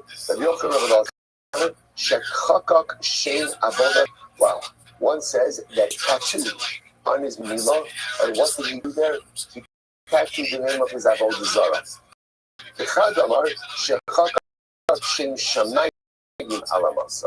Others say that no, he actually tattooed the name of HaKadosh Baruch Hu is Makom Milah. And we'll say that what is that? This goes back to Shabbos. Is that remember again? The Gemara spoke about right, and the Gemara spoke about Achitofel and other people who had these visions of fire coming out of the Makom. Again, it represents strength and it represents reality. So again, the Zara piece there, and the Zara piece there, ultimately representing that this is the entirety of his life. Obviously, tattooing the HaKadosh Baruch Hu there was an incredible attempt to go ahead and disparage and disrespect Baruch Hu. Overwhelming. So those are the things. I want to point out, the Gemara doesn't answer why Yo Yuck is not a cult tattoos over here and leaves it. We'll come back a bit more on Kuf Dalet. It's right there. I don't know why Yo Yuck is included in the list. I'll tell you some other things about the other people. Now remember again about Micha on Shabbos is no Micha was on split for a very long time. Remember again, Micha was the baby who was rescued by Moshe Rabbeinu from the bricks. And he was a Jewish baby who was thrown into the bricks, into the earth. When the Jews did not produce the proper tally of bricks, Moshe Rabbeinu pulls him out. This is what HaKadosh Baruch Hu says to Moshe, let me run my world. I promise you, I know what it is that I'm doing. Pulls the baby, turns out to be Micha. Micha did a couple of things. Either Micha himself brought out the Zara, ultimately through the Yamsuf, right? I actually gave you two possibilities. I didn't do this actually on Shabbos because I ran out of time. But usually happens. So right, either he brought an idol with him, or remember when the Jews were leaving Egypt, so Moshe had to get the casket of Yosef, which was buried on the bottom of the Nile. He took a piece of clay that had been wrote the name of Hashem on it, threw it into the Nile, and the casket floated to the top. Micha found that piece of clay and took it. He took it. And with that piece of clay, he was able to do all sorts of stuff. Either way, he wasn't a good guy, right? And he worshipped a lot of Avodah Zarah and created his own alternate tush, like a people, that he created on his own. So the Gemara says, why wasn't he included in the list of people who don't have a portion of the world to come? So it made no money. That's Micha, incredible. Because he did Achnasas Archim. So Micha did said. Micha did chesed. His home was open to people, and so people passed by and he needed something to eat. He could always stop at the house of Micha. Rashi says,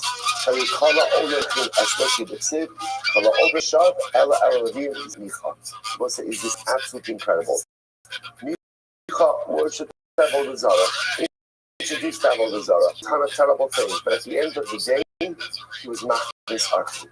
Whenever someone was in need, someone needed bread, home was always home. Shneimar kol or b'shalom. Rav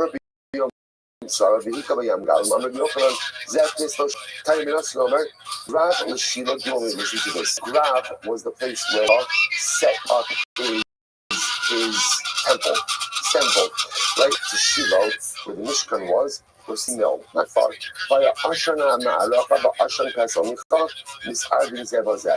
The smoke from the Mizbeach, right, in the Mishkan, and the smoke from Micha's temple, from Micha's was mixed together. The Malach wanted to push Micha. Now, what it means is the Malach wanted to punish Micha because not only was he worshiping Avodah Zarah, but his Avodah Zarah was mixing with the Mishkan. And he was mixing, so the Malachim wanted to push him.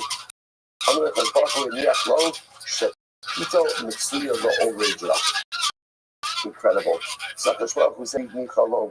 Hakadosh Baruch Hu put Micha. Why? Because ultimately, again, he goes ahead, he makes sure that Jews have rest whenever they are in need. So say, regarding this, the people of Pilegesh Begiva was a much more dramatic and traumatic story, which we'll come back to later on. But they were punished. So again, Pilegesh Begiva, so again, Micha's base of Micha was there.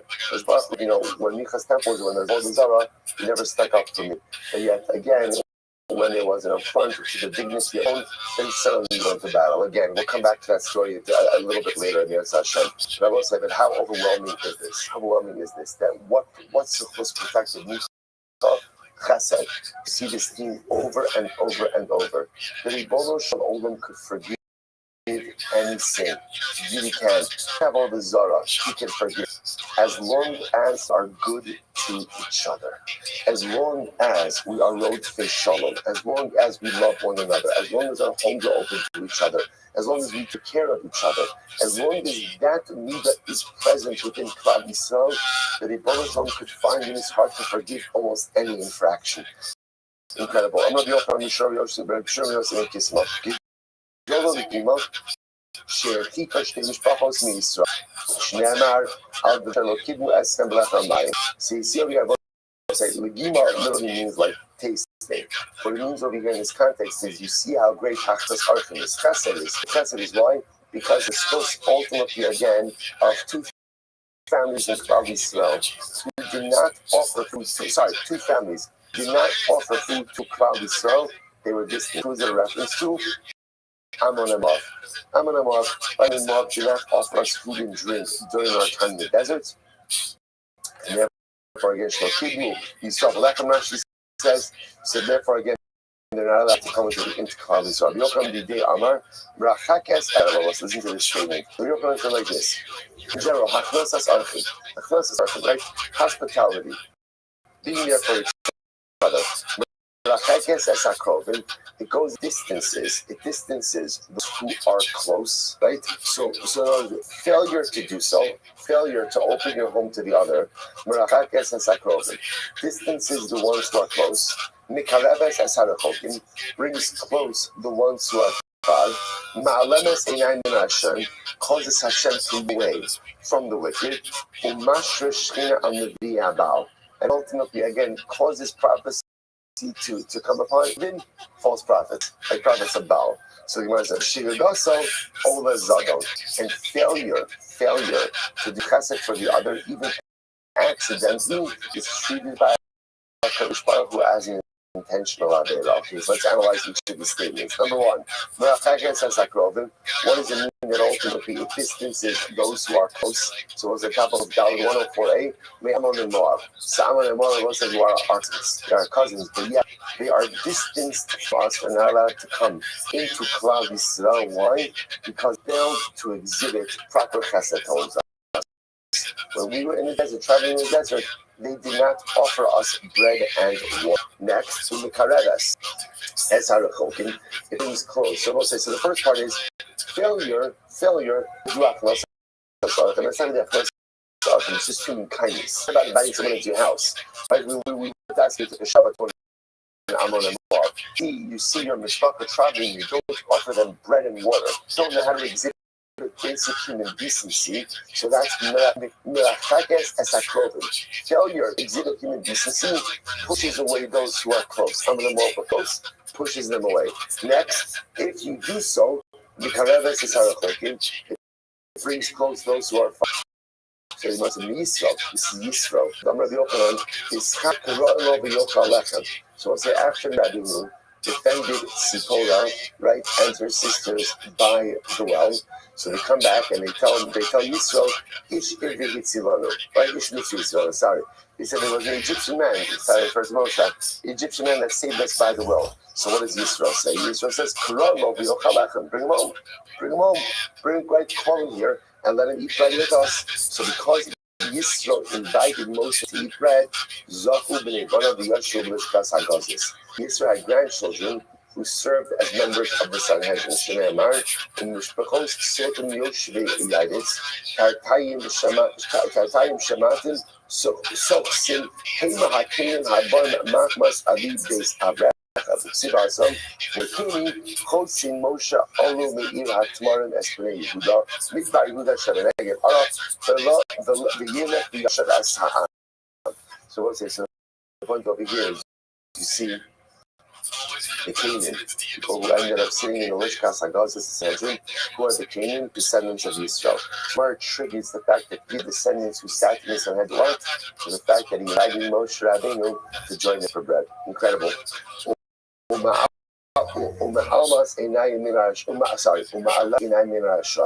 Again, hospitality, human kindness, just basic human kindness, causes that HaKadosh to look away from the deeds of the wicked. Who is that? That's Micha. That's Micha. That's what we just saw before. Despite the fact that Micha is worshiping idolatry, he works in idolatry, but what else? He's going ahead and literally has his own shtibel for idolatry, but yet, again, because his home was open, therefore, I'm sorry, because his home was open, the Baruch Hu now bow. And it even causes HaKadosh Baruch Hu to go ahead and rest his spirit on the prophets of the Bible. Where do we learn that from? So as we very interesting, Mechaver of Ida Hanavi, the Chsiv, Vayi Hey Yoshem Ala Shochan, Ve'hi Dvar Hashem Ala Navi Asher Hishivu. So let's say, so this is the interesting story with Edo. Edo, the Navi Edo, was sent to dispatch a message to your Ravam. Because Baruch Hu, Edo, don't stop. Don't stop on your way there. Don't stop. Just do your job and come home. There was a false prophet who told, "Hey, I'm a prophet just like you. Come over, let's break bread together." So don't listen. He made a mistake. Listen. And as they were sitting at the table, this false prophet actually received a prophecy from HaKadosh Baruch Hu. Now, unfortunately, the prophecy was that Edo was going to die. Sure enough, Edo left the house. He was devoured by a lion. But the point over here is, you see, why did this false prophet merit prophecy? The Gemara says it too. Sometimes was opening of his home. The Shingasa Olazad, failure to exhibit human kindness, even if it's by accident, is treated as a willful commission. So Amar Yehuda, Amar Tamale, Yonas on Davish Kinky Karas. So it's incredible. Now this is the story. Remember, David Amalek after his first court doesn't want to be king. He doesn't really ever want to be king. But after his first coordinated, Shaul, David is trying to unseat him and steal the throne. David will not fight Shaul. Instead, he chooses to. So, amazingly enough, so who is David Amalek's best friend in the entire world? Yonasan, who was the son of Shaul. So what happens? So Yonasan tells David to escape. This is right. This was, we just read this on Shabbos. Right? He tells David to go ahead and escape. So the Gemara says when David escaped, he left without food. And the Gemara says Yonasan sent David with 2 loaves of bread. Lo ner gadno ira kohanim for mikshok doy lo ner shalosh shloshas banav. So we'll say because David didn't have food, he goes to the city of Nov. In the city of Nov, which was the city of Kohanim, he asks for food. They say, "Who are you? Who are you?" He says, "I am a son of the king, and I want a secret mission from the king." He couldn't tell what was really happening. To fast forward a little bit, only had Domi gives Shaul a report that Nov is aiding and abetting David. Shaul sees them as traitors, wipes out virtually the entire city of Nov. That was the sin that sealed the fate of Shaul and his sons. The Gemara says, why all this happened? It's overwhelming. Why? Because Yonasan didn't give David 2 loaves of bread. Had David had bread, he wouldn't have to stop at no. Had he not stopped at no, they wouldn't have been decimated. Had he not been decimated, Shaul would have been saved. Would have been saved overwhelmingly. Now, by the way, doesn't do anything intentionally. Not all care. He was telling his best friend in the world, just get out, okay? But you should have seen with food. Overwhelming, I will say. So we'll say, so why isn't Achaz against the kings? He didn't have to come. I'm reviewing about Avnot Ben Shnei Tzadikim. It's very interesting because Achaz was positioned between 2 righteous people. Because remember, Achaz's father was Yosam, and his son was Chizkiah. He has a father who's righteous and a son who's righteous. So because he was sandwiched by righteousness, therefore that provided him some level of shit. The Gemara says, Ben Yosam Chizkiah, but Yosef Amar Nudin Shayalo So there's another reason. Why wasn't us ultimately again? Why wasn't he lose his portion of the world to come? Because Achaz had some level of righteousness. What was his righteousness? In that, again, he was embarrassed about behavior in the presence of Yoshio. Shenemar, Yoshio, say no likra Achaz after Hushai Lashov Bincha. Say Taras Havecha Yona Al Silas Sidei Koves. So again, Hashbach says to Yishael, go out with your son Shai and go ahead and greet Achaz. Right? And you'll find him by Koves. My Koves, what does that mean? Some say that when Achaz saw Yoshio, he avoided eye contact, he looked down and he ran away. Others say, on his head. Right? Ran away. Achaz was embarrassed at things and he could not look in the eye. The Gemara attributes that embarrassment was a mila. Right? That was something beneficial. That was a plus for Achaz. And ultimately, again, prevented him from losing his portion of the world. Incredible. So why isn't Ammon, who also was a Rasha, why he included ultimately again in the list of people who lost their portion of the world to come is make Kavodo Shel Yoshio. Ultimately again, because of Yoshio. Yoshio was Ammon's son. Someone had a righteous son, therefore to the son, the father doesn't lose a portion of the world to come. If that's the case, then Menashe also shouldn't go and lose his portion of the world to come. Why? In the merit of his father. Menashe's father, Menashe is Chizkiah. He had a righteous father, so why not? Why doesn't his righteous father save him from losing his portion of the world to come? So we'll say this is wild Gemara. A son benefits his father, a father does it his son. Now what is that? The actions of him have the ability to go ahead and help the father. Right? But the actions of a father don't have the ability to help his son. Now what is the other? So the Maharsha explains this in a very simple way. The only reason a son exists is why? Because of his father. So therefore, by definition, the actions of the son, by definition, help father. On the other hand, the father exists without his son, and therefore, the actions of the father cannot help his son at all. An incredible idea. So ultimately, again, a son could benefit his father. That's why, again, righteous sons have the ability to provide salvation ultimately again for their father, but Abba lo mizaki bra. But a father again cannot head and create zechuyos for his also is a tremendous yisod in parenting as well. So as a parent, right, we can go ahead and we can give our children, hopefully give them anything and everything. I don't mean materially. At the end of the day, I don't have to make a choice about what they want.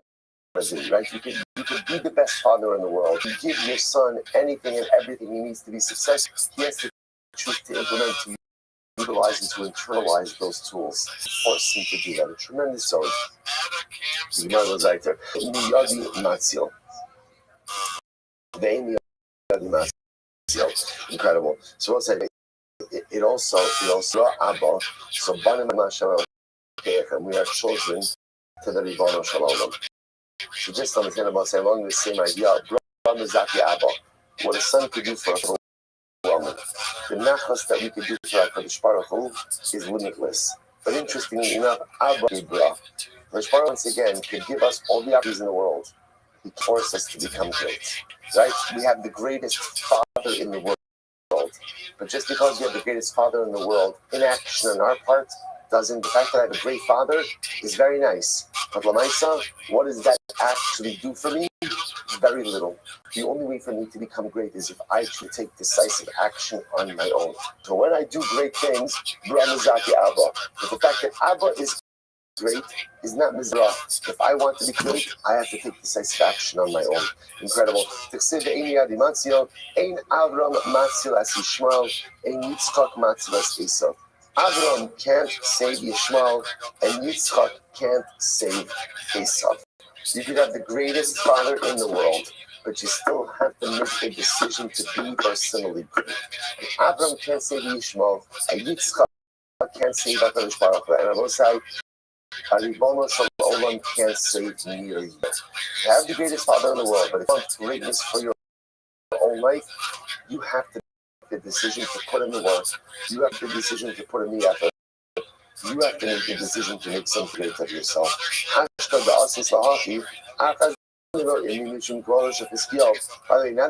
Now I also understand why is not included in the list of kings who lost their portion. Why? Because at the end of the day, he had a son, and he also had a great son. His great son was this incredible. You want to ask this question on 51 days. Why isn't Yehoiakim included in the list of kings who lost their portion? That's what I'm going to remember. We saw Yehoiakim. In addition to all the other stuff, he also was a tattoo artist, right? So again, and so at the end of the day, why isn't he included in the list of kings who lost their portion in the world to come? To which he says, "Is it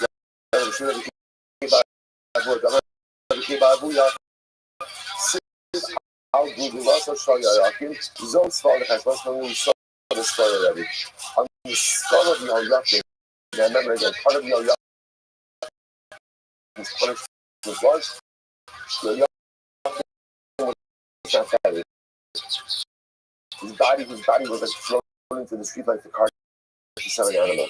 On his skull it was written, Zos Valdacheres. Zos means you will remain unburied, and something else will happen to you.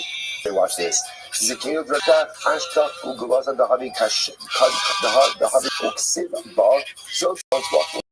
found the skull, a skull that was disputed in Yerushalayim. This is scary. To find skull by the entrance of Yerushalayim is very strange. But remember, you will say in Yerushalayim, first of all, you don't bury anyone within the wall of Yerushalayim itself, right? That's the closest cemetery Yerushalayim is called cemetery. It's Har HaZeisim. Outside of the walls also, right? Outside of the walls of Yerushalayim. So and furthermore, again, the still not be too many buried sites. So to find an unburied buried site is very strange. So grandfather writes later, find buried skull. On it, it's written Zol skull this and something else. See, finds it. Kabra follow Ikra.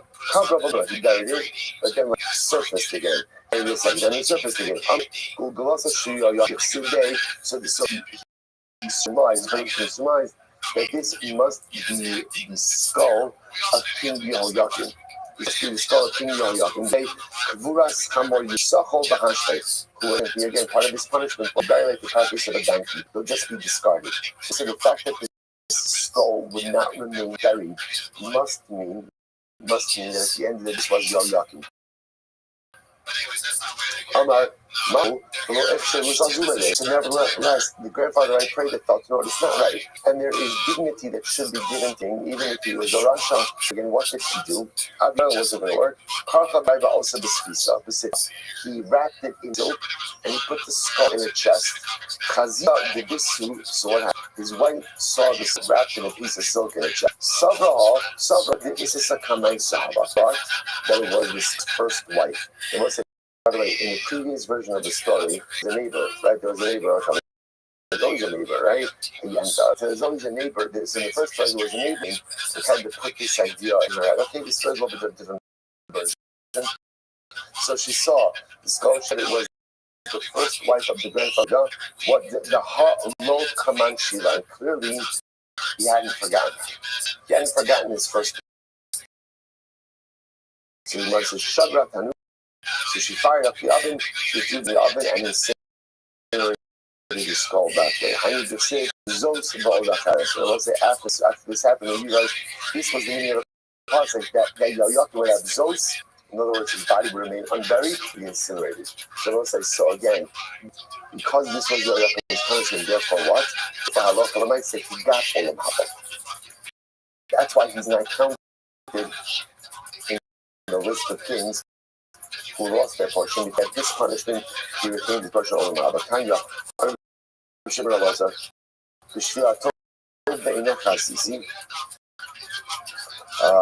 sorry, Tanya, says over here, so it says, Bishvil Chizkiah sheshibech es atzmo, Damatov beinech asisi, Garam lo sha'amar ma'os ki ela beis Hashem, Sheshal os ne'akadosh baruch hu, sha'adera gora sadera. So we'll see the whole story unfold in a moment.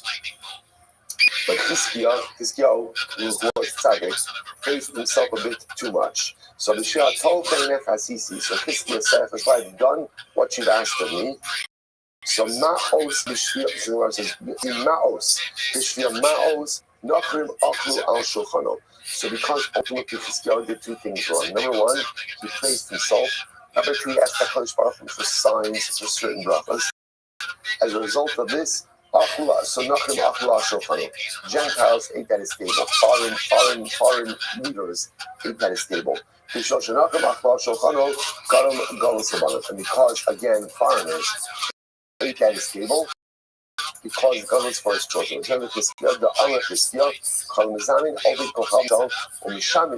Whoever invites idolaters into his home and serves them, causes exile for his son. First of the widest lines,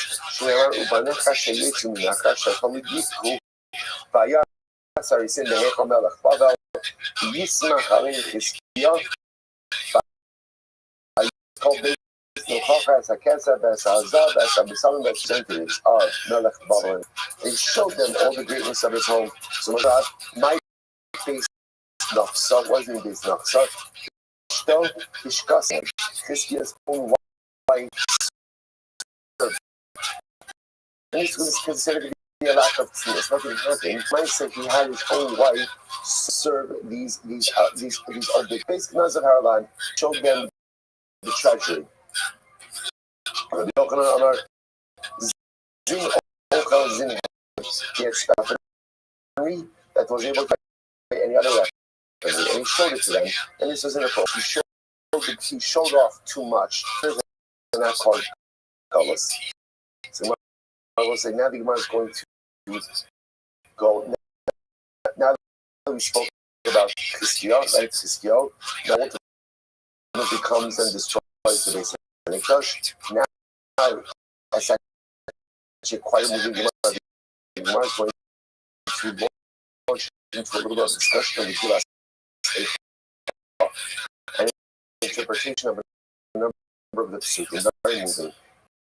Eicha Yashva Badat. I will remember again. Eicha means like how. How? Eicha Yashva. How did the city of Yerushalayim lay desolate? So I'm going to say very moving Gemara. Why did Klal Yisrael again? Why is Eicha? Again, in general, Eicha is such an interesting Gemara. You don't teach about like Eicha is like wine. It represents the astonishment of over the scope, right? Sometimes we just like with our mouth, like how did this happen? Why did this happen? Why was Klal Yisrael punished? Why Eichos? Is incredible. Nature of Moshe the Sheish Krisos Shalatorah. Ultimately, again, we violated the Match of Eichos 36. We violated the 36 prohibited relationships, Arayos, in the Torah, and therefore, again, we're punished with Eichos. He was on Yochim. So Eichos, because we violated the basics, but I sort of point out how you see a family, right? I guess it's symmetry over here. If you notice, right, Eicha comes about, and what do we see by Micha? Look, almost every single fraction line, because of human kindness. Immorality and human kindness are two sides of the same coin. It's just erupted energy. Right? Immorality is you're too nice to too many who you shouldn't be nice to. Right? That's what immorality is. Human kindness, on the other hand, represents the desire for selfishness and should wait for selflessness. So on one hand, HaKadosh Baruch Hu is willing to overlook any infraction. We are good to each other. On the other hand, when there's morality, which is a fundamental of human kindness, that's where it comes from. Incredible. I'm going to open them. With me, my local Aleph days was with the Aleph days. Why is it that we were stricken with Aleph days to Aleph days? Result again, because we violated the law, which was given with days. So the Gemara goes right there. So the Gemara says, Yoshva sat desolate. I'm not going to spar up. אני אמרתי איש כל ישראל בטח, בדד אין יעקב על ארץ דד המסילות. עכשיו טל, עכשיו יהיה בשבם. So ultimately, he said, I wanted the city to be secure. I wanted the city, and because you violated my will, desolate. Ha'ir Rabbi. Samarava, Amadi Ofer Hashem, seemed to kind of marry a young woman, a more mature man. Don't look and a more mature woman to a younger man to issue the habit. So they had this mechanism to grow the population. Again, look, this is a good thing. We employ ultimately to maximize birth rates. Okay. Isaac Almana, so let's say in fact talking about the city became like a widow. So the Gemara says, I'm going to do that. I'm going to Almana. She became like a widow, but not actually a widow.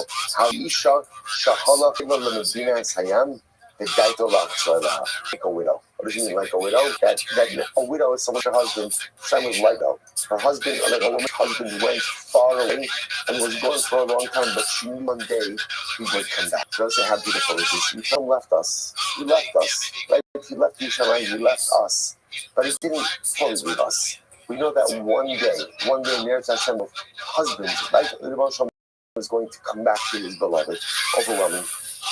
Lavasi Bagoyim Sarisios, so great amongst the nations, ruled over the lands. Amarabba, Amar Yochanan, was incredible. Kamakum Shem Holkin, Nasin Sarim Adonai. Wherever Jews go, Jews become great. I say, isn't that overwhelming? And by the way, this is taught to us in Eicha. Taught us in Eicha. Like wherever we go, it doesn't matter how we're scattered, it doesn't matter where we're exiled, wherever we go, we become great. Turn up on.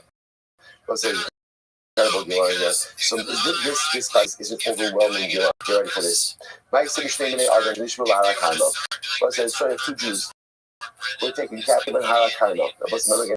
Harakano was the site, right? The site of the great theological showdown between Eliyahu and Nabi about, we learned about last week. So what happened? Two Jews were taking captive in Harakano. The Hayan Shahalik Achalayim. A captor was walking behind them on the base. Amar Lahem Echayim Lechabela. So now listen to this. So just to understand this. Two Jews taking captive. The captor, the two Jews begin talking to each other. The camel that's walking in front of us is blinking one eye. They're talking, okay, furthermore, furthermore, we can tell the camel is holding two skins, like two bags. One of wine and one of oil.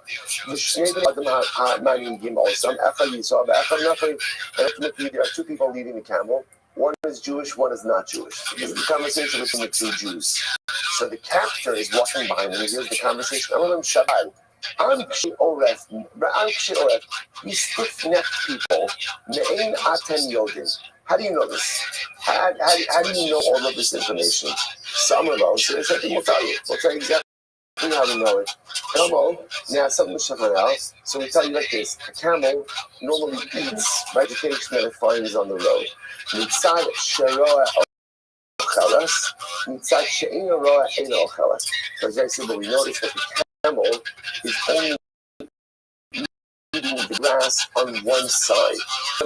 Both sides, only one side. That let us understand that thought. Let us understand that the camel must be blind in one eye. Those further again, the camel. How do we know that the camel's two skins? One of Shagayin the Tafte look out, because you notice that the liquid, right? So we notice that the liquid coming out of one of the bags falls onto the ground and is absorbed, right? That's why this the shalshemen, the tafte, but the one of oil, it remains on the ground unabsorbed. So we know one is wine, one is oil. Adam, Hamanhikim also, and again, there are two people who are reading the and we know one of them is Jewish, one of them is not Jewish. How do we know that? Because one of them, when he has to relieve himself, just relieves himself there in the middle of the road. And ultimately, again, the other goes over to the side of the road in a more private and relieves himself like that. That leads us to believe that one of them is Jewish, one of them is Jewish. So let's say, so they're telling this, so the captor is walking behind them. So the captor runs to the front, he checks all of this out. Sure enough, the camel is blind in one eye. Sure enough, one skin is oil, one skin is wine, and sure, the guy's leading it, one is not Jewish.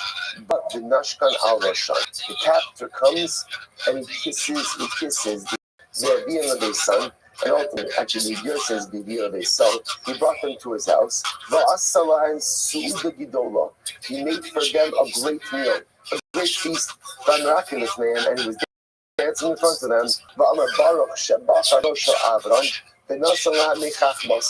Blessed is God who chose the offspring of Abraham and gave them of his wisdom. And wherever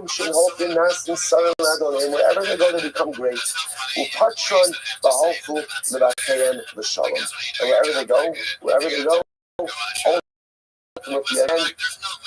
they become great. And as a result, he freed them. They went back home. So it's like transfer. Now remember, the Gemara ultimately again is quoting the pasuk of Rabbasim Bagoyi. Wherever Jews go, they become great. Right? And even in Kedi, we find it in great. Let's say something absolutely amazing. The Piagetna, quoted in one of his Joshua Tafshin Aleph in 19, quoted this Gemara, and he says, what is the pshat with this? What does it mean? If you notice, by the way, when the captor overhears the Jews speaking, the first thing he says is, "I'm she'olach." They're stiff-necked people. They're stiff. So that's asked. He says, "Why?" The captor called them a stiff-necked people. Why? If he just that says something absolutely amazing. He said it is the derech of people that when they go ahead and they encounter difficult circumstances, it breaks their spirit.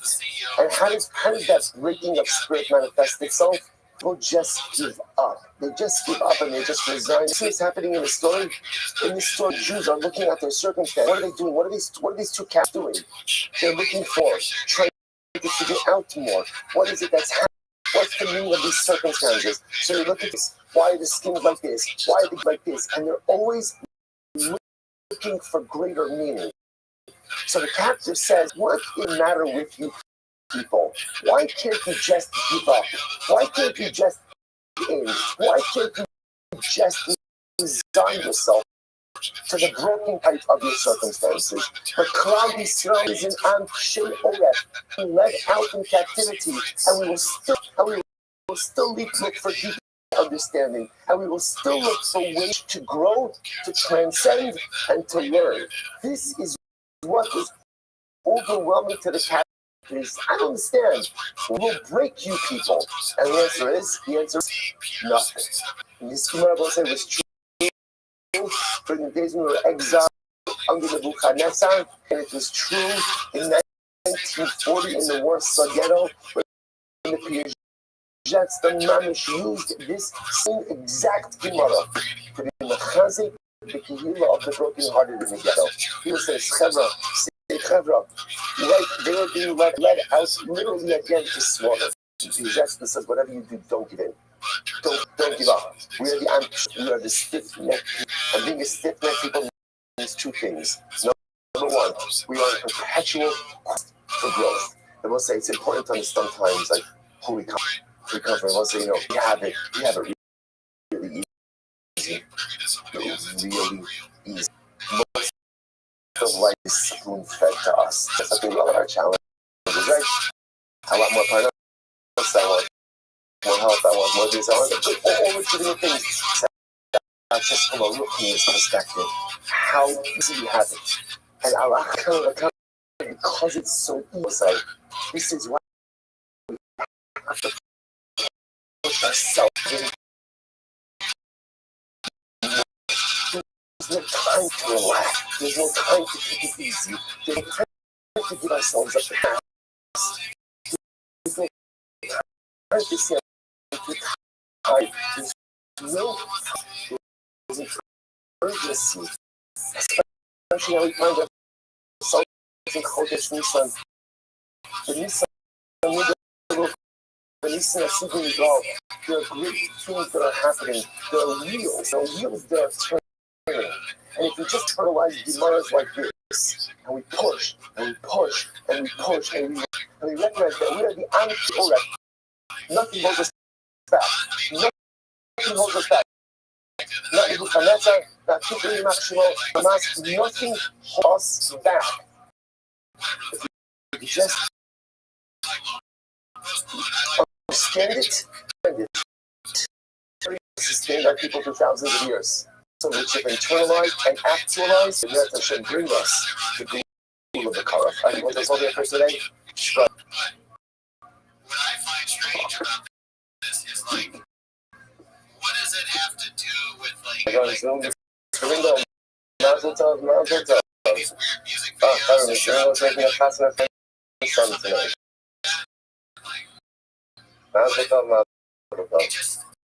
It's weird. It's a weird thing. Like have a rapper and like videos, but I don't know how to eat it. Music videos with a rapper. Music video with a rapper. Right. This random guy, he's doing like a character on a for shop's little mouse though. Come on, you like the music. Yeah, I like better. I mean, like I said, I like White Iverson. I will say good morning, good Chodesh. To be able to begin this new month and this new week, learning this beautiful Masechta together. Begin by thanking all of our sponsors for this morning's share to thank our Hamakoda sponsors for God Shin Kei the Tokyo for dedicating all the Shurim and Joshua this year is supposed to be so troubles for Am Yisrael. Our week of learning sponsors, Paul and Kathy Pollack, the creation of the yahrzeit of Paul's father, Shmuel Ben Zachariah, great grandmother, Cyril Astra, for both listeners for on both of those Chodesh Nisan Retzach and Sham Shabbat Aliyah, the Chama, which be Zokan Retzach Hashem to be those troubles for Am Yisrael, the Shlosh and Retzach Hashem, bring all of our hostages home. A whole massive thing should be Zokan Retzach Hashem. A month of Nisan flows. It looks like we don't yet have a Hamakoda sponsor for the month of Nisan. There are still opportunities for Hashem. We would like to do that in honor of a special occasion. I don't know one. But just stop to be my big story in Cloud Yisrael, clicking on the office and there's Hashem for more details. That concludes the devotional part of this morning's share. And then there's Hashem. We are beginning with today's dump is Kuf Gimel 3, and we are taking up the Neres Hashem on Kuf Kings on the base. We left off 15 lines up from the bottom. Rav Nachman, Achim Shakal. Rav Nachman says Achim with Shakal. Now what Shakal means is like literally equal. Which means that what Rav Nachman is saying is that Achel was not the complete Rasha. He was kind of like a middle roader. Shnei Amar, Hashem, Mi'yiftes Yaakov, the Baruch Hu says to the Thomas, who is going to help Yaakov to sin? So he should go out to war. Remember again, Yaakov goes out to battle thinking that he's going to be successful. So his Baruch Hu is looking for an neshama who's going to go ahead and entice Yaakov to go ahead and sin. Who is one who's going to do that? Vayomer, Zebekol, Zebekol, Maskir Yosef. So what's the idea over here? So what is also highlighting? I'm not always highlighting over here is that Baruch almost needed someone to sin. The entice Yaakov to follow Aaron's advice, which we see to indicate that Yaakov was not all bad. He was shackled. The Gemara says, Maskir Yosef, Man because they rak lo hayir ke'achal Hashem, Macha la'asas radei Hashem. Hashem ishto, Sarizel ishto. So again, the Gemara says, so Yosef, how can you say that Yaakov was having that he was shackled, that he was evil? Pasuk says, right, that ultimately it was no one like Yaakov who went ahead and did such terrible things in the eyes of HaKadosh Baruch Hu.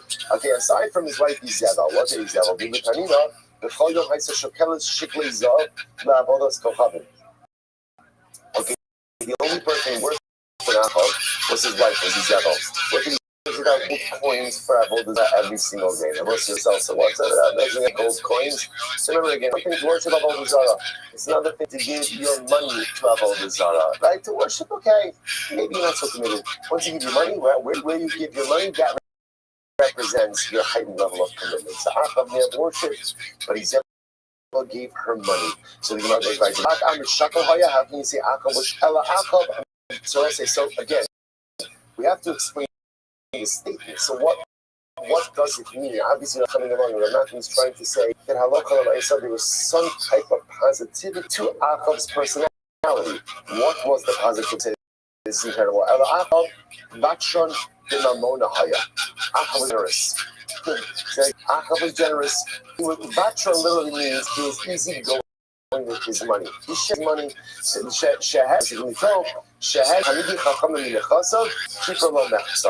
because he went ahead and he shared his wealth with Talmidei Chachamim, that atoned for half of avarice. And let's say, is that not wild? The power of tzedakah, the power of generosity, that even for a person like Yaakov, and by the way, it's interesting that you see like the opposite of Yaakov and Izebel, right? Izebel concentrated her wealth ultimately again on the avodah zarah, but Yaakov went ahead and shared his wealth with Talmidei Chachamim. Again, he was wiping out Torah on one hand and supporting Talmidei Chachamim on the other hand. You'll say, we'll get to conversation in just a moment. Don't say that the idea over here is that halakha generosity is tzedakah wipe out half of his rishos iniquity. This goes with the motif of tzedakah chatzil mimares. Like literally, again, tzedakah has the ability to save us from death. The power of generosity, even the most heinous sin, is what's the logic of it? Why does tzedakah have such power? Well, so we know this. Because what is the hardest thing in this world to part with? Money. Money. We work hard for it. We always want more of it, and the ability to take something that you worked for, that you have the strong feeling that it's really yours, even though theologically I know that it's not mine, but the ability to take something that I worked hard for that is mine, and to be able to give someone else is the highest, almost like that spiritual level that one can reach, because the only way you can do that is if you believe that it's not yours. Because if I believe that it's mine, I don't want to give it, and a lot of times I don't give it. It's not mine, but it belongs to Kadosh Baruch Hu, and Moshe gave it to me as a custodian of his wealth. And I find the ability to overcome those base impulse to keep everything for me and then be as generous as possible with others. It's the highest level of spiritual growth, highest level of spiritual accomplishment. Yaakov was the Ovid of Avodah Zarah, but he was ridiculously generous. Incredible. So going back, remember, Hashem was looking for a spirit. So he was looking for a neshama to go out and to trick Yaakov into going into battle, which would be the battle in which he would lose his life. So who steps forward? So Ruach, a certain spirit came forward. And the spirit said, I will entice Yaakov to go to war. Vayomer Hashem, Elad, Bana, Vayomer, Eitze, V'hayisi Ruach Sheker, Efi Kol Neviot, Vayomer, Tifta, V'gantufal, Seva Asekin. And the spirit comes before HaKadosh Baruch Hu, says, I'll be the one who deceives Yaakov. I'll be a voice in the mouths of the false prophets, and heading up for Yaakov to go out to battle, and to die in battles. The Baruch Hu says, say good, Go out to the Asake. My ruach, who's ruach? What's spiritless? You saw somewhere before. Yochanan, rucho shall novos Israel. Remember again, it was the spirit of novos. What happened with novos? Remember again, novos had a vineyard that Abba very much wanted. Novos would not sell. Abba was very depressed. He spoke to his wife.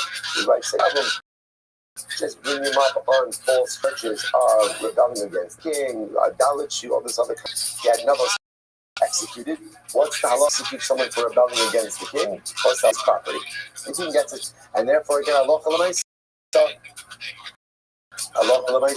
he got the vineyard, and Novos died. Novos executed. The spirit of Novos wants its revenge against might say, what does it say? The spirit go out. What does that mean? Ravina, Sinitzasi, Shekinah, the started, Loyikon, and the negative.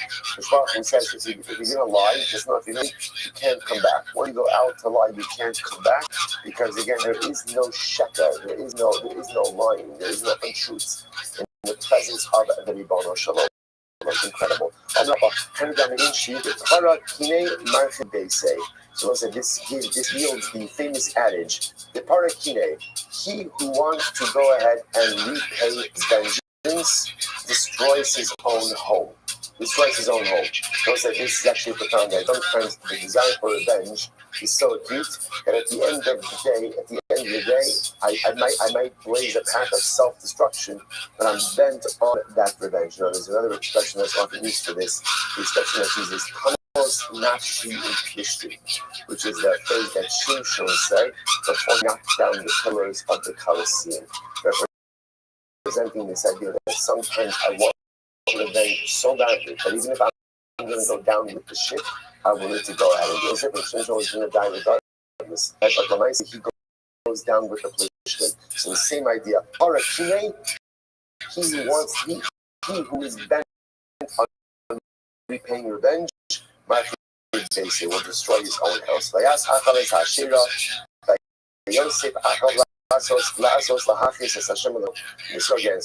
goes and makes the Asherah tree, which is the level of the Zara tree, and he continues to do the things that anger HaKadosh Baruch Hu.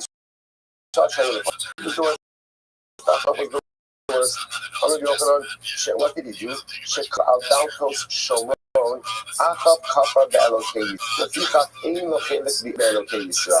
was an Achab who wrote on the doorway to the end of his kingdom, right? From the door to the entrance of the Shomron. He wrote, Achab is denies. Achab denies the God. It's so interesting, right?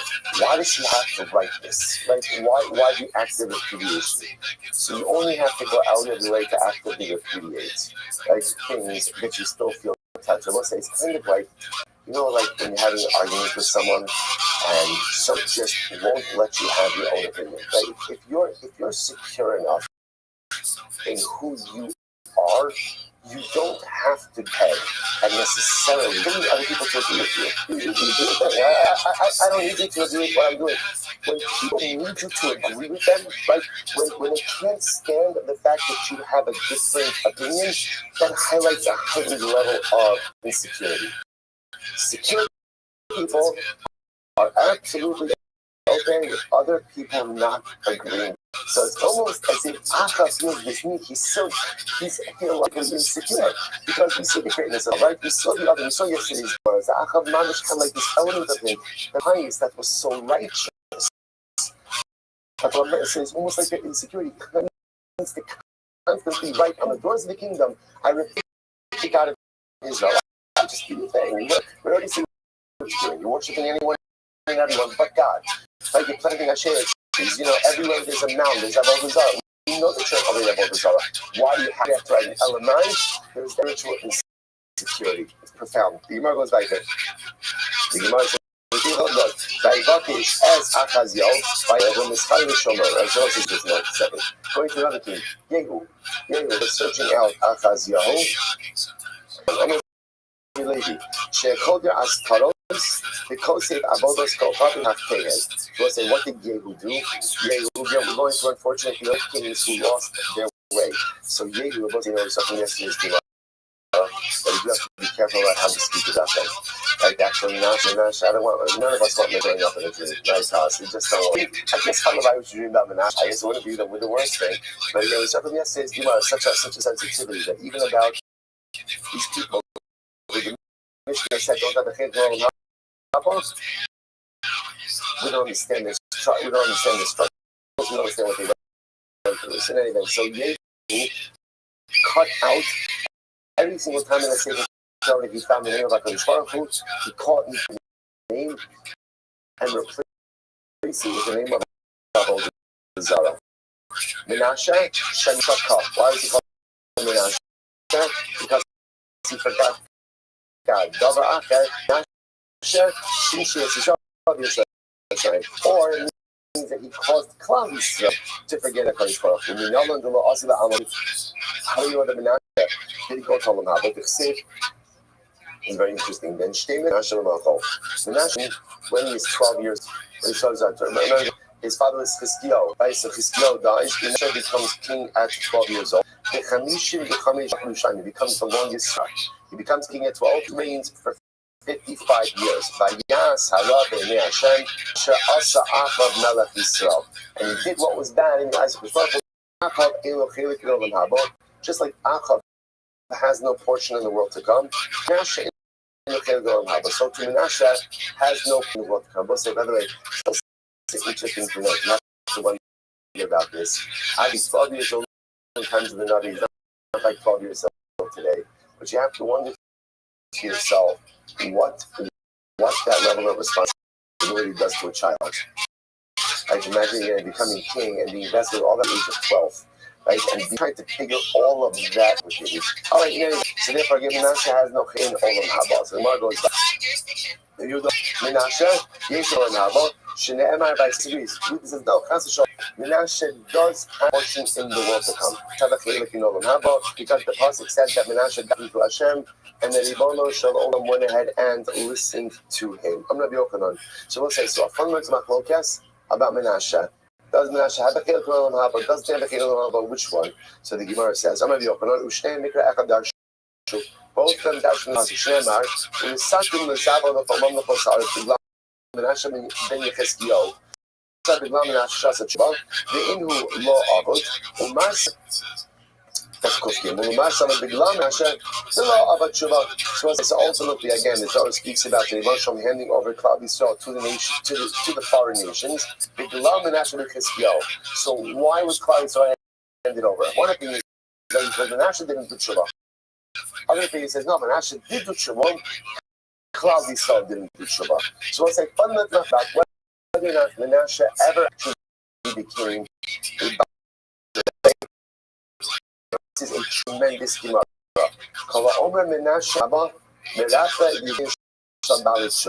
Whoever says that Menashe doesn't have a chiluk olam haba, ultimately again weakens the hands of Bali Tshuva. Weakens the hands of Bali Tshuva.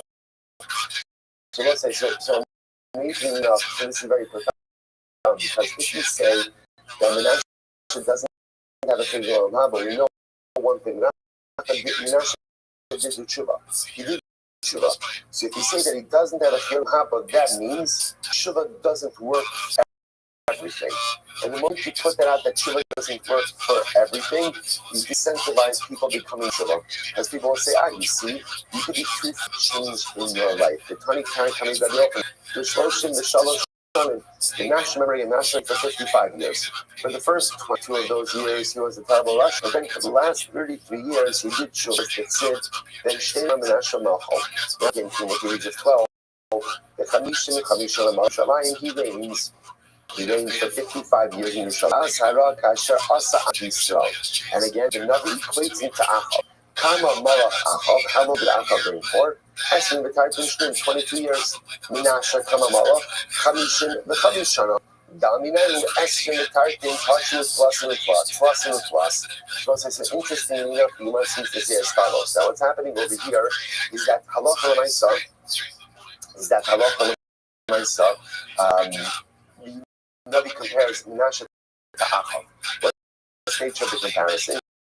Achav reigned reigned for 22 years. So the ones on the over here is that Menashe reigned like Achav for 22 years, meaning for 22 years he was in Russia. The remainder of his reign, which was then 33 years, he became about Tshuva. Incredible. So I'm going to be open from Mishum Mashbi.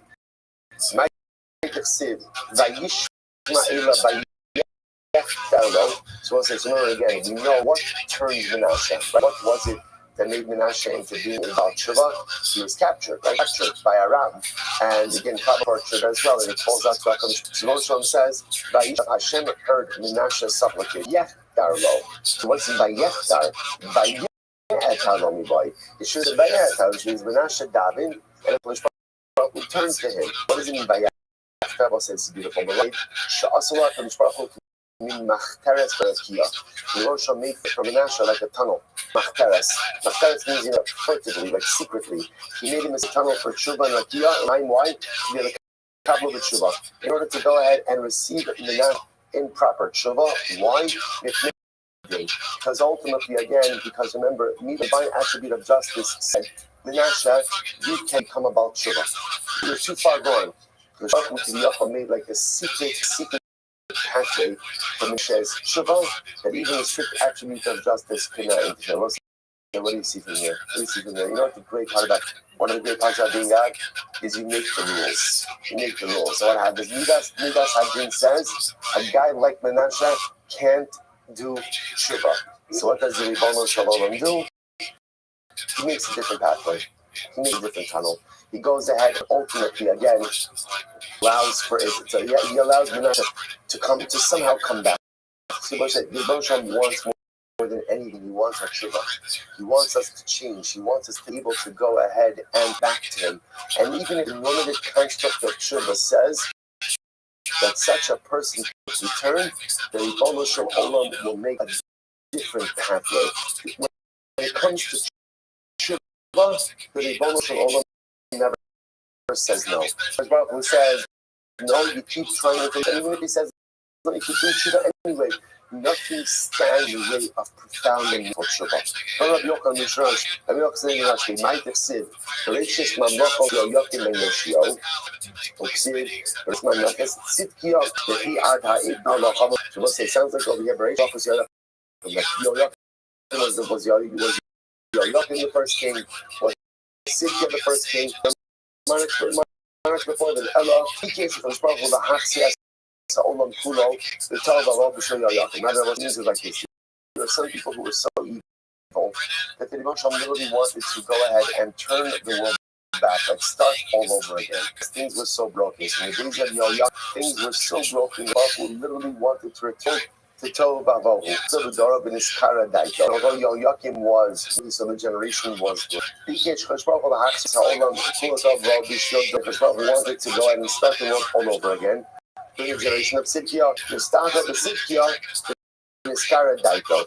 As well as saw the righteous and spread the generation because he's here. So what do you see from here? But the Ribono was just looking for someone who's righteous. Either a leader who's righteous, even if the generation is not, or a generation who's righteous, even if the leader is not. The Ribono wants our success more than anything.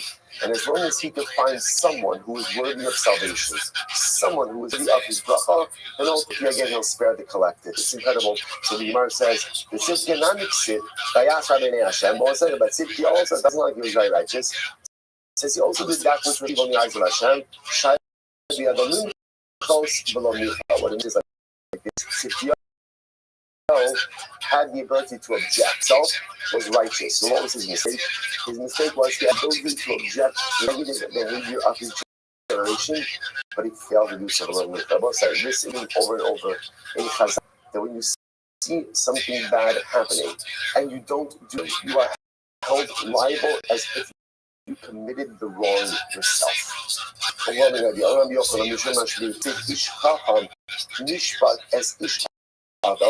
Rebbe has a Sachak Veinachos. Amar HaKadosh Baruch Hu. Moshe says as follows: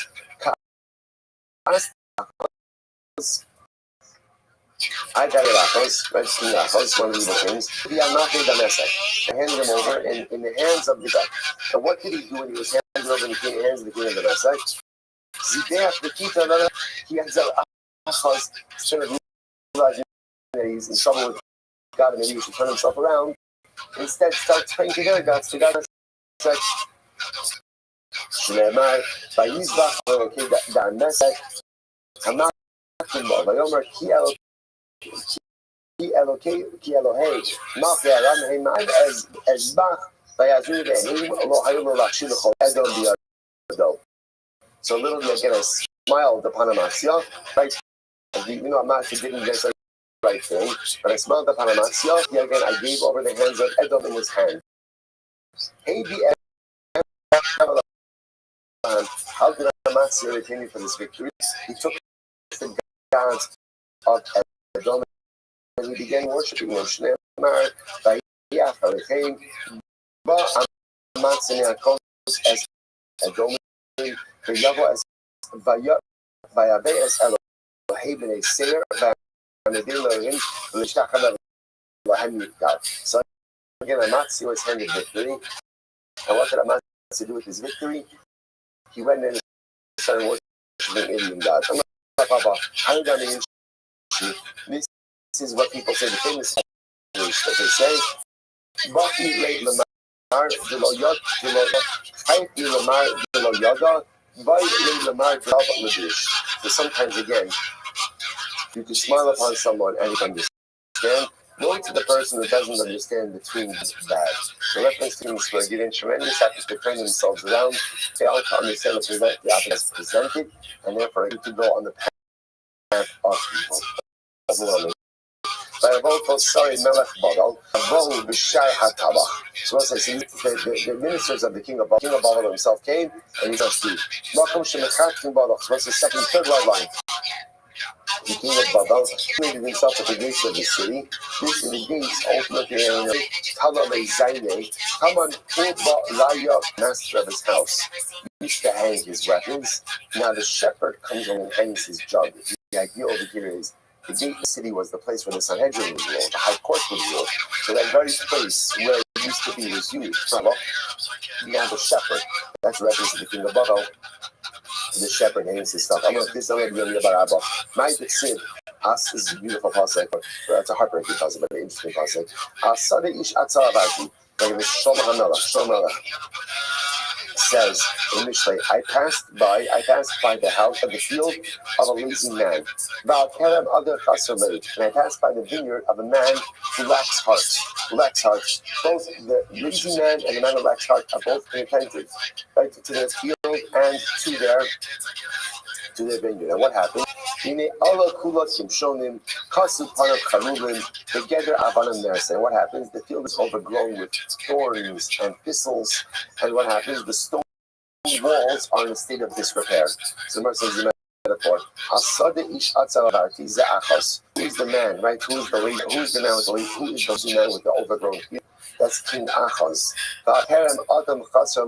Who is the vineyard? The person who lacks heart who owns the vineyard. The Lord saying the metaphor is quite profound. And again, it's overgrown with thorns. Together, and the wall of stone has now fallen to a Sitio Shenefra Beis Hamikdash Biyamav. The Beis Hamikdash was destroyed in these days. So I want to point out how profound this is. The Navi, like Shlomo, referred to these kings as people who are inattentive, or lazy. So I was saying the way that sinful behavior begins is not with an active desire to do the wrong thing. Really, the way it begins is just apathy. Apathy is the gateway nida to the most horrible and horrific sin. The moment you just begin to not care, the moment you just begin to not push self, the moment apathy sets in, anything happens at that point. Someone got a little shit. But again, so Rabbi Nachman being down. Rabbi Nachman says that the greatest tool of is not hate. The greatest tool of Sahara is where there is despair, right? Where a person just gives up, where a person stops caring, where a person is apathetic. That's when all types of terrible behaviors begin to set. Interesting. How does Shlomo describe the Nasha? How does he describe as just lazy, so many apathetic people? It all starts with apathy. We'll say that's why the most important is to be passionate each and every day.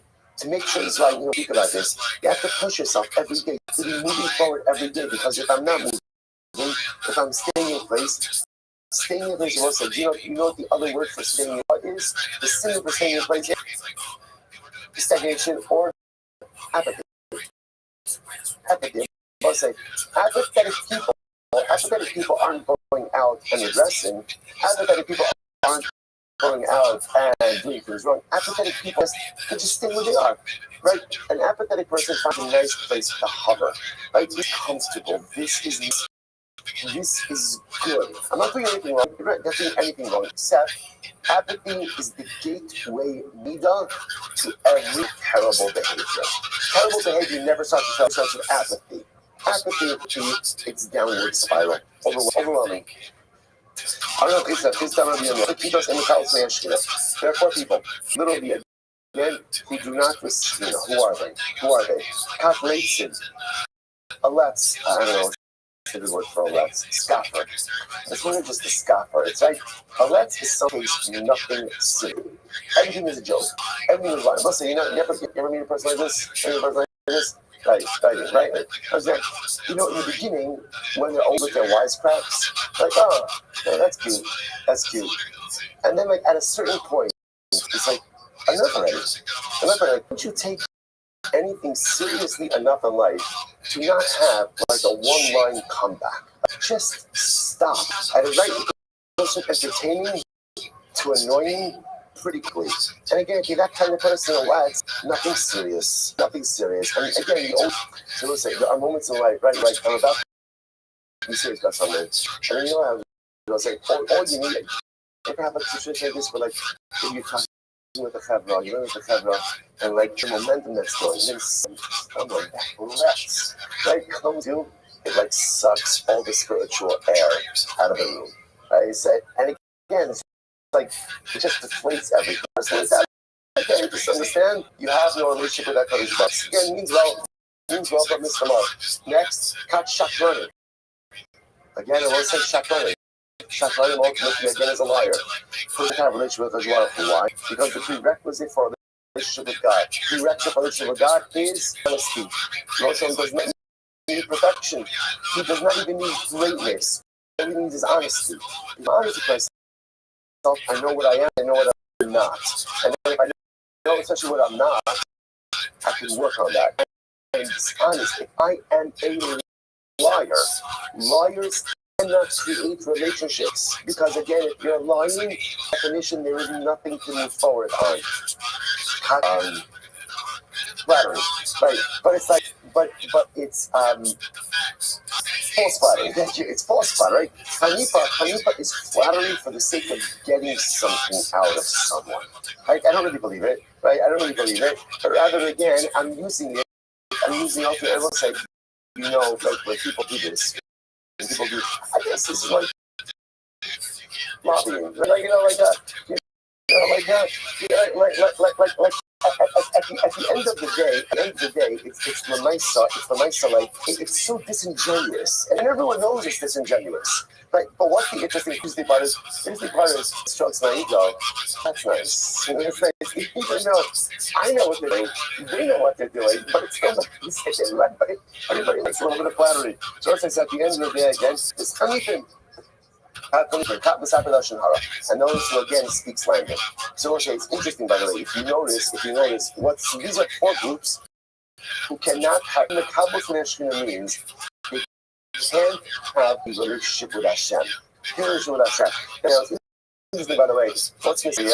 If you were to make a list of people who can't have a relationship with God, who would you put in there? Zara, right? Right, number 1, right? Right, number 1, right? Maybe a close number 2 would be.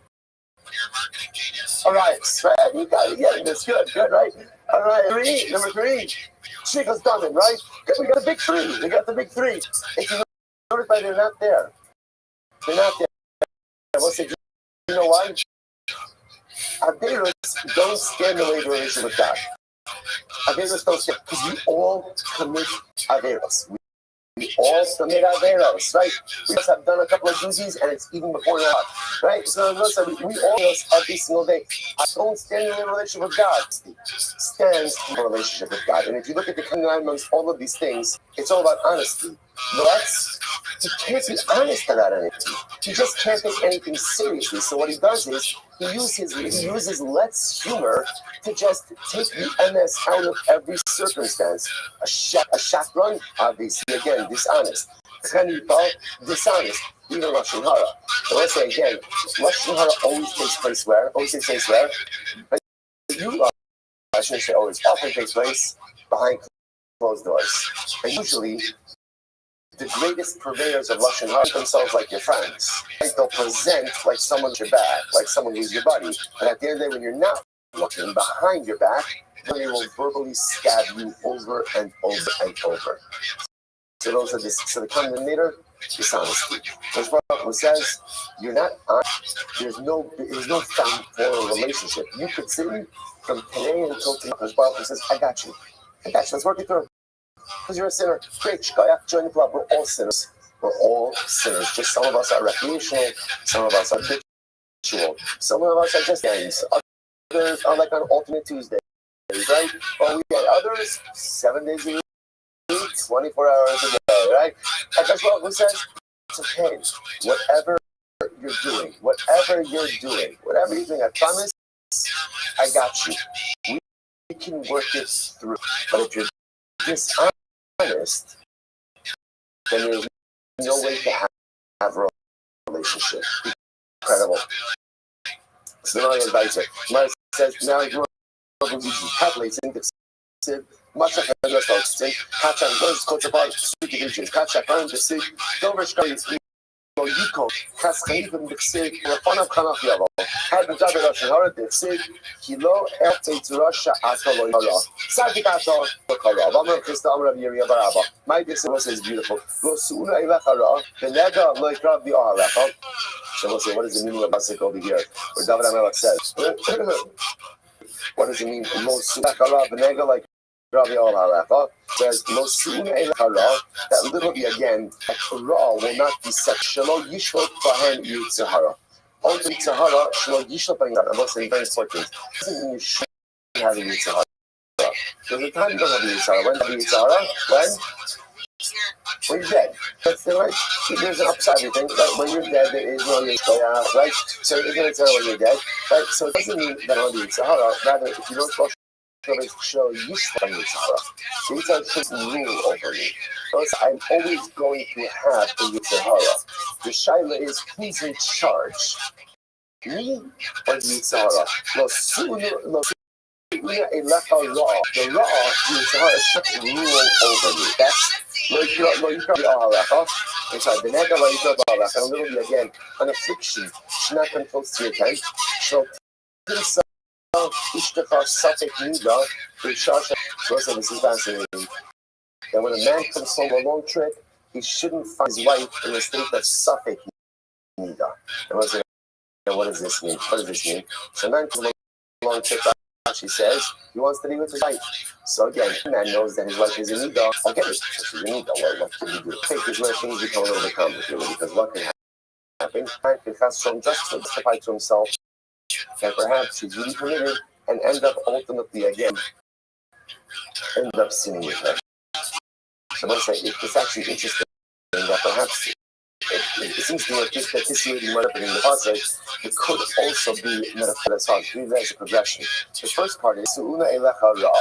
Again, do not let the Yitzhara go ahead and how do you do that? Nega Loikrav the Alecha. The word Dashing it as you don't come home and find your wife a suffix nida. The way to move over your Yitzhara is to eliminate suffix within your life. A lot of times the reason we get ourselves into trouble is because we choose to live in worlds of gray. We choose to live in worlds of suffix. And we allow suffix hatred. I will say, all of us have areas of our life where if somebody were to ask us, are you living correctly in this area? I'd be like, I know that this area of my life, and we all have different areas, all of us have it. Those areas, some areas where I know that I'm your Hashem, and other areas where I know that literally again in my tent is suffix midah. In my tent is a in life. And a lot of times you know there's a suffix, and it just perpetuate kind of like the icky parts of our existence. If you have too much suffix in life, that's where you suffer. So much of life is identifying of my life that are that are not really what they should be, and make them what they should be. If I can make the suffix in my life to the best of my ability, I don't limit all of it, but the suffix to the best of my ability, look again, I can turn it to Yitzhara will not rule over me. Incredible. So you want to like that. What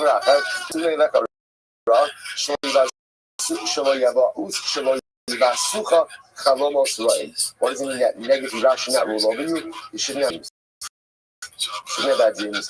Or bad thoughts. The negative then ultimately what does it mean that ultimately again that a flame have a student or a son, literally translated, who spoils his food in public, which means that my children and my students should not do things that are publicly useful.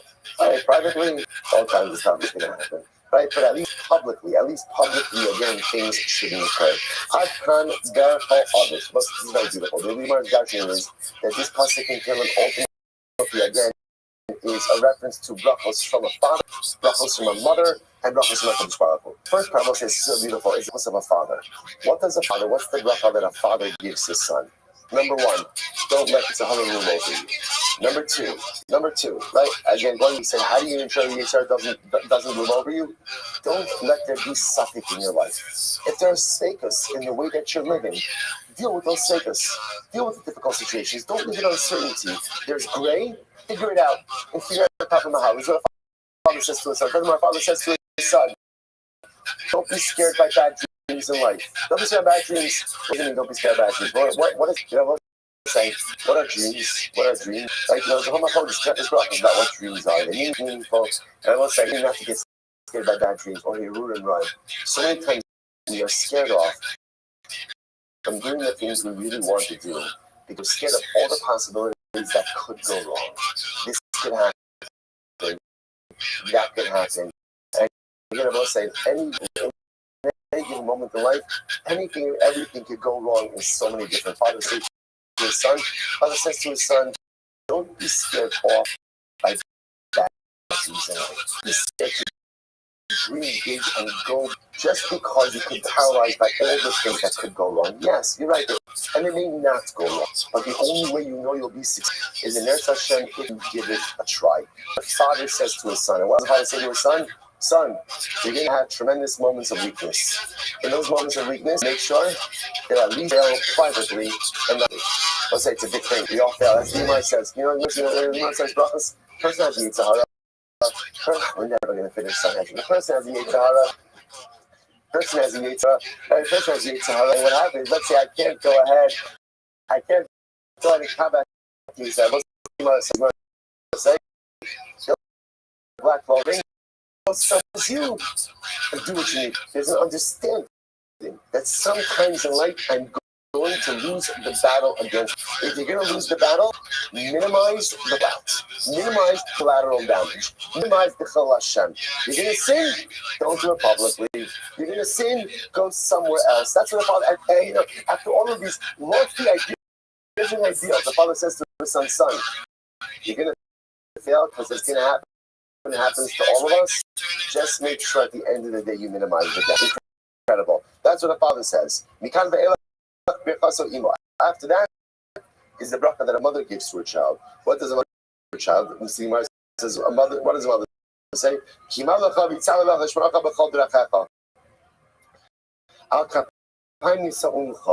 does the mother say to her child?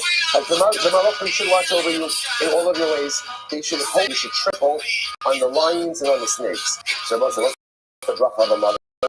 What's the bracha of a mother? Be safe. Right? A father has all of these different idea. Pastor, I love you. I just want you to be safe. You should share, right?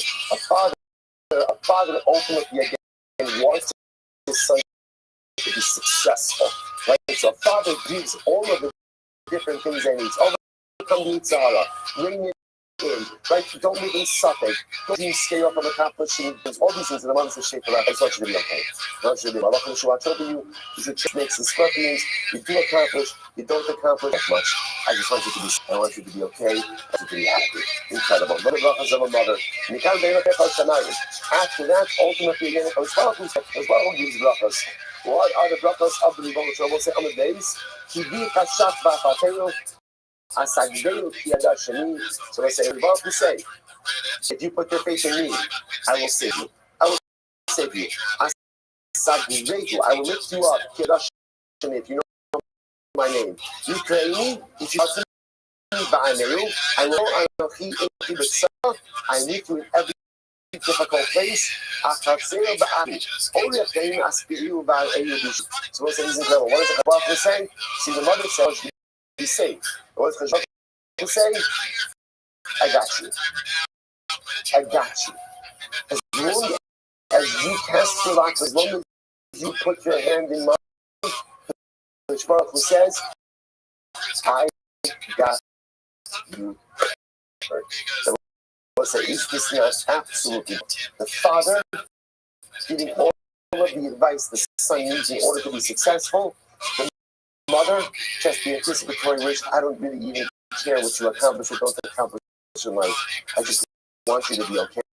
I just want you to be safe. I want you to be happy. The Baruch Hu telling us, put your hand in mine, wrap your arms around, promise you, whatever happens in life, I got you. I got you.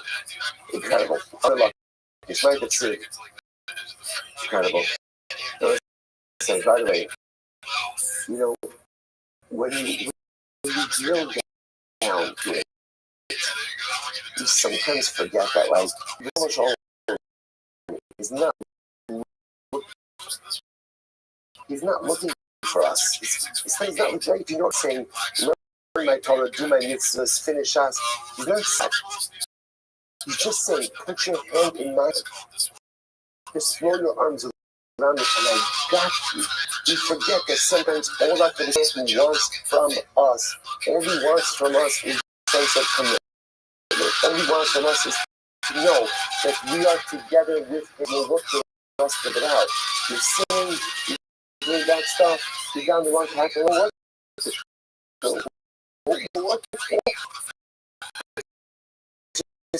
And if we just cast our lot and cast our destiny and put our hands up for the sparkle, throw our arms around him. That's all we have to do. That's all we have to do. He says, I got you. Overwhelming. I'm sure enough, you might make it seem. It made my eyes so to this. We'll say, so it's interesting that in the word was shoyim, so there wasn't a sola, there wasn't a, the ayin was higher than the resh and the shin. Resh, higher, shin, ayin. Why was it? Well, there was nothing that was written that way. Why is it written that way?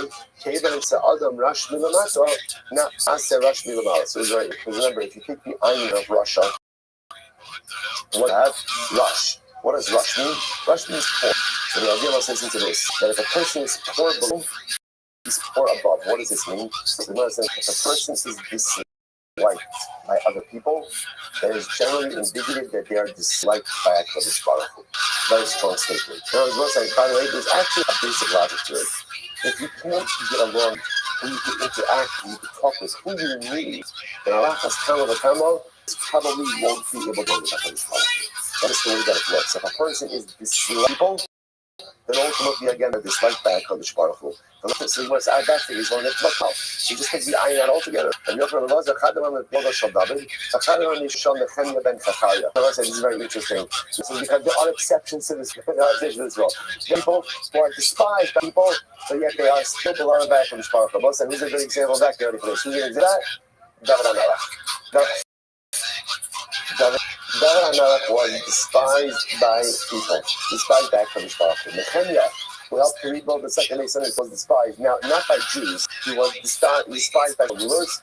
Ultimately again, for Mikdash. So it says, generally, this is correct. If you can't be with people, then by definition, you usually don't have relations with Hashem. Like our acceptance is who don't get along with people, but I still beloved guy for this. Okay. Unless I just want to point out, by the way, it's not just David. It's not just David. You know, by the way, if during 40 years in the desert, there was a popularity poll, right, about Moshe Rabbeinu, I don't know that he would even be in double digits. I mean, double digits. The result is great people often really only become appreciated when they're dead, right? So again, we say David HaMelech, I'm like, I sit there in David, I'm like, feel like I should stand up, David Malcolm, Shifa, like garbage, literally like garbage during his life. Right? By masses of people, by massive family, treated with garbage. Once he dies, okay, then everybody loves him. Moshe Rabbeinu treated like garbage. Mamish treated like garbage, disparaged, despised. Yeah, but the huge majority of season is we often appreciate the great people we hate when they're alive. Once they recognize ultimately again what we truly had and what we lost. So again, you're despised by people, you're generally despised by God.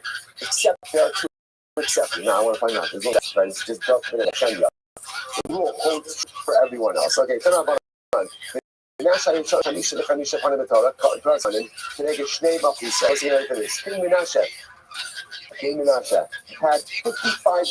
different interpretations of Chumash Vayikra. Point out how ridiculously amazing. Chumash Vayikra this week, Mamish, it's so, right? Is this decaf today? Like, just say, so the first Chumash Vayikra and Menashe ultimately again 55 different interpretations of Chumash Vayikra. Why 50 responding to the years of his monarchy? I don't know what it means. Like every year, he established the new drasha. What does it say? Menashe, obviously, again, despite all of the Zara, had a tremendous connection to Torah, and ultimately, again, had a tremendous insight into Torah. Again, now, by the way, it's not just the 33 years that he did Shah. It's 55 years of drashas of Chumash Vayikra. Nasha, Achov, Shanisha. Achov advanced 85 different Meu Shlosha, 103 interpretations of Chumash Vayikra. Also, why they all fixated on the Chumash Vayikra? Why is the opposite Chumash Vayikra? Because what's the opening verse? Adam Yaku can carbon the Lashem. Right? Because carbonos. Short of carbonos is followed close. Right? Deep down, what is every single yid want? Deep down, what we ask Hashem is close to Baruch. That's all I want. All I want is to be close. Just sometimes I become so ridiculously complicated. And for whatever I get derailed from that primary, but everyone wants light, everyone wants carbonos, everyone wants kirva, even Menashe, even Achov, even Menashe, even Achov, listen, by the way, Achov, Yerabam, Menashe, the three kings listed on our Mishnah, who don't have a Chiyum Haba. The three kings listed on our Mishnah espouse volumes on Chumash Vayikra. Even the greatest singer in Klal Yisrael just wants connection with the Ribono Shel Olam. Tanya, all right, boss, I know we'll have to stop over here for today. I will say tomorrow's a short out. Shorter. Comparison. We are fine. I will say tremendous start to the week. Am I going to finish? For those who have from the Kiras Thomas, the Kiras are going to be doing right in the classroom, right opposite here. Classroom 6, right across. Everyone. And so schedule-wise, the regular 9 o'clock in the shoot. This one's Professor 8648. The interns remove their pot away from thick boys. All right, we'll say good morning, good Chodesh, Azchos Baruch Hashem, to be able to begin this new month and this new week, learning this beautiful Masechta together. Begin by thanking all of our sponsors for this morning's share to thank. Sponsors for God Shin Pei Hey. It tells Mishpach getting all the Shurim. Drushas this year is supposed to be souls for Am Yisrael. Our week of learning sponsors, Paul and Kathy Pollock. The creation of the yahrzeit of Paul's father, Shmuel ben Zechariah, great grandmother, Cyril Bas Dov, were both Nifter on Rosh Chodesh Nisan. Well, both of Rosh Chodesh Nisan, Miriam Shad and Aliyah, the family in the Chama, Zoltan Yetzar Hashem, to the servants, to Am Yisrael, Hashem Yetzar Hashem, bring all of our hostages home. Our soldiers should be successful. Chol Maaseh Deng, Zoltan Yetzar Hashem. It should be a month of Nisim when it flows. And so it looks like we don't yet have a Talmud Torah sponsor for the month of Nisan. So there are still activities in Yetzar Hashem. If you would like to do that in honor of a special occasion, in honor of a love, or just stop to be Marbit Store and Cloud Yisrael. You can see the office or email the office in Yetzar Hashem for more details. That concludes the promotional part of this morning. And I'm Yetzar Hashem. You know, today's dam is Kufkel 103, and we are picking up in Yetzar Hashem on Kufkel on the days we left off 15 lines up from the bottom. Achim Shakel Gemara. The Nachman says Achim Shakel. Now, what Shakel means is like literally equal, which means that so what Nachman seems to be saying is that Achim was not the complete Rasha. He was kind of like a middle order. Shneimar. Me if Tanis Achim Gemara before. Hakadosh Baruch Hu says to the Neshama, who is going to Achim to sin? They should go out to war. Remember again, Achim goes out to battle thinking that he's going to be successful. So Shbach was looking for the Neshama who's going to entice Achim to go ahead and sin. Who is one who's going to do that? Vayomer, Zebekol, Zeomer, Bekol, Maskil Rav Yosef. So the idea over here, what is the Nachman highlighting? The Nachman is highlighting over here is that the Shbach almost needs someone Achim to sin. Don't use the advice. See, the indicate was not all bad. He was shackle. The Gemara says, "Maskil Yosef, man, because of a rak lohaya ka'achal Hashem, machal la'asas rabbeinu Hashem, Hashem his tao so izel ishto." So again, the Gemara Yosef, how can you say that Achab was that he was shackle, that he was bold? Look what the pasuk says. Right, that ultimately again there is no one like who went ahead and did such terrible things in the eyes of HaKadosh Baruch Hu. Okay, aside from his wife Izebel, what did Izebel do? The Tanin, the Chol Yom Haisa Shokeles Shiklei Zalas V'Chavim. Izebel. What did Izebel do? She measured out coins for Avodah Zarah every single day. Yourself, so what's up measuring out gold coins? So remember again, it's one thing to worship Avodah Zarah. It's another thing to give your money to Avodah Zarah. Right? To worship, okay, you're not so committed. Once you give your money, where you give your money, you're hiding level.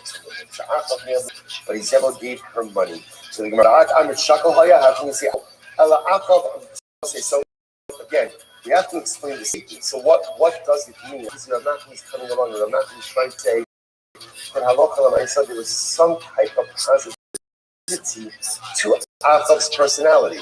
What was the positive? People say this is incredible. Achab was generous. It's incredible. Achab was generous. He was really means he was easy with his money. He shared his money.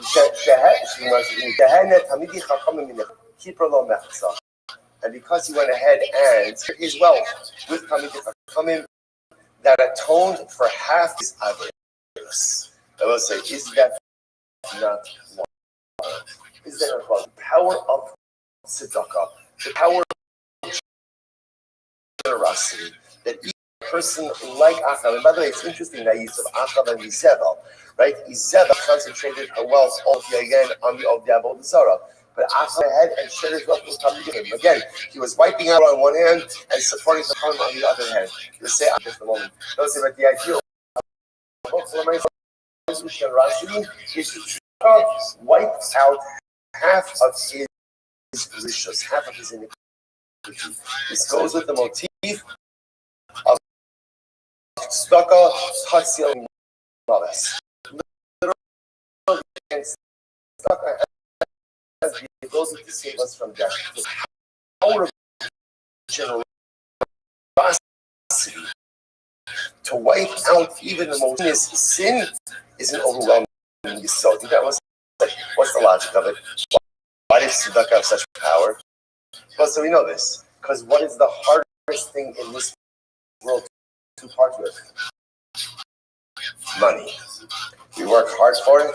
We always want more of it, and the ability to take something that you worked for, that you had the strong feeling that it's really yours, even though you logically I know that it's not mine. But the ability to think that I worked hard for, that is mine, and to be able to give it to someone else is the highest, almost like the highest spiritual level. Because the only way you could do that is if you believe that it's not yours. Because if I believe that it's mine, I don't want to give it, and a lot of times I don't give it. If I believe that it's not mine, but it belongs to Chosh Baruch Hu, and Moshe gave it to me as a custodian of his wealth, and I find the ability to overcome that most base impulse to keep everything for me and to go and be as generous as possible with others, it's a high social accomplishment. Achov was loving about his Zara, but it was ridiculous. Incredible. So what's Hashem, they don't have to. So going back, remember Chashbal's spirit. So this is Shaman to go out and to trick Achov into going into battle, which would be the battle in which he would lose his life. So certain spirit came forward. I will entice Achov to go to war. Vayomer Hashem, Elov, Bameh, Vayomer, Eitirach, Sheker, Vayomer, Tift, the Gantuchal, Seva, I'll be the one who deceives Achov. I'll be a voice in the mouths of the foes, and they'll go ahead and they'll tell Achov to go out to battle, die in battle. Say, good, go out, Ba'asike. What spirit was? You saw somewhere before. Remember again, it was the spirit of what happened with Navos. Again, Navos had a vineyard. Achov very much wanted. Navos would not sell. He was very depressed. He spoke to his wife. His wife said, no problem. Just bring him up on charges of rebellion the king, idolatry, all this stuff. He had Navos execute. What's the halacha when you execute against the king? What's the halacha? The king gets his property. The king gets his property. And therefore, again, halacha l'maisa. So he got the vineyard, and Navos died. Navos was executed. The spirit of Navos wants revenge against Achov. Might say, what does Nefesh says to the spirit go out? What does that mean? Sitting in Fitzasi, Shekidover, Shikarim, Lo Yikon, and Neged, and who says if your spirit lie, just know if you're going to lie, you can't come back. Once you go out to lie, you can't come back. Because again, there is no sheker, there is no lying, there is no untruth in the presence of the Amla Papa, Hanadam Inchi, the Parak say, she was a this yields the famous adage, the Parakine, he who wants to go pay vengeance destroys his own home. So say this is actually a profound idea. The desire for revenge is so acute that at the end of the day, I might raise a path of self-destruction. Bent on that. There's another expression that's often used for this. The expression that's used is Tamos Nafshi Implishti, a phrase that Shimshon said before he knocked down the Pelenger so badly that even go down with the ship, I'll go ahead and do it. So Shimshon was different, Shimshon was going to die regardless. But Lamaisi, he goes down. So the same idea.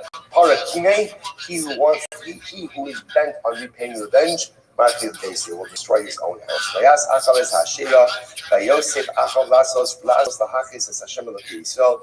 again, so Achov goes ahead, he makes the Shera tree, which is the level of the Zara tree, and he continues to do the things that anger HaKadosh Baruch Hu. He called him and he was the worst. Achov was the worst.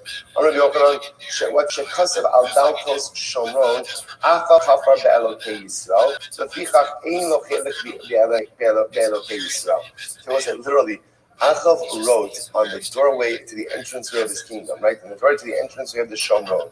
He wrote, Achov is Kofar. Achov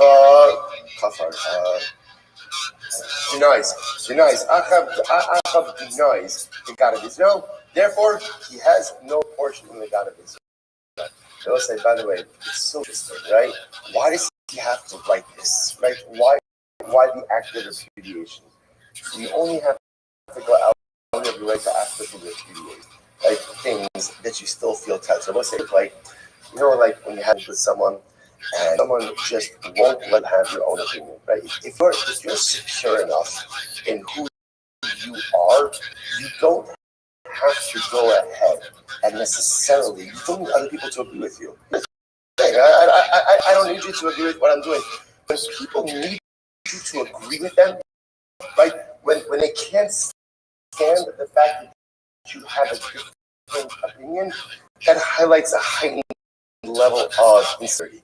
Secure people are absolutely okay with other people not agreeing. It's almost as if Achav, he's the greatness of Achav, right? We saw the other, we saw yesterday's Gemara. Achav Mamish had like this element of him that was so pious, that was so righteous. Like Lamai says, almost like he needs to constantly write on the doors of the kingdom, I repudiate the God of Israel. I just do your thing. We already see what you're doing. You're worshiping anyone and everyone but God. Like you're planting Asherah trees. Everywhere there's a mound, there's Avodah Zarah. We know that you're Avodah Zarah. Why do you have to write it? Why do you have to write it? Alamai, that's spiritual insecurity. Profound. The Gemara goes like this. The Gemara says, Vayvakish es Achaziel, Vayel Kehev, Mischal Shomor. So now we're switching gears just now. Going to another king, Yehu. So again, Yehu, ultimately again, was searching out Achaziel. And he found him hiding in Shomron. I'm a lady. She'akoder askarot, the kosev avodos kochavim tachtehem. We'll say, what did Yehu do? Yehu, we're going through, unfortunately, kings who lost their way. So Yehu, we're both saying, from yesterday's Gemara. You have to be careful about how we speak about them. Right after Menashe, I don't want none of us Menashe showing up in a dream, right? So just don't want that. I mean, I guess Halabai should dream about Menashe. I guess it wouldn't be the worst thing. But again, we suffer. Yesterday's Gemara is such a sensitivity that even about these people who the Mishnah said don't have a Haba,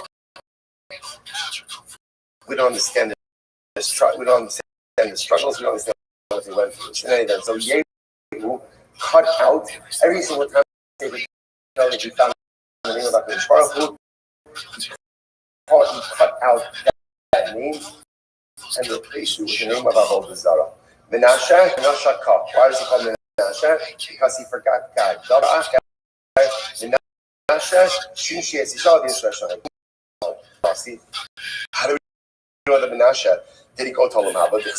Then Shtemes Shana Menashe Olam Menashe becomes, his father was Chizkiyahu, so Chizkiyahu dies. Menashe becomes king. Shim Shana he becomes the longest term. He becomes king at 12, reigns for 55 years. What was bad in Achav? So it's interesting. The Navi comes into Achav. The Gemara says later the comparison. Just like Achav has no portion in the world to come, so to Menashe has no portion in the world to come. We'll say, by the way, it's also interesting to know. You have to wonder about this. Obviously, 12 years old comes to the Navi, not like 12 years old today. But you have to wonder to yourself what that level of responsibility does to a child. Like imagine again becoming king and being invested with that responsibility at the age of 12, right? And be trying to figure all of that out. It just seems incredibly complicated. All right, in any event, so therefore, given that has no chilek in Olam Haba. So Gemara goes like this. Menashe, Yeshel Chilek Olam Haba. Emar Vayishal Menashe Hashem Vayah. Menashe does have it in the world to come. He has a chilek in Olam Haba because the pasuk says that Menashe davened to Hashem, and the Ribono Shel Olam went ahead and listened to him. I'm going to be open on. So we'll say, so a fundamental machlokas about Menashe. Does Menashe have a chilek? It does get a chilek on Haba, which so the Gemara says. I'm going to be open. Both of them darshan the same passage. Shneimar, when it's Menashe ben Yecheskiyahu, Mar Savar B'Glam Menashe Shasa Tshuva, Umar Savar Tap of Kufkim. Umar Menashe. The law of a so ultimately again the emotional handing over to the foreign nations. The law of Menashe B'Chizkiyahu. Why was Klal Yisrael handed over? One opinion says because Menashe didn't do tshuva, other didn't do tshuva. So we'll say focus about whether or not Menashe ever actually became a Baal tshuva. I'm going to be open. We'll say Tav of Kufkim 1038. This is a tremendous Gemara. Kala Omer Menashe Eno Chilek Olam Haba Merata Yidein Shal Baal tshuva. Whoever says that Menashe doesn't have a chilek in Olam Haba, ultimately again weakens the hands of Baalei Tshuva. Weakens the hands of Baalei Tshuva. So we'll say, so amazingly enough, so this is very profound, because if you say that Menashe doesn't have a chilek in Olam Haba, which to the foreign nations, the law of Menashe ben Yecheskiyahu. Why was Klal Yisrael handed over? One opinion says because Menashe didn't do tshuva, other didn't do tshuva. So we'll say focus about whether or not Menashe ever actually became a Baal tshuva. So we know one thing. Menashe did do tshuva. He did do tshuva. So if you say but that means it doesn't work for everything. And the moment you put that out, that tshuva doesn't work for everything, you disincentivize people. As people will say, you see, too far gone for tshuva and change in your life. The 20 times coming to Yochanan, Menashe Asava, Shloshim V'Shalosh, Menashe memory and Nashrin for 55 years. For the first 2 of those years, he was a terrible Rasha. But then for the last 33 years, he did tshuva. How do we know the numbers? Then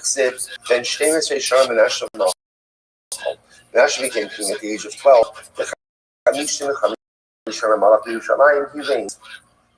He reigned for 55 years in Yerushalayim.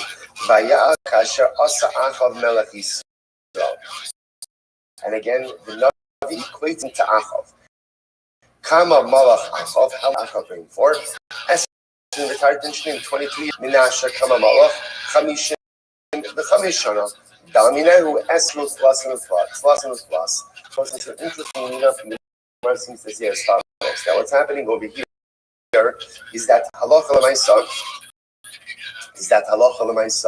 How he compares Menashe to Achav. What's the nature of the comparison?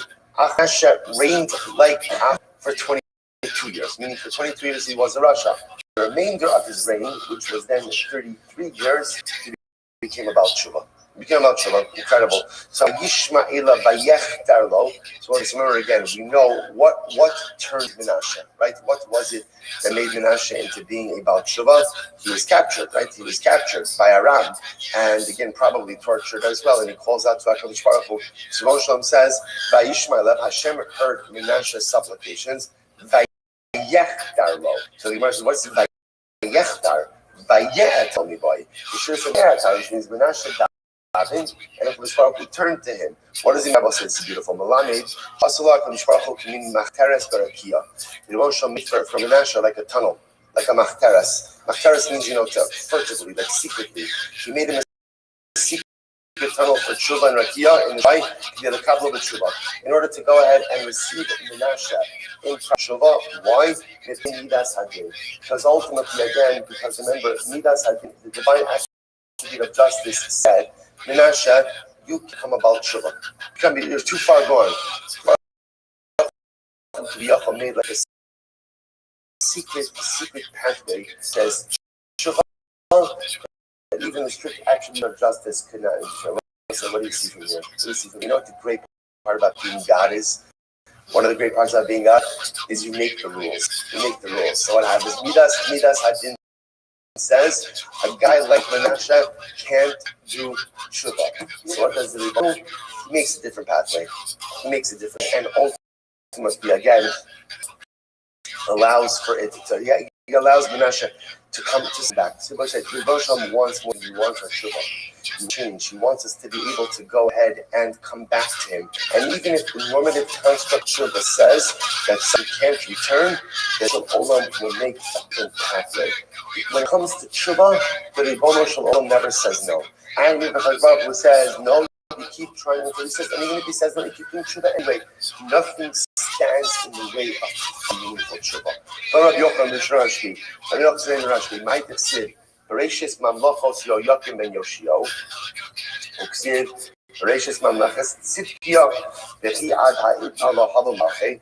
It sounds like over here, Bereshis Mamlachos Yoyakim. Yoyakim was Yoyakim the first king, was Tzidkiya the first king. There were monarchs before them. Ella, Bikesh was called the Haksias. Olam Kulo, the Talabalo, Bishon. What it means is like this. There are some people who were so evil that the Rebbe Shalom literally wanted to and turn the world back, like start all over again. Because things were so broken. So in the days of Yoyakim, things were so broken that HaKadosh Baruch Hu literally wanted to return the world to Tohu Vavohu. But again, although Yoyakim wasn't good, his whole generation was good.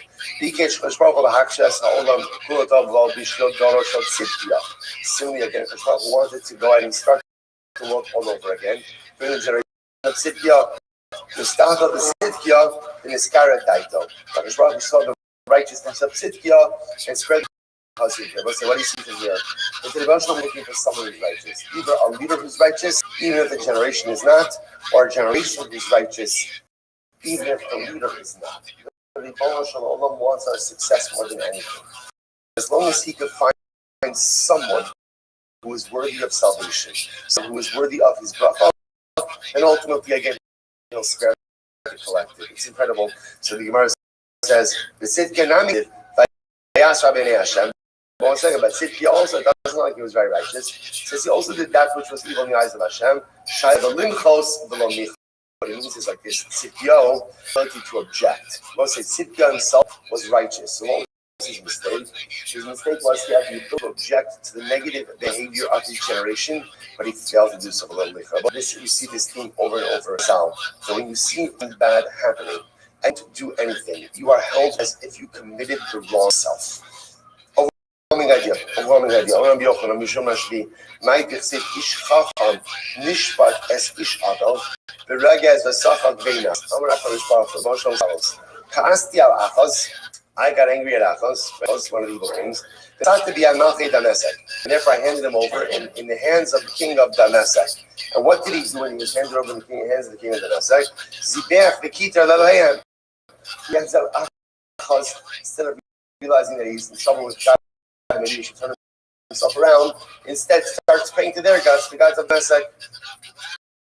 Shneimar by Yizbach Lelokei Dar Mesek Hakim Bo Vayomer Ki Elohei Malchei Aram Hei Ma'azim Osam Lahem Ezbach Vayazuri Vehim Lo Hayu Lo Lachshi L'Chol Yisrael Shaki Im Amatzia.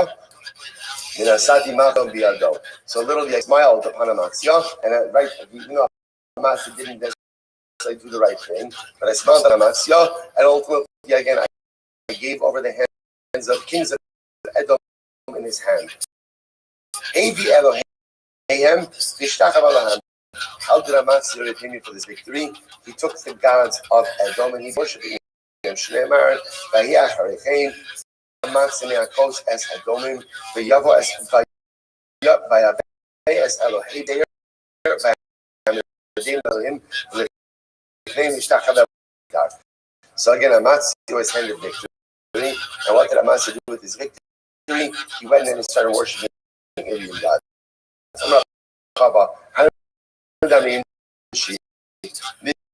This is what people say, the famous adage. They say, Bach Lamar, the Lo Yod, Chaychi Lamar, the Lo Yod, Vay Lamar, the Lo Yod, being Tav Midish. You could cry for someone and he doesn't understand. You could smile upon someone and he doesn't understand. Woe to the person who doesn't understand between good and bad. The reference to these kings who are given tremendous opportunities to turn themselves around, but yet failed to present the opportunity which was presented, and therefore again continue to go on the path of evil. Overwhelming. So I say, so this is by Tzidkei. So right, all the king, right, the ministers of the king of Babel himself, and he sat at the Shar Tavach.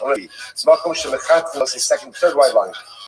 The king of Babel seated himself at the gates of the city. So the gates ultimately, when they were gate halachah, Ba'asra Demare, Tala Leizaine, Tamul Ba'raya, in the place where ultimately he used to hang his weapon. Now the shepherd comes along as judge. The idea over here is the gate of the city was the place where the Sanhedrin would be, the high. So that very place where it used to be was used for halachah. Now the shepherd, that Babel, things and stuff. I'm not going to be on my Sid. This is a beautiful passage, very interesting passage. So I guess Shlomo HaMelech says, I passed by the house of the field of a lazy vineyard of a man who lacks heart. The lazy man and the man of heart are both inattentive to their field and to their what happened? In a Allah Kulat shown him on there. Saying what happens? They field with thorns and thistles, and what happens? The thistles are in a state of disrepair. This is the metaphor. Who is the lazy man with the overgrown? That's King Achaz. The Kerem Adam Chasra, who is the person who lacks heart of the vineyard, Zemenasha. And I will say the metaphor is quite profound. And again, it's overgrown with thorns. Ze'amon. Together, the wall of stone has now fallen into disrepair. Zetzitkiyo, the base of was destroyed. I want to point out how profound this is. The Navi refers to these kings as people who are inattentive, chasr or lazy. The way that sinful behavior begins is not with an active desire to do the wrong thing. Really, the way it begins is just apathy.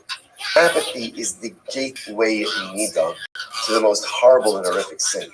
The moment you just begin to not care, the moment you begin to not push yourself, apathy sets in, and it happens after apathy. This is what it's not so long, I don't know which year. But again, this is what Rabbi Nachman brings down.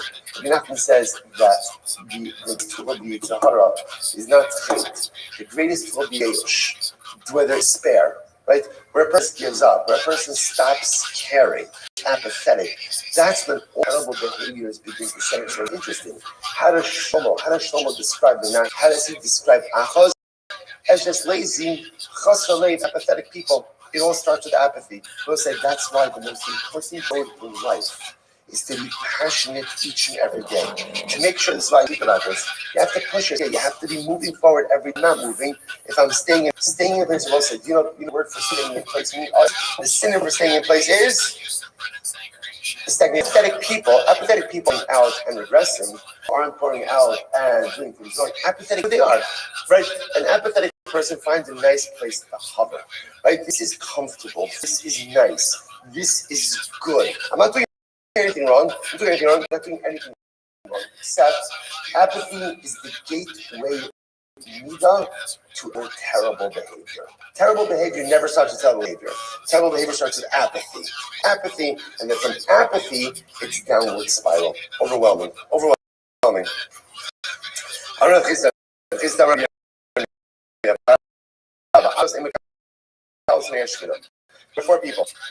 four people are four groups, literally again, who do not receive. Who are they? Katleitzin. Unless, I don't know what's the word, right? Unless is someone who takes nothing seriously. Everything is a joke.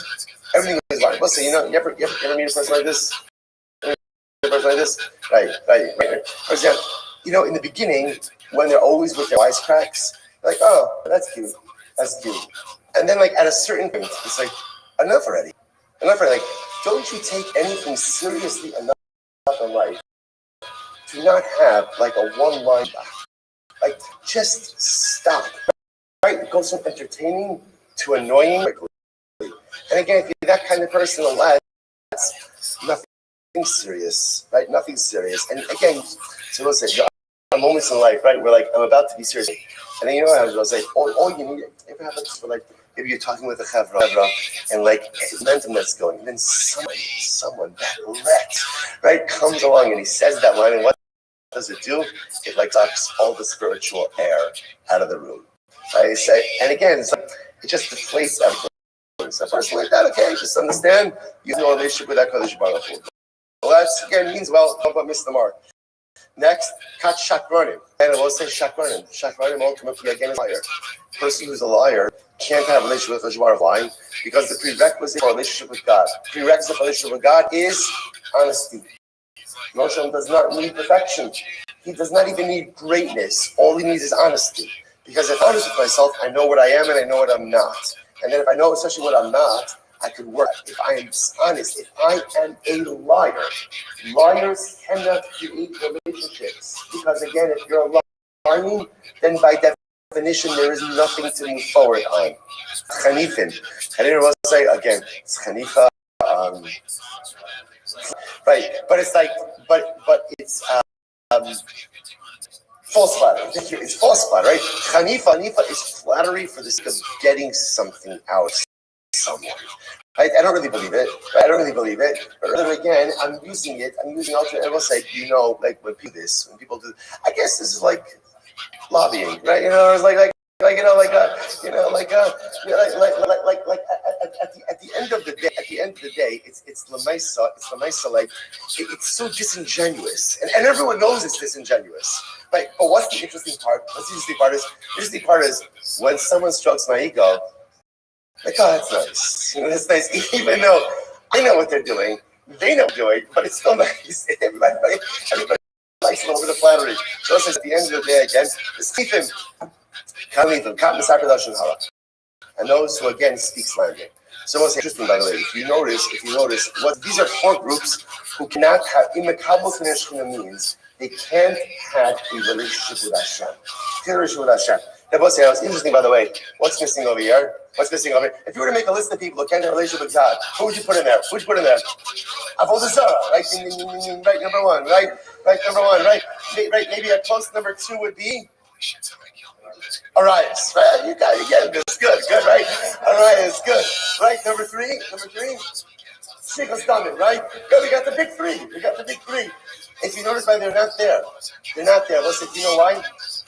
Averos don't stand in the way of a relationship with God. Averos don't stand because we all commit Averos. Right? We probably, a number of us have done a couple of doozies, and it's even before 9 o'clock. Right? So listen, we all commit Averos every single day. Averos don't stand in the way of a relationship with God.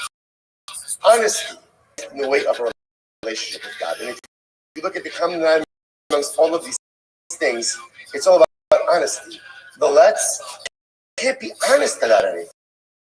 He just can't take anything seriously. So what he does is he uses less humor to just take the MS out of every circumstance. A shakran, obviously, again, dishonest.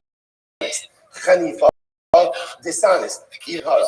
I will say again, lashon hara always takes place where? I shouldn't say always. Often takes place behind closed doors.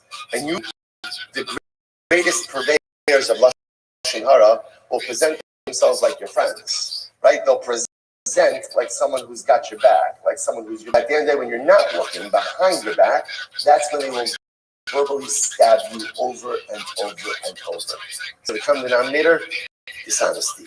Because you're not honest, there's no foundation for a relationship. You could sit from today until tomorrow and says, I got you. Because you're a sinner. Great, join the club. We're all sinners. Just some of us are recreational, some of us are habitual. Some of us on the weekends, others on alternate Tuesdays, right? Well, we had others 7 days a week, once a day, right? And Kadosh Baruch Hu says, it's okay. Whatever you're doing, I promise, I got you. We can work it through. But if you're dishonest, then there is no way to. So the Gemara goes weiter. Gemara says, now Gemara brings each of these. Kat leis in the sid, mashach hados al tzitzim, hatchak gosh calls about suki features. Katchak on the sid, dover shkam lo yikon lo negedin. Kat the sid, kilo lechonav chanav yavo. Had the zaber lashon hara kilo el chofet rasha ato lo yigur chara. Sadik ato v'loi mugur chara. V'amrav chista amrav yiriyah barabah. Ma'aseh, what's the meaning of the pasuk? This is beautiful. Lo su'una eira v'nega lo yikrav the ala. So we'll say, what do you mean of the pasuk over here? Where David HaMelech says in Tehillim, what does it mean? Lo su'une lechara v'nega like Rabbi Olav. So the Gemara says, Lo su'une lechara, that literally again, that ra will not be set upon you. Shelo yishlot bahen yitzhara. Ultimate bracha, you shouldn't be yitzhara. Shelo yishlot bahen yitzhara. Both says very. Doesn't mean you shouldn't have a yitzhara. There's a time you don't have a yitzhara. When don't you have a Yitzhara? When? You're dead. Right? That's right. There's an upside to thing, right? When you're dead, there is no Yitzhara. Right? It doesn't mean that don't have Yitzhara. Rather, if you notice Lashon Hara is Shelo Yishlot Bahen Yitzhara. The Yitzhara shouldn't rule over me. I will say, I'm always going to have the Yitzhara. The Shaila is who's in charge? Me or the Yitzhara? Lo su'u.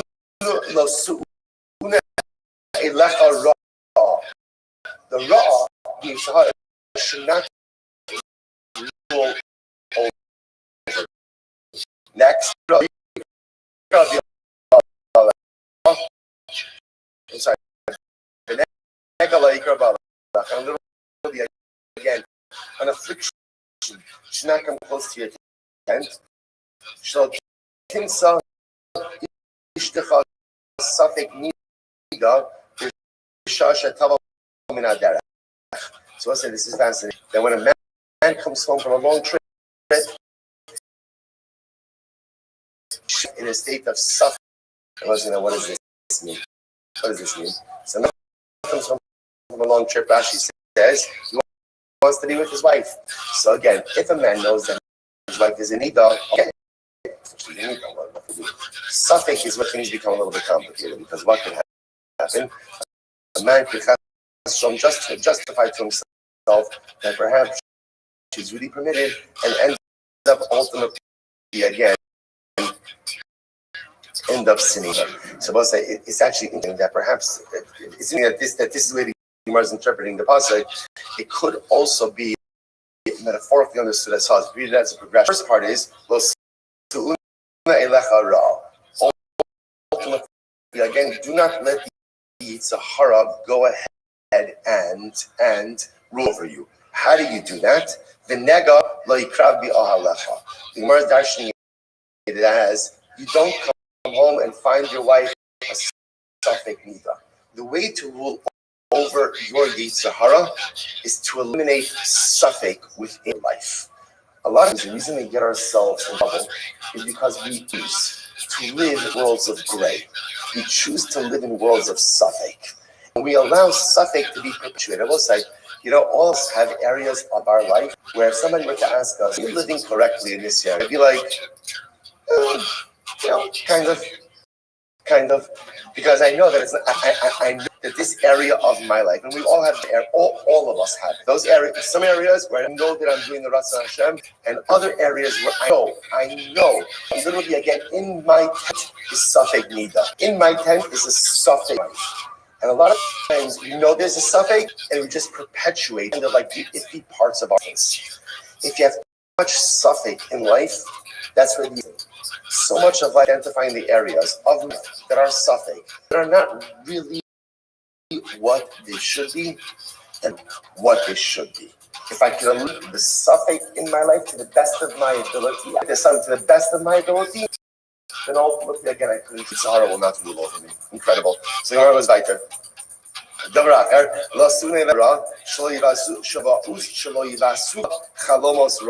What is it that negativity should not rule over you? You shouldn't have dreams. You shouldn't have bad dreams. To hear hurim or bad thoughts.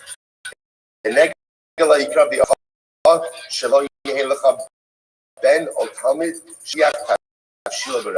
does it mean that ultimately, again, that affliction should not come in your tent, that you shouldn't have a son, literally translated, who spoils his food in public, which means that my children and my sons should not do things that are publicly useful. All right, privately, all kinds of stuff is going to happen, right? But at least publicly, again, things shouldn't occur. This is very beautiful. The Gemara's darshaning is that this pasuk in Tehillim ultimately again is a reference to brachos from a father, brachos from a mother. So the first parable says is the brachos of a father. What does a father? What's the bracha that gives his son? Number one, don't let the Yitzhahara rule over you. Number two, again going to what we said. How do you ensure that doesn't rule over you? Don't let there be suffix in your life. If there are sfekas in the way that you deal with those sfekas, deal with difficult situations. Don't live with uncertainty. There's gray. Figure it out. And figure out a proper mahal. This is what a father says to his son. Don't get scared by bad dreams in life. If you have bad dreams, what does it scare bad dreams? What is that? We'll say, what are dreams? What are dreams? This bracha is about what dreams are. They're not meaningful. And I'm saying not to get scared by bad dreams. Or here, so many times in life, scared off from doing things we really want to do. Scared of all the possibilities that could go wrong. This can say any given moment in life, what does the father say to his son? He says to his son, don't be scared off by bad dreams. Don't be scared to dream big and go big. Just because you could become paralyzed by all the things that could go wrong. Yes, they all could go wrong. And they may not go wrong. But the only you'll be successful, there's Hashem, if you give it right. This is what a father says. What does a father say to his son? Son, you're going to have tremendous moments of weakness. In those moments, make sure that at least you fail privately and not publicly. It's a big thing. We all fail. That's what Gemara says. Remember, Gemara says, brachas, Sahara. We're never going to. Person has a Yetzer Hara. Person has a Yetzer Hara. And what happens is that I can't go ahead and combat these. What does the Gemara say? What does the Gemara say? Put on black clothing, go where no one knows you, and do what you need to do.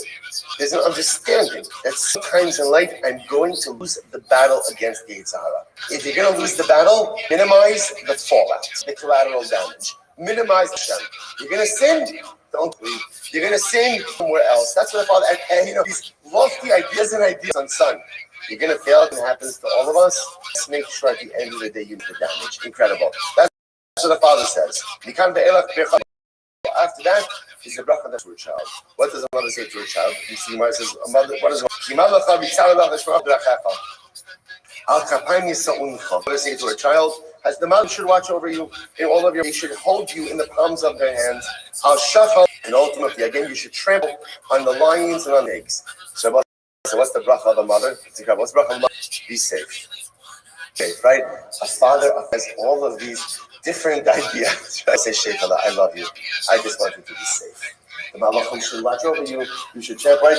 A father ultimately again wants his son to be successful, right? So a father gives all of the different things they need. Overcome the Yetzer Hara, rein it in, right? Don't live in suffix. Don't have dreams scare you off from accomplishing big things. All these things. The mother says, Sheikhallah, I just want you to be okay. Again, Malachim should watch over you. You should trample on snakes and scorpions. You do accomplish, you don't accomplish. It is from the mother. It doesn't matter much. I just want you to be safe. I want you to be okay. And I want you to be happy. Incredible. Those are the brachas of the mother. After that, ultimately, again, if it's brachas, Baruch gives brachas. What are the brachas of the Ribbon Shalom? We'll say on the days. So we'll say, what does Baruch say? If you put your faith in me, I will save you. I will save you. I will lift you up. If you know my name. If you call out to me, I will answer you. I'm with you in every difficult place. So what's the reason? What does the Kadosh Baruch Hu say? See, the mother says, I just want you to be safe.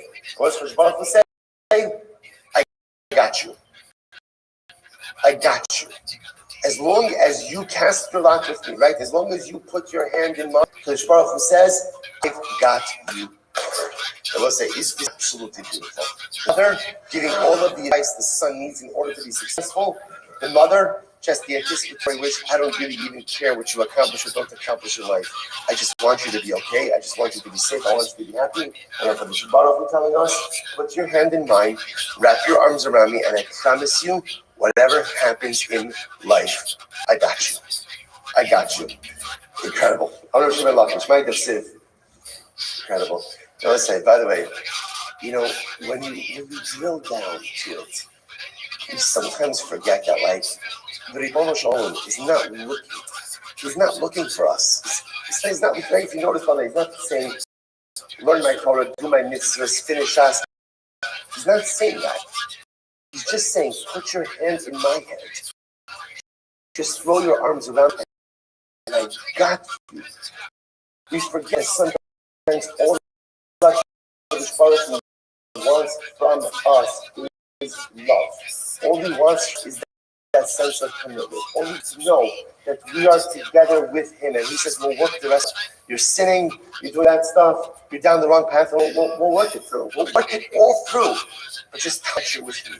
And if we could just cast our love and cast our destiny and put our hands in the Kadosh Baruch Hu and throw our arms around him, that's all we have to do. All we have to do, he says, got you. Overwhelming. It's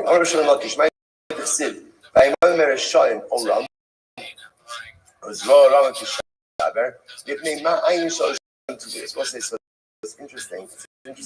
That in the word Rishayim, so there wasn't that whenever you wrote the word, the ayin was higher than the reish and the shin. The reish, higher shin, and why was it? Well, there was Yisrael that was written that way. Kevan shenasa adam rash vilamata, not naasa rash vilamata. So it was very interesting. Because remember, if you think out of Russia, what do you have? Rush. What does rush mean? Rush means poor. So the idea was, listen to this. that if a person is poor below, he's poor above. What does this mean? So it sounds like this. If a person is disliked by other people, then it's generally indicative that they are disliked by HaKadosh Baruch Hu. Very strong statement. But I was about to say, by the way, there's actually like a basic logic.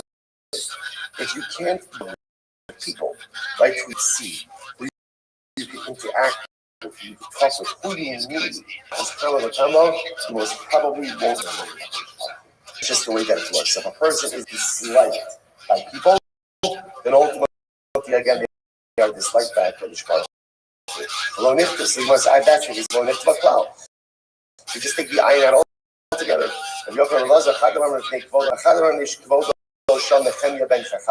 So I said this is very interesting. You want to say because there are exceptions to this rule. There are people who are despised by other people, still beloved by HaKadosh Baruch Hu. Who's a great example of that? Example of that? David HaMelech. David HaMelech was despised by people, but yet he was beloved by HaKadosh Baruch Hu. Nehemiah, who helped to rebuild the second Beis Hamikdash, was despised now not by Jews. He was despised by some of the Gentile rulers, and ultimately, again, for rebuilding Beis Hamikdash. So I'll say, so the says generally, this metric is correct. If you can't get along with people, then by definition, you usually don't have a relationship with Hashem. But there are exceptions to this wrong with people, but I'm still beloved by God. I just want to point out, that's just if during the 40 years in Zuk, you were to take a popularity poll, right, about Moshe Rabbeinu, I don't know that he'd even be in double digits. The yesod is great people often really only become appreciated when they're dead. Right? David, we say David HaMelech, like I say David, I'm like, feel like I should stand up. David Malcolm, he was treated like garbage, literally like garbage during his lifetime. By masses of people, by his own family, treated with garbage.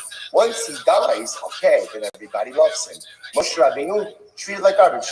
Mamish treated like garbage, disparaged, despised. They accused Moshe Rabbeinu of stealing. They accused him of adultery. They accused him of all kinds of crazy stuff. It's just human nature. For whatever the reason is, we often don't appreciate the great people we have in our midst when they're alive. Once they die, then we recognize ultimately again what we truly had and now what we lost. So again, the Imam is pointing out is generally the rule. If you're despised by people, you're generally despised by God. Except there are now I want to point out there's the exception. The rule for everyone else. Okay, let's get ready for this. King Menashe had 55 different interpretations of Chumash Vayikra. I just want to point out how really amazing this is. Chumash Vayikra, we're just starting Chumash Vayikra this week. This week, Mamish, it's Sunday of Chumash Vayikra, right? No? Is this decaf today? That's ridiculous. That's ridiculous. On a 7-year cycle, the first Sunday of Chumash Vayikra, and now, by the way, Menashe Darshan, ultimately, again, 55 different interpretations of Chumash Vayikra. Why 55? Corresponding to the years of his monarchy. I mean, like every year he espoused a new drasha, a new interpretation of it. What does it say? Menashe, obviously, again, despite all of the Avodah had a tremendous connection to Torah, and ultimately had a tremendous insight into Torah. Again, I want to say, by the way, it's not just the 33 years of the Yeshua, it's 55 years of Russia and that was Menashe. Achod Shmon Lechamisha. Achod advanced 80 different interpretations of Chumash Vayikra. Yerovam Meir Shlosha. 103 interpretations of Chumash Vayikra. By the way, why are they all fixated on the Chumash Vayikra? Why is it all fixated on? Because what's the opening? Kiyakir Mikan Karban Lashem. Vayikras Karbanos. Shaf Karbanos is cuddle close. Like deep down, what does every single yid deep down? What we all want is Kirvas Hashem. It's called Vani Kirvas Elokim Mitov. All I want is close. Just sometimes I become so complicated, and for whatever the reason, I get a primary life mission. But everyone wants Karbanos. Everyone wants, even Menashe, even Achav, even Menashe, even Achav. What's it? Achav, Yerabam, Menashe, the three kings listed in our Mishnah, who don't have a chilik in Olam Haba. The three kings listed espouse volumes of Chumash Vayikra. Even the greatest sinner in Kabisar just wants connectivity with Olam. Time up. So I have to stop over here for today. We are fine. We are fine.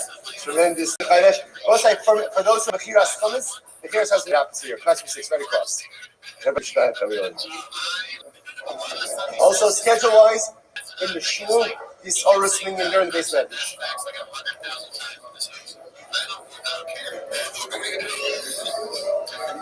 Can I take a nice big first there? Yeah. Just walk with me into that room over there.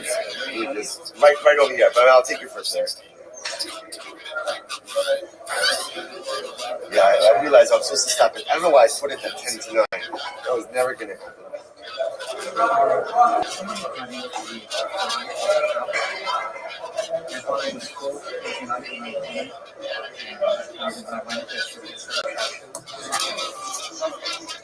Because it's careful. The cameras.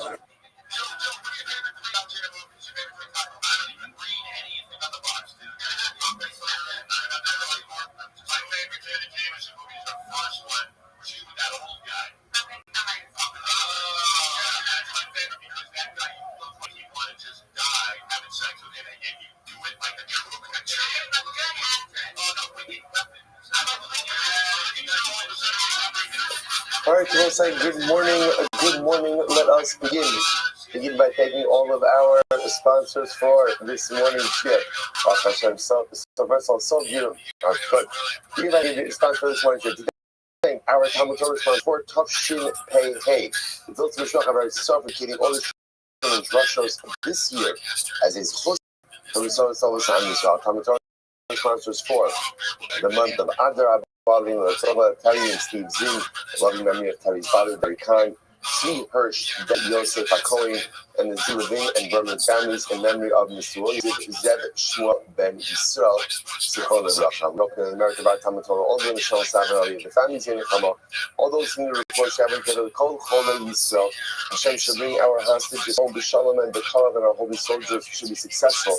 L'chol Ma'aseh Yedeihem. Those with that, let us begin. So beautiful to hear the what's the one? The dim or got it. The low noise. There, right. Of Bakshman. The Chazar said it's so beautiful. Okay, well, so with that, let us begin. Today's daf is Kabbalah. We have a lot to do today. Always the goal is always to come into Shabbos, and here Hashem somewhat caught up. We're going to get there. All right, so today's daf is Kabbalah 101. We are starting on Kuf Amud Beis 100b, and let's just actually pick up again by the right by the Apakari Sefer Hashisonim. Time is Sefer Tzdukim. So Yosef Ben Sina Nami also Mikri. So again, remember, Yosef Mishka said people don't have a chelik Olam Haba. Ultimately, again, we're those who read what we call the Sermon these external knowledge, these books of external knowledge. So again, one opinion said the book of the Tzdukim. Second opinion in the book of Ben Sina, which was this composition of knowledge. So Yimbai says, my time, what's so bad about Sefer Ben Sina? So it says, it's really interesting in there. Even in Yishim B'Tseid Bey, so Tintosh Kildana Mi'udnei, so because like in Sefer Ben Sina, there's some nonsensical stuff that's written. For example, Ben Sefer Ben Sina says, do not go ahead and move the skin from a fish, because what's going to happen? It goes to waste. Ella, Sali Asebenura, the Echobe, tartan greets, and rather again, roast the fish whole with the skin on it. This way, with the fish, you'll get the skin. And also, again, eat it with two pieces of bread, 2 cakes of bread. Okay, so maybe you'll see some information like that. You'll see to yourself, that's totally nonsensical. Which the Gemara says, Alright, so then if you take this statement at face value, then the truth is the Torah also says something. What does the Torah say? Those cases Eitzah. The Torah says that is the prohibition about pashtus. Right? About pashtus necessary or wanton waste. Torah says you go to war, you're not allowed to just cut down fruit trees for absolutely no reason. Cut down fruit trees if strategically is needed, but you can't just do it for absolutely no reason. So we see over here, even the Torah cautions us against unnecessary waste. So it seems to be all that and she was doing. And the Gemara says, no, to go live also as a pini drasha or the Arakamas woman. If you dash it, if some say that Ben Sira was talking about something a little bit different, what was he talking about? To go live also that once you're not engaged in Bia Shanka, that as much as Bia Shanka is mutter, certain things, although they may mutter, may not be the normative fact. Isn't one should avoid? So perhaps that's what Ben Sira is saying. Do it in a little bit of a more nuanced fashion. You might go from that statement. Or that makes sense as well. You should basla be a machmorashat. Rather because of statements like this. For example, in Sefer Ben Sira, a daughter from her father is a treasure in vain. Right? Is a treasure in vain. Now, what does that mean? When a father has a daughter, out of concern for her, a father never gets a good night's sleep. Why not? Because when a father is afraid that someone's going to take it back. But now, Arusa, Shematizna, as she gets older, a father is concerned maybe she'll be immoral. Bagra, Shemat Lotina say, as she gets older, he's afraid she won't get married. Once she gets married, he says, Shemalo Yulabanas. Maybe she's not going to have children. She'll get alert. Shematasek shuffle. Maybe she'll get lured into witchcraft. The idea that let's say that Ben Sira is saying is when a father has a daughter, he is worrying about her at every single stage. By the way, anyone who has a daughter knows this is absolutely unequivocally true.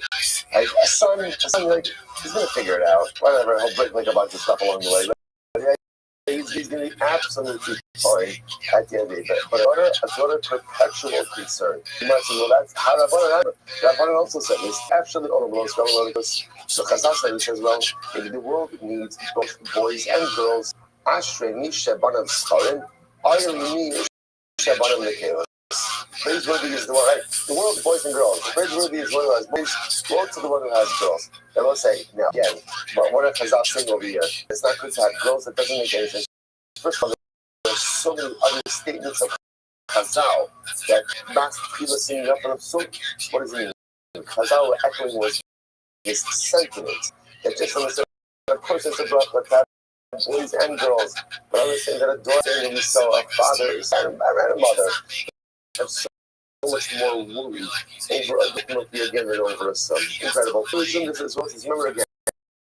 Abaye is saying that if you read Sefer Ben Sira, you don't have them. Why? Because if I read Ben Sira stuff, we're just trying to figure out what's the heretical stuff in Sefer Ben Sira. Rather, I'm sure that it will subtle Davia the Gavi, giving Katul Davia. Perhaps it's because it says the following. That ultimately, again, a person should not allow worry in his heart.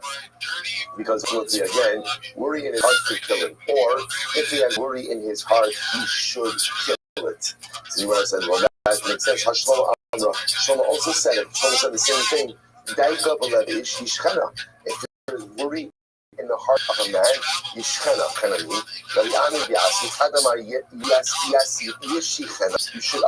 from Daito. Tell it to someone else. So one says that's quite beautiful. Someone says it's really profound. If a person is worrying about something, the one thing you can't do with Daito, with worry, is you can't let it sit in your heart. Why? Also, we all know this. What happens when you let worry sit in your heart? It amplifies, right? It grows, it increases, and then all different types of negative and dark things happen.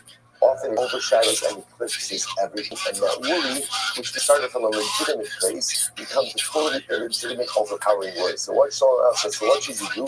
If you have dagger in your heart, which all of us do at different times, so again, you should So you should even one of two things. Either uproot it. And let's say, what does that mean, uproot it?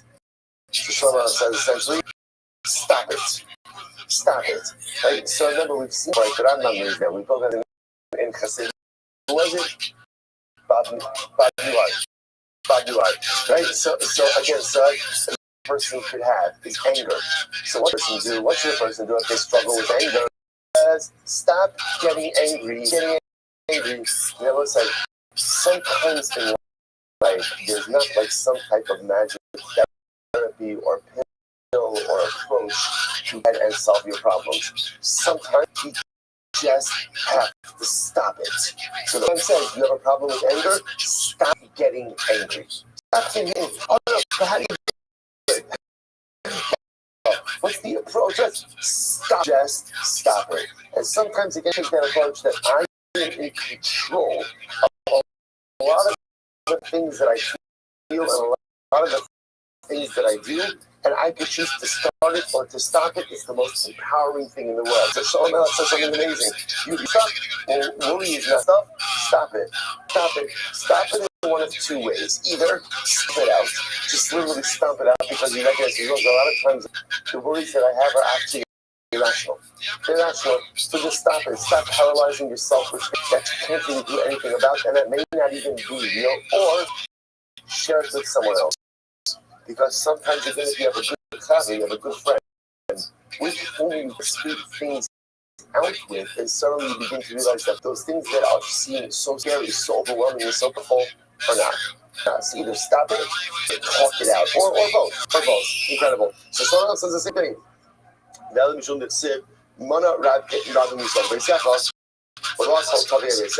Maybe because Ben Sira says stuff like this. Don't allow a lot of people into your house. Don't bring everyone home with you. Rebbe said the same thing. A person should not bring home too many friends. Because again, one has to be careful. Ultimately, again, at the end of the day, he allows in his home. What influences do I allow in my home? Who do I allow in my home? It's beautiful to have a home, but nevertheless, want to take care. So again, because also the same this is Zaldikan Zaldikurtuman, which means Rashi helps us over here. If somebody has a thin beard, then ultimately, again, they are very wise. They're very wise. On the other hand, Abdikon Saxikon. Someone has a thing, they're not wise. The Kisei Moksapi. If somebody blows the froth off their beer, they're clearly not thirsty. So you know, it's if someone asks, what do I have for coming out? What type of condiments do I have for my bread? Lachma Sabine, take these away because clearly you're hungry. Whoever has like literally again a split in his beard, what's the mean, right? It's a very wise level. It's like you need to have the split beard. It's someone with a long beard and like he's stroking their beard, like in the middle. So that represents is like a person like plotting and scheming. So such a right. So he's always like he's stroking his beard so that it becomes like two beards. Such a person that. Very wise. Don't mess with them because they've got it all figured out. So let's say this is kind of stuff in Ben Sira that Abaye says this is nonsensical. That doesn't make your wisdom cannot be perceived by your beard, right? Or by the length of your beard, or by the parts in your beard. Just like some people blow the froth off their beard simply because they don't like froth. Right? Some people can't eat plain bread. Whatever it is, the point of the is these statements over here render Ben Sira a little bit of a nonsensical statement, and therefore Allah should label it continuously as Afikar. So somebody else says, maybe my Yasa is a little. But in sacred days, there are certain things that are wise, and we should inculcate them within ourselves. For example, it's quite beautiful, right? Literally, again, a good wife, right? A good wife is a wonderful gift, and ultimately, again, she should be by the one who fears HaKadosh Baruch Hu. She should be placed with the one who fears HaKadosh Baruch Hu. So I'll say, first of all, just a beautiful sentiment, that Isha Tova, Matana Tova. A good wife, a tremendous gift, is a good gift from the Ribbon of Shalom. Sarah asked the Bible, but again, unfortunately, a bad word defined is like a Sarah. Sarah asked for a husband, my takan. What's the takana? What's white light? Yasharim Day, so he's talking with Sarah. So sometimes, unfortunately, again, Shana has to be excised,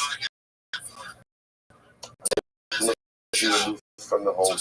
Isha Yafar, Ashrei by Amaf. If a man is looking to be married to a beautiful woman, praiseworthy is the husband, and again, it doubles his longevity. Be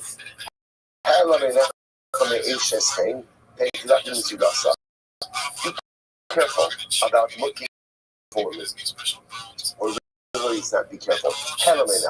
Remove your eyes, shield your eye looking at beautiful women, lest you get trapped. לנסוק עמו יין ושחד, כי בתואר איש יפייה להבין בשחד. Be careful if you find a woman attractive, be careful drinking with her husband. Because if you're drinking with her husband, that means going to be in proximity to her. And the proximity plus the alcohol, unfortunately, again, could produce a deleterious result. Many spice peddlers have gotten it. Now, real culture to be spice peddlers. What's the kind? Anyway, these were guys at the house, and often were they acting with women.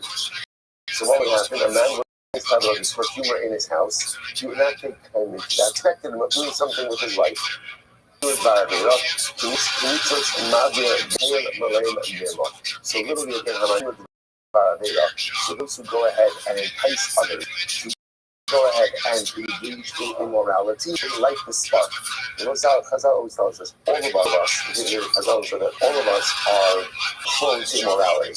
And so again, even if a person could exercise sin, it takes very little to convince us to engage in immoral behavior. If someone lights the spark, and suddenly again, unfortunately, I'm involved in it. Literally again, don't allow everyone into your house, right? You're literally prevent the masses from coming into your home. Don't bring everyone home with you. Be careful about the influences that you allow into your house. Rabin, you darshe shlomo. Have a lot of friends. Have a lot of friends. It's good to have friends. However, galei sotchali echad mi'elef, mishal cheskekecha shmar.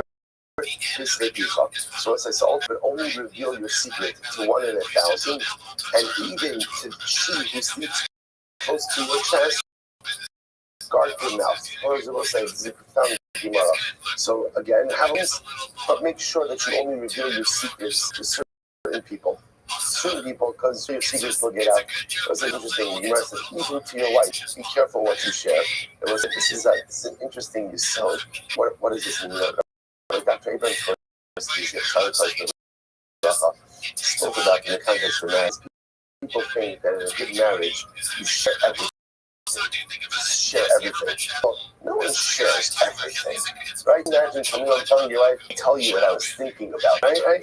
That was disaster. That would be an absolute disaster.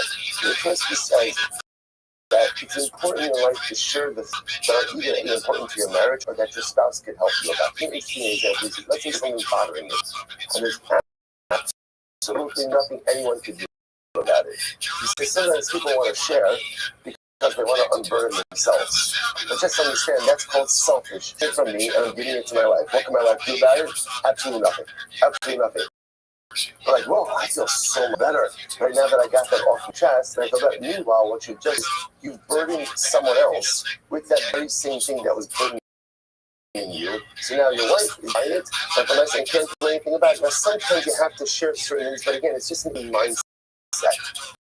That for that good marriage means sharing everything. Even sharing the things that are necessary and recognizing that sometimes there is a concept of selfish sharing, where I just want to unburden myself, give it to someone else. It's not good marriage. Sometimes that's selfish behavior. The interesting is so. Mother writer, I'll talk to Sarah. This is great tomorrow. Not to worry about the worry of tomorrow. Because you don't know what day. Maybe tomorrow you won't even be alive. There needs some star and you are stressed about a world that is not even you. As well say, this contradicts another popular Chazal. Chazal that says, don't stop thinking about tomorrow. Right? Well, apparently, you are supposed to stop thinking about tomorrow. Right? And this is an incredibly life is this incredible balance, right? Between on one hand, you have to be a future-focused person. You can't not think about the future. You have to think about the future, right? But at the same time, again, people spend so much time worrying about the future. You want to say, what are you worrying about? Who says you have tomorrow? Who says you have next week? Who says you have next year? Right? So there's between plan for the future, but don't be paralyzed by the fears of the future, the unknown of the future. For all you know, you need a world that is not even yours. And all of that, I will say, how much of our present do we waste because we are worried about an unknown future? How much of our present do we waste because we are worried about an unknown future? So plan for the future to some degree, but don't paralyze yourself with the fears of the unknown future, thereby sacrificing your beautiful present. The Gemara goes like this: "Call you may run. All the days of the pauper are bad." And seriously, not only are days bad, no, that's possible. That's the concept from Mishnah, right? They call you may run. All the pauper, ultimately again, Ben Sira Agos, even his nights called house. So the B'Shafa Gagim, because again, the roof is generally below all those roofs, and the Maram Carmel and his vineyard or his fields ends up happening. So you must not Gagim the Gago. So when it rains, everyone else's rain drops. So actually, I think the term is sheets off. That term is water sheets. Right? It's off the higher roof to the lower roof. You get a higher elevation. Therefore, what? The dirt flows into the fields of others. So, seeing what weiter. And what does that mean? All the days of the Ani are bad Talmud. This refers to the Gemara. So I said it's fascinating. Why? Because Gemara is arduous, right? There's like a lot of effort. So constant and perpetual effort makes life a little bit difficult. The Tov Radish and who has, right? Who is the one who's always rejoicing? Elubal Mishnah. That person is easy. Right? The Mishnah, it's straightforward, right? There's a halacha, there's no real back and forth. So Rav Rose is it's opposite. It's just, Mishnah is nice, but the problem is with Mishnah, you learn it, right? You're intellectually impoverished. Because again, I have concepts, but I don't know what to do. Gemara, on the other hand, again, I know what to do. You're like, really? You know a little what to do. Gemara said, what does it mean that he who quarries stones will ultimately again be saddened? If you quarry stones and you want to make a fire, it's not going to help you. Right? So the Mishnah is like quarrying the stones. Now, on the other hand, the stones can be very helpful for structures, right? But they can't give you heat. On the other hand, the blockades in the Yiskanba, and he who cuts up wood can warm himself by the wood. First of those who are in Gemara, because at the end of the Gemara, you have things that you can utilize for your life. Right? Writing all the days of the pauper are bad. This refers to someone who has a bad life. The person, by the way, you see from here, it's interesting that if the person has a bad marriage, then the person, Chazal said, you're a pauper. You're a pauper. You can have all the money in the world. All the money in the world. But I don't have shalom. Bias, I am impoverished. You know, this one, like, if you have shalom, you pretty much have everything. You have everything. Even if you don't have everything, you figure out how to get everything. Don't have shalom bias, ultimately, again, a person is fundamentally impoverished. The don't live Mishpat. And what does it mean? It says that again, don't live. A person with a happy heart is constantly rejoicing. That refers to a person who has a good wife. That refers to a person who has shalom bias. Incredible. It says, what does it mean? All the days of the pauper are bad. So this refers to a person who's very sensitive. It doesn't not come out emotionally. It's like a person who just can't any type of physical discomfort. Right? They can't stand any type of physical discomfort. And again, everything is bothersome. It's too hot. It's too cold. I can't look at this food. I can't eat this. I can't eat this. Everything is a problem. So again, a person like that is perpetually uncomfortable, and therefore life is that. On the other hand, the Tov recognition so it's such an incredible Gemara. What does it mean, Daito Yafa? You know what Daito Yafa means about saying? No, Daito Yafa means it's a person who knows how to roll with it. You don't need exact. Like, and there are people like this. They call them everything has to do like this. Right? Everything has to do like this. Sorry. Right. But it's true. Everything has to be done, right? Different ways. So let's say, so again, when you like that, you're like very angry. You're like very disgruntled, right? Because everything, because in life, nothing is always exactly as it should be. So you're disgruntled. You are disgruntled. On the other hand, the person kind of just goes through life, except a heightened level of imperfection. In general, everything with it, you go with it, and you're actually fine. Incredible. The Gemara goes back there. So the Gemara says, it says, "Call me Aniran, Zerach money." What does it mean? All the days of the proper are referred to Zerach money. The Bible says this refers to someone who's very compassionate. Sometimes this is a double-edged sword in a feeling and comparison. On one hand, to be a feeling and compassionate person allows you to connect with all kinds of people and allows you to experience life on a different level. On the other hand, being a feeling and compassionate, sometimes you are overwhelmed by just the heartbreak that surrounds any given day. Like you around the world, you look around the people, and again, especially in people's life, the amount of heartbreak that generally feels, as on one hand, as powerful as it is to be a compassionate and is heavy. Life is heavy. Call you make money, run with the old papa. That's an active, compassionate person who feels the pain of others. He himself or she herself is always in a state of pain. What the Gemara says? Sorry, it's fascinating. But as they're good, right? Good, happen, right? Hope maybe that it is good. For the one part is always rejoicing. That's an achzer. I will say, achzer is a very strong word. It usually means what? Someone who's and indifferent. Obviously, you can't be praising someone who's cool and different. What he's saying is someone who knows how to almost like disassociate a little bit, right? Someone who can switch a little bit and maybe not feel the pain way. Ultimately, that's totally Mr. Coming. I don't think that are extolling the second. I think that Chazal are just a factual statement. So other people like this in life, totally emotionally detached, everything happening around them. And what's their general emotional state of being? They're happy. Their life is good. Everything's fine. Everything's fine. Yeah, everything's great. Why? Because they're totally emotionally disassociated from their family, from themselves, rooms, their body stuff, from the belt. Right? And again, life is fine. On the other hand, being a feeling compassionate, empathic person, they always say, is the avoda of the year. That's what we're supposed to strive for, to open up things, Shama. And yes, it comes with a tremendous amount of baggage. Because there are moments where I feel overwhelmed and maybe even paralyzed by the individual and collective pain of my people. But that's what it means to be a Jew. Sometimes what it means to be is laid nishta tamid, to ultimately again live life of Yimei and call Yimei Ani and Roy. But that's worth it to be able to feel the beating heart of Providence. So incredible.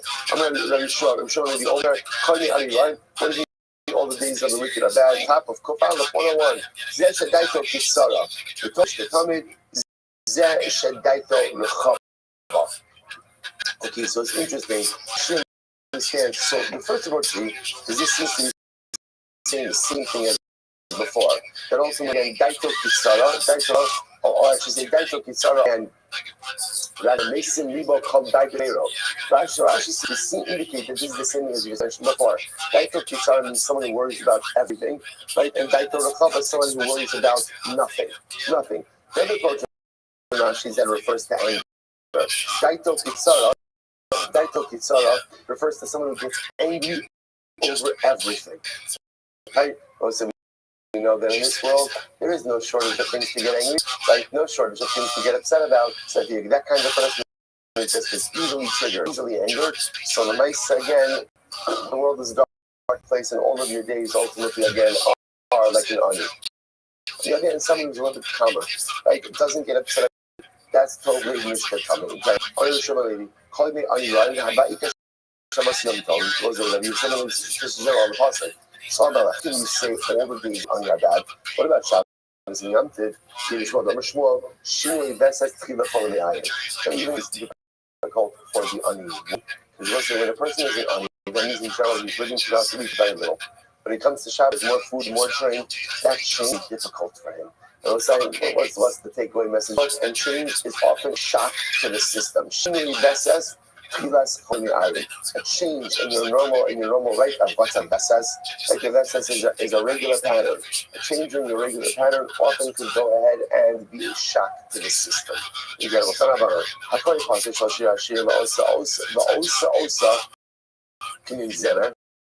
So let's say if a person reads a pasuk from Shir Hashir, then he makes it into a song. So he's not learning, he's just kind of making it into a song. Pasuk base mishtos. Person goes ahead and reads a pasuk, like reads a pasuk base mishtos. Mishtos just means like in a place of celebration. In a party, but below zmano, not in the right time. The Rashi is here. Look at Rashi. According to pasuk base mishtos, the mace of al yino said, sorry, shikhi kuzav the divrei Torah, the kol psukim b'kol. So this is talking about someone who's just kind of using Torah just almost like in a frivolous way. I'm at a party, I'm drinking wine with my friends, and I start singing psukim, not in the context of learning, not really in the context of drum shebetusha, just using ultimately for entertainment purposes. So what happens? Brings evil to the world. If the Torah get a sackcloth, let's say the Torah itself puts on sackcloth, comes before HaKadosh Baruch Hu, Ba'omer Estefan Ribono Asa'u Banecha Kino Shemenagni. So the Torah comes and complains before HaKadosh Baruch Hu, the Torah, your children have made me into an instrument for entertainment purposes. They relegated me to a mode of entertainment. That was this conversation discussion. Is fascinating. Amalach responds, PT, the Shasha opened the place asking, they both from defense cloud. Says, my daughter, Torah, tell me when they're eating and drinking, what else should they do? In other words, they both from defending it. Isn't this good? Isn't this good? When they're eating and drinking, so again, they have to be doing something to entertain themselves. So isn't it told that they're entertaining themselves with? So the Gemara says, "Amar Ribono Shel Olam in Bali Mikra in Torah, in Bali Mishnah Yasku Mishnah Balacha Bagados in Bali Talmud Hey Yasku B'Hilchos Pesach B'Hilchos Aseres B'Aseres B'Hilchos Chag B'Chag." So Torah says, "No, and not for entertainment. Let them learn." Let them Gemara or halacha. Let them do instructive. So it's like this fashion between HaKadosh Baruch Hu and Torah, offended and hurt. And if she feels that Klal just made her into a mode of entertainment, like an instrument that is played. Says, well, isn't it good? Right? Isn't it kind of good? That when they're eating, at least they're entertaining themselves. Torah, to which Torah comes along and says, no. When they're eating, because they're in Torah as well. Incredible. Hey, Rabbi Shimon ben Elazar, Rabbi Shimon ben Chanan, Chalakori Pasuk, maybe Torah. Whoever reads a pasuk in its time, what does this mean, a pasuk in its time? In other words, every day, talking about Torah, that's a quote, literally discussing concepts of Torah in the time in which you are living, or learning in a way that is not simply the actual Talmud Torah, ultimately brings to the world. Something in its right time.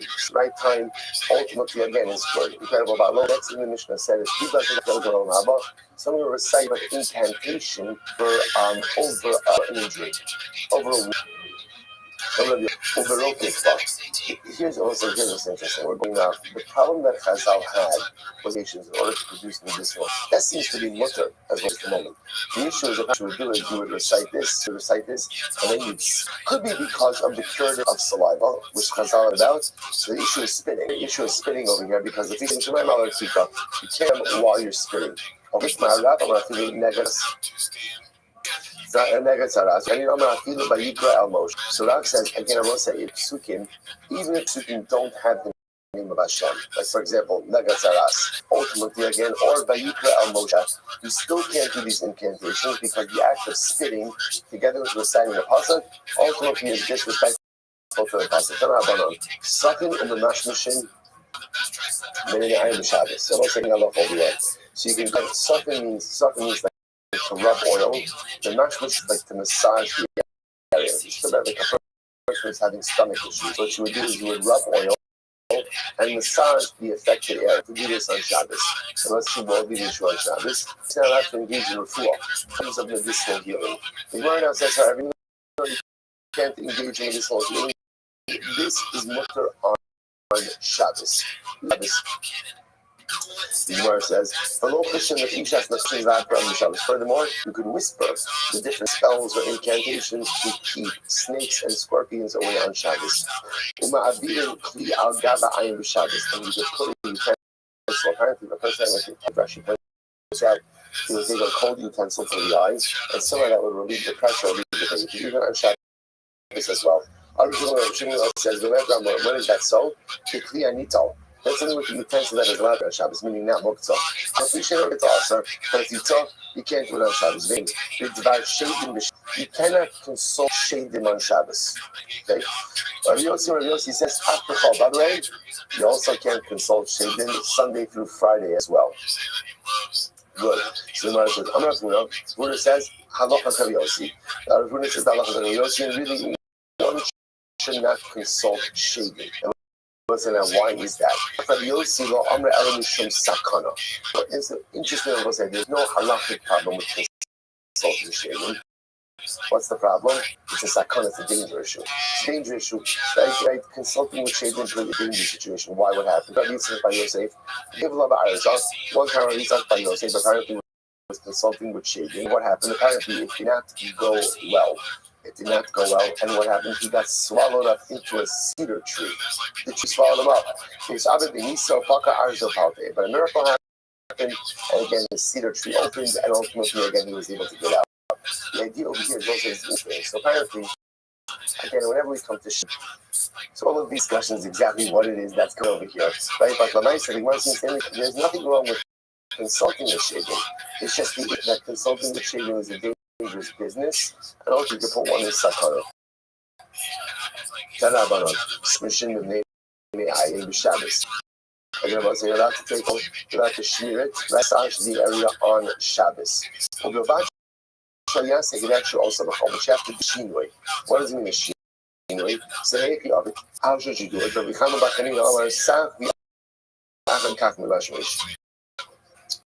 put the oil on and then massage afterwards. But you have to no, just the opposite. Ultimately, oil on and massage at the same time. Tanabanon, Shari Shemen, Shari Sari Shemen, Shari Bates, and Mutar the Shabbat. So apparently, there are certain shadim associated with oil, certain shadim associated with eggs. Right? Might explain the price of eggs, by the way. Right. But the Gemara says, so shadim associated with oil, shadim associated with eggs. You are allowed to consult these shadim. Okay? The Gemara says,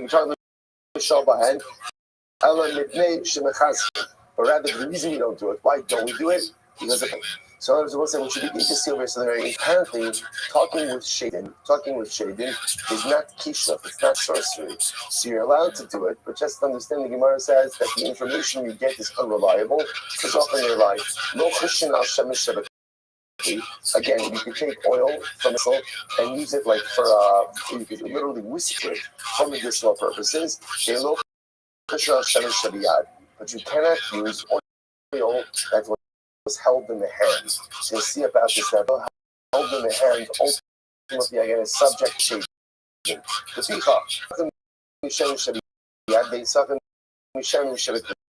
Therefore, you can go ahead and smear. You can use that was held in a hand.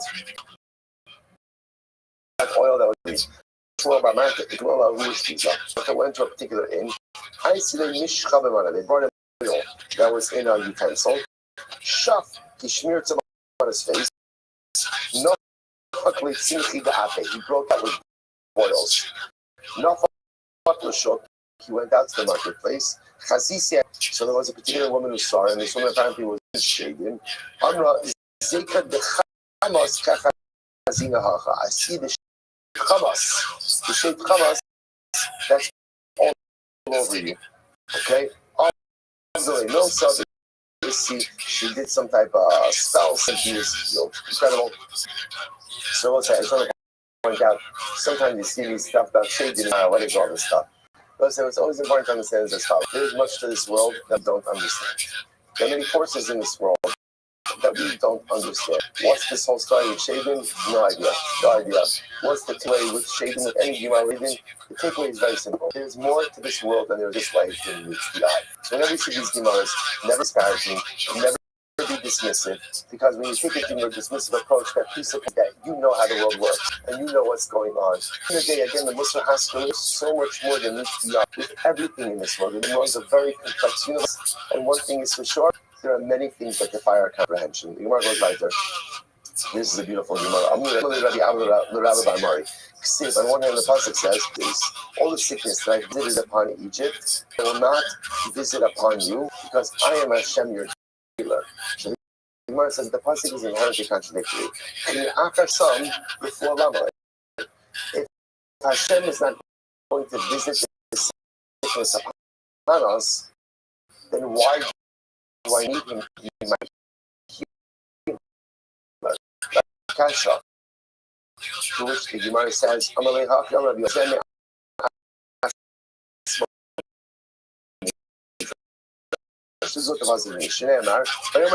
Hashem says as follows. Hashem says like this. Here's the deal. If you listen to me, not visit sickness upon you. But if you don't listen, I will visit sickness upon you. But even if you don't listen to me, I visit sickness upon you, even though all that happens, both say, this is the most absolute thing. So Baruch Hu like this deal. If you listen to me, I will not visit sickness upon you. If you don't listen to me, I will visit sickness upon you.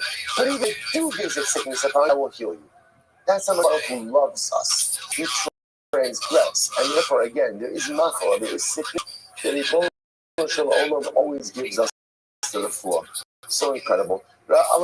Say, this is a ridiculous story. Ridiculous story. The Gemara says, Rabbi Eliezer. Where Eliezer became the most like, this is Rabbi Eliezer Berkunas. If we had another 2.5 hours, and the story of Eliezer Berkunas, I'll do it tomorrow, Mirz Hashem.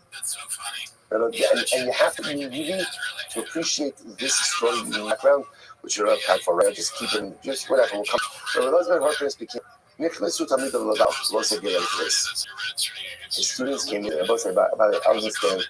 Generally, whenever the Gemara students came in to visit, eventually it means death battle. So when I have students come in to visit, there is an intense fever that is burning in the world. About saying, what that means is over here, the Lord was saying like this: if I am this sick, the Ribono Shel Olam must be bad. I mean, Eliezer Berkunas understood his illness to be a manifestation of divine wrath. This is happening to me because I did something wrong. Hashem is displeased with me.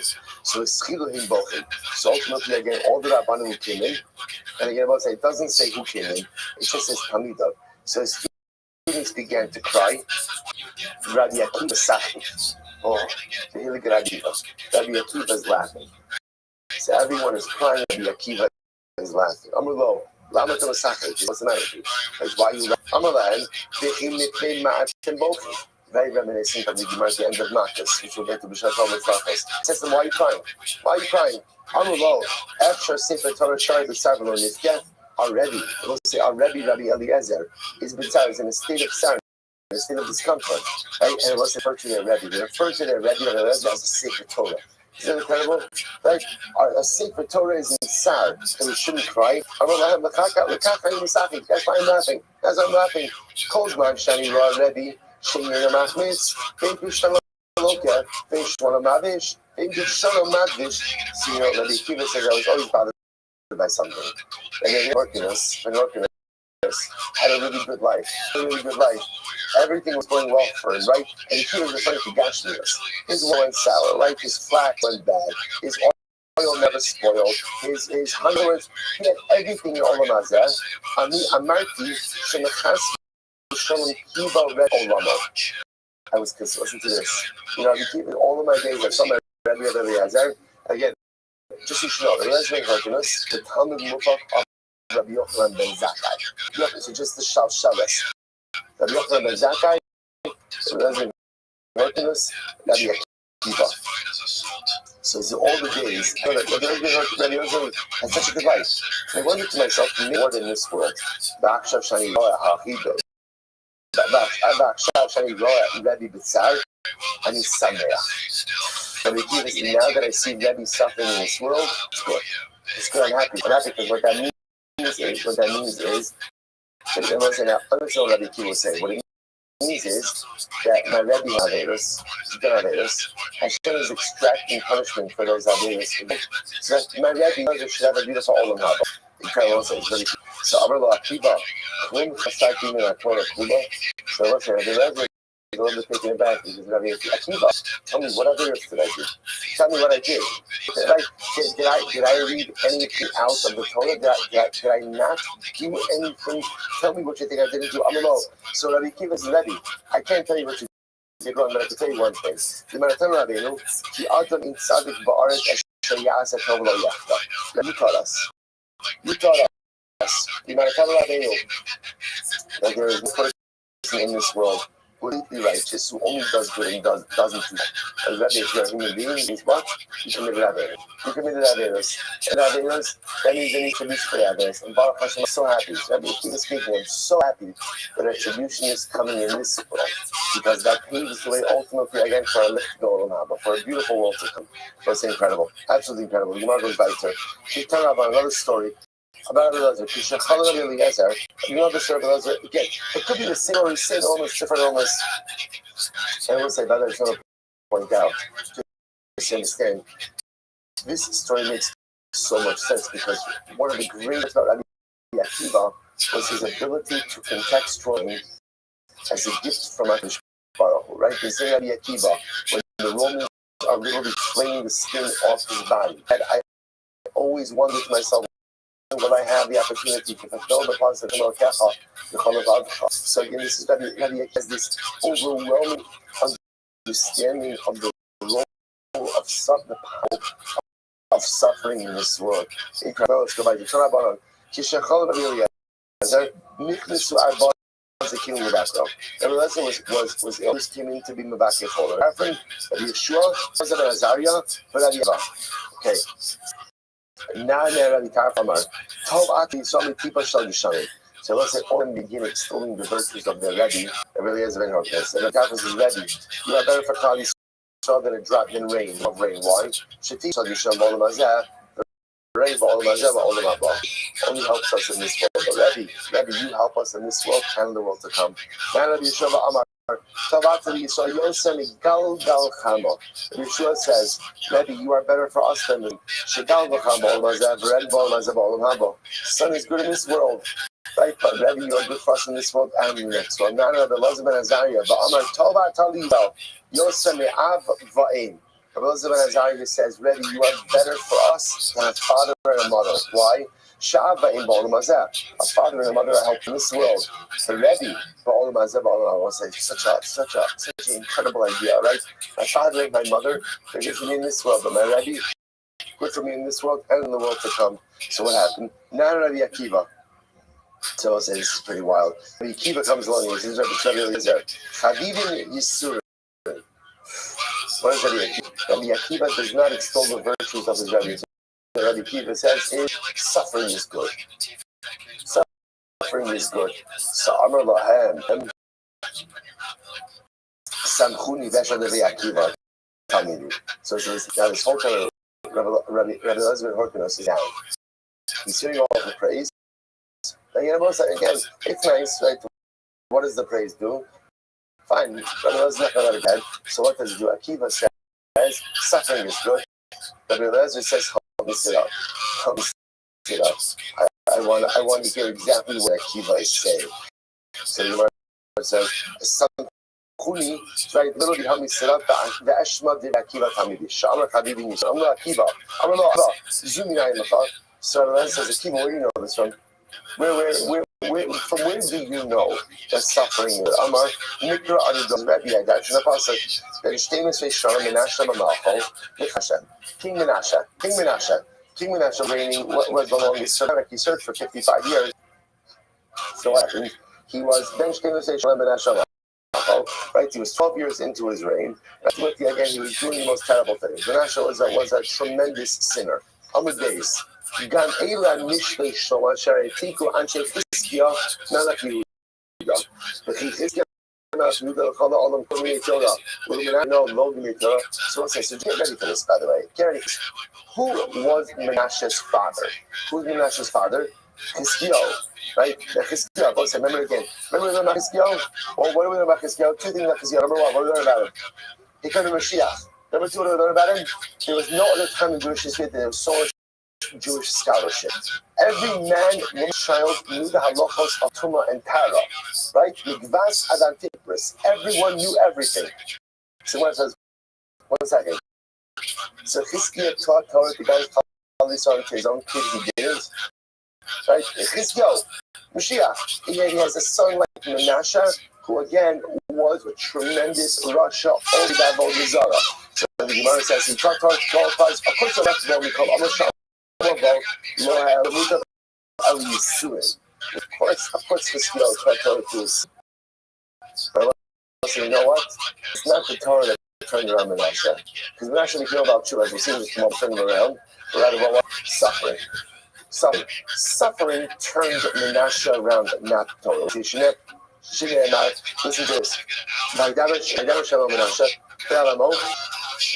this. Hashem gave Menashe a message through the Nabi. He said, Menashe, get your act together. I'm going to bring your enemy against you. Menashe didn't listen.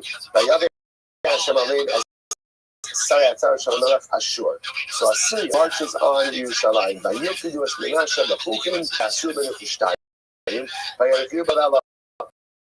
They captured Menashe and they brought Menashe Babel. Uksiv, Ubeheitzar Kila Espene Hashem Elokav, Kama Odi Lefnei Hashem Elokav, Vaispama Ilav. Menashe, while chained in Babel, becomes about Tshuva. He cries out to him. He says, Ribono shel olam save me, Yishmalo, Vayish Matzkinosav, Vayishvur Yerushalayim Malchuso, Eda Menashe ki Hashem hu ha'elokim. So it's like amazing Menashe about Tshuva. And what caused that to become about Tshuva? What caused him to become about Tshuva?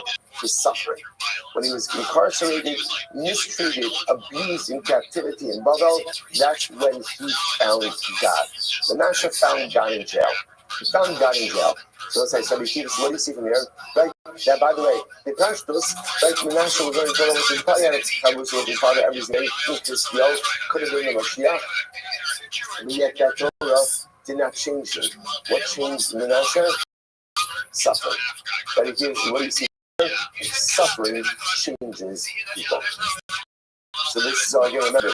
So just understand the whole service, right? Remember, everybody's coming in to do Miracle followed by the Restream Horkinos. Everybody's explaining virtues of the Rebbe. Rabbi Akiva says, Rebbe Chaviv says, suffering is good, no? Suffering is good, no? And he says, where did you get that from? So Akiva says, I got it from Menashe. Incredible. So by the way, like I said, just keep on it. Hopefully tomorrow. There are 3 people. What's this incredible? There are 3 people. And I will say once again, this is the ability to textualize suffering, to see that suffering offers the opportunity for a person to change the self-transcendence. Again, no one wants it. Only the Akiva says once you use it.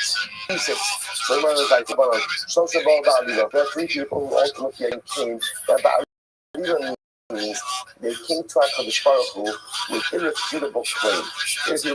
Now, Aliyah usually has a case, like they're coming with like a cunningness associated with them. Okay, what it means is they came with a claim that HaKadosh Baruch Hu created both Cain, Esav, and Menashe. Cain B'chsiv, Gadol Avonim himself.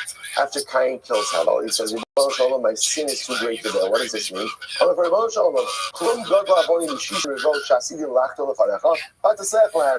to this.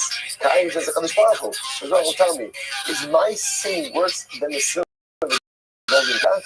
Right? Is my sin the Chet Egel? And yet again, you will forgive the Egel. You can forgive me for the Egel. You certainly can forgive me for my sin. And HaKadosh Baruch Hu says to Cain, good Jesus. Right? He's saying good. He's saying good. You're right.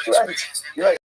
And if HaKadosh Baruch Hu forgives Cain, Esav B'chsiv, Habracha Alecha Adim, Esav says, Tell me, Yitzchak, you give it to my brother. You don't have one bracha left for me? Of course, no more bracha. Saying good. Menashe, Chila Karla, the first high, then you will not Karla, the Kav also. So let's remember again, we didn't read the whole thing. But Menashe essentially says to Menashe says to the Rebbe Shalom, I'm crying out to you. And if you don't answer me now, then you're really no better than gods have been praying to my entire life. Because you're saying, what's the right word? Brazen thing to say, but at the same time, he had a point, right? At the same time, he had a point, right? And Lamaisa again, Lamaisa is answered. Abishal Omer, Afa Hodis Hashem Ba'osiyos. So remember again, we will say, same thing, people don't have a chance. Abishal said, someone who articulates the name of Hashem, literally again, literally articulating the letters. Okay, so when it says Tangulim, they stood there as they saw Ubalashon Aga, and that's a foreign dialect. Shlosh Malachim by saying there are three kings and four commoners who don't have a chidron of Allah. So we'll say one of them was Yeravam ben Nevat. I remember again, Yeravam ben Nevat was the first king over the split kingdom of Eretz Yisrael. Right? So remember again, the kingdom splits. Malchus Yudah, Malchus Yisrael. Yeravam ben Nevat was the first king over Malchus Yisrael. All right, let's say no. Let's stop over here for today. Again, the adventure continues. While the adventure continues, we're going to tell. That's good. I just want to point out we are covering a lot of Gemara, not so far off. Say what a week. I just want to point out again. We'll say we're not doing these Gemara justice. There's so much more that is here. We'll find time hopefully to come back to it. But let's say Shabbos. Shabbos.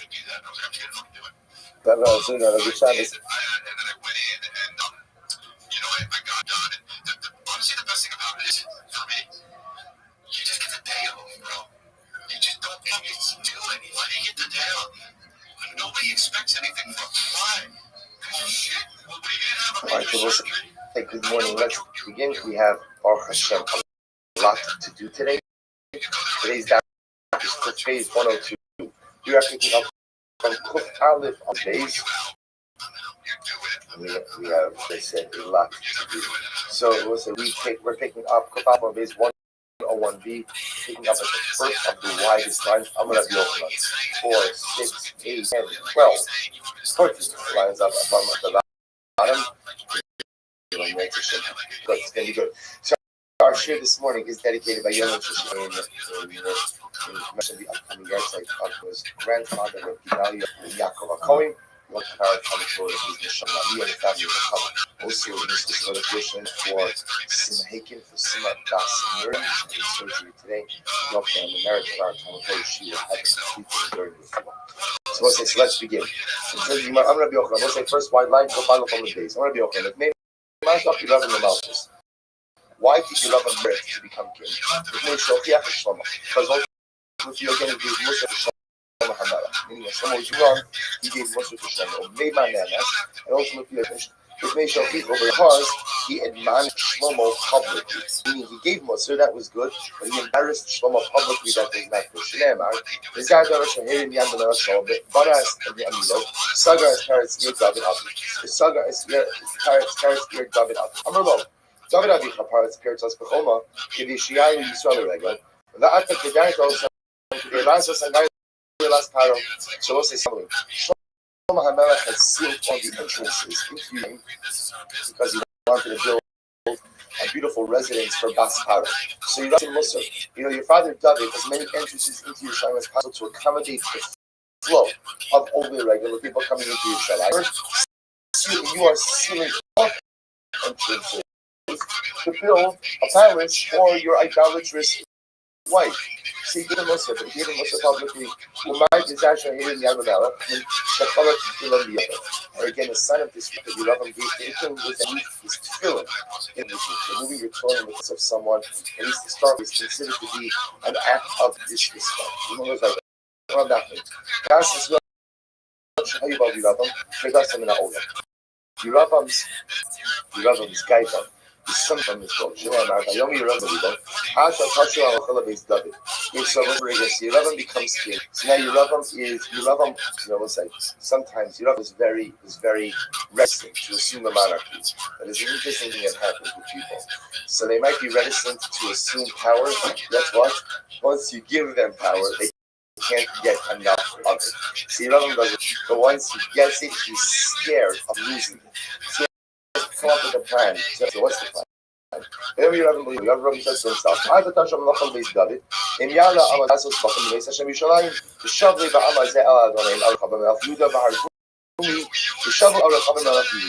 he says, here's the issue. The issue right now, I control 10 of the tribes. But if they go up to Yerushalayim 3 times a year, it's a matter of time until they once again pledge their allegiance to the Davidic king, and I'm going to lose my entire kingdom. So what do you do? The issue is, the only people are permitted to sit in the Azan, the courtyard of the Beis HaMikdash, are the kings. If they see the Chabam, which is from HaMelech, sitting in the Azan, the king, and they see me standing, they're going to say, oh, he's the king, and Yerubam is an Ebed. So what happens? And if I sit in the Azara, then that's an act of rebellion on my part against the Davidic line. So what should we do? The Kachlan in Israel.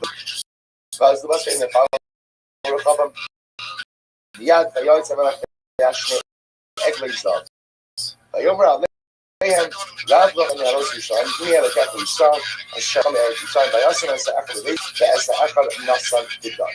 So the Gemara says, so what does he do? He comes up with a great Makifa. He builds 2 golden calves, and he does one Beitel, one of them, and ultimately again to the members of his kingdom. There is no need for you to ascend to Jerusalem anymore. You can worship God right at 2 sites. My Bayoy, it's Rabbi Yehuda. Jehoshaphat Russia So how did Chavan ben Nebat go ahead and solidify his rule over his kingdom? Because remember, he establishes 2 gold calves. Now, later on, you were allowed to ascend to Yerushalayim under the penalty of posted soldiers. Buy 2 golden calves, and if you try to Yerushalayim, you'd be executed by his sentries. So how does solidify his hold over the kingdom? So watch this. Shows the Bashal Isuk. He convened his cabinet, and in his cabinet, he had Tzaddikim and he had Rishon. He put Tzaddikim next to Rishon. And what happens? Amalu Chasinu, I called David. Will you guys sign off on everything that I do? Amalu him. So what you haven't been the God was asking for was, do I have your allegiance? Do I have your allegiance? And they said, yes, you have our allegiance. You are king. Whatever you want to do, do. I'm a little malka, but I want to be the king. I want to solidify my throne. I'm related. Hey, sure. I want to anything I do, you will do. I'm related him. So of course, I feel a let's go above it. Even if I tell you to worship idolatry, I want to know that you're going to control. So I'm related. tzaddik chas shalom. So the tzaddikim were a part of the cabinet over here. Said God forbid, chas shalom do something like that. Worship by idolatry. Only the Russian tzaddik tzaddik God. Yirav halach lavodas kokavid. Alam is mainly because by ikav Solomon. So the Rishonim brings the tzaddik the same man that Yirav is not serious. He's not really going to worship idolatry. He's testing our allegiance. He's saying is even if I ask you to go ahead and worship idolatry, you'd be willing to do it. And it was the test of allegiance. But he would never ask us to do it. So even if tzaddikim were convinced, and they said, okay, top of court base, that Achi Ashiro. So what happens? So Yirav ben Nebat drafts this kingdom charter, this charter for the kingdom. And the charter for the kingdom says, I am the king, the absolute monarch. Whatever I say, you will do. Even if I tell you to worship idolatry. When this becomes the charter, and then Yirav ben Nebat actually goes ahead and sets up 2 golden calves. So the general populace assumes that even the tzaddikim are supportive of this particular endeavor. Even the prophet Achia Shiloni made a mistake and ultimately went ahead and signed for this decree. Listen to this. Now, Yehu tzaddik Olava. Yehu was one of the kings, was a great tzaddik. שנאמר, ויאמר שלום יהיו, יער אשר יצא לעשות ישר בעיני, ככל אשר גלבב יעשיס לבסעיו, בני רביעים, ישו לך כיסא ישראל. Yehu was given the command by God to wipe out the family of Yirav ben Nebat.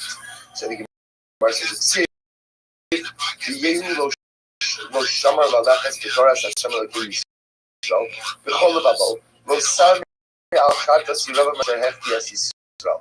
say it is a country possible. The Sparkle says, I say to be an exceptionally pious people. You're going to eradicate the idolatry of your Yirav. Yet the Pasuk says that Yehu himself fell prey to the idolatry of Yirav. So what's here? My grandmother. What caused Yehu to not? What's interesting enough about it says there's a covenant made. So when a tzaddik says something, even if he does, those words take on a reality. They'll say, Yehu has a plan to get rid of Baal. Baal is not a sorrow. So he has a plan to get rid of Baal. What's his plan? He makes a proclamation.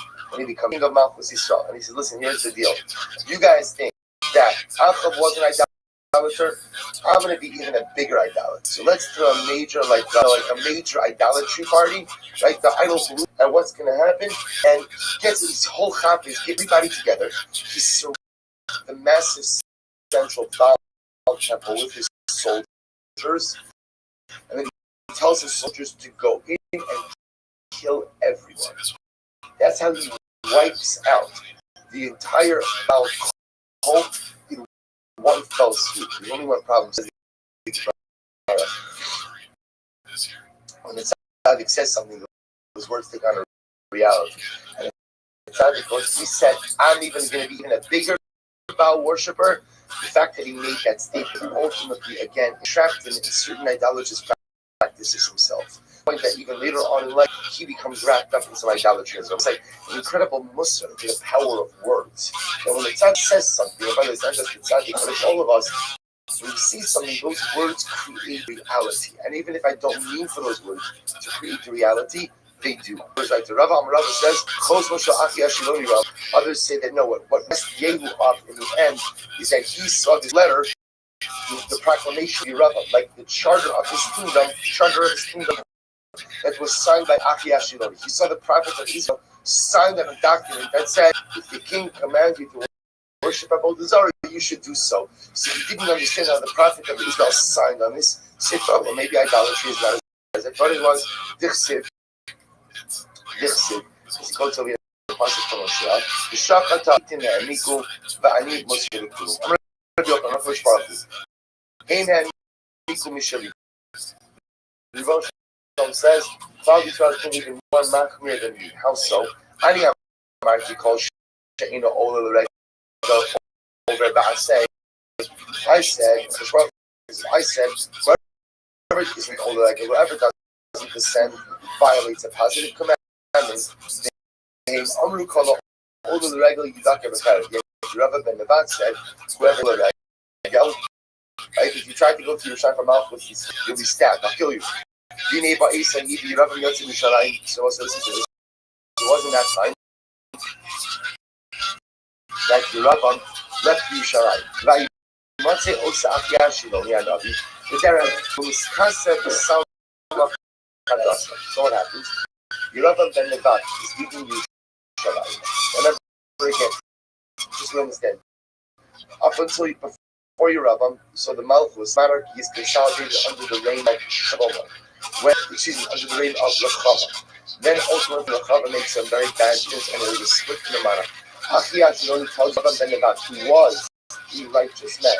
First, he was corrupted by power, right? Or I said he allowed power to corrupt. Ultimately, again, then Achiyah tells Rabban of Yisrael. So Achiyah finds Rabban Ben Nevat in the field. He's wearing a new garment. This time was treated enough on it. It says by heat, and it wasn't that moment. March points out for us and it wasn't that moment he for us. Based not only the Sikha, then should be also Ace Minutes to Toba. Feel Pakil, Pakanati Ale and Kartas, then should be also Ace Minutes to Toba.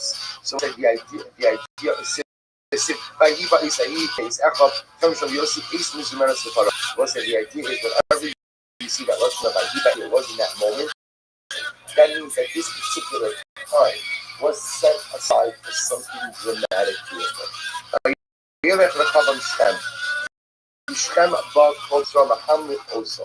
And Rechavam said, Rechavam goes to Shem because it wasn't Shem that they decided to coronate. We also Makom Luzuma Vapalax. That was like Shem. Terrible events occurred. He was abducted and raped. The Shem Makla Yosef, it wasn't Shem that Yosef's case done.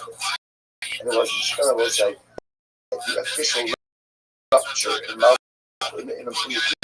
kingdom of Klal Yisrael. Making into two kingdoms, Malchus Yisrael occurs. Yeravam Yatza Yerushalayim. And Yeravam left Yerushalayim. So what does that mean? Says, I'm going to be told by Papa, she left Yerushalayim. When you left Yerushalayim, you renounced Yerushalayim's citizenship. And no longer is of Yerushalayim. By Matze Osa Achiyah Shelo Yanavi B'derech, who discussed with Salma Chadasha, who shneim levadam b'asada. And Achiyah only finds him, and he's wearing a new garment, and they're both on the field. My Salma Chadasha, what does it mean he's wearing a new garment? I'm going to Nachman, kiss Salma Chadasha. That Rabban Ben Nevat was like the new garment. What does that mean? Mas Salma Chadasha in Bashim Doki, like the new garment, has absolutely no imperfection. After Rasa Shal Yeravam, Lo Haya Bashim Doki. So Yeravam had no imperfection. Also, Yeravam Ben Nevat was chosen because he was a righteous man. He was a righteous man who was an exceptional Talmud. He was chosen to be the king because there was a decree that the Malchus would split. The hope would be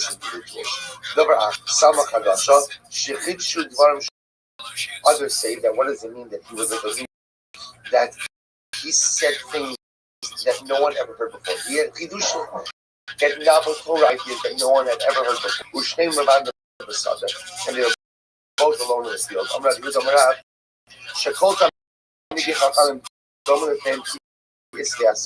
That between Achiyah Shiloni and Yeravam Ben Nevat, they were so great in their learning. All the other Torah scholars were like blades of grass in their presence. That all of the reasons of Torah were revealed to them, so to all the deeper meaning of Torah was revealed to them in this book. Titni Shluchim Amoresh has got to hear over here from the Pasuk. From Michos, Titni Shluchim Amoresh has got, but the Achzir in the Mount Yisrael. Amr Adi Chani Papa, Yatza Baskava Amar. Beis Amud Aleph. So you can hear about Papa say Yatzabas Shaharag Esap Lishti B'Choschem Gat. He who went Lishti, a reference to David HaMelech, Choschem Gat, allowed you to inherit the city of Gat, which was one of the Philistine strongholds. Titnu Shad and literally give his going to send his son away, meaning it was Musar the Malchus Yisrael. You are forsaking the Davidic kingdom, which gave you so much, forsaking the Davidic kingdom, the descendants of David HaMelech, who fought so hard for you. But literally, you are accepting also from Malchus Yisrael. So the Baruch is lamenting the fact God Yisrael is giving up the monarchy of David HaMelech for the shekel, for the falsehood. We'll say if you partake of this world, you benefit from this world without a bracha. So you eat food without a bracha. It's as if you are stealing from HaKadosh Baruch Hu and stealing from Klal Yisrael by all humanity, with the understanding that you ask permission, with the understanding that you express gratitude. Something without a bracha is as if you are stealing. Shoneh Amar goes down Aviv Yima Ba'ora and a person steals from his father and mother, yet it pretends like he didn't do anything wrong. Father will be Ishmash. Ultimately, again, he is a brother, right? He is a brother, ultimately to the destroyer. Ve'in Aviv El HaKadosh, his father is Nemar Halalu Aviv Otonecha. Ve'in Imo El Knesset Yisrael, and his mother ultimately Shnei Emar Ma B'nei Musar Aviv Chalakito Shra. My Chaver will be Ishmash. Well, see, what does it mean that if a person partakes of the soul without making up from his father, sitting from his mother, Klal Yisrael, that all again, we see we are using the world irresponsibly, and we're not expressing proper gratitude or taking proper permission. Takes back some of the bracha. So he's stealing from Klal Yisrael. He's a partner ultimately to the Ishmash, who is a destructive individual, who Yeravam ben Nevat. Who said the Ishmash is the destructive individual, that is Yeravam ben this Yisrael Lavim Shabashah. He ultimately again destroyed Klal Yisrael and Klal Yisrael. But by Yidah, you want to say what you have say is that if a person that is this world without making a bracha, the Gemara saying over here is your Hebrews. It gives you everything. All asks is that you recognize his role in the food. All he asks is that you recognize his role. If you don't do that, then you're Yeravam ben Nevat. So what is Yeravam ben Nevat down? He was an English. Yeravam ben Nevat was handed the monarchy on a divine father. Yeravam ben Nevat was chosen by HaKadosh Baruch Hu because Moshe believed in it. And then what? He allows his power to go to his hands about him, and he literally pushed Baruch Hu out of the picture. Partake of something in this world you don't. You are cutting HaKadosh Baruch Hu. Mamish like I become like Yeravam ben. Dramatic Gemara. Vayidach Yeravam ben Nevat caused Klal Yisrael to leave HaKadosh Baruch Hu, and he caused them to sin a great sin. Amar Rabbi Chanin Kishtei Maklos HaMashviz Azu. Like two sticks, and you bang them together both sides, they both are propelled back in opposite directions. The Baruch Yeravam ben Nevat caused Baruch to go in two separate directions. With these Zahav, so now we're jumping back to the eagle which is long. Now that we've mentioned types of Yeravam ben Nevat, we're spending a few moments speaking about the other places that the Torah says that we saw treatment that they stated with the place called Zahav. There's no place called Zahav. So what does Zahav mean? Amru Devei Amar Moshe HaKadosh Baruch Hu. Moshe Rabbeinu said the following: So Rabbeinu tries to defend Klal in the aftermath of the faith. And what they say is, God, I don't want to assign blame to the golden calf, but it's your fault. Why is it your fault? Because you let them leave Egypt with so much money, so much gold, so much silver, and what? Of course, they were going to mess up. It was like, so it's like giving $1 million to an 18-year-old. What do you think is going to happen, right? What do you think will happen? So here, these people, you let them leave, not just with money, but fabulous, and therefore it's only a matter of coming to some mashal. The Gemara says, gives mashal in Ari Doris Vinoim Mito Kupash Kevin The lion only roars, not when he's eating from a trough filled with straw, but only when he's eating from a trough filled with meat. The idea is that the roar of the lion is a expression of his sishti.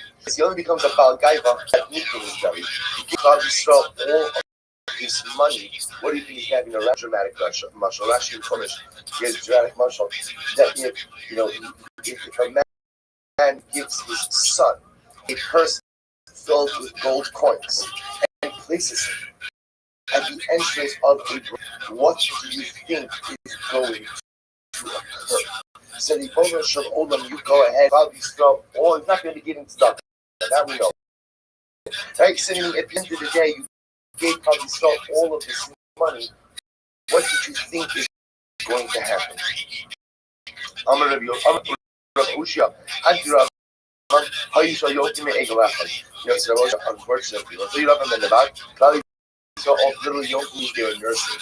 You only have to get fallout of one golden calf. You got the Elif, you shine the slow shot going. And now, unfortunately, you have them in the back. You've got two calves. I'm going to eat stuff.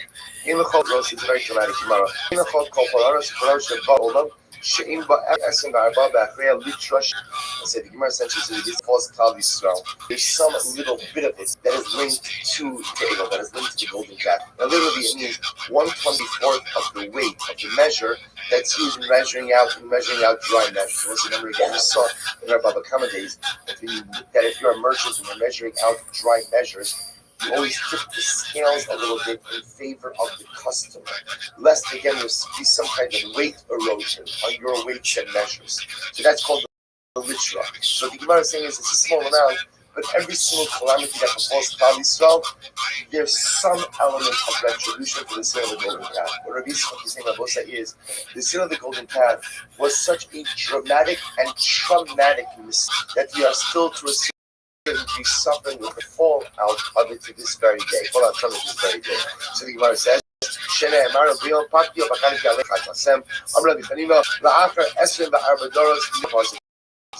Rabbi Chanina says no. In fact, the debt for the golden calf has already been paid. After 24 generations, we have already paid our debt to this.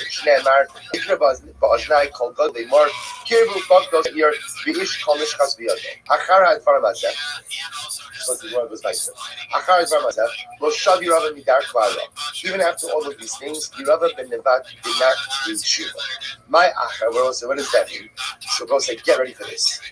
Get ready for this. This will say, okay. So if you're just running our program now, I draw your attention to the last 3 lines of Kuf Beis Amudal. So both say a dramatic Gemara. Achar Tvar Moshe Yerava ben Darka Ramai Achar Amar Abba Achar Shetavsa Kodesh Baruch Hu Yerava ben Digdom. So listen to this. The Rebbe Shalom grabbed Yerava ben Nevat by his back, right? He grabbed him ultimately again by the lapels of his clothing. And he says, V'amarlo, Chazor b'cha. He says, Yerava ben Nevat Kutshuva. Nevat was a great sign that he was chosen by Kodesh Baruch Hu because he will give you up. I'll grab Yerava ben Nevat. Do tshuva. What are you doing? I've given you power. I've given you up. I've given you dominion. The Malchus is yours. Just be a tzaddik. Listen to this. V'ani v'ato ben Yishai Netayo began Eden. Me, you, and David HaMelech in the afterlife, we will walk together in Gan Eden. The Ribono Shel Olam is inviting him to a front row seat in along with David HaMelech. And what does Yerava ben Nevat? So, Umi Baro, tell me, who's in line? Right? Who walks first? Right? The three of us are not going to walk in a straight row. Right? Who walks first? Say, God, I got you. God, you're obviously in one front. Right? But after you, who goes first? Me or David HaMelech? So he says, Ben Yishai Barosh. He says, listen, you're a good guy and everything. Don't get me wrong. Right? But you know David HaMelech, right? I knew David HaMelech. You know David HaMelech, right? So meaning at the end of the day, David HaMelech is going to go first. So Malki, no, but you know. The last says, okay, no thank you. No thank you. Listen, you see a power of Daiva? You laugh, you have a in the butt. Listen, people do this every single day. My sin before you. Oh, it's not going to satisfy my ego. Thank you. I'm not first, important. I'm not prominent. I'm not dominant. Oh, thank you. That's a beautiful opportunity. You can't sit first. You can't sit this structure. You don't need your ego to be structured. You don't need your. It's not about your ego. Everything's about in life. My sin before you. You haven't been about. Not only gives up on heaven. You haven't been about. Gives up the opportunity to spend eternity with the Ribono Shel Olam. Why? Because David HaMelech gets first in line. and he's number 2. He was offered number 10. He was offered number 10,000. You should take it. Because at the end of the day, the ability to be a vaccinated with the first Baruch was the greatest gift to my family. Unfortunately, Rav Ben Nevat ends himself to a life. I don't know what happens to Rav Ben Nevat.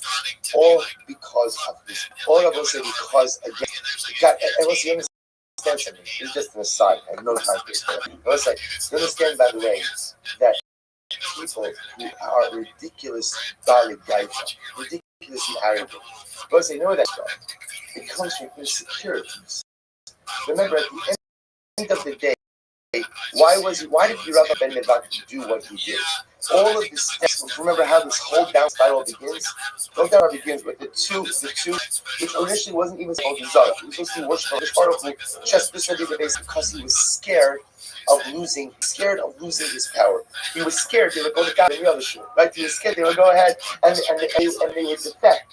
Instead, what he should have said was, listen, you know what? I can't control what people do. The only thing I can control is the type of leader I am. I'm going to be a good leader. I'm going to love my people. I'm going to devote myself to build my kingdom. If they stay, if they go, whatever's going to happen is going to happen. He was so insecure about his ability to be a leader that it creates this ripple effect. These are the golden carrots. And institutionalized idolatry. And all in an effort to simply hold on to his power. He's secure about his ability to hold on to it as a mensch. She becomes an Iron Man, right? I can't hold on to it. If I'm a Yori Hashem, I have to do these other things. And unfortunately, again, it could have been a great king. Could have been a great man who would have held on to his monarchy. Who would have held on to his constituents. Even with being a great family. And even if they would have gone through Yerushalayim 3 times a year, he still would have held on to his monarchy. But he was so insecure that he overcompensated by becoming a ridiculous Baal Gaiva. Also, it's important because sometimes if we're a little bit kind, we have to realize that really what it is insecurity. There's a little boy in there that is insecure about something. So the shayla is, how do I address insecurities and make myself a whole person and not allow my gaiva to run away? The Gemara goes like that. Rabbi Avo used to often give shiurim about the 3 kings. The 3 kings who the Mishnah said who don't have a chelik in Olam Haba. What happened? Chalash. He got sick. Kabil alei delot darish. So he thought maybe I'm being punished. We'll say Zagana Amuna. Right? Maybe I got sick. I'm getting punished. Why? Because maybe he disparaged me. I'm thinking too much about the bad things. So what happens? He's healed. So the Prophet was like, what do you do? Decides ultimately is Kabbalah Dol Darish. He makes a Kabbalah. He decides I'm not going to teach about the 3 kings anymore. The Ispa, so he got healed. Hadar Kadarish. He once again begins to give shit about the kings. Amrilo Kabbalah Salah Below the Rashkalo says Kabbalah Rebbe. Didn't you make a Kabbalah that you have to teach about the 3 kings anymore? Listen to this.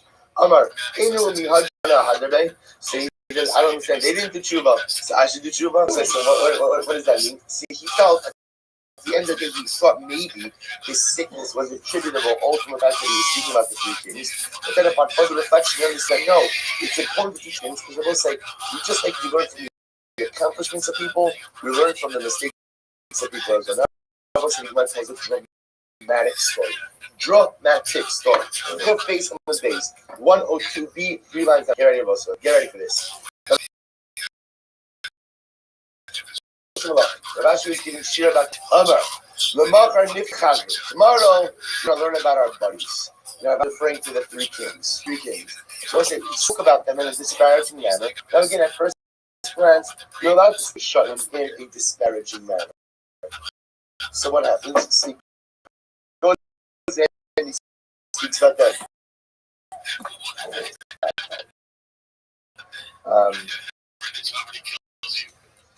Okay, fine. So he speaks about them in a disparaging. That night, King Menashe was here. Remember, we're still going for 55 years. Menashe appears to him in a dream. Menashe appears to Menashe in a dream. Amar, Chavra Feit Abucha Karisman, right? You know, chutzpah. You're a chutzpah.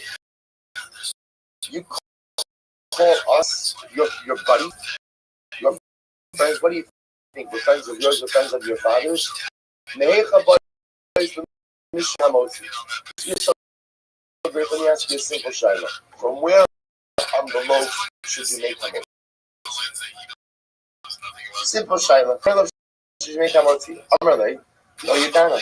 I don't know. I never heard of this particular that you're supposed to make yarn. Amrlei, mehecha device. This is my device to mishamotzi. Miras. The chavim. Tell me the Rashi. This is Menashe Rashi. You don't even know where on the loaf is from, and you call you're who are you? You don't know me. And you don't know my struggles. And you have the chut to speak about me. I was the man of yourself for 5 years. You have the chut to speak about me. I don't know. So Rashi is obviously. So Rashi is Menashe. Teach me the halakha. And I promise you that tomorrow teach me I shall meet them this halakha. Amalei, take the current b'shula. We'll say, where do you see from? From the crust. The current b'shula. From the crust of the bread. And we'll say, by the way, that had a halakha l'maisa. That's what yamotzi. Again, we'll make yamotzi the first bite that a person should take should be from the crust. The crust is considered to be the Amalei. Now that I'm Shacham, Mike the Kapal, Isula Avodas Kocham. So listen to this exchange. So that's just the Rashi. First of all, I'm sorry. Sorry, no hard feelings, right? No, I didn't mean, but again, you were like a ridiculous only level desire. Just like a recreational idolater. You know, like you were 24/7. You were into this stuff. You obviously you're a great Talmid Chacham. So why did you worship Avodah Zarah? This is what Menashe says. I'll tell you one thing, Ravashi. If you lived in the times that I lived, so he says, I want to tell you something. If you lived when I lived, you would have lifted your cloak up even higher than I did, so that you could run faster than me to go worship idolatry. What Menashe was telling Ravashi, you don't understand the times in which I remember again. By the times of Ravashi, Chazal already davened for us, for the Sahara for idolatry to be removed from this. So they already couldn't relate to this. Menashe, you just don't understand. You don't understand what life was like. You don't understand what the pushes and pulls like. You don't understand what the draw was like. But I promise you one thing. You think I'm a bad guy? Had you lived in my times, you would have been even a bigger idol worshiper than me.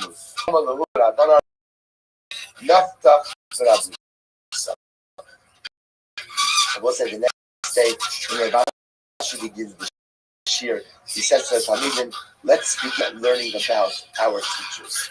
So he begins to kill kings in a deferential. So we'll say there's a lot to say about why that halacha about bread. And I have to say between different. We'll say achal is a contraction. We'll say ach means like oi. Oi, right? When his behavior was so terrible in the eyes of the Baruch Hu, he was a father to idolatry. Ach l'shamayim b'shiv, ach l'tzar yulad, excuse me, ach l'tzar yulad, av avodah tosef kirakim av avodah. V'ineh, so what's going to be Gemara quotes, pasuk from Malachim Aleph, v'ahi anok yalechto, v'chatos yovam benevat, amar Rabbi Yochanan, halos she'asa achav, ki chamuros she'asa so let's remember again. So Achav comes after, not directly after, but later on after Yeravam ben Nevat. So ultimately again, the Chamura, the little sins that Achav did were the equivalent of the great sins of Yeravam ben Nevat. I mean, as bad as Yeravam was, Achav was even worse. So ultimately again, why does the Navi attribute the negative behaviors of Achav to Yeravam? It makes you higher than the Tultula. Because it was like Yeravam ben Nebat was the one who started all of the negative behaviors. The Gam is the Osam, he did Al Kamil Shakai. He was Amr Yochanan, in the Kotelam Utam Eretz Yisrael, Shalom Hamed Alav Achad Avodah Shokavim. There was not one mound of earth in all of Eretz Yisrael, in Malchus Yisrael, that did not introduce idolatry. I will say, so Yeravam introduced idolatry, but at least what? It was in specific folks. Achad introduces it all throughout the land. How do we know that Achad didn't have a portion of the world to come? Because the pasuk says, "V'echrasi la'achav mashkin b'kir v'atzum v'azubi asur ba'olam hazeh v'azuv." So we'll say the double lashon indicates to us that Achad who lost his life in this world and has no portion in the world. So Moshe is amazing. Omri was the father of Achav. Omri was the father of Achav. So why is it that Omri merited to be the king?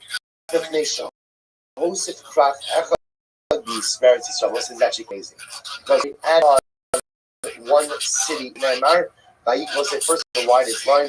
Vayikol as Ish Shan Karn Kesef. Vayiven as Sahar. Vayikol Shemana Shan Shan. Shar Adoni Ahar Shan. So listen to this. So Omri is filled with one thing. What's the one thing I will say? He added on to the territorial area of Eretz Yisrael. So we'll say, by the way, this actually was the merit of many of the kings of Malchus Yisrael. They were terrible guys. They were challenged. They were challenged. Right? They were individuals who were not exceptionally pious. Interestingly enough, the one is supposed to always have boyfriend on the what? They built Eretz Yisrael. They built Eretz Yisrael. We'll say this was like a tenant in Cook's philosophy, right? In Rav Kook, right? Rav Kook has this. So this is why Rav Kook has such warm feelings. Ultimately, again, towards the mitnachalim, the original mitnachalim, right? Who sell their so even though only removed from any religious observance, you see historically that those who build Eretz Yisrael, even if they themselves are not really religious individuals, are beloved in the eyes of HaKadosh Baruch Hu. These kings were incredible idolaters. To their credit, they go alive. I'm Rabbi Yochanan. Both sides let's fight. If the Malchus Shana, why did Achav marry 22 years? This is going to blow your mind. Why? Because he honored to the Torah, which was given in 22 letters. So we'll say, what does this mean? He was given honor to the Torah. It's supposed to get everything nice. Vayishlach malachim, not nice. It's nothing. Vayishlach malachim alacham melech Yisrael like Yom. So we'll say, what happens? The king of Aram goes ahead and to Achav. What's the message of this side? Call Amar ben Hadad. This is what Ben Hadad said. Is a hafchalihu nashecha u'panecha tovim niheim ki im ke'is machar eshlach es avdiya lecha v'chipus v'eshlecha v'esbati avadecha v'yalchom machmat inecha yasim b'yadam. So Ben Hadad eventually again threatened either conquer Eretz Yisrael or essentially Achav pledged his allegiance to Ben Hadad as a battle. So Achav chooses not to wage war because he knows he's going to wage the battle. Ben Hadad says essentially everything you have is mine. All of your gold, all of your silver, your women, your children, everything is mine. Everything, that which is essentially like the apple of your eye, the greatest treasure of your eyes. So the Yom HaMalchei Ben Hadad, Amar LaAdoni HaMelech, Kalesh Shach L'Avdecha El Avdecha B'Rishon Ha'aseh, V'Hadavar Hazeh Lo Ucha Lasos. So king, everything we have is yours. The gold, the silver is yours, the women are yours, the children, everything is yours. But that one thing you asked for, Monday Nechon, sorry, can't give Monday Nechon. What does that mean? Love, Sefer Torah. Most of that Monday Nechon is amazing. Achav says, I'll give you everything, but I won't give you our Sefer Torah. I won't give you, whether it means the Sefer Torah, ultimately again of Moshe. I think whatever it meant, but the Sefer Torah, we're not giving you. So how do you mean the Sefer Torah? Maybe the first maybe Ben wanted their idols, and Achav says, "No, I'm not giving you my idols." But because the elders said, don't listen to Ben Hadad, don't give him the machmad einecha. Or maybe the Gilma Sabi, supposed to say the assumption always is that Sikinim refers to righteous or pious elders. Or maybe maybe it was the elders of idolatry. Vayisha davar ve'inei alamaskin uve'inei kol zikni so v'amrav Yosef sabi de davasa. So in the context of Hashanah, for example, when they speak about the elders, these were elders of idolatry. So maybe over here in these elders of idolatry as well. Hasam lo ksivach ha'am, hach ksivach ha'am. But here's the difference. Hashanah doesn't say the entire. Here it says the entire nation. The F Shagalo, other Bahon salvation, they must have been righteous people. Save the Shaiti Yisrael Shiva Salafim Kalavek Mashal Karu the Baal, the Chol Perish on Nashakmo. So I'll say again, we know that even in the midst of Malchus Yisrael, which was an idolatrous Malchus, they were tzaddikim. So we'll see from here. You see from here, I will say this in general. This so even the most corrupt and idolatrous of kings has that pin to leave. Right? He has that spark in him. And when pushed back into the corner, his kedusha will come out. So Achab, who has institutionalized idolatry throughout the land. When Ben Hadad says, I want Judah, what does Achab say? My gold, I do everything. I'm not giving it. Really, Achab? When was the last time you came to that? Right? When was the last time you opened up? When was the last time you learned the Torah? When was the last time you davened the Shabbos? And of course, the answer would be, couldn't remember the last time. But it didn't make a difference. At the end of the damage, at the end of the day, I'm never going to give my Torah. I might be Achab. I might be the guys worshiping idolatry, but at the end of the day, I what's right. And I know that Baruch Hu is the real God. I worship this for convenience. I worship all this other stuff because it consolidates my rulership over the mountains. But the Ribbon all of this money on me. So then Dad, I'll give you everything, but I won't give you that. It was quite incredible. Achab Shakel Haya. It says Achab actually had an equal number of Averos. Shakel means skills were exactly equal. Vayomer Hashem, mi yifates Achab, vayav vayipa v'ramos skilad, vayomer zebekov v'zebekov. So the idea is that the Ribbon Shalom says to his who will entice Achab, they will go out to war in Ramot Gilad and to die in that battle. So each of these spirits, and this one says this, this one says that's what that means. Those are the ideas that the Pharaoh who couldn't just stop, because apparently Achab's mitzvos and averos were in the spirit. One of the spirits would entice Achab to go and go out to war. Master Yosef, Magse Bilak Mohayek Acharash Makela, so Salat Hashem. So what's that? How could it be? The classically speaking about future kings, they say, that this king was bad, but at least what? They weren't bad as Achab. So what's like Achab is the example of the kind of Averos were equal. So what's the Gemara says? Asher Hista also Izebel Ishto, because his wife Izebel enticed him to Tarina. And the Gemara says, no, Haisa Shokela Shikli Zabla Vodaskopa. So what's that? Again, Izebel every single day would give a golden shekel travel to Israel. I will say it's a huge amount of money. Every single day, give a golden shekel travel to Israel. He says essentially that when comparing bad kings to someone, if you want to compare someone against the worst, and you're going to tell me that his mitzvahs and averos were Ella, you're right. Achab Hashem Elvonahaya. Well, it is actually amazing. Achab was a pretty bad guy. But you know what? He was about stuck. He was about stuck. He might have been pretty bad, but he was exceptionally generous. When we told him, keep rolling and the Torah, because he gave money, the Ribbon Shalom absolved him of half by this. But at the end of the day, you can apparently, even if you're the worst, they'll have all the Zara. But you're a generous individual, which Baruch Hu wiped half of your sin. Even if Baruch Hu wipes out half of your sin, you still have the other half to contend with. That happens, as Rabbi said, so about the power of being generous, the power of being backstrong.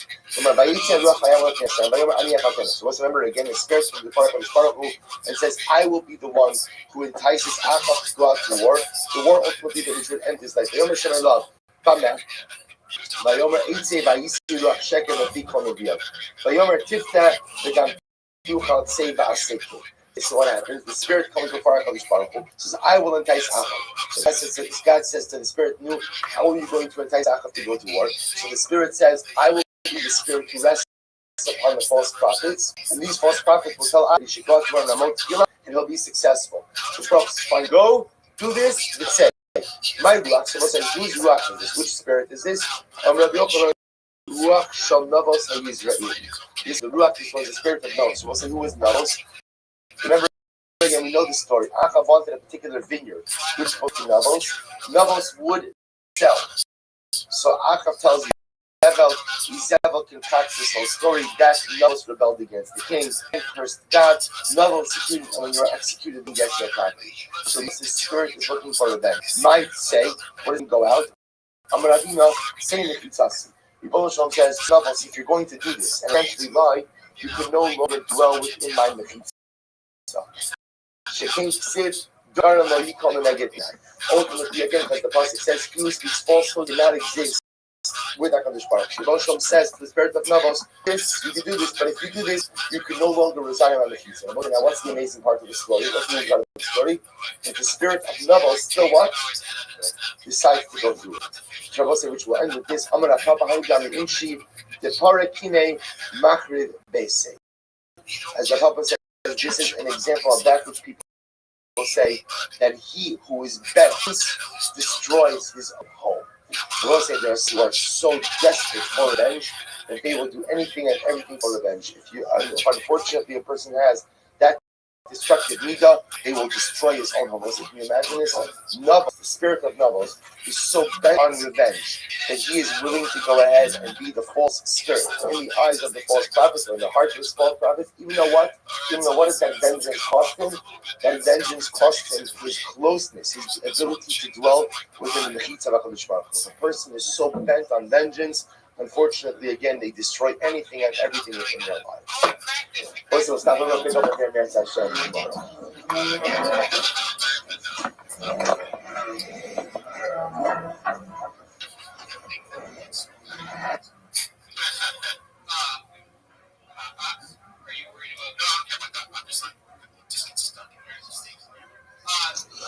All right, people say good morning. Good morning. Let us begin.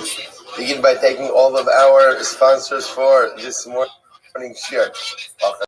So first of all, so beautiful. All right, good. Begin by thanking the sponsors for this morning share. To thank our Talmud Torah sponsors for Tafshin Hey Hey.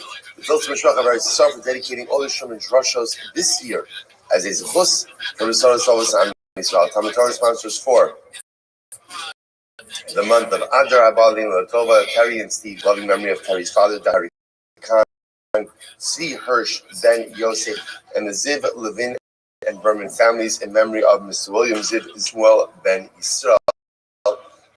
Zichron Lebracha. We hope in the merit of our Talmud Torah, all the Neshama Sav Ali families, all those in the Refuah Shabbat together with Kol Chol Hashem should bring our hostages from Shalom and Bekara, that our holy souls should be successful. Let us be so beautiful to hear the what's the lashon? The din, or din. Got it. The low noise. There. Of Bakra. It's so beautiful. Okay, well, so with that, let us begin. Today's daf is Kav. We have a lot to do today. The goal is always to come into Shabbos, and Meretz Hashem somewhat caught up. We're going to get there. All right, so today's daf is Kav 101. We are starting on Kuf Amud Beis 100b, and let's just actually pick up again by the right by the two dots. Afal Kvatzon. Kind of a separate tzdukim. Rav Yosef b'Sefer Ben Sira Nami Asol Mikri. So again, remember, Rav Yosef Mishnah said people don't have a chelik in Olam Haba. Ultimately, again, we're those who read in what we call the Sramach Yitzonim, these external knowledge, these books of external knowledge. So again, one of the book of the Tzdukim. Second opinion is in the book of Ben Sira. This was this composition of knowledge. The Gemara says, Abai says, my time. But what's the reason? What's so bad about Sefer Ben Sira? Because it's really interesting Gemara here. Maybe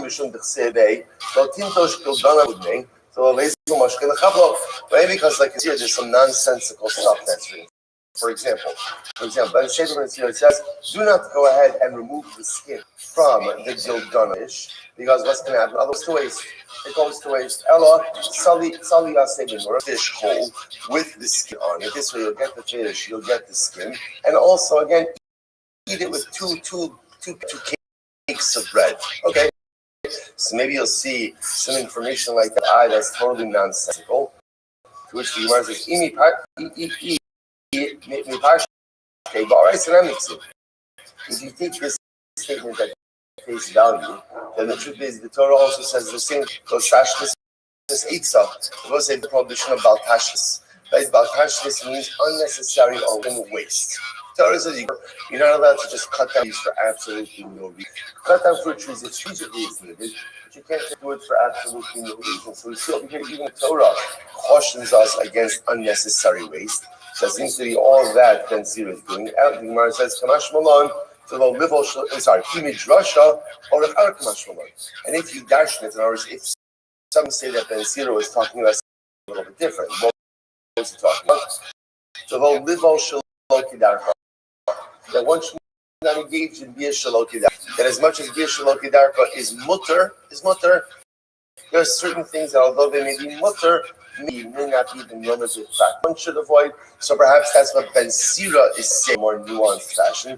The Gemara says, what's wrong with that statement? Otherwise, that makes sense as well. Rather, because the statement is like this. For Sefer Ben Sira, it's written, daughter for her father is a treasure in vain. Right? It's a treasure in vain. Now, what does that mean? When a father has a daughter, that's concerned for her, a father never gets a good night's sleep. Why not? When she's young, a father is afraid that someone's going to take advantage of her.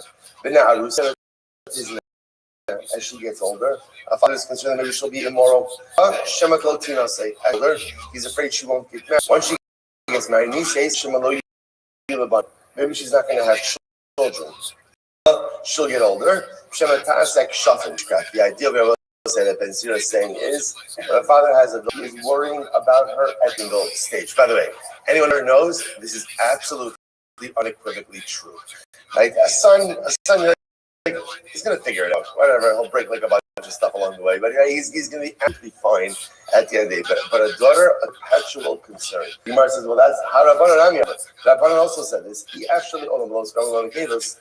So Chazal says, well, if the world needs both boys and girls, Ashrei Misha Banav Sim, Ayel Shabanim Lekelas. Crazy is the one, right? The world needs boys, and praiseworthy is one who has boys, woe to the one who has girls. I will say, again, what are Chazal saying over here? That it's not good to have girls, it doesn't make any sense. First of all, there are so many other statements of Chazal that praise, right?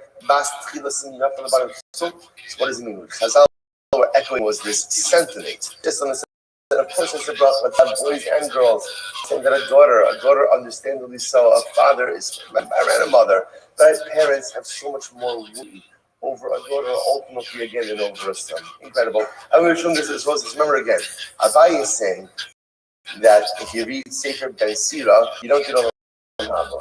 Why? Because Ben Sira contains heretical stuff. We're just trying to figure out the heretical stuff in Sefer Ben Sira. Rather,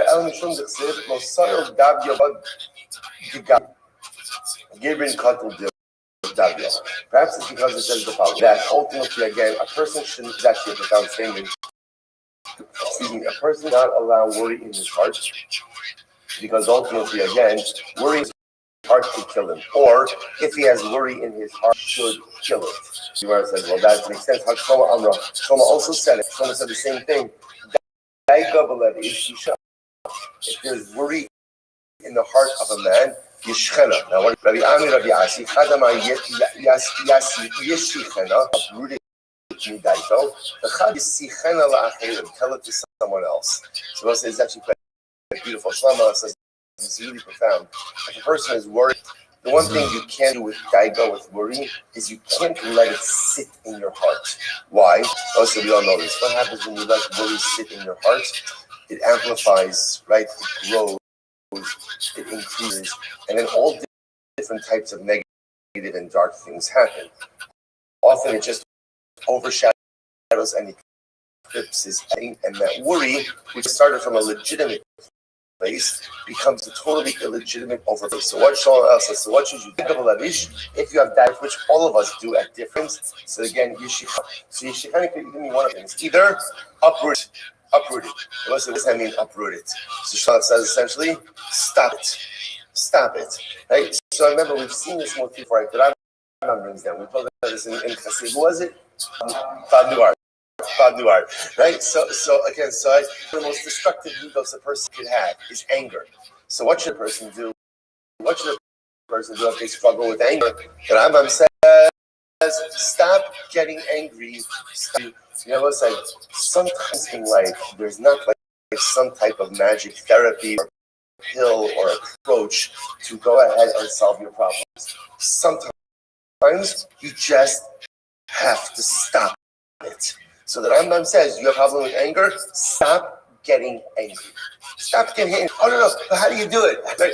What's the school of? Just stop it. And sometimes, again, if you just take that approach that I am in control of a lot of the things that I feel and a lot of the things that I do, and start it or to stop it is the most empowering thing in the world. So something amazing. You're worrying stuff? Well, worry is not good. Worry is not good. So what you should do when you're worrying about stuff, stop it. Stop it. Stop it in one of two ways. Either stomp it out. Just literally stomp it out. You recognize yourself. A lot of times the worries that I have are irrational. They're irrational. So just stop it. Stop paralyzing yourself with things that you can't really do anything about, and that may not even be real, or share it with someone else. Because sometimes if you have a good chaver, you have a good friend with whom you can speak things out with, and suddenly you begin to what? Those things that seem so scary, so overwhelming, and so powerful, or not. Or not. So you can stop it or talk it out. Or both. Or both. Incredible. So someone else does the same thing.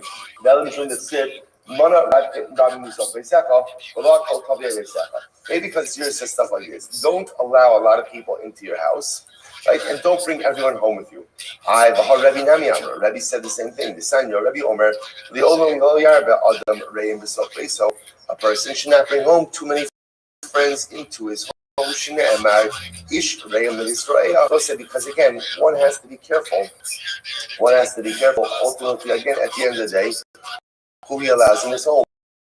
What influences do I allow in my home? Who do I allow in my home? It's beautiful to have an open home, but nevertheless, one has to take it. So again, Chazal said the same thing.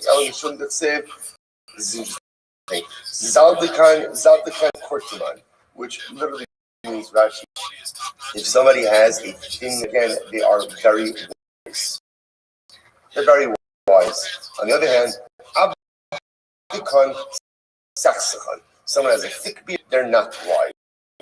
Enough of he say looks up. If somebody blows off their beard, they're clearly not thirsty. So the Gemara says, if someone asks of what type of what's to accompany my bread, what type of condiments do I have for my bread? Take his bread away because clearly he's not hungry. Whoever has literally again a split in his beard, right? This is a very wise one. Imagine you have the split beard, there's a long beard, and stroking their beard, so it ends as like a person who's scheming. So such a place, he's always he's stroking his beard so that it becomes like two. Such a person like that, very wise, very wise. So let's say this is the stuff in Ben Sira that Abaye says this is nonsensical. That's right.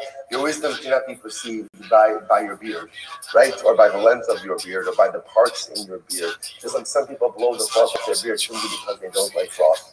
Right? Some people can't eat plain bread. Whatever it is, the point of what the Gemara is making is these statements over here.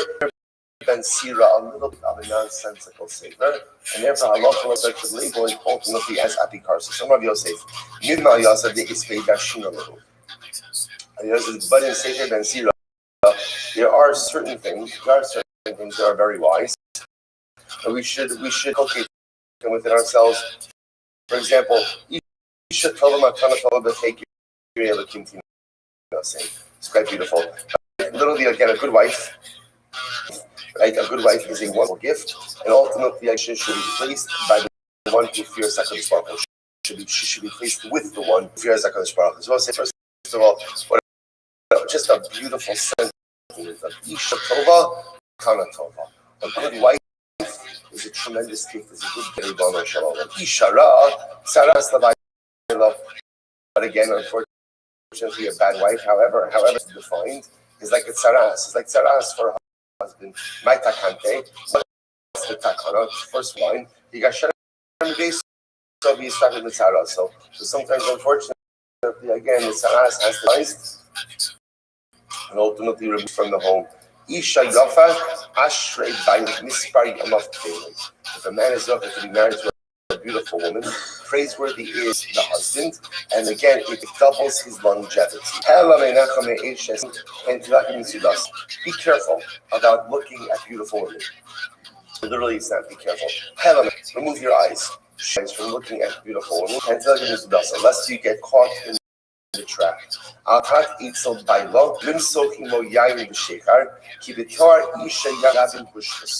careful if you find find a woman attractive, be careful about drinking with her husband. Because if you husband, that means you're going to be in proximity to her, and the proximity, unfortunately, again, could deleterious results. These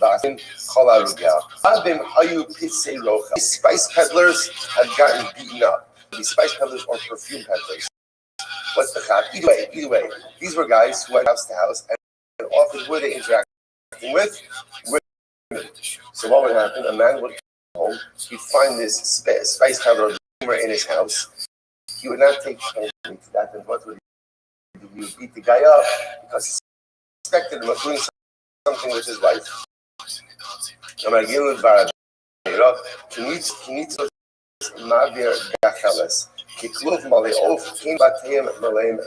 So literally again, so those who go ahead and entice others to go ahead and engage in morality, they embark.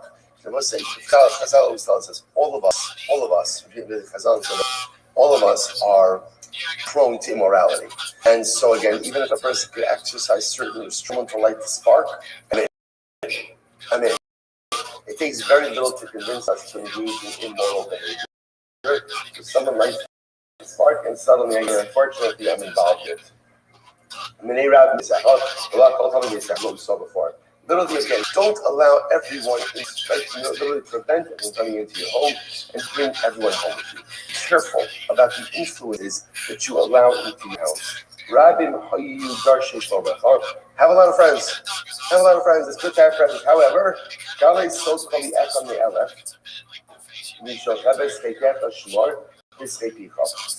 ultimately, again, but only reveal your secret to 1 in 1,000, and even to she who sleeps close to your chest, guard her mouth.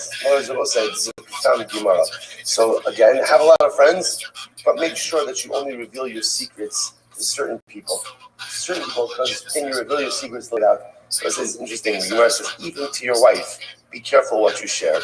The Lord said, this is an interesting yesod. What is this? Dr. Abraham Tversky spoke about in the context of marriage. He says, people think that in a good marriage, you share everything. Just share everything. First of all, no everything, right? Can you imagine coming on telling your wife, tell you what I was thinking about today, right? That would be a disaster. That would be an absolute disaster. So Tversky says that it's important in life to share the things that are either important to your marriage or that your spouse can help you about. He gives an interesting example. He says, let's say something is bothering you, and there's absolutely nothing anyone can do about it. He says sometimes people want to share because they want to unburden themselves. Let's understand, that's called selfish sharing. I'm taking it from me, and I'm giving it to my wife. What can my wife do about it? Absolutely nothing. Absolutely nothing. They're like, whoa, that's so much better. Right now that I got that off my chest, and I thought, but meanwhile, what you've just done is you've burdened someone else with that same thing that burdened you. So now your wife is distracted. Like I'm saying, can't do anything about it. Now, sometimes you have to share certain things, but it's just an interesting mindset that that good marriage is sharing everything. It means sharing and recognizing that sometimes there is a concept of selfish sharing. But I just want to unburden myself, give it to someone else. That's not good marriage. Sometimes that's selfish belief. It's an interesting yesod. Like I'll consider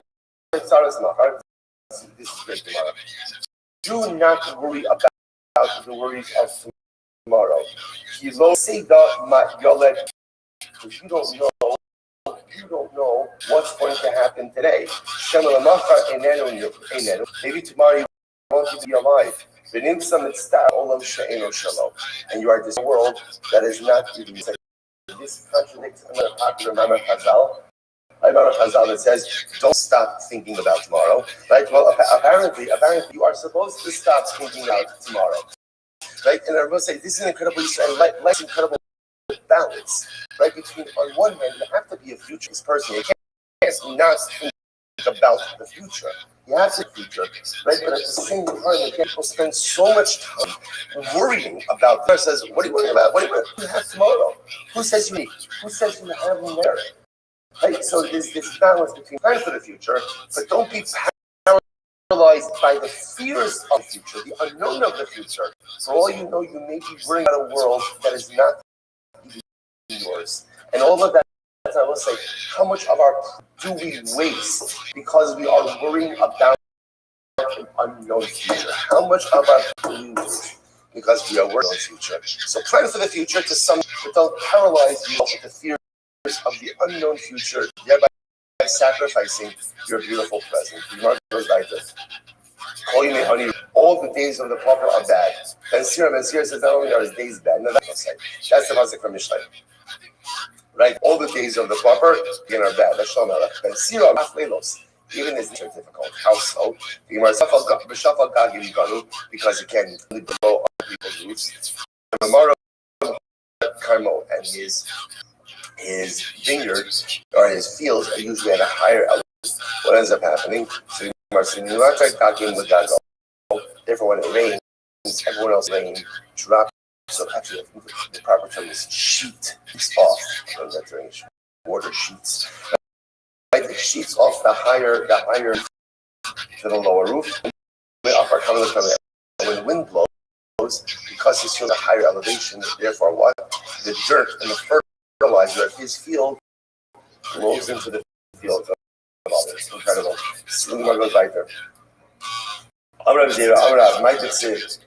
This refers to those who learn Gemara. This is fascinating. Why? It's strenuous. Gemara is very arduous. And there's like a lot of effort. So constant and perpetual effort makes life a little bit difficult. The Tov Leid Mishketam. Who has, right? Who is the one who is always rejoicing? That person goes learn now. Why? Because Mishnah is easy. Right? Again, you learn a Mishnah, right? There's a halacha, there's a statement, there's no real back and forth. So Rav Rose says, it's just the opposite.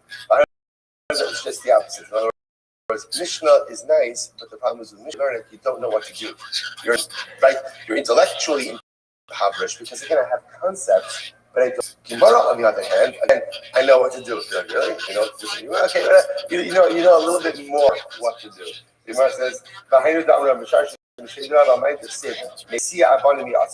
it mean that he who quarries stones will ultimately again be saddened by them? Because those guys say if you quarry stones and you want to make a fire, it's not going to help you.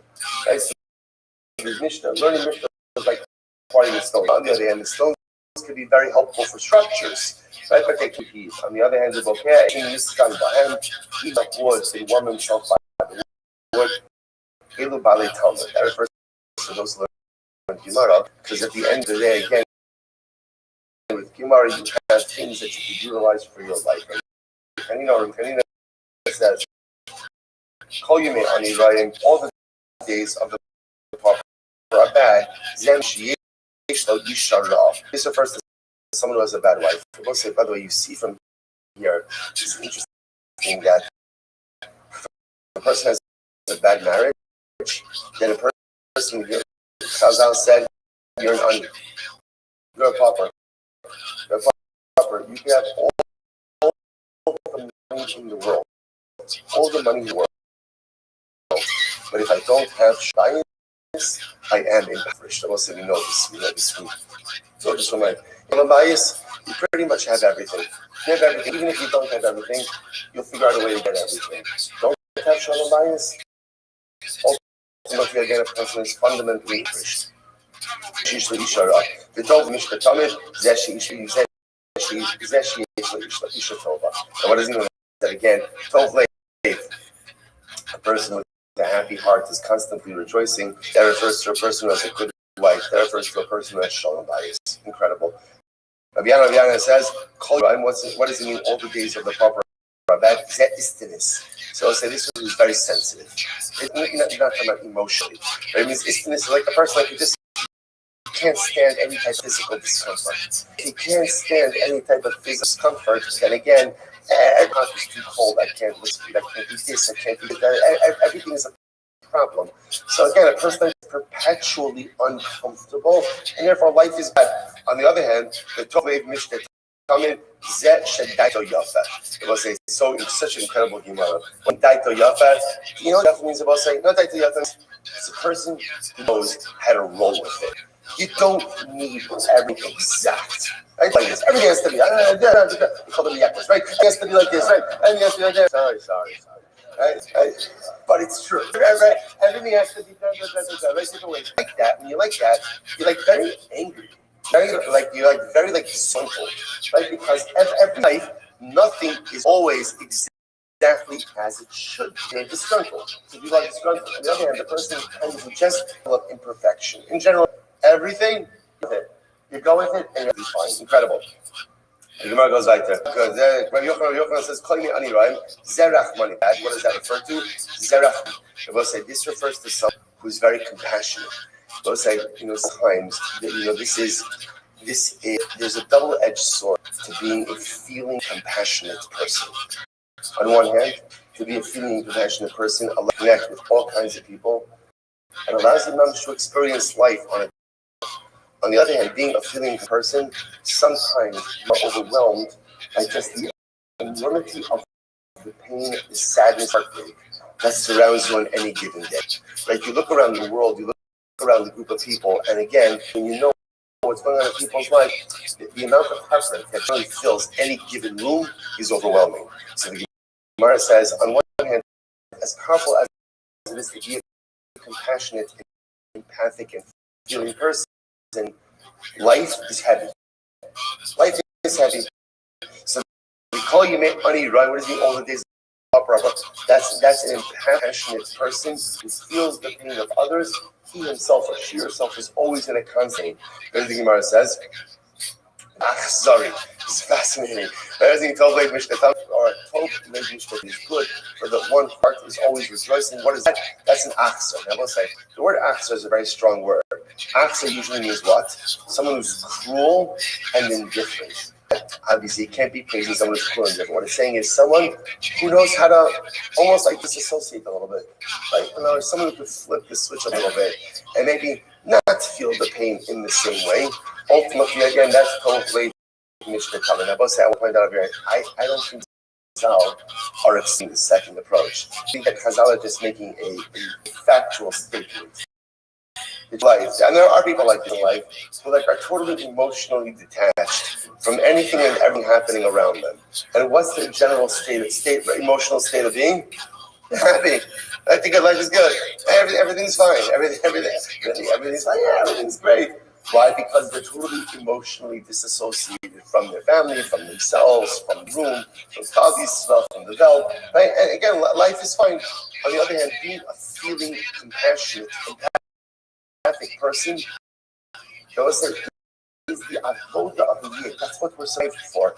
To open up the neshama, to feel the neshama. And yes, it comes with a tremendous amount of emotional baggage, because there are moments where I feel overwhelmed and maybe even by the individual and collective pain of my people. But that's what it means to be a Jew.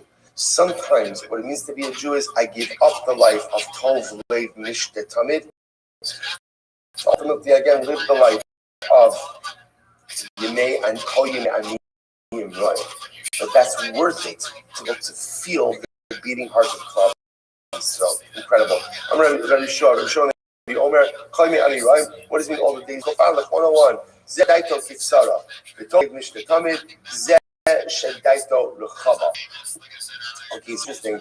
Rashi understands. The first approach of Rashi is saying the same thing as before. That ultimately, again, Daito Kitsara, or I should say, Sarah, ultimately, again, the Mason Libo called Daigus Chavero. Rashi seems to indicate that this is the same thing as you just mentioned before. Daito Kitsara means someone who worries about everything, right? And Daito Rechava is someone who worries nothing. The approach in Rashi is that refers to anger. Daito Kitsara refers to someone who gets angry at everything.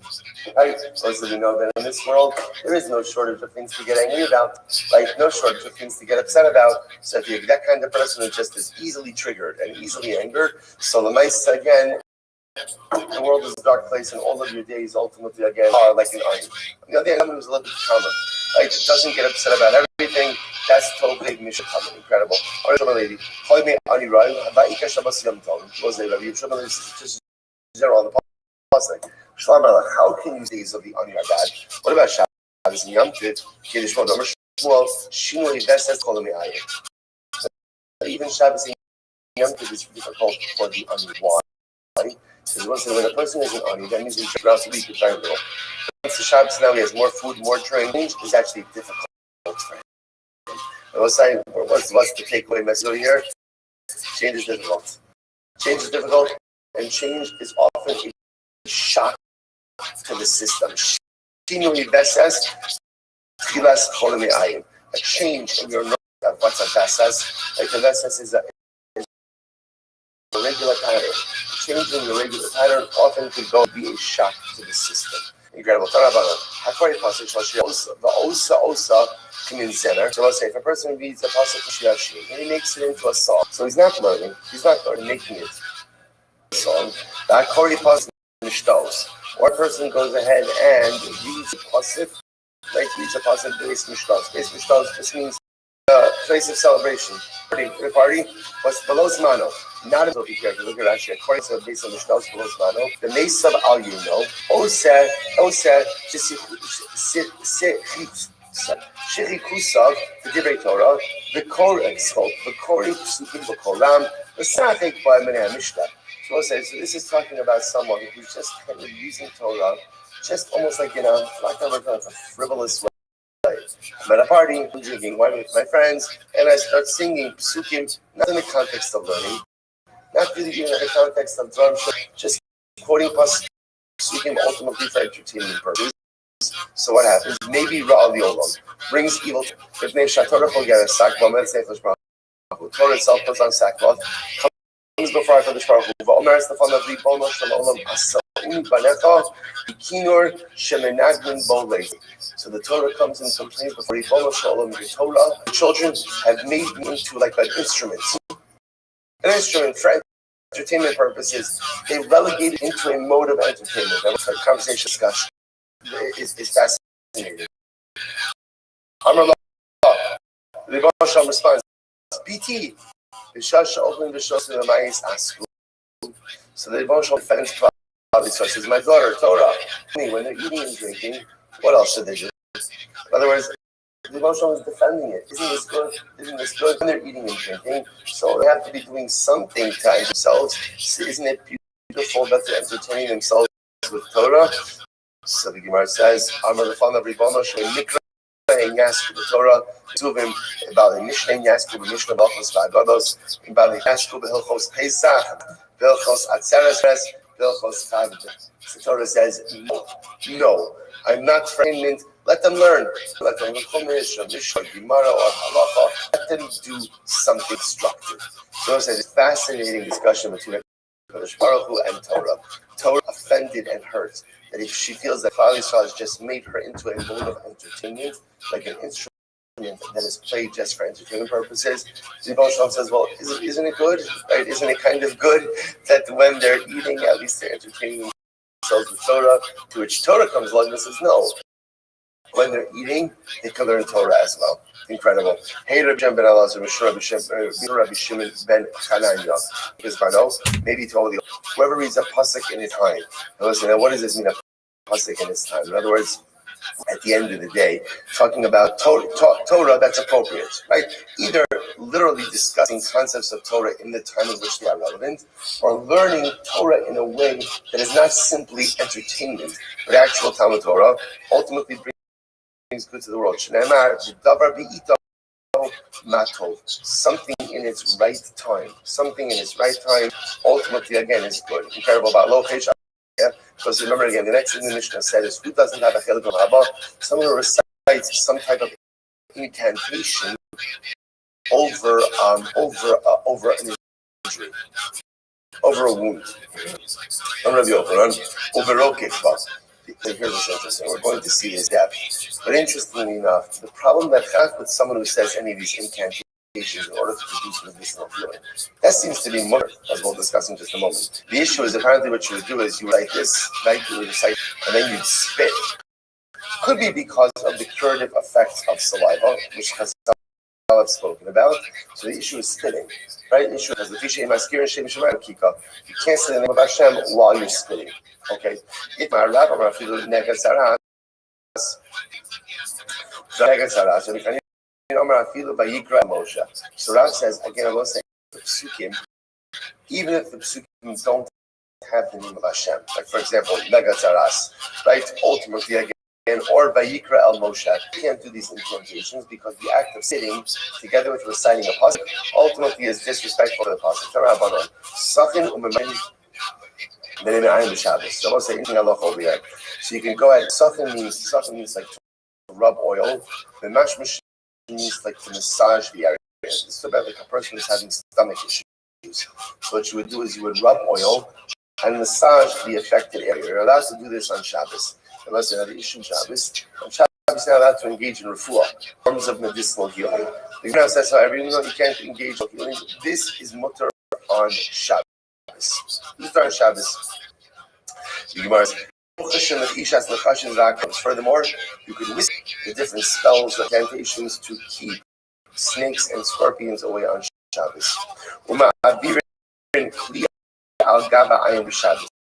you could put a utensil like an ayam, and she points out you would take a cold utensil, put it over the eye, and some of that would relieve the pressure. You do that on Shabbos as well.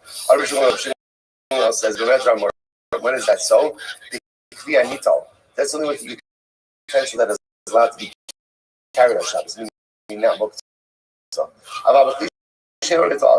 but if you can't so you can't do it on Shabbos. Bidvar Shadim b'Shabbos. Cannot salt Shadim on Shabbos. Okay? Rabbi Yossi says, after Chol. By the way, you also can't conceive through Friday as well. Good. So the Gemara says, Rabbi says, Halacha Rabbi Yossi. Rabbi says, Halacha Rabbi Yossi, and really one should not consult Shadim. And listen, why is that? That's Rabbi Yossi, lo Amre Elamishum Sakana. It's interesting, I will say, there's no halachic problem with the Shadim. What's the problem? It's a sakana, it's a danger issue. Right? Hey, right, talking with Shadim is the situation. Why would happen? Because I took by Yosef, one time Yitzchak by Yosef apparently was consulting with Shadim, and what happened? Apparently it did not go well. It did not go well, and swallowed up into a cedar tree. The tree swallowed him up. It's obviously Nisa Parker's but a miracle happened, and again the cedar tree opened, and ultimately again he would get out. The idea over here is interesting. So again, whenever we come to Shadim, all of these discussions exactly what it is that's going on over here, right? But the Gemara seems to indicate there's nothing wrong with consulting in Shadim. It's just is that consulting with Shadim is a dangerous business, and ultimately you can put one in Sakanos. Tarabanon. Sakin Mashmishin the name Shabbos. Again, you're allowed to take oil, you're allowed to smear it, right, and massage the area on Shabbos. Actually, yes, you could actually also but you have to do it with the shinui. What does it mean a shinui? Sehechi of it. How should you do it? Put the oil on, massage afterwards. But you're going to ask the opposite. Not the opposite. Ultimately, put it on and massage at the same time. Tanabanon, Shari Shemen, the Shari Bates, Sorry Shemen, the Shari Bates, and Mutar the Shabbat. So apparently, there are certain shadim that were associated with oil and certain shadim associated with eggs. Might explain the price of egg. Right. But the mice says, so shadim associated with oil, shadim associated with eggs. We're allowed to consult these shadim. Okay? The Gemara says, but rather, the reason we don't do it, why don't we do it? Because apparently they lie. So I was going to say, what you begin to see over here, talking with shadim is not kishuv, it's not sorcery. So you're allowed to do it, but just understand it says that the information you get, because often they lie, lo chushin al shemesh shebekli, like you could literally whisper over it for medicinal purposes, oil that was held in the hand. So we'll see if ultimately again is subjected. Therefore, you go ahead that was held in the hand, but not oil that was clean. Went to a particular inn. They brought him oil in a utensil. Shaf on his face. He broke out with boils. He went out to the marketplace. So there was a particular woman who saw her, and this woman apparently was versed in Amra Zekad. I see the shade Chamas. The shade Chamas That's all over. Okay? Avdol Isi, she did some type of spell, something, and he was healed. Incredible. So I just want to point out, sometimes you see these stuff. But it's always important to understand this. There's much to this world that we don't understand. There are many forces in this world that we don't understand. What's this whole story with Shadim? No idea. No idea. What's the takeaway with Shadim, with any Gemara with Shadim? The takeaway is very simple. There's more to this world, more to this life than meets the eye. So whenever you see these Gemaras, never be disparaging, never be dismissive, because when you take a disparaging or dismissive approach that presupposes that you know how the world works, and you know what's going on. At the end of the day, again, the Musar Haskell is there's so much more than meets the eye with everything in this world. It's a very complex universe, and one thing is for sure, there are many things that defy our comprehension. The Gemara goes like this. This is a beautiful Gemara. I'm going to Rabbi Abba Sid. On one hand, the pasuk says,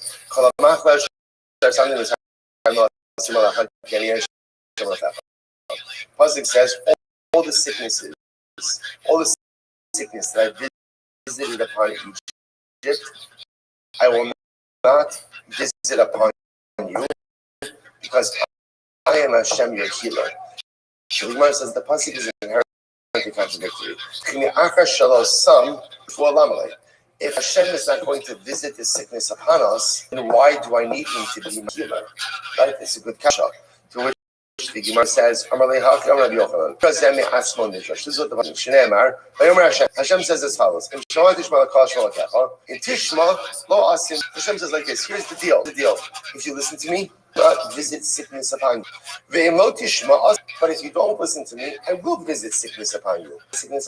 Even though all that happens, ultimately I'll heal you. This is the most absolutely incredible thing. It's like this. Here's the deal. Visit sickness upon you. If you don't listen to me, I will upon you. But even if I visit sickness upon you, I will heal you. That's how much HaKadosh Baruch Hu loves us. That even if we transgress, and therefore, again, there is machla, there is sickness, the Ribono Shel Olam always gives us the refuah. Incredible. I say this is a ridiculous story. Ridiculous. Rabbi Eliezer. Rabbi Eliezer became ill. The most Ben Horkinus. If we had another 2 hours, and I will say the story of Rabbi Eliezer Ben Horkinus is a ridiculous story. I'm going to try to get Hashem. And you have to really to appreciate this story. You must understand Rabbi Eliezer Ben Horkinus. His background, which you don't have time for right now. Keeping just whatever, we'll come back to it. Rabbi Eliezer ben Horkinus became ill. The students to visit. I was generally whenever it talks about that somebody's become ill and their students, then usually it means deathly ill. So when I have the students come in to visit it, what that means is Rashi says, Eliezer was saying like this.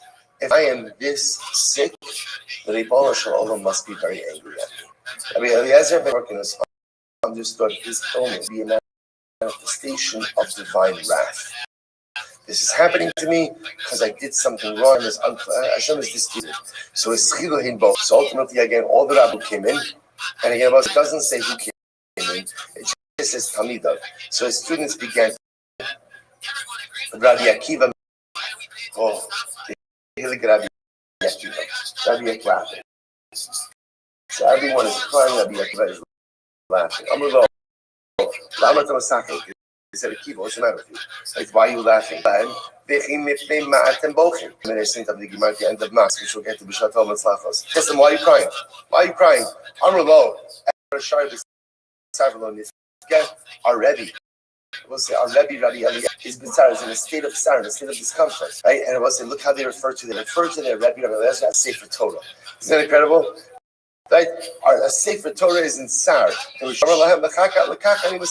why I'm laughing.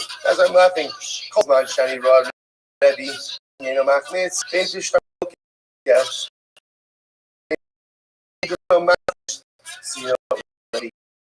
Says I was always bothered by something. Eliezer ben Horkinus had a good life. Everything was going well for him, right? And here he's referring to Gashmi. His wine never went sour, right? His flax never went bad. His oil never spoiled. His honey never spoiled. In other words, he had everything in all the mazeh. Ami Amarti Shemachas V'Shalom Kiva Rebbe Olamo. I was concerned. Listen to this. Rabbi Kiva says, all of my days, my Rebbe Eliezer. Again, just so you should know, Rabbi Eliezer ben Horkinus was the Talmud Mufak of Rabbi Yochanan ben Zakkai. So just the Shalshalas. Rabbi Yochanan ben Zakkai, Rabbi Eliezer ben Horkinus, Rabbi Akiva. So this is all the days I saw that Rabbi Eliezer ben Horkinus had such a good life. I wondered to myself, maybe Rebbe has received reward in this world. And he's sameach. It's good. I'm happy. I'm happy because what that means is that I'm saying what Rabbi Kiva was saying. What it means is that my Rebbe has done averus. He's done averus. Hashem is extracting punishment for those averus in this world. So that my Rebbe should have a beautiful olam haba.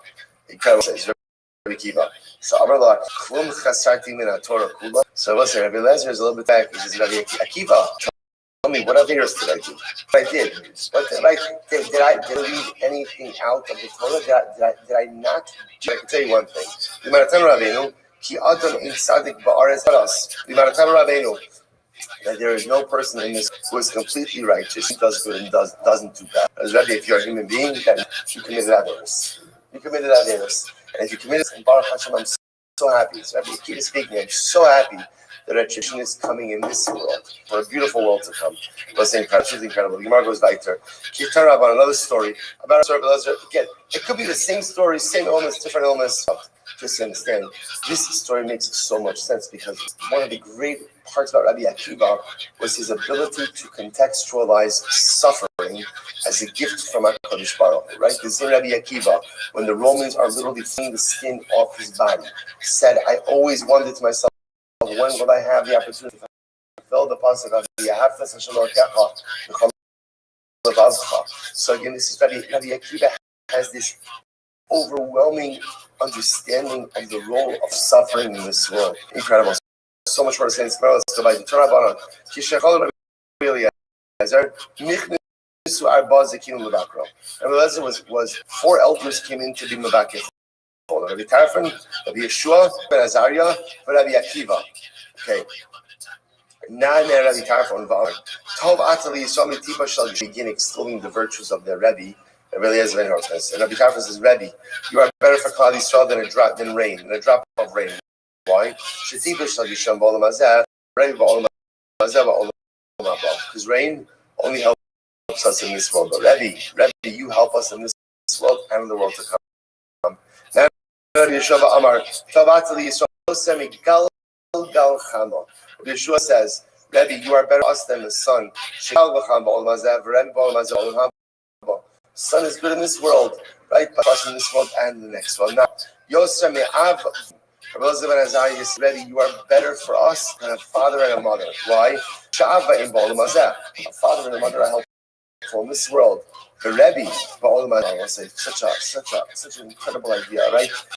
My father and my mother, they're good for me in this, but my Rebbe, good for me in this world and in the world to come. So what happened? Now Rabbi Akiva. So this is pretty wild. Rabbi Akiva comes along and he says, Rabbi Eliezer, Chavivin Yisurin. What does Rabbi Akiva say? Rabbi Akiva does extol the virtues of his Rebbe. So Rabbi says is suffering good. Suffering good. So Amar Lahem. Said Rabbi Akiva, Talmudi. Let's listen to this. Now this whole time Rabbi Eliezer ben Horkinus is like laying down. He's hearing all the praise. And again, it's nice, right? What does the praise do? Fine. Rabbi Eliezer is not going to go to his head. So what does he do? Akiva says, suffering is good. Rabbi Eliezer says, help me sit up. Help me sit up. I want to hear exactly what is that Akiva is saying. So the Gemara says, Samchuni, right? Literally, sit up. The Eshma of Akiva Talmudi. Akiva. Zoom in. So it says, where do you know this from? Where do you know that suffering is good? Amar Mikra Ani Doresh. He says, Rabbi, I dash in the pasuk that Shtemes Shana Menashe Manacho, the Chamisha Shana Malach Yerushalayim, Vayas Harabei Hashem, King Menashe. King Menashe was reigning. What was the longest serving monarch? He served for 55 years. So what happens? He was Ben Shemesei Shalem Menashe Malacho, right? He was 12 years into his reign, right? And ultimately, again, he was doing the most terrible things. Menashe was a tremendous sinner. On the days, Gan Eila Nishli Shalat